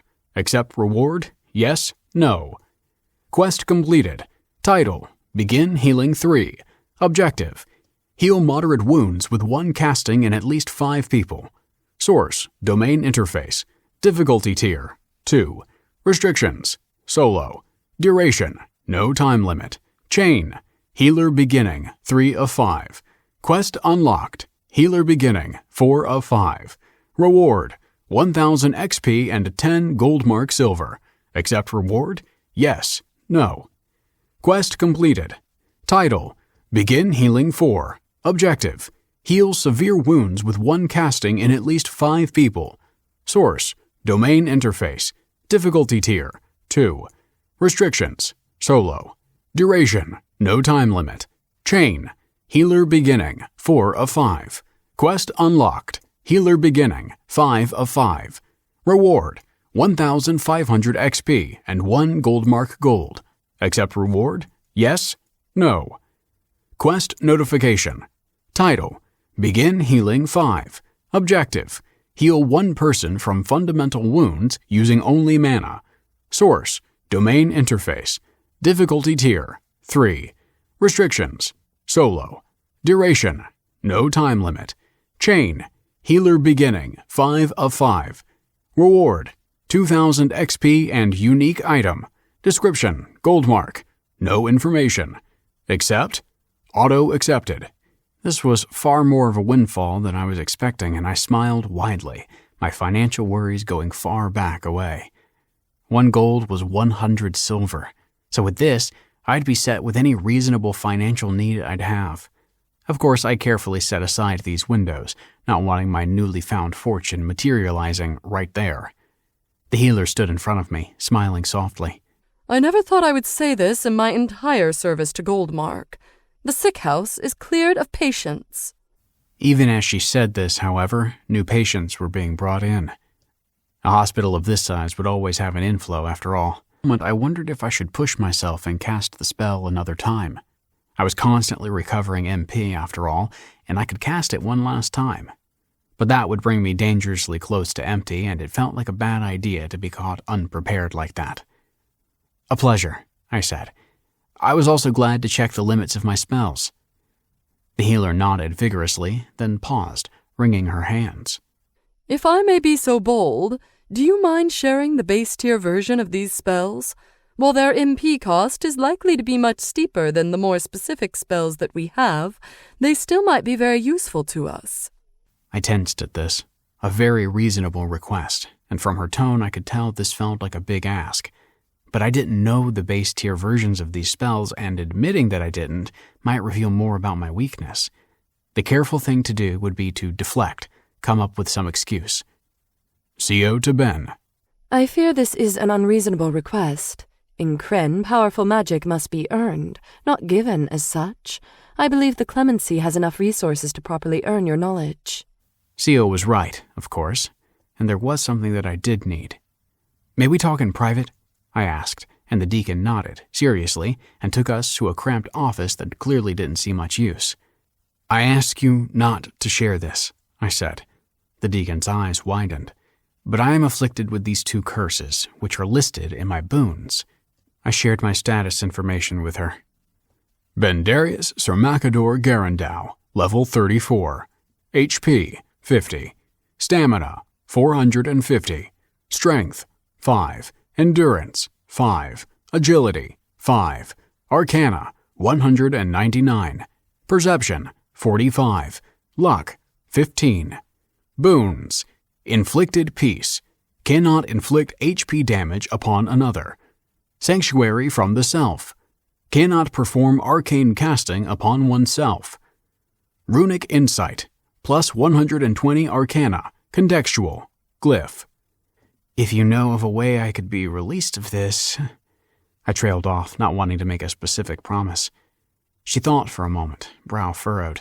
These are very strange. Not paired with a boon, not to mention the even greater loss of the other boons you should have at the 3rd tier. The healer deflated further. But even common afflictions within one's boons are beyond anything I can do. I am but of the 1st tier. This requires delving deep into the root of one's interface. Skill and power far beyond mine. Only our greatest at Inkos might be able to deal with this, I fear.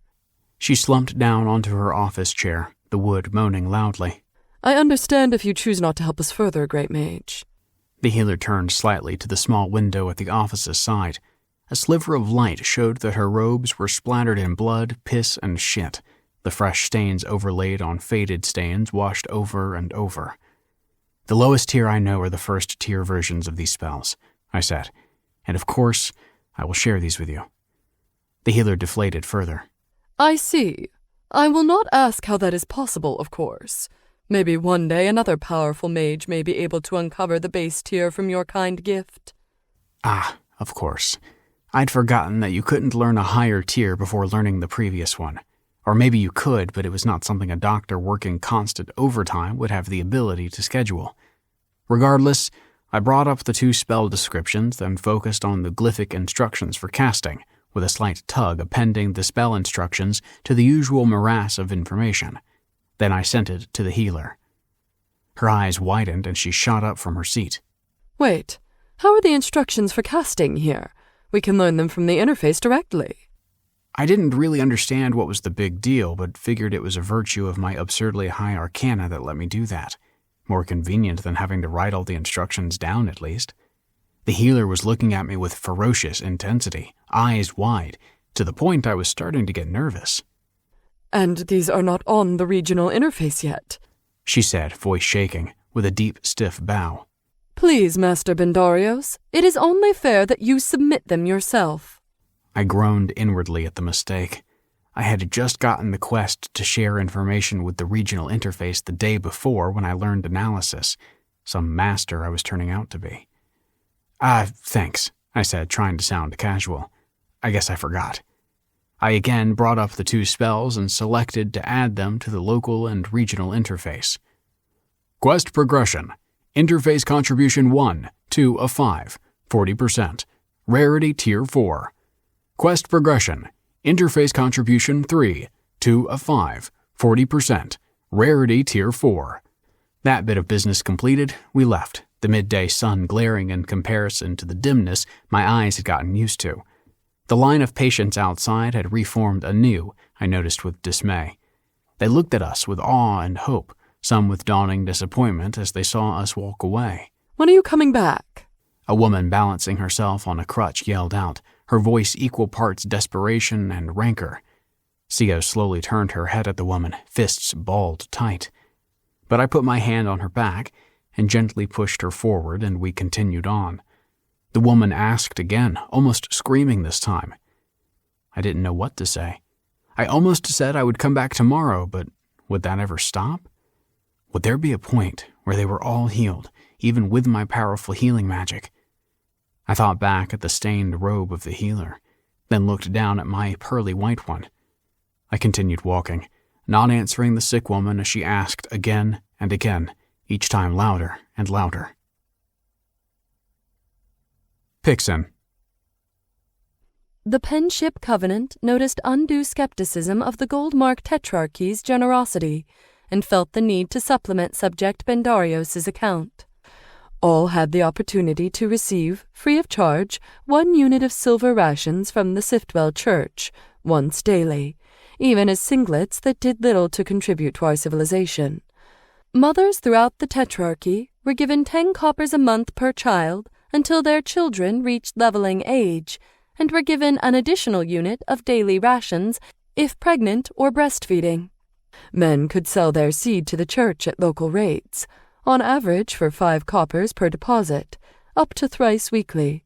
The free hospitals further serviced the singlets at great expense to the clemency.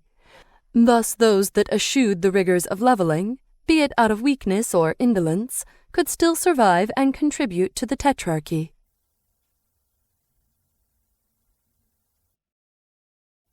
Chapter 26. An Alliance of Goblins. The smell of the sick house seemed to follow me well into the better parts of town, where I had to sit on the edge of a fountain to regain my breath. I briefly saw a reputation change with the healers, but barely looked at the window before closing it. Reputation change. Goldmark Tetrarchy. 0. Current. 0. Neutral. Adjustment to dependent local interfaces. Siftwell Church Way of Blue, Nicorus, plus 800. Current, plus 800. Friendship. You did well there, said Rain, putting one arm around my shoulders. I'd never be able to go to that horrible place and do what you did. It's too painful. Co stood some distance away, still alert. Indeed, well done, despite their shocking disregard for your skill. People in pain often can't control themselves, said Rain. Co's frown deepened. She started to speak, then stopped herself. I took a drink from the canteen in my pack, and the lightly chilled water felt impossibly refreshing.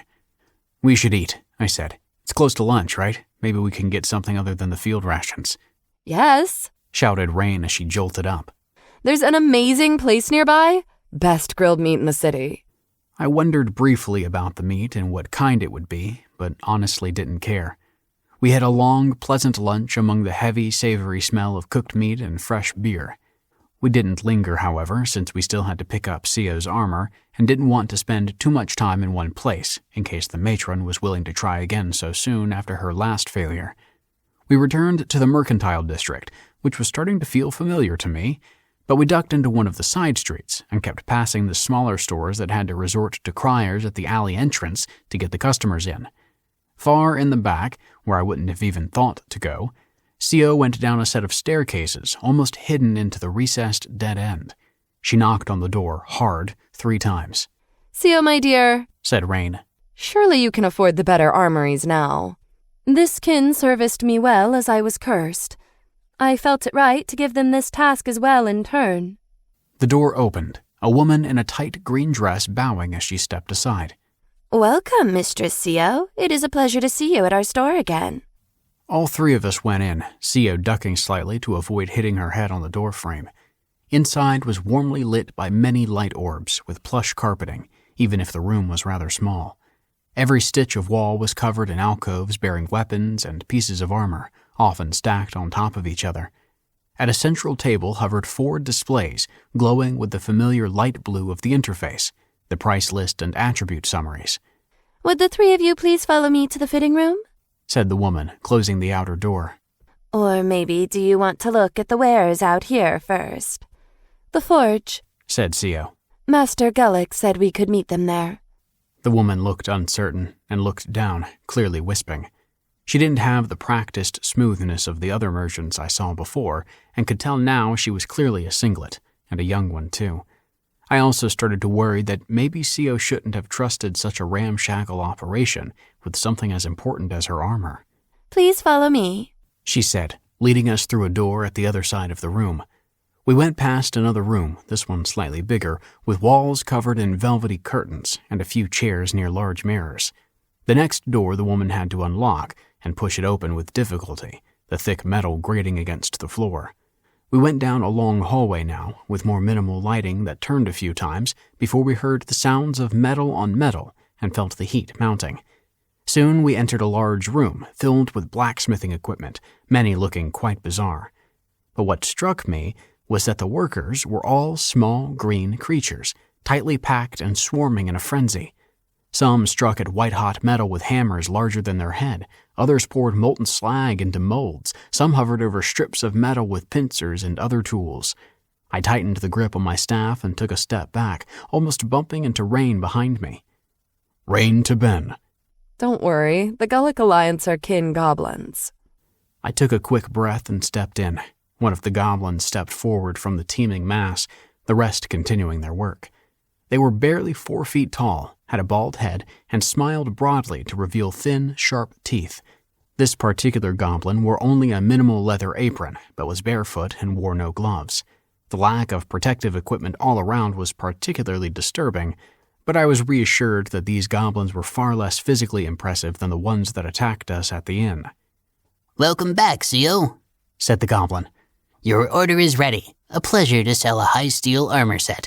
You have brought great joy to our forge." Sio nodded. You do good work here. 'Tis a shame you encounter such difficulties peddling your craft. The goblin's smile tightened. "No need for that now. This is a joyous day." Without a word, 4 goblins seamlessly left the throng and brought out the armor set. One dragged the small table from the side, the others unceremoniously piling the pieces on top of it before turning back to work. The metal looked a shade lighter compared to the dark gunmetal color of Sio's previous armor. I could also tell that the plate was better put together, the seams in particular much smaller. But the helmet looked very different. The visor not a sheet of metal with slits for eyes, but a dark glass, like a motorcycle helmet. Sio picked it up, almost in awe. A crystalline visor? She asked. This is beyond what I purchased. The goblin chuckled in clear glee. "The first major piece of the Gullick Alliance. We wanted it to stand out. We thought you wouldn't mind." I'm honored, she said. This piece is clearly worth more than the 10 silver I paid. How much more is a fair take? "No need," the goblin replied. "We need more customers like you, not more coin." Ben to party. I guess this was a good idea to come here for this after all. Go to a smaller shop with more to prove, so they put more effort into it. Rain to party. Maybe, but still check the equipment carefully before confirming the contract quest is complete. Sio to party. Of course. Sio then proceeded to put on the armor, checking the full range of motion of every piece methodically at every step in the long process. Soon, she was standing in the full outfit towards a corner of the forge, slowly going through motions of her martial art, sword in hand. The goblins didn't seem to mind and would pass by her like she was part of the room's furniture. "Anything you would be interested in, Mistress Rain and Ben Darius?" the goblin asked. "I could bring you something while you wait on Sio." I looked at Rain, who shook her head. No thanks, I'm set. I only then noticed she had a new helmet on, the rest of her gear the same. Rain to Ben. I think you don't need anything here. We really should go to places that already specialize in first tier or above equipment from now on. Not a place trying to get there like this one. Unfortunately, there are no such stores or craftsmen in Nicaris. I'm also fine, I said. "Very well," said the goblin, disappointment ringing in his manner, even if his strange face was unreadable. "We also have standing quests for various metals, captured goblins, and troll corpses. We pay more than others for the same material." Why do you want us to capture goblins? I asked, hoping this wasn't some sort of sweatshop operating on slave labor. "Ah," said the goblin. "Apologies. I assumed you knew our situation, Great Mage. Indeed, it is likely beneath your casual notice." The goblin bowed slightly, as did the 3 closest that were passing by. "We are new kin to the city, and as far as I know, the first goblins in all Goldmark to be unbound from their trolls and live within your human cities. Thus we have unusual needs." Oh? I said, curious to hear more. Luckily, the goblin noticed my eagerness and went on. A few of our units found ourselves freed in the nearby hills and approached a mercenary group to mediate our entry into this city. For, as you likely know, goblins are birthed by their trolls and bound to their will, and the only means for us to escape being bound to another troll was to seek refuge in a human city, where we could still obtain enough metal to feed on, but avoid the influence of other trolls. Thus, the only way to grow our numbers is to obtain goblins from the hills and keep them away from their troll long enough for the bond to break. And why do you need troll corpses? I asked. They are rich in rare and refined metals, the goblin continued. Not in enough quantities to be useful for forging, but important for each unit's health. Most trolls keep their goblins starved and hoard such precious metals to themselves, accentuating their own strength to fuel their wars with other trolls for rich metal deposits. But here, we can add it to our own bodies, improving ourselves steadily. You can level up that way? I asked. No, unfortunately. We need battle for this. Many of our units remain at the level we obtained while bound, but some of us do leave the city for gaining experience. But we do so carefully, avoiding the hills at all costs, and always in small numbers, so we don't tempt a troll to come searching for us to fuel their armies. Seems hard, said Rain. To make a living here while also having to buy metals to eat, not to mention needing to obtain other goblins and trolls too. Those are not cheap quests. The goblin grimaced. Indeed, it is difficult, and at first we lost many units in the establishing of the Gulick Alliance. There is much mistrust of our metal because few units thought humans would have such difficulty telling good crap from bad. To us, it is like seeing the sun in the sky. I nodded, understanding their frustration. I remember back on Earth how the most beautiful code was often taken for granted by idiots who didn't know what they were looking at. I had an idea on how to help these goblins, as well as test something I'd been thinking about. I linked my Analyze spell on itself, pleased to see the MP cost of it going from 1 MP to 3 MP, then linked it to itself again, the cost jumping to 7 MP. I felt like doing it again would be shaky, but should be enough. I then cast the spell on Sio's helmet. Gulick High Steel Plate Helm. Damage reduction, 22 to 45 HP. 45 HP base, covered area. Armor type, plate. 1 times slash, 1 times pierce, 0.5 times blunt. Defense type, vital force, half defense to mana attacks. Material, high steel, goblin variant. Crystalline visor high steel, alloy of iron, carbon, and boron carbide. Of high grade, strongly refined, inlaid with Rewian silk. Crystalline visor of high grade, strongly refined. Durability, 200 out of 200. Estimated value, Nicorus, 20 silver slats. Status, crystalline visor. Increases visible area substantially. Visor only provides 30 HP base protection. Description, analysis.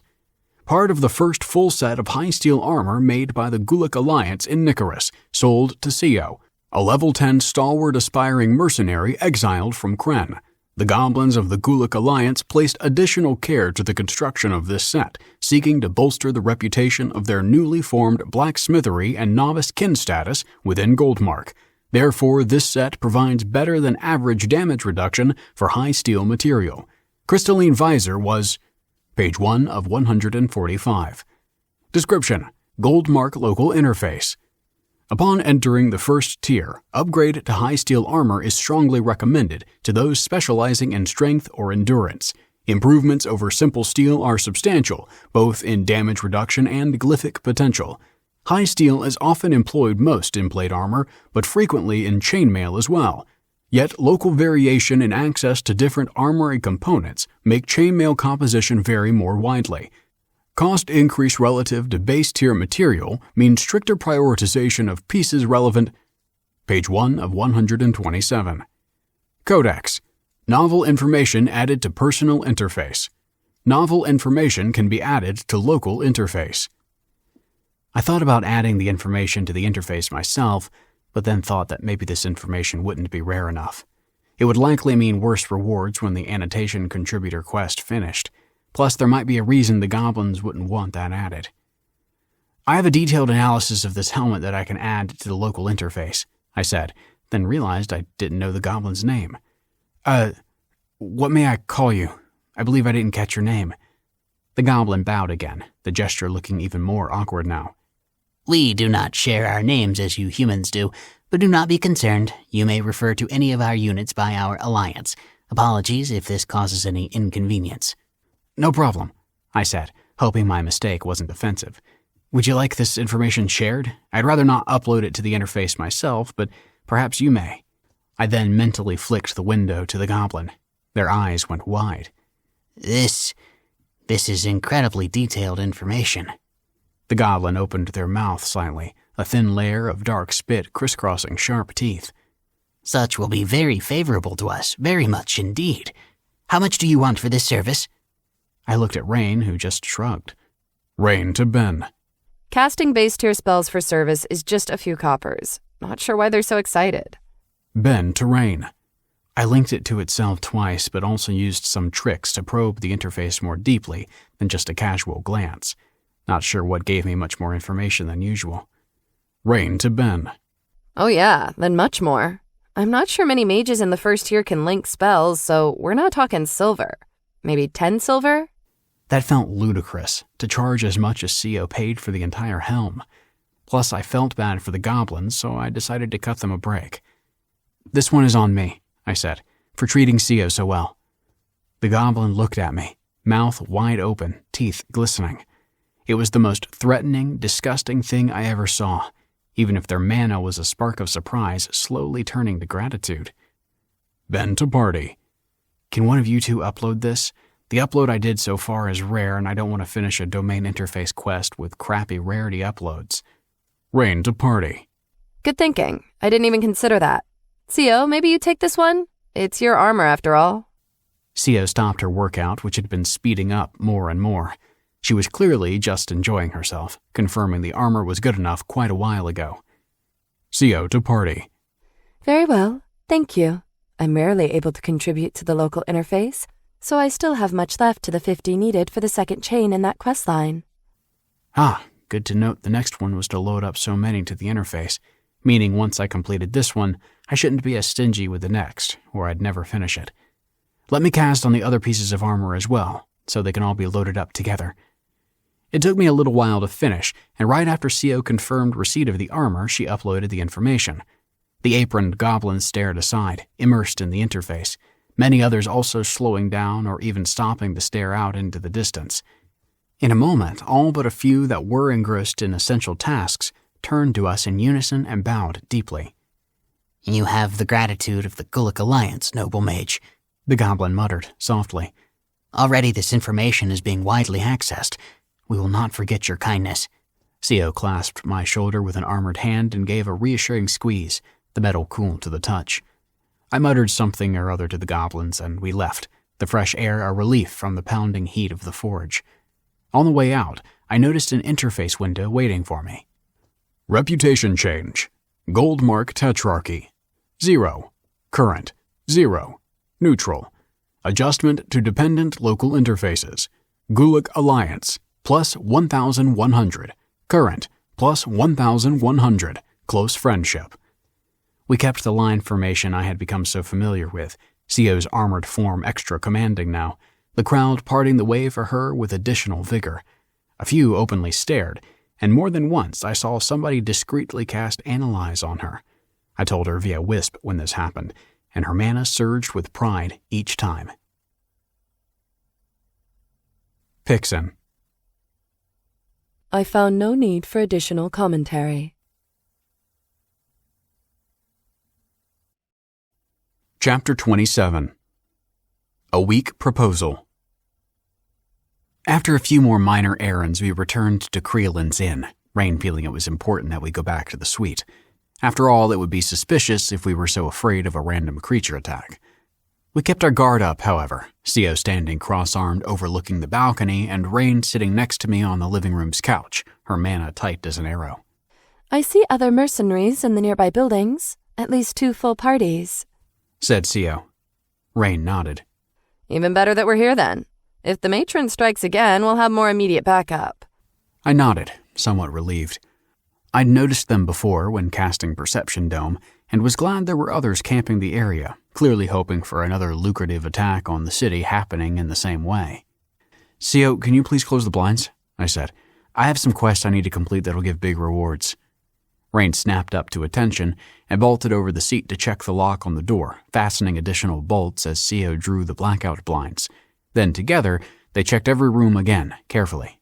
"Ben, keep up your perception dome spell," said Rain. "Make sure nobody's hiding nearby." I did so and did another full sweep, noticing nothing out of the ordinary. The closest other person I could detect was a full floor below, past 2 empty rooms from the stairwell. They seemed to be sleeping in their room. I opened up the quest notifications for my healing quests and accepted each one in turn. Quest completed. Title: Begin Healing 2. Objective: Heal 20 different people within 12 hours. Source: Domain Interface. Difficulty Tier: 1. Restrictions: Solo. Duration: No time limit. Chain: Healer Beginning, 2 of 5. Quest unlocked. Healer Beginning, 3 of 5. Reward: 500 XP and 1 gold mark silver. Accept reward? Yes? No. Quest completed. Title: Begin Healing 3. Objective: Heal moderate wounds with 1 casting in at least 5 people.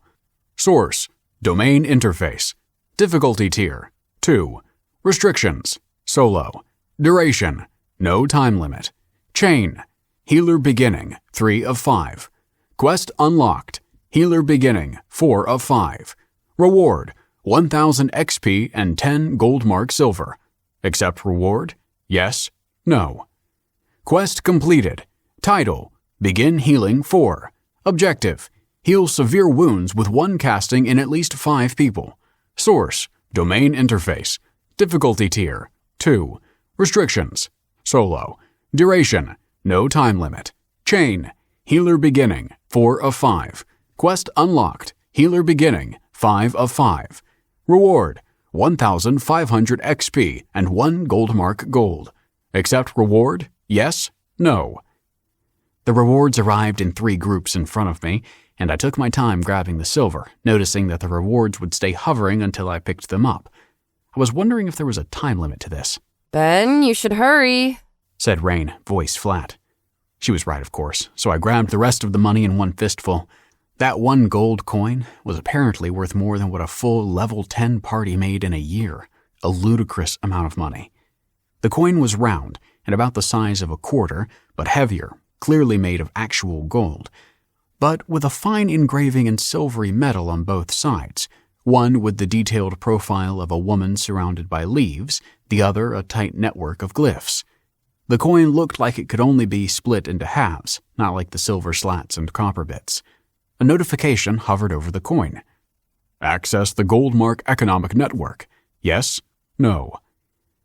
I remembered that indeed the reward for spending 10 silver was access to this, and wondered what that meant. I clicked yes, and an enormous 3D display filled the room. A jumble of symbols and charts and graphs that was so sudden and overwhelming I almost dropped the coin. Have any of you two seen the Economic Network before? I asked, and flicked the massive thing to CO and Rain. Ah! Rain fumbled back, almost tripping on the couch. Even CO took a ready stance, one hand instinctively to her sword. Sorry, I said. I should have warned you it was so big. Indeed, said CO. Do not send interface information without warning when we are alert. Much like wisping in battle, it is an unwise distraction. Ah, of course. Sorry. Rain chuckled, looking around. No wonder merchants always look so checked out when they're just sitting around. I can't even make sense of most of this. CO nodded. I have not seen this before. I doubt such magic exists in Kren. I found myself entranced, zooming across sections of the massive data set. It seemed to have everything about the region's economy, from metal imports and exports to population fluctuations, death rate, even taxation income versus expenditures. Precise to a fourth of a copper and apparently updated in real time. I had to pause the constant flow of information just to make sense of it all. I zoomed in on Nicaris and could select just the armor market, then the subsection on plate, and even see the exact blip that corresponded to CO picking up her armor. Adjusting the timeline of the plot, I could overlay her paying and setting up the quest with her picking it up, plotting both expenditure and trade goods transfer against time on the same axis. All of this instantaneously, with barely a thought to do so.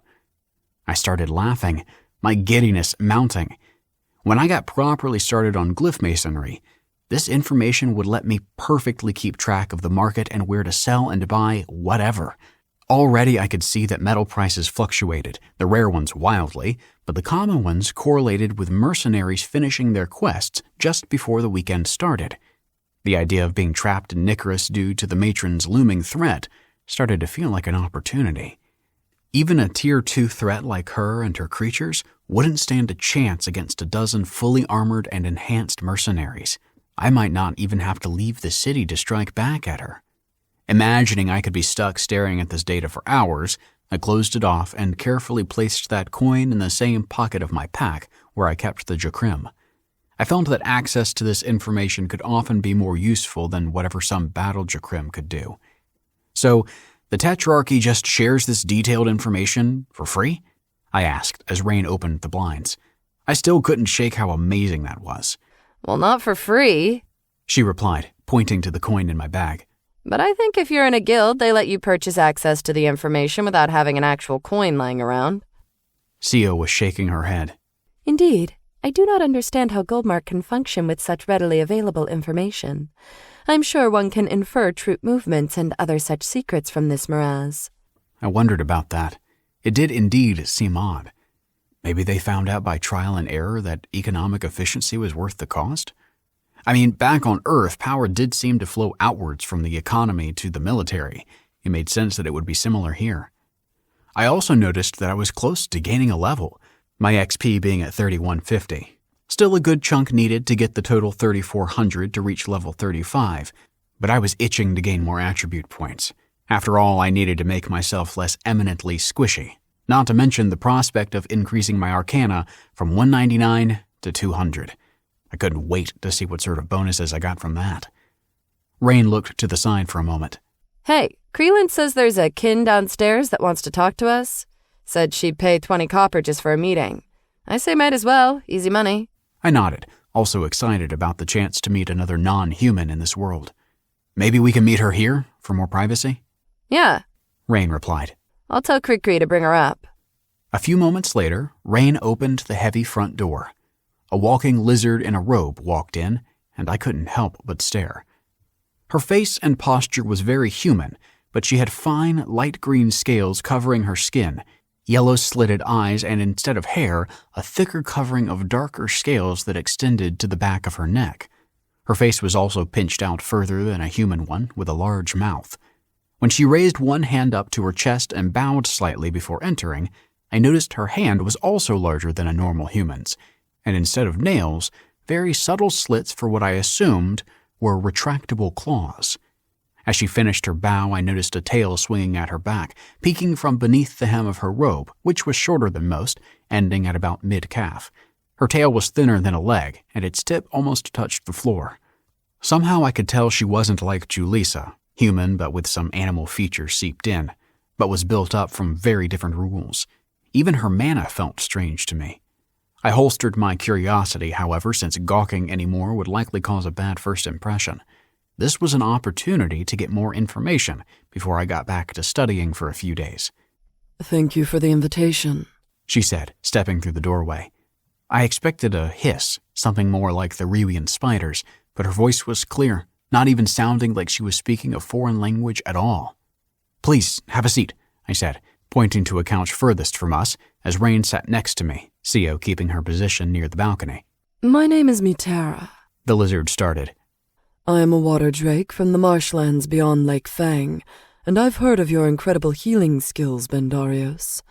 My people are beset by a difficult form of cluttrot, which your healing spells should be more than enough to clear away.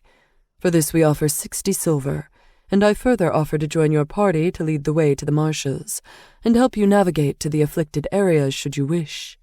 Rain clicked her tongue in frustration. The marshes are several days away. Not to mention that whole area is about to fall into a rebellion. We shouldn't be caught up in all that. Indeed, Mitera continued, raising one hand up to Rain and dipping her head slightly, a perfectly conciliatory gesture. There's been mounting disagreement between my kin and our Goldmark betters, but much of that tension comes from Goldmark troops at the Speartip Fort, so at the marshes themselves you would not be in any danger. You will be welcome as the highest of guests. We are aware of our weakness and know that any open conflict with Goldmark would be disastrous to our people, especially during a quickening. I wasn't so sure about all that and found myself agreeing with Rain. Also, the high price seemed a bit too good for a peaceful mission. The whole situation rather dodgy. A moot point anyway, since we were not going to leave Nicaris at all without a way to deal with the matron. Still, we needed a convincing excuse to decline. "Thanks for the offer," I said, "but Rain is right. We'd rather not embroil ourselves in local politics." At this, Mitra tilted her head slightly, as if confused. But you are listed for the Alderwin's reception in 2 nights, no? I thought that meant you would welcome an opportunity to not side with one of Nicaris's clashing factions. I sat up straight and quickly brought up the quest list, remembering the party invitation. Indeed, the option to accept was grayed out. It wasn't a request. It was a notice.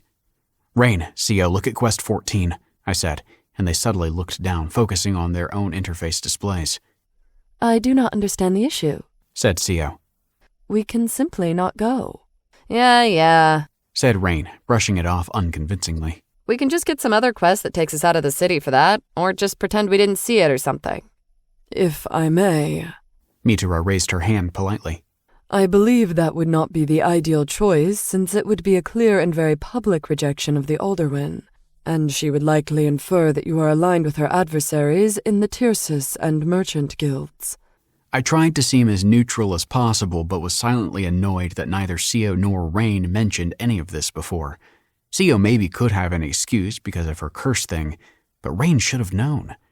I'm new here, I said, trying to keep my voice steady, aiming for a little bored. So tell me what this means. Of course. Mitura smiled and puffed up her chest in pride.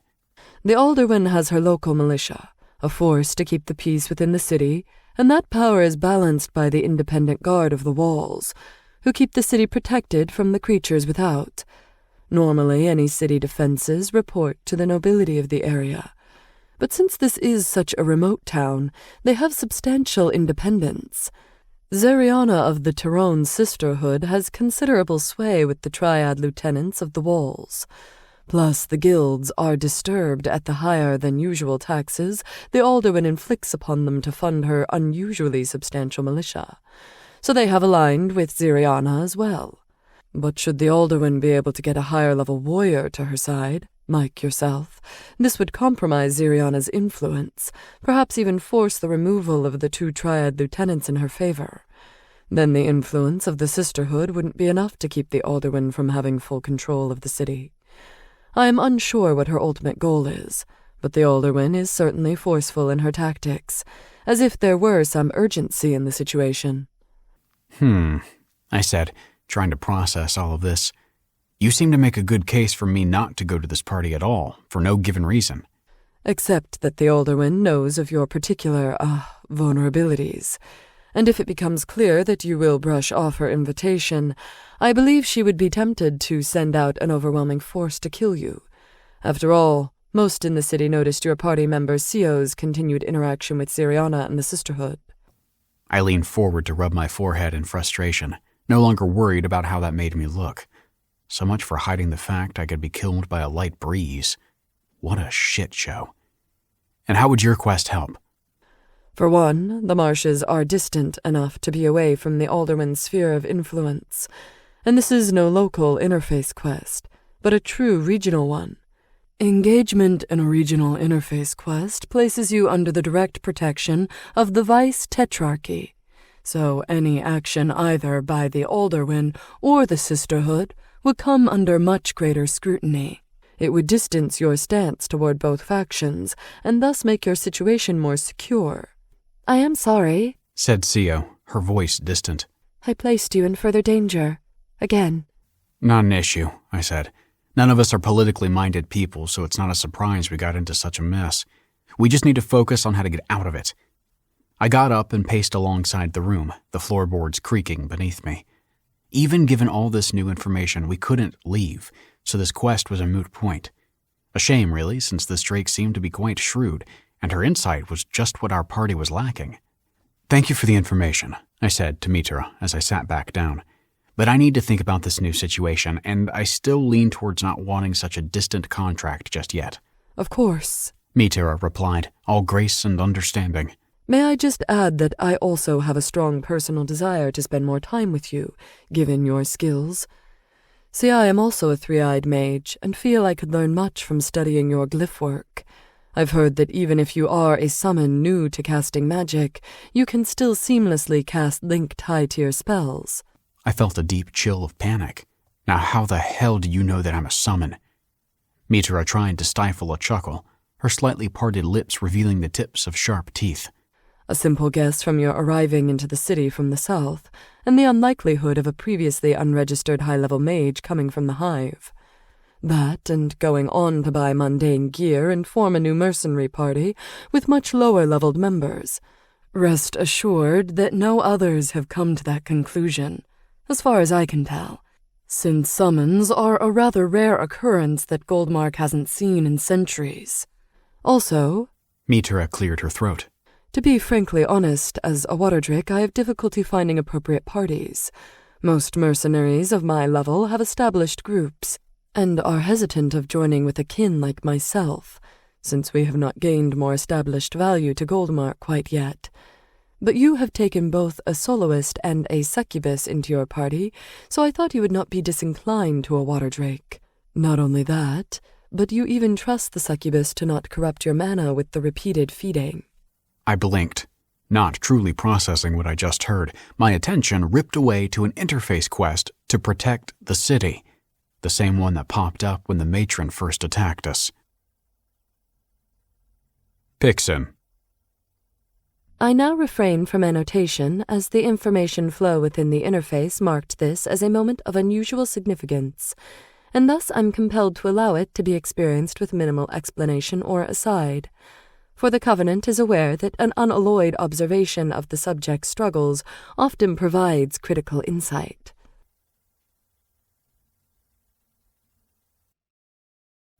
Chapter 28. Failed Analysis.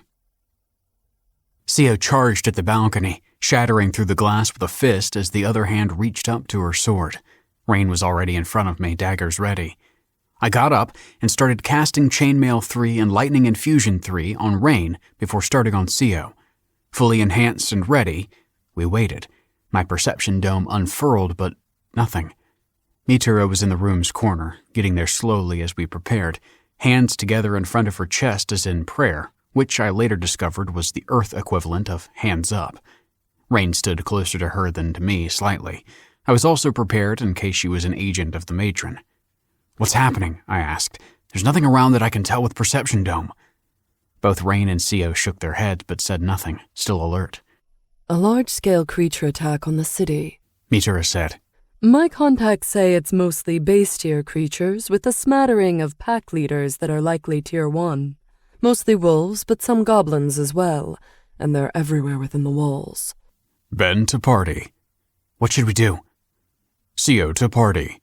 The nearby parties have left, presumably to pursue this new threat. Rain to party.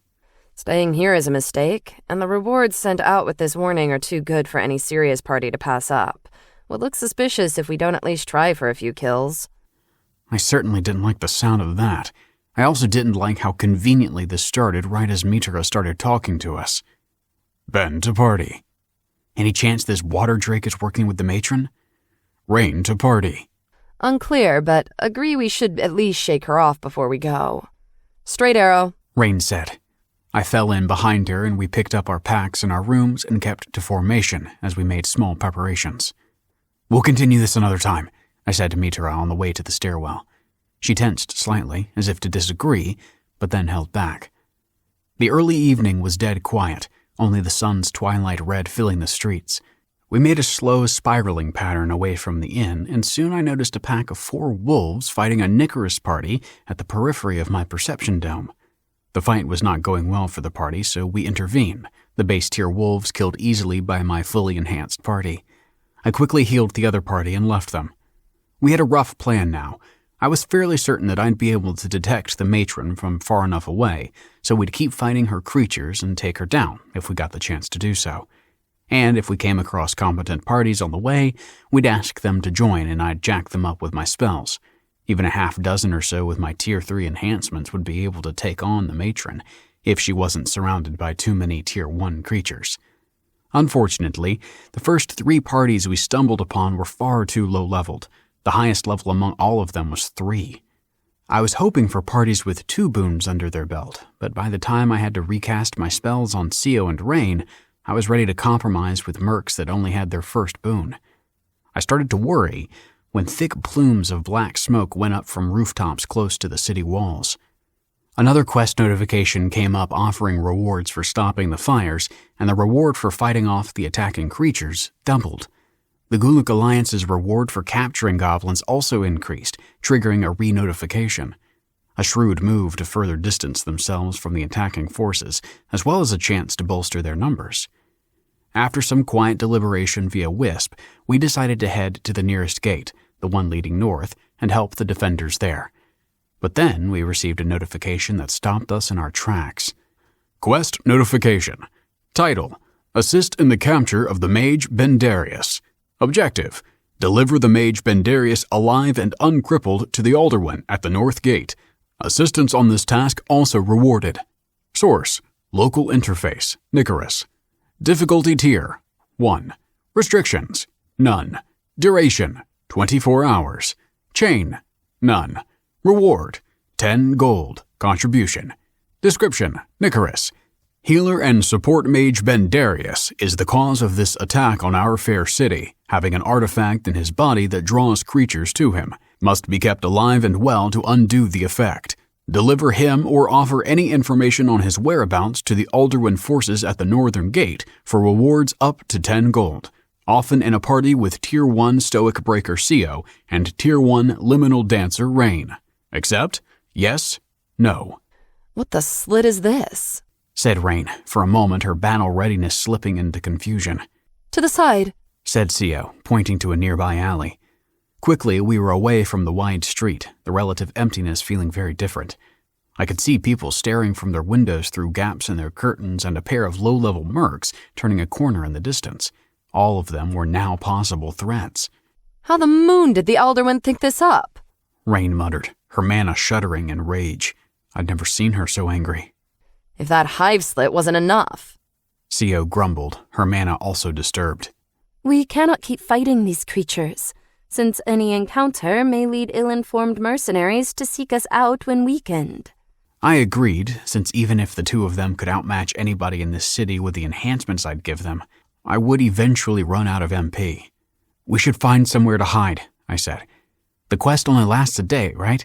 Maybe if we lay low until this attack is cleared, we can find a way to clear up the situation. Yeah, said Rain. could be the Alderwin just panicked at this new attack, and when it's over, she'll calm her tits. A quest like that is crazy expensive to put out, not to mention the ridiculous 10 gold. I doubt she even has that much on hand. Where should we go? Asked Sio. I presume the inn is a poor option. Rain thought for a moment. Sybil Tears. It's closed tonight, and for sure will be empty due to this attack. It took me a moment to place the name, then remembered it was the club we went to celebrate taking out the tree. Seemed like a good idea, especially since it wasn't far.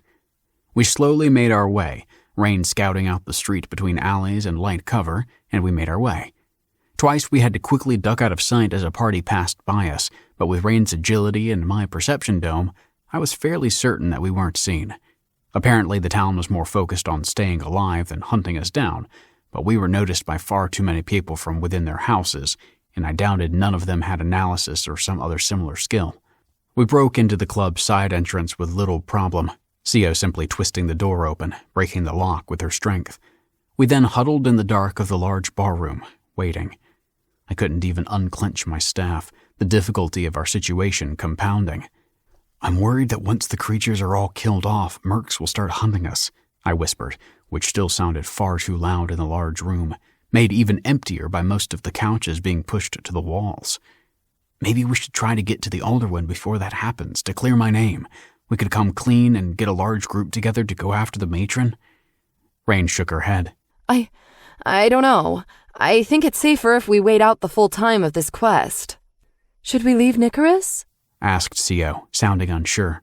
With the matron's new forces depleted after this attack, we can either hunt her ourselves or escape her notice for a few more days. Then Rain turned, quick, to her feet, scanning the gloomy room away from us. It's me, Mitra. The water drake sounded out. I come alone and only wish to help. I then noticed the small blip on Perception Dome, a wavering presence of mana that I didn't realize could be a person before. Damn it, I said, standing up. How did you follow us? I'm a first-tier mage, she said. And I have perception as my secondary attribute. I tried to dampen down my mana as much as possible and only track you with the lingering sense from Principal Detector.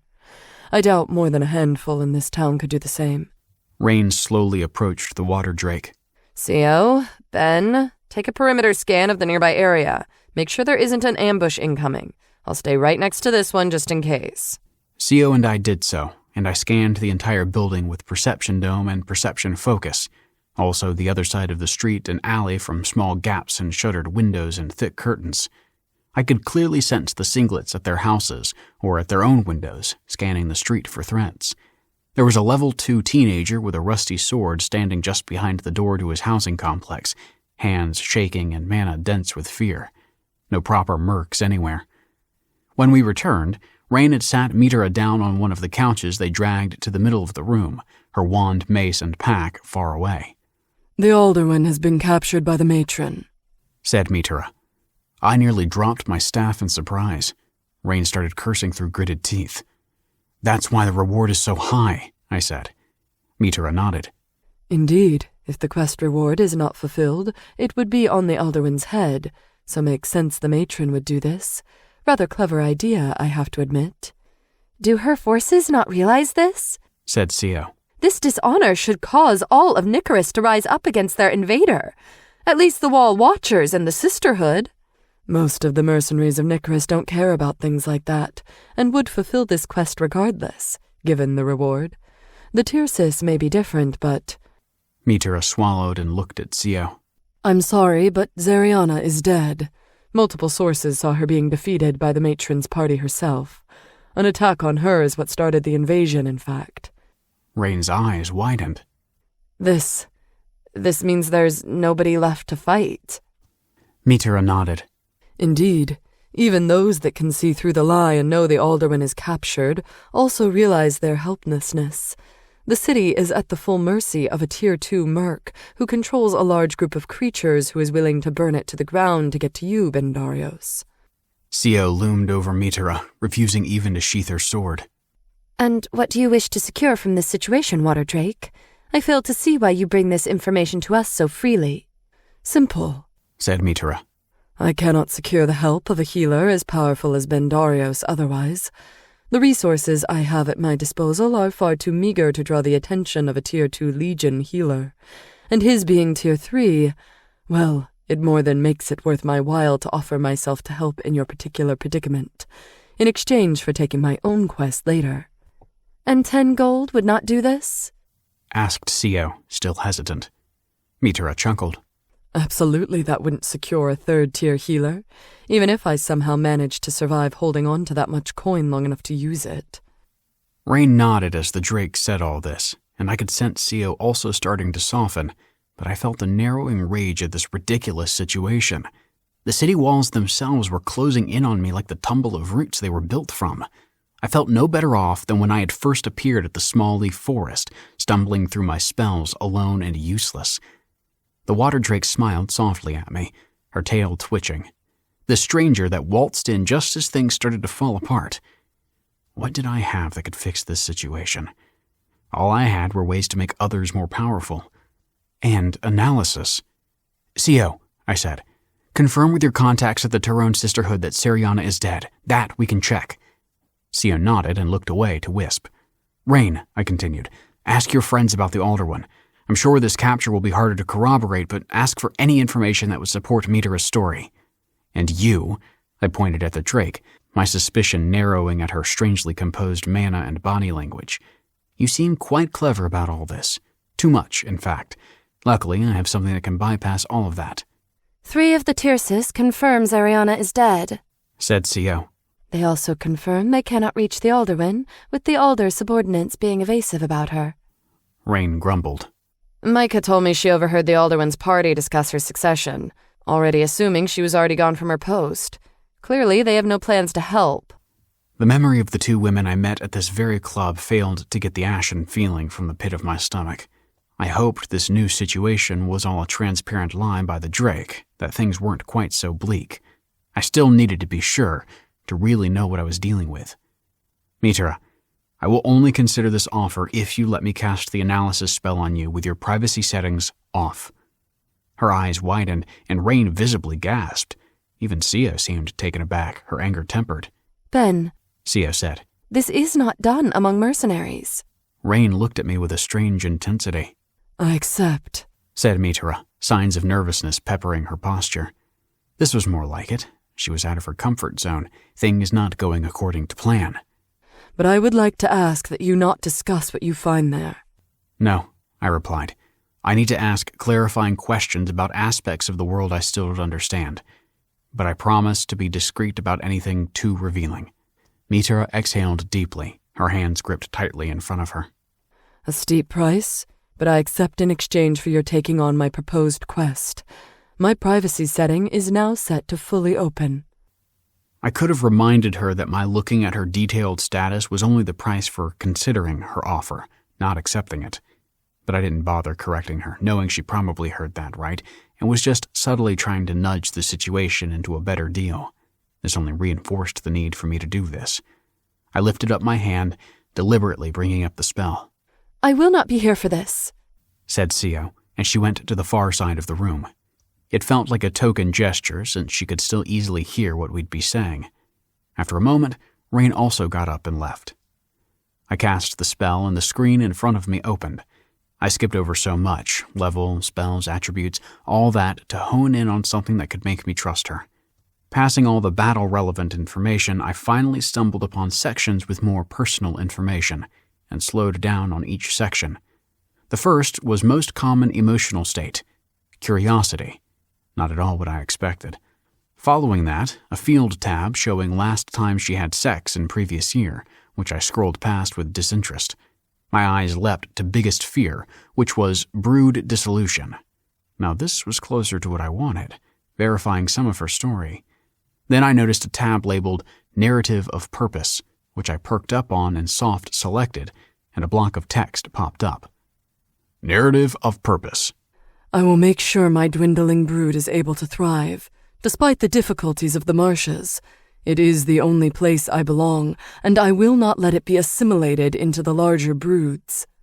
Right next to that one was another section titled Current Goal, which was so convenient that I couldn't help but smile widely as I clicked to expand the text.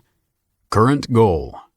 I will get the high-level healing mage to the marshes for treating the clutch rot, and gain Cloakun's favor, then use that influence to secure a better life for my brood.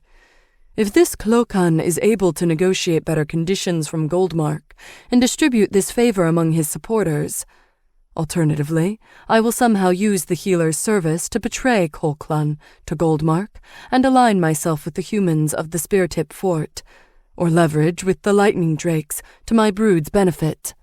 There were other sections like Greatest Life Joy and Biggest Disappointment that I skipped over, really getting a sense that I had what I needed. But I also wondered if this was accurate, or if she could have manipulated this in some way. Ben to Rain. Rain, can this status information be altered about oneself? Could Mitra have overwritten some of this info I'm seeing? After a slightly too long delay, she replied. Rain to Ben. No, as far as I've heard, it's impossible to either alter your status information or read it yourself with analysis. Please stop if you have what you need. This isn't right. I ignored Rain, and since I had Mitra's real goal now and felt I was close, all so far largely checking out with any lack of even mentioning the matron. Suddenly, I saw a section labeled Latest Lie, and I had my golden ticket, an impossibly convenient interrogation skill. Mitra, I asked, what do you think will happen to me when you bring me to the marshes? Cloakun will try to get you to side with him in his threat to secede from Goldmark, mere posturing to negotiate for better conditions. But he will not force you to stay if you do not wish to do so, since that would certainly be an open sign of aggression against the Tetrarchy. The latest lie tab didn't update, but I needed to test if it would in real time. Tell me a lie, I asked. I'm not interested in joining your party, she replied without hesitation. I have to admit, I was impressed she took the opportunity to butter me up like that, not just say something trivial. As soon as she finished the sentence, a description of it filled that slot, together with location and timestamp. Amazing. I frowned, wondering how the hell this wasn't just the way that people interacted with each other all the time. It was so damn useful and clear. Are you in any way hoping to turn me over to the Alderwin or Matron, or any other force in Nicaris having this goal? No, Mitra replied immediately. Her lie tab didn't change. What would you do if you were in my position as myself? Mitra paused for a minute, then grunted in frustration. I would purchase or steal a mana-concealing cloak and alone escape to the tidal village. There I would unequip the poison book at a hidden location, wiping the area out and letting me pass by it unopposed. It seems unlikely there is a less forceful way past the area. I would then head over to the Free Ducheries, to the west, and as soon as I was over the border, sell the shortest-term contract I can find for my services to the Solvency Crag Mining Company, or its competitors in one of the Copper Drake clans. This would provide me with enough political protection and time to assemble a 12-person extended party and begin building my own clan, since that duchy currently has no centralized power and is thus more likely to be unable to stop the rise of a new high-level mage into a position of preeminence. I also do not think you could do all this with your limited knowledge of Goldmark and your current party. You could release the book here and wipe out the entire city, but I doubt that would stop the matron, who would just wait at the periphery of the poisoned area and pick you up when everybody else was dead. The lie tab did not update, and I was rather impressed by the detailed answer so quickly. I was also a bit disturbed by her unflinching willingness to use the book to wipe out entire population centers, however. But then again, Sio and Rain didn't seem particularly fazed by the large body count when we took out the tree either. Can I trust you? I asked, thinking I was being oh so clever. No, but what makes you think you can trust anybody? Your companions seem well-meaning, but what would happen if they had to choose between their own greater goals and loyalty to you? I was taken aback just then and looked over at Rain and Sio at the other end of the room. Why were they still here with me? The two of them could effortlessly shove me into a bag and deliver me to the matron for more money than they'd ever need. I looked back at Mitra, disgusted with myself for letting that question run through my mind. Those two had done nothing to me but help, despite countless opportunities to screw me over. They've earned my trust many times over, and I've paid them back with nothing. I needed to take the lead in helping them, rather than continuing to focus the party on me and my issues. I handed Mitra back her pack and weapons before I turned to Sio and Rain. I'm sorry, I said. I won't be doing that again. And I want to thank you for staying with me when my head is worth so much. Rain snorted and rolled her eyes while Sio simply nodded once. They didn't need to say anything else. I could feel it in their mana as it mingled with mine that we were together on this. Rain, I continued, remembering what Mitra revealed just as the attack started, a blip in my mind that had burrowed its way in, a sliver throughout the night, even if I didn't fully notice it. Mana corruption sure sounded dramatic, but Rain had to deal with much more shit than I knew about. I'm sorry that I still don't have a clue about how difficult it must be as a succubus, all the little and massive ways it likely hounds you constantly. I promise that I will do everything in my power to make your life better with me. Thanks for being my first. Sio nodded at this, and Rain stood eerily still, her mana withdrawing, like she wasn't sure where I was going with this, likely because I didn't mention the hard part yet. We can talk later about this mana corruption issue that Mitra brought up, but just know that I trust you. I know you haven't done anything to hurt me and that you've only tried to help. I'm here for you, and I'm not going anywhere without you. In fact, Mitra started. An edict from the Senate on the issue confirmed that. Don't care, I said, interrupting her. Sio, when we're done with this matron business, I want to hear more about your problems with Kren. Maybe there's some other way I can help you on that front. I'm committed to our party and want to help both of you with your goals and leveling. I turned slightly to Mitara, opening the circle of the three of us to let her in. And if you want to help, I welcome you to our party, if Sio and Rain are also willing. Of course, I would then help you with your brood's problem. Sio and Rain wisped that they approve, so I sent out the request, which Mitara approved immediately. I was glad to see the water drake now listed to the side, together with Sio and Rain. I smiled, the weight of the situation receding, since at least I wouldn't be facing it alone. I think I have a plan for the four of us to kill the matron, I said. Pixin. I refrained from making any annotation. Chapter 29. First Battle. We quickly jogged to the tree line of the small leaf forest, planning to find a knot of roots that felt like a good place to make the first part of our stand. But the trees continued their creeping march to Nicarus, so finding a proper tactical position was impossible, since the details of the terrain would change every minute. We settled for just behind a sickly tree that was slower than the others. Sio and Rain stood in front of me, Mitara some ways to the back, behind the trunk. The night's darkness was utterly broken by the green of the planet's ring broad in the sky, a magnificent sight even then. Julissa to Ben. We told the Alderwin, and she seemed stiff and strange the whole time we talked, not to mention that she wasn't with her party at all, just standing at the north gate alone. She told us to go to the totemic for our reward, but Micah and I are laying low until this is resolved. Good luck, Ben. I forwarded the message to the rest of the party and braced myself. 10 minutes to wait, the fastest any creature from the city could realistically reach us, to see how the matron would act. Rain and I had asked Julissa via Wisp to tell the Alderwin that we were escaping the city to the southwest through the forest. The matron could either send in the full mass of low-leveled wolves and goblins after us, with her at the helm of this army, or bring in a tighter group of her elite. If the whole mass came after us, we'd charge into the forest, since we would likely be able to outrun the lower-leveled creatures, and hard march to the far west. But 10 minutes turned to 15, and there was no massing of low-level creatures, meaning the matron likely would come with a more elite group.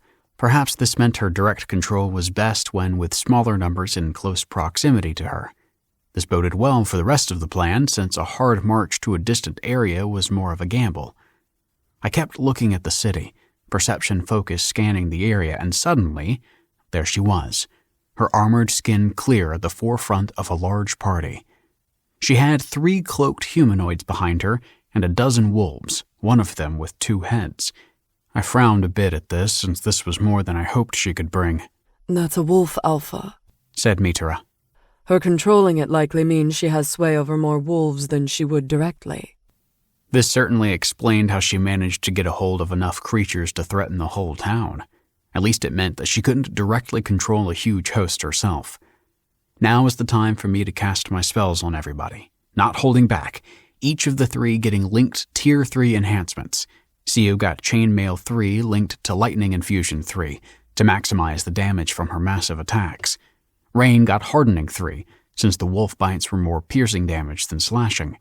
While Sio had her armor and was more worried about the goblins in the group, Rain would try to harry as many of the attackers as possible, so I cast on her Poison Infusion 3, which caused the most damage and debilitation over time, but took a long time to stack up.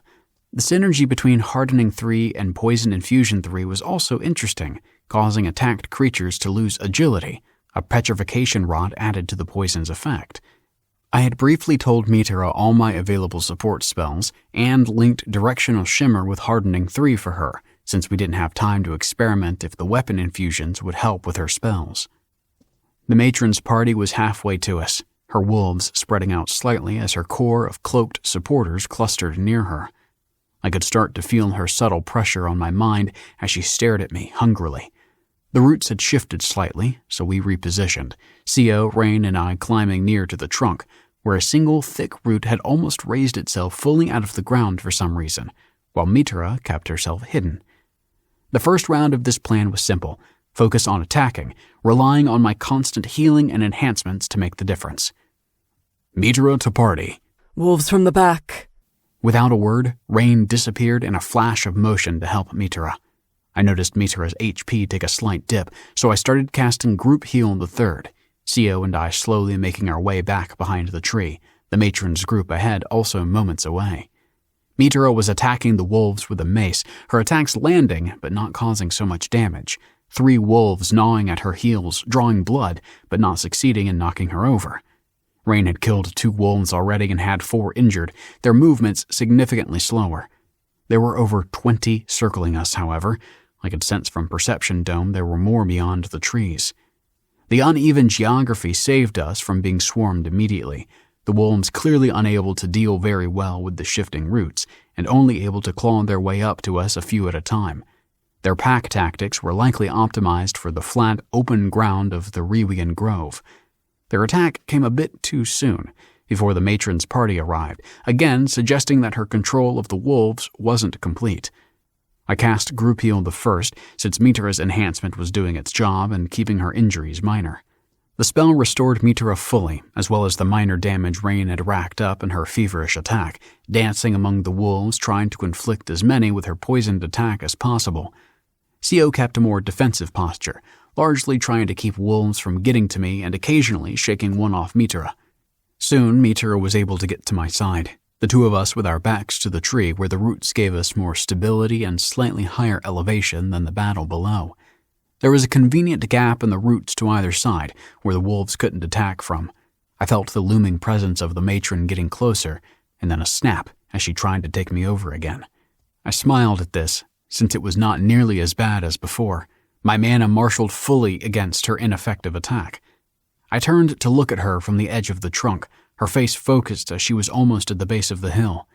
It would only be another few minutes before she was on us. No wonder her attack was so weak. She must have been too impatient, jumping the gun on the attack as she saw us retreating from view due to her wolf's premature ambush. One wolf managed to jump frantically at Mitra from the other side, landing a long slash before falling nearly 7 feet to the base of the root we stood on. Rain also in quick succession was injured twice, her HP reaching nearly the halfway point. I cast Group Heal the Third, not wanting to risk her health with the weaker spell. I soon realized why Rain took the risk, having plunged into a group of the wolves further away that were still uninjured. After this, nearly all the wolves were wasting away from her poison, and the handful that were not were careful at the periphery of the battle. I could sense in their mana their deep instinct to run butting against their pack compulsion. I could also feel the strain on the matron's skill to keep these creatures from escaping their doomed attack.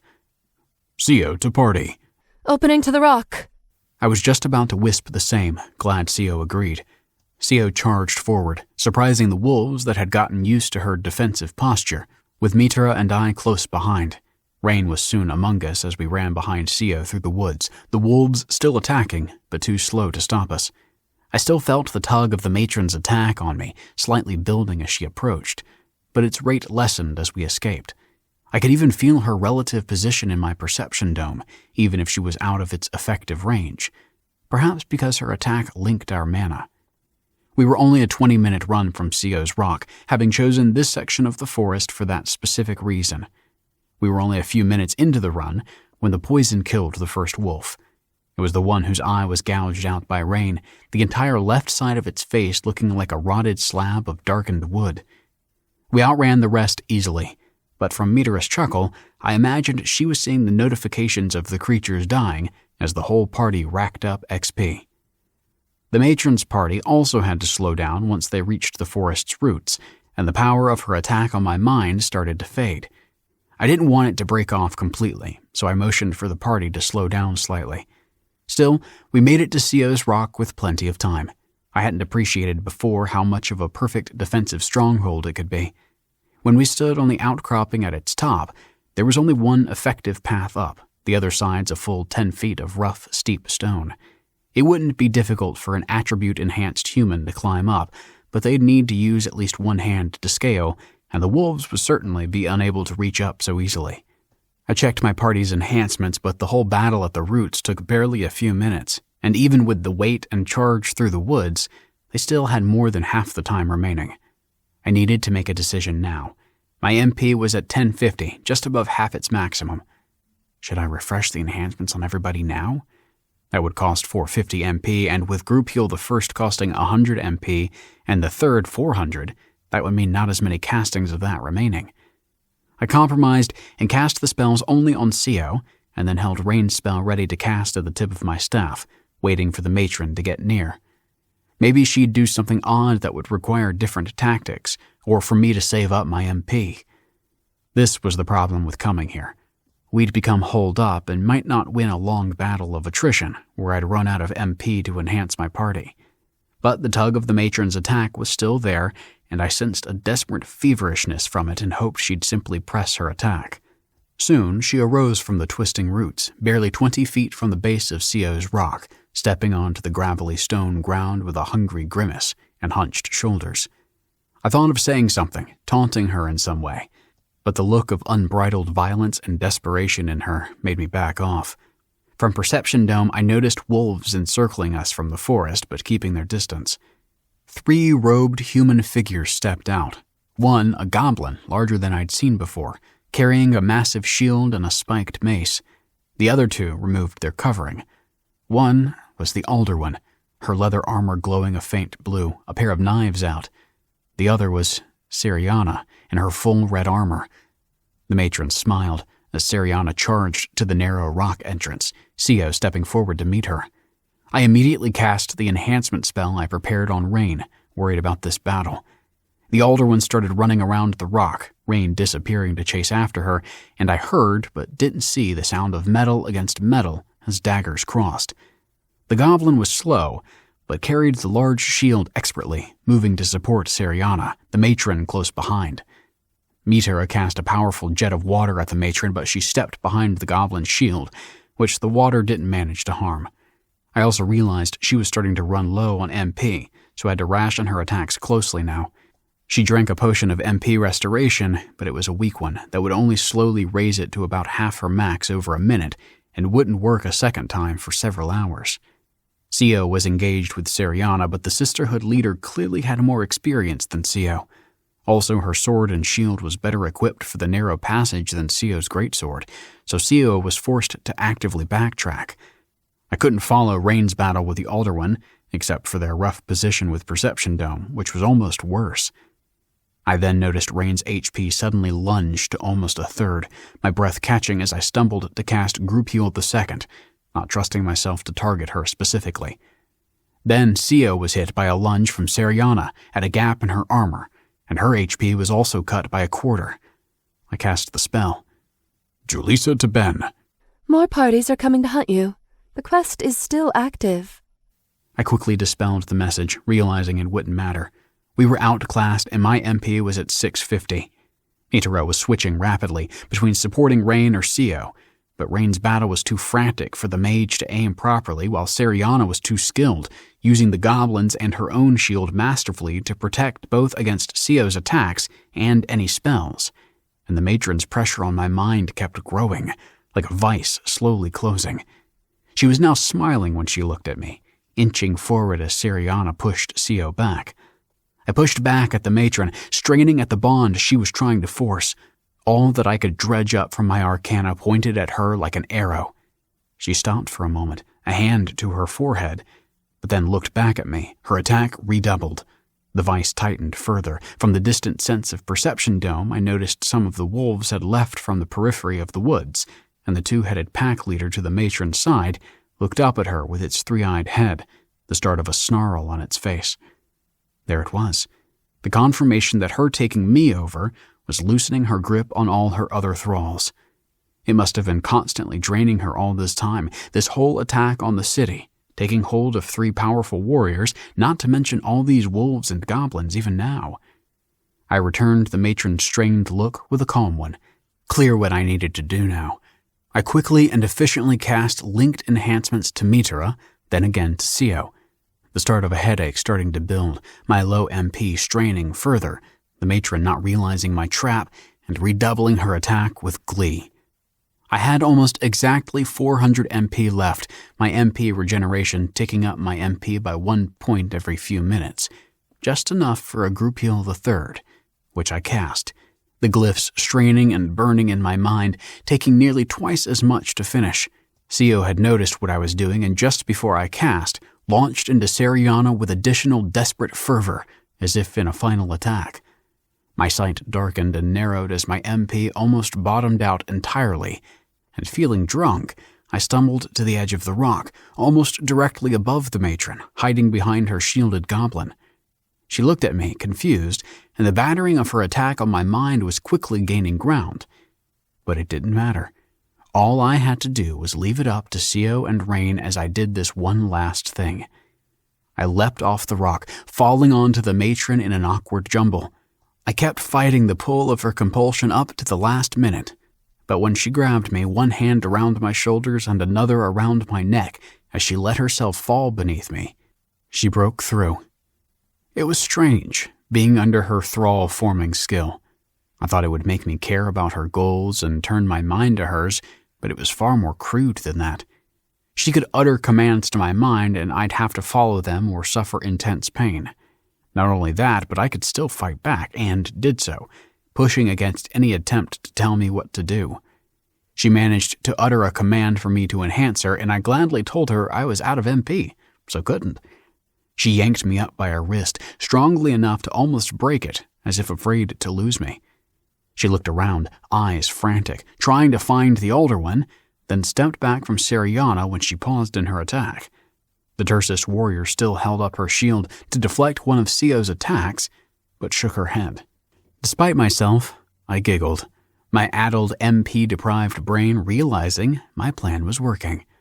The matron turned to me, face brimming with rage as she tried to withdraw her compulsion. I threw my mana at her, the full depth of my Arcana actually dragging the compulsion deeper, something that I wasn't sure was possible, but kept the skill tethered to me further, which seemed to drain the matron even more. The matron threw me roughly against the rock, the side of my head slamming into the unyielding surface. I coughed up blood and collapsed to the ground, just as I saw the two-headed wolf lunge at the matron, both heads frothing with rage. I tried to get up, but my legs were shaking too badly, my dizziness too violent. I barely registered as a pair of daggers erupted from the matron's chest, then was confused to see they weren't being held by Rain, but some other woman in glowing leather. Pixin. I refrained from adding to the narrative, yet stirred as the moment of criticality seemed to come to a close. Chapter 30. Rise of the Ring-Touched Sun.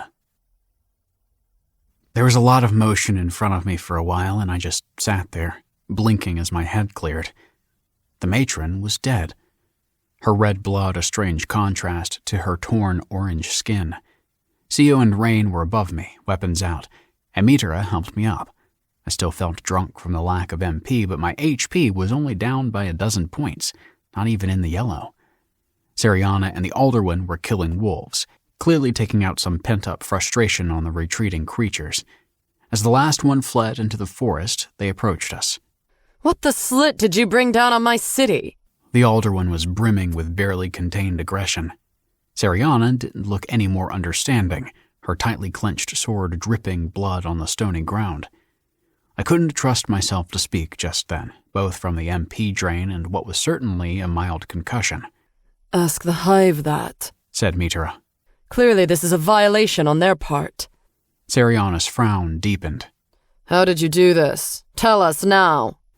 Mitra held up one hand in conciliation, even as Rain and Sio repositioned themselves, ready to fight. How could we? What would even a third-tier mage be in the greater scheme of the diplomacy between region-interfaced factions? This was surely part of a much larger pattern of the Hive mobilizing to invade the Tetrarchy in general. If that were not the case, would they really let someone like this free? Mitra nudged the matron's body with her foot for emphasis. Seriana and the Alderwan looked at each other, their fury dulled by uncertainty. Already, having Mitra around for issues like this was paying off. I need to return, said Seriana, turning away. Nicaris still burns. The Alderwan moved to stop her, but the massive warrior was already halfway to the roots.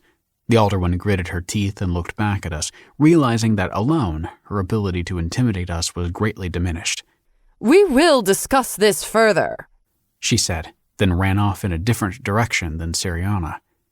There was a pause, as all four of us stood in formation, the calm feeling strange and unnatural.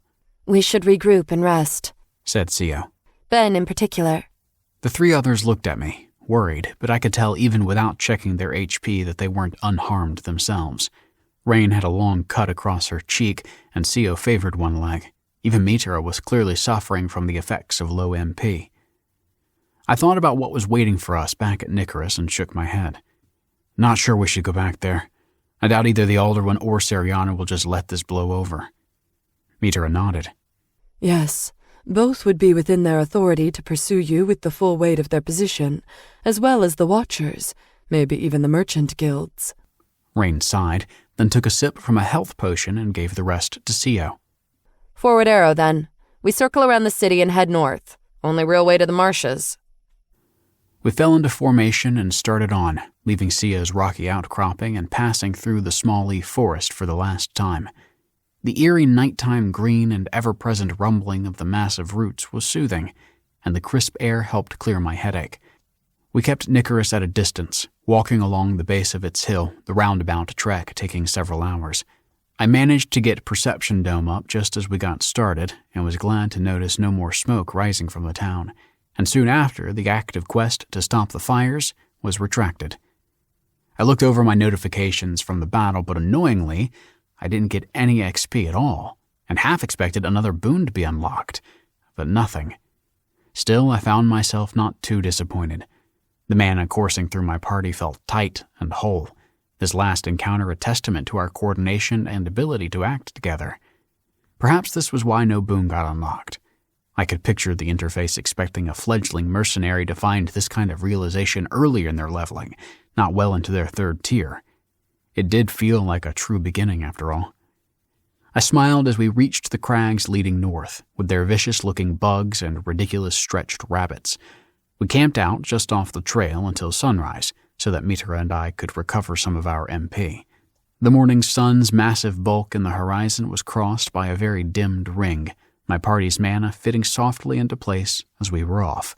We clearly were just reacting to the ebb and flow of the idle cruelty around us. I was still not seeking anything more concrete than I was back on Earth, but it still felt like progress as our tight formation turned north. As we walked, I thought back on how lucky we were to survive the battle with the matron, with so much needing to go right for my self-sacrificing plan to work. Still, it was a suitable punctuation for my flailing start in Semintor. It felt like a pleasant early victory to my attempts at becoming a suitable healer and support mage. No, the battle had been too close. It would serve as a reminder of how much farther I needed to go and how much better I needed to be. Not just in the magic I can use, but by finding a way around my curses and using the massively powerful book attached to my hip. I'll stop being a constant liability that the people I care about have to protect, and obtain the power to help them with what they need as well. Pixen. I paused at my subject's indecision. Most younger parasites can be reasonably disturbed by such a delay, and often attempt to increase their compulsion magic's pull to unduly influence the subject to move past it. Yet I knew this hesitation came at the moments of greatest importance. The risk of the subject abandoning an unfinished quest or goal, balanced by the opportunity of a narrative most worth documenting. I allowed myself to indulge in the anticipation, and in moments of anxious weakness, reassured myself that even if abandoned, this tale would add to the combined wisdom of Goldmark. As a resource for endless advancement, our storied history would become but a prelude to our glorious transcendence. Penship Covenant Addendum. Prill crashed a fist onto the table, the thick wood showering the room with splinters. Her useless sergeants cowered against the walls, trying to look contrite, but the Alderwoman saw past their little show. All of them stood aside as she was taken over, not a single one of them stirring to act. And all the bounties from this mess will come out of your slit shit budgets, she continued yelling. both the fire control and creature extermination quest. A few looked up in anger, but quickly deflated as she stared them down, daring anyone to speak up. It had been a while since she killed one of her own for incompetence and was itching for another chance. To slash and tear with her own hands, unrestrained and powerful. The opposite of being a meat puppet to some hive monstrosity.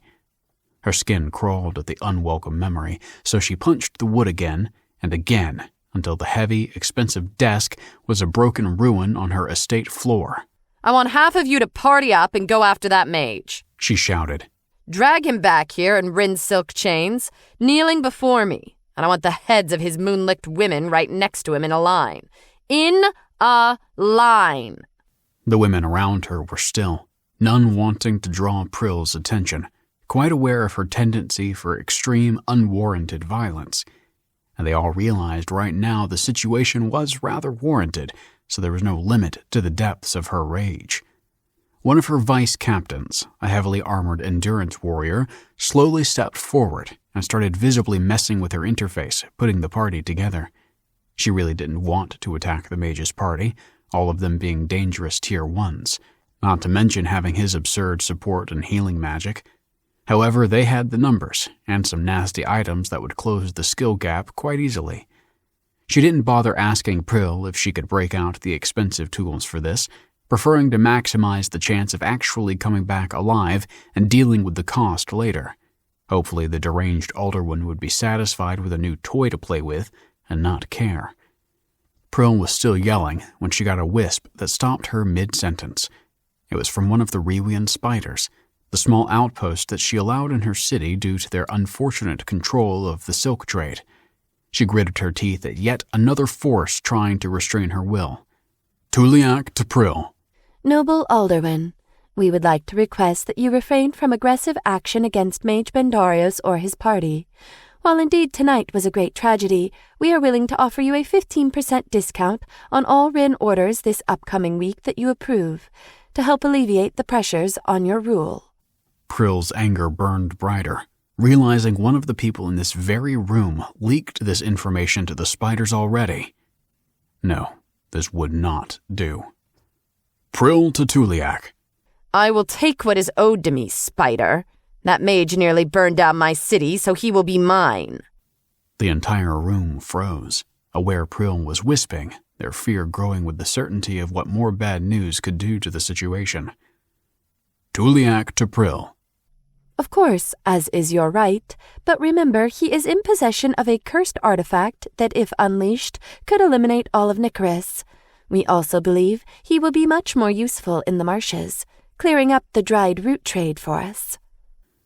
Prill paused at the mention of dried root, a code for her greater plans for the region.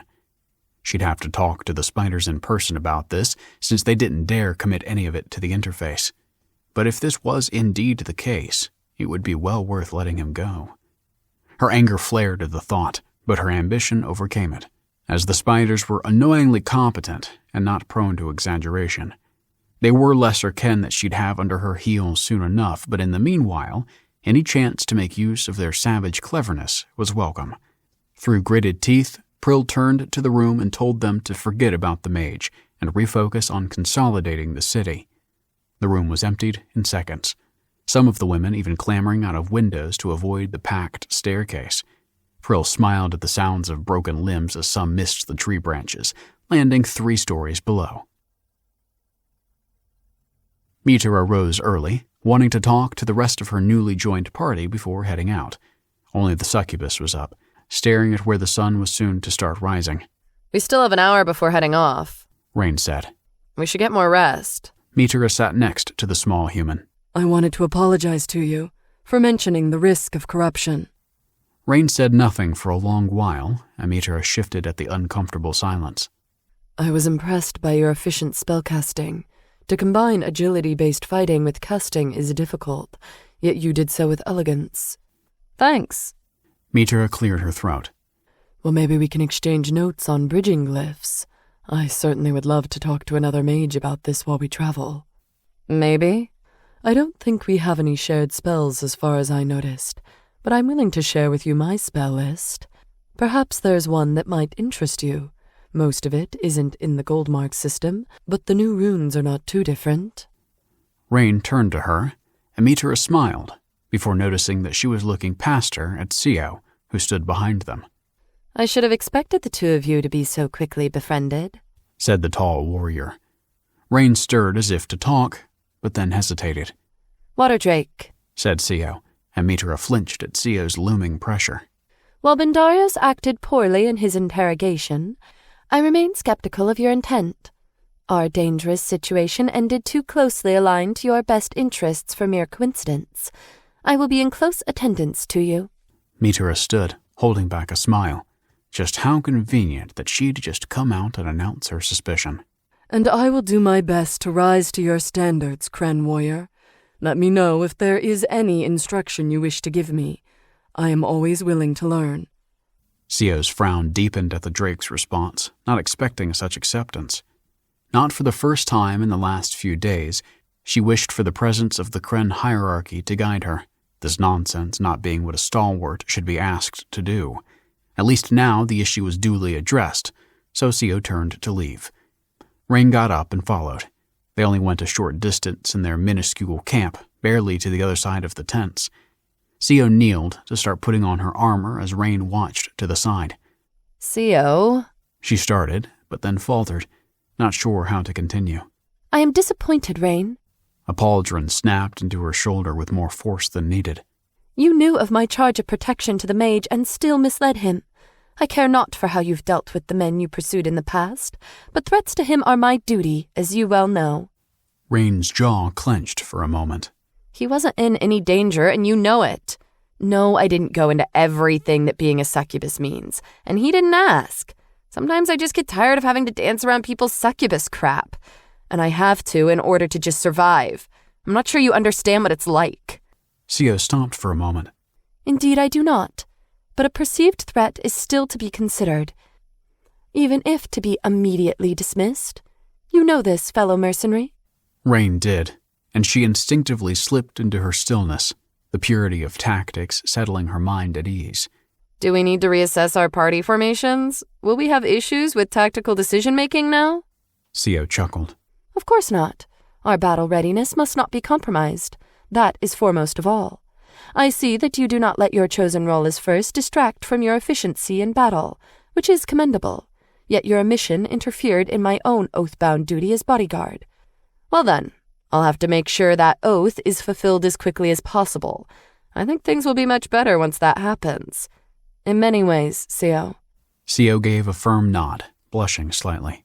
Perhaps, she said, then turned back to her armor. Rain left, reassured Sio's issues wouldn't affect their posture, giving her more time to work on the issue of that moon-slitting Kren oath nonsense. She then began to think of ways to optimize their formations to include the Drake Mage, while not giving her unmonitored access to any unprotected flanks. After all, Sio was entirely correct in her mistrust of the party's new member, even if her overt show of distrust was tactically unsound. She would engage in more subtle monitoring. The Water Drake clearly thought very highly of her cleverness and had a tendency to talk extensively, which made the task easier. Yet not today, as it would tip her hand.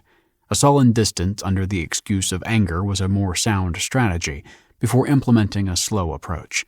For now, Rain returned to the silent task of keeping watch. Mitra's tail twitched slightly in joy, staring out at the bulk of Nicorus, the walls of high, desiccated wood looking like a butchered corpse hung out to be drained of blood. An encapsulation of all the straining, tightening dryness of Goldmark, now even more apparent than the first time she saw it when first leaving the marshes. To twist and churn the world around them into their own cruel visage. Sometimes the results were breathtaking. Much in Inkos had made her see the value of such craft, how far their fighting and glyph masonry could go to serve the human kin behind them. But ultimately, they were crafts for those kin, not her own kind. Her constantly dry skin was a reminder of that reality. Here at the edges of the powerful empire where the craft was least refined, that reality was most obvious. A good reminder, she told herself, of the difficulty of what she had yet to do. Still, she was not fully convinced. As much as she yearned for the marshes, her thoughts drifted back to the libraries of Inkos and one particular mansion she was able to visit there. When delivering evidence of an assassination quest, she'd been astonished by entwined waterways in moisture so sweet it almost pained her to remember. Some days, she wished she'd never seen the Impossible Palace, not known it was one of Goldmark's options.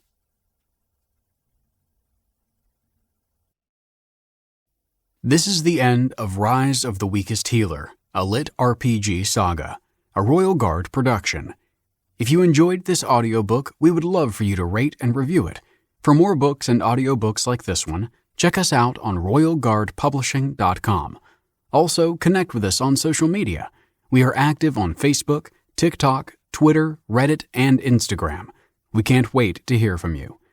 You have been listening to Rise of the Weakest Healer, a lit RPG saga, written by Blake Alexander, performed by Dylan Wheeler and Ellery Lane. Text copyright 2023 Blake Alexander. Production copyright 2023 Royal Guard Publishing LLC. All rights reserved.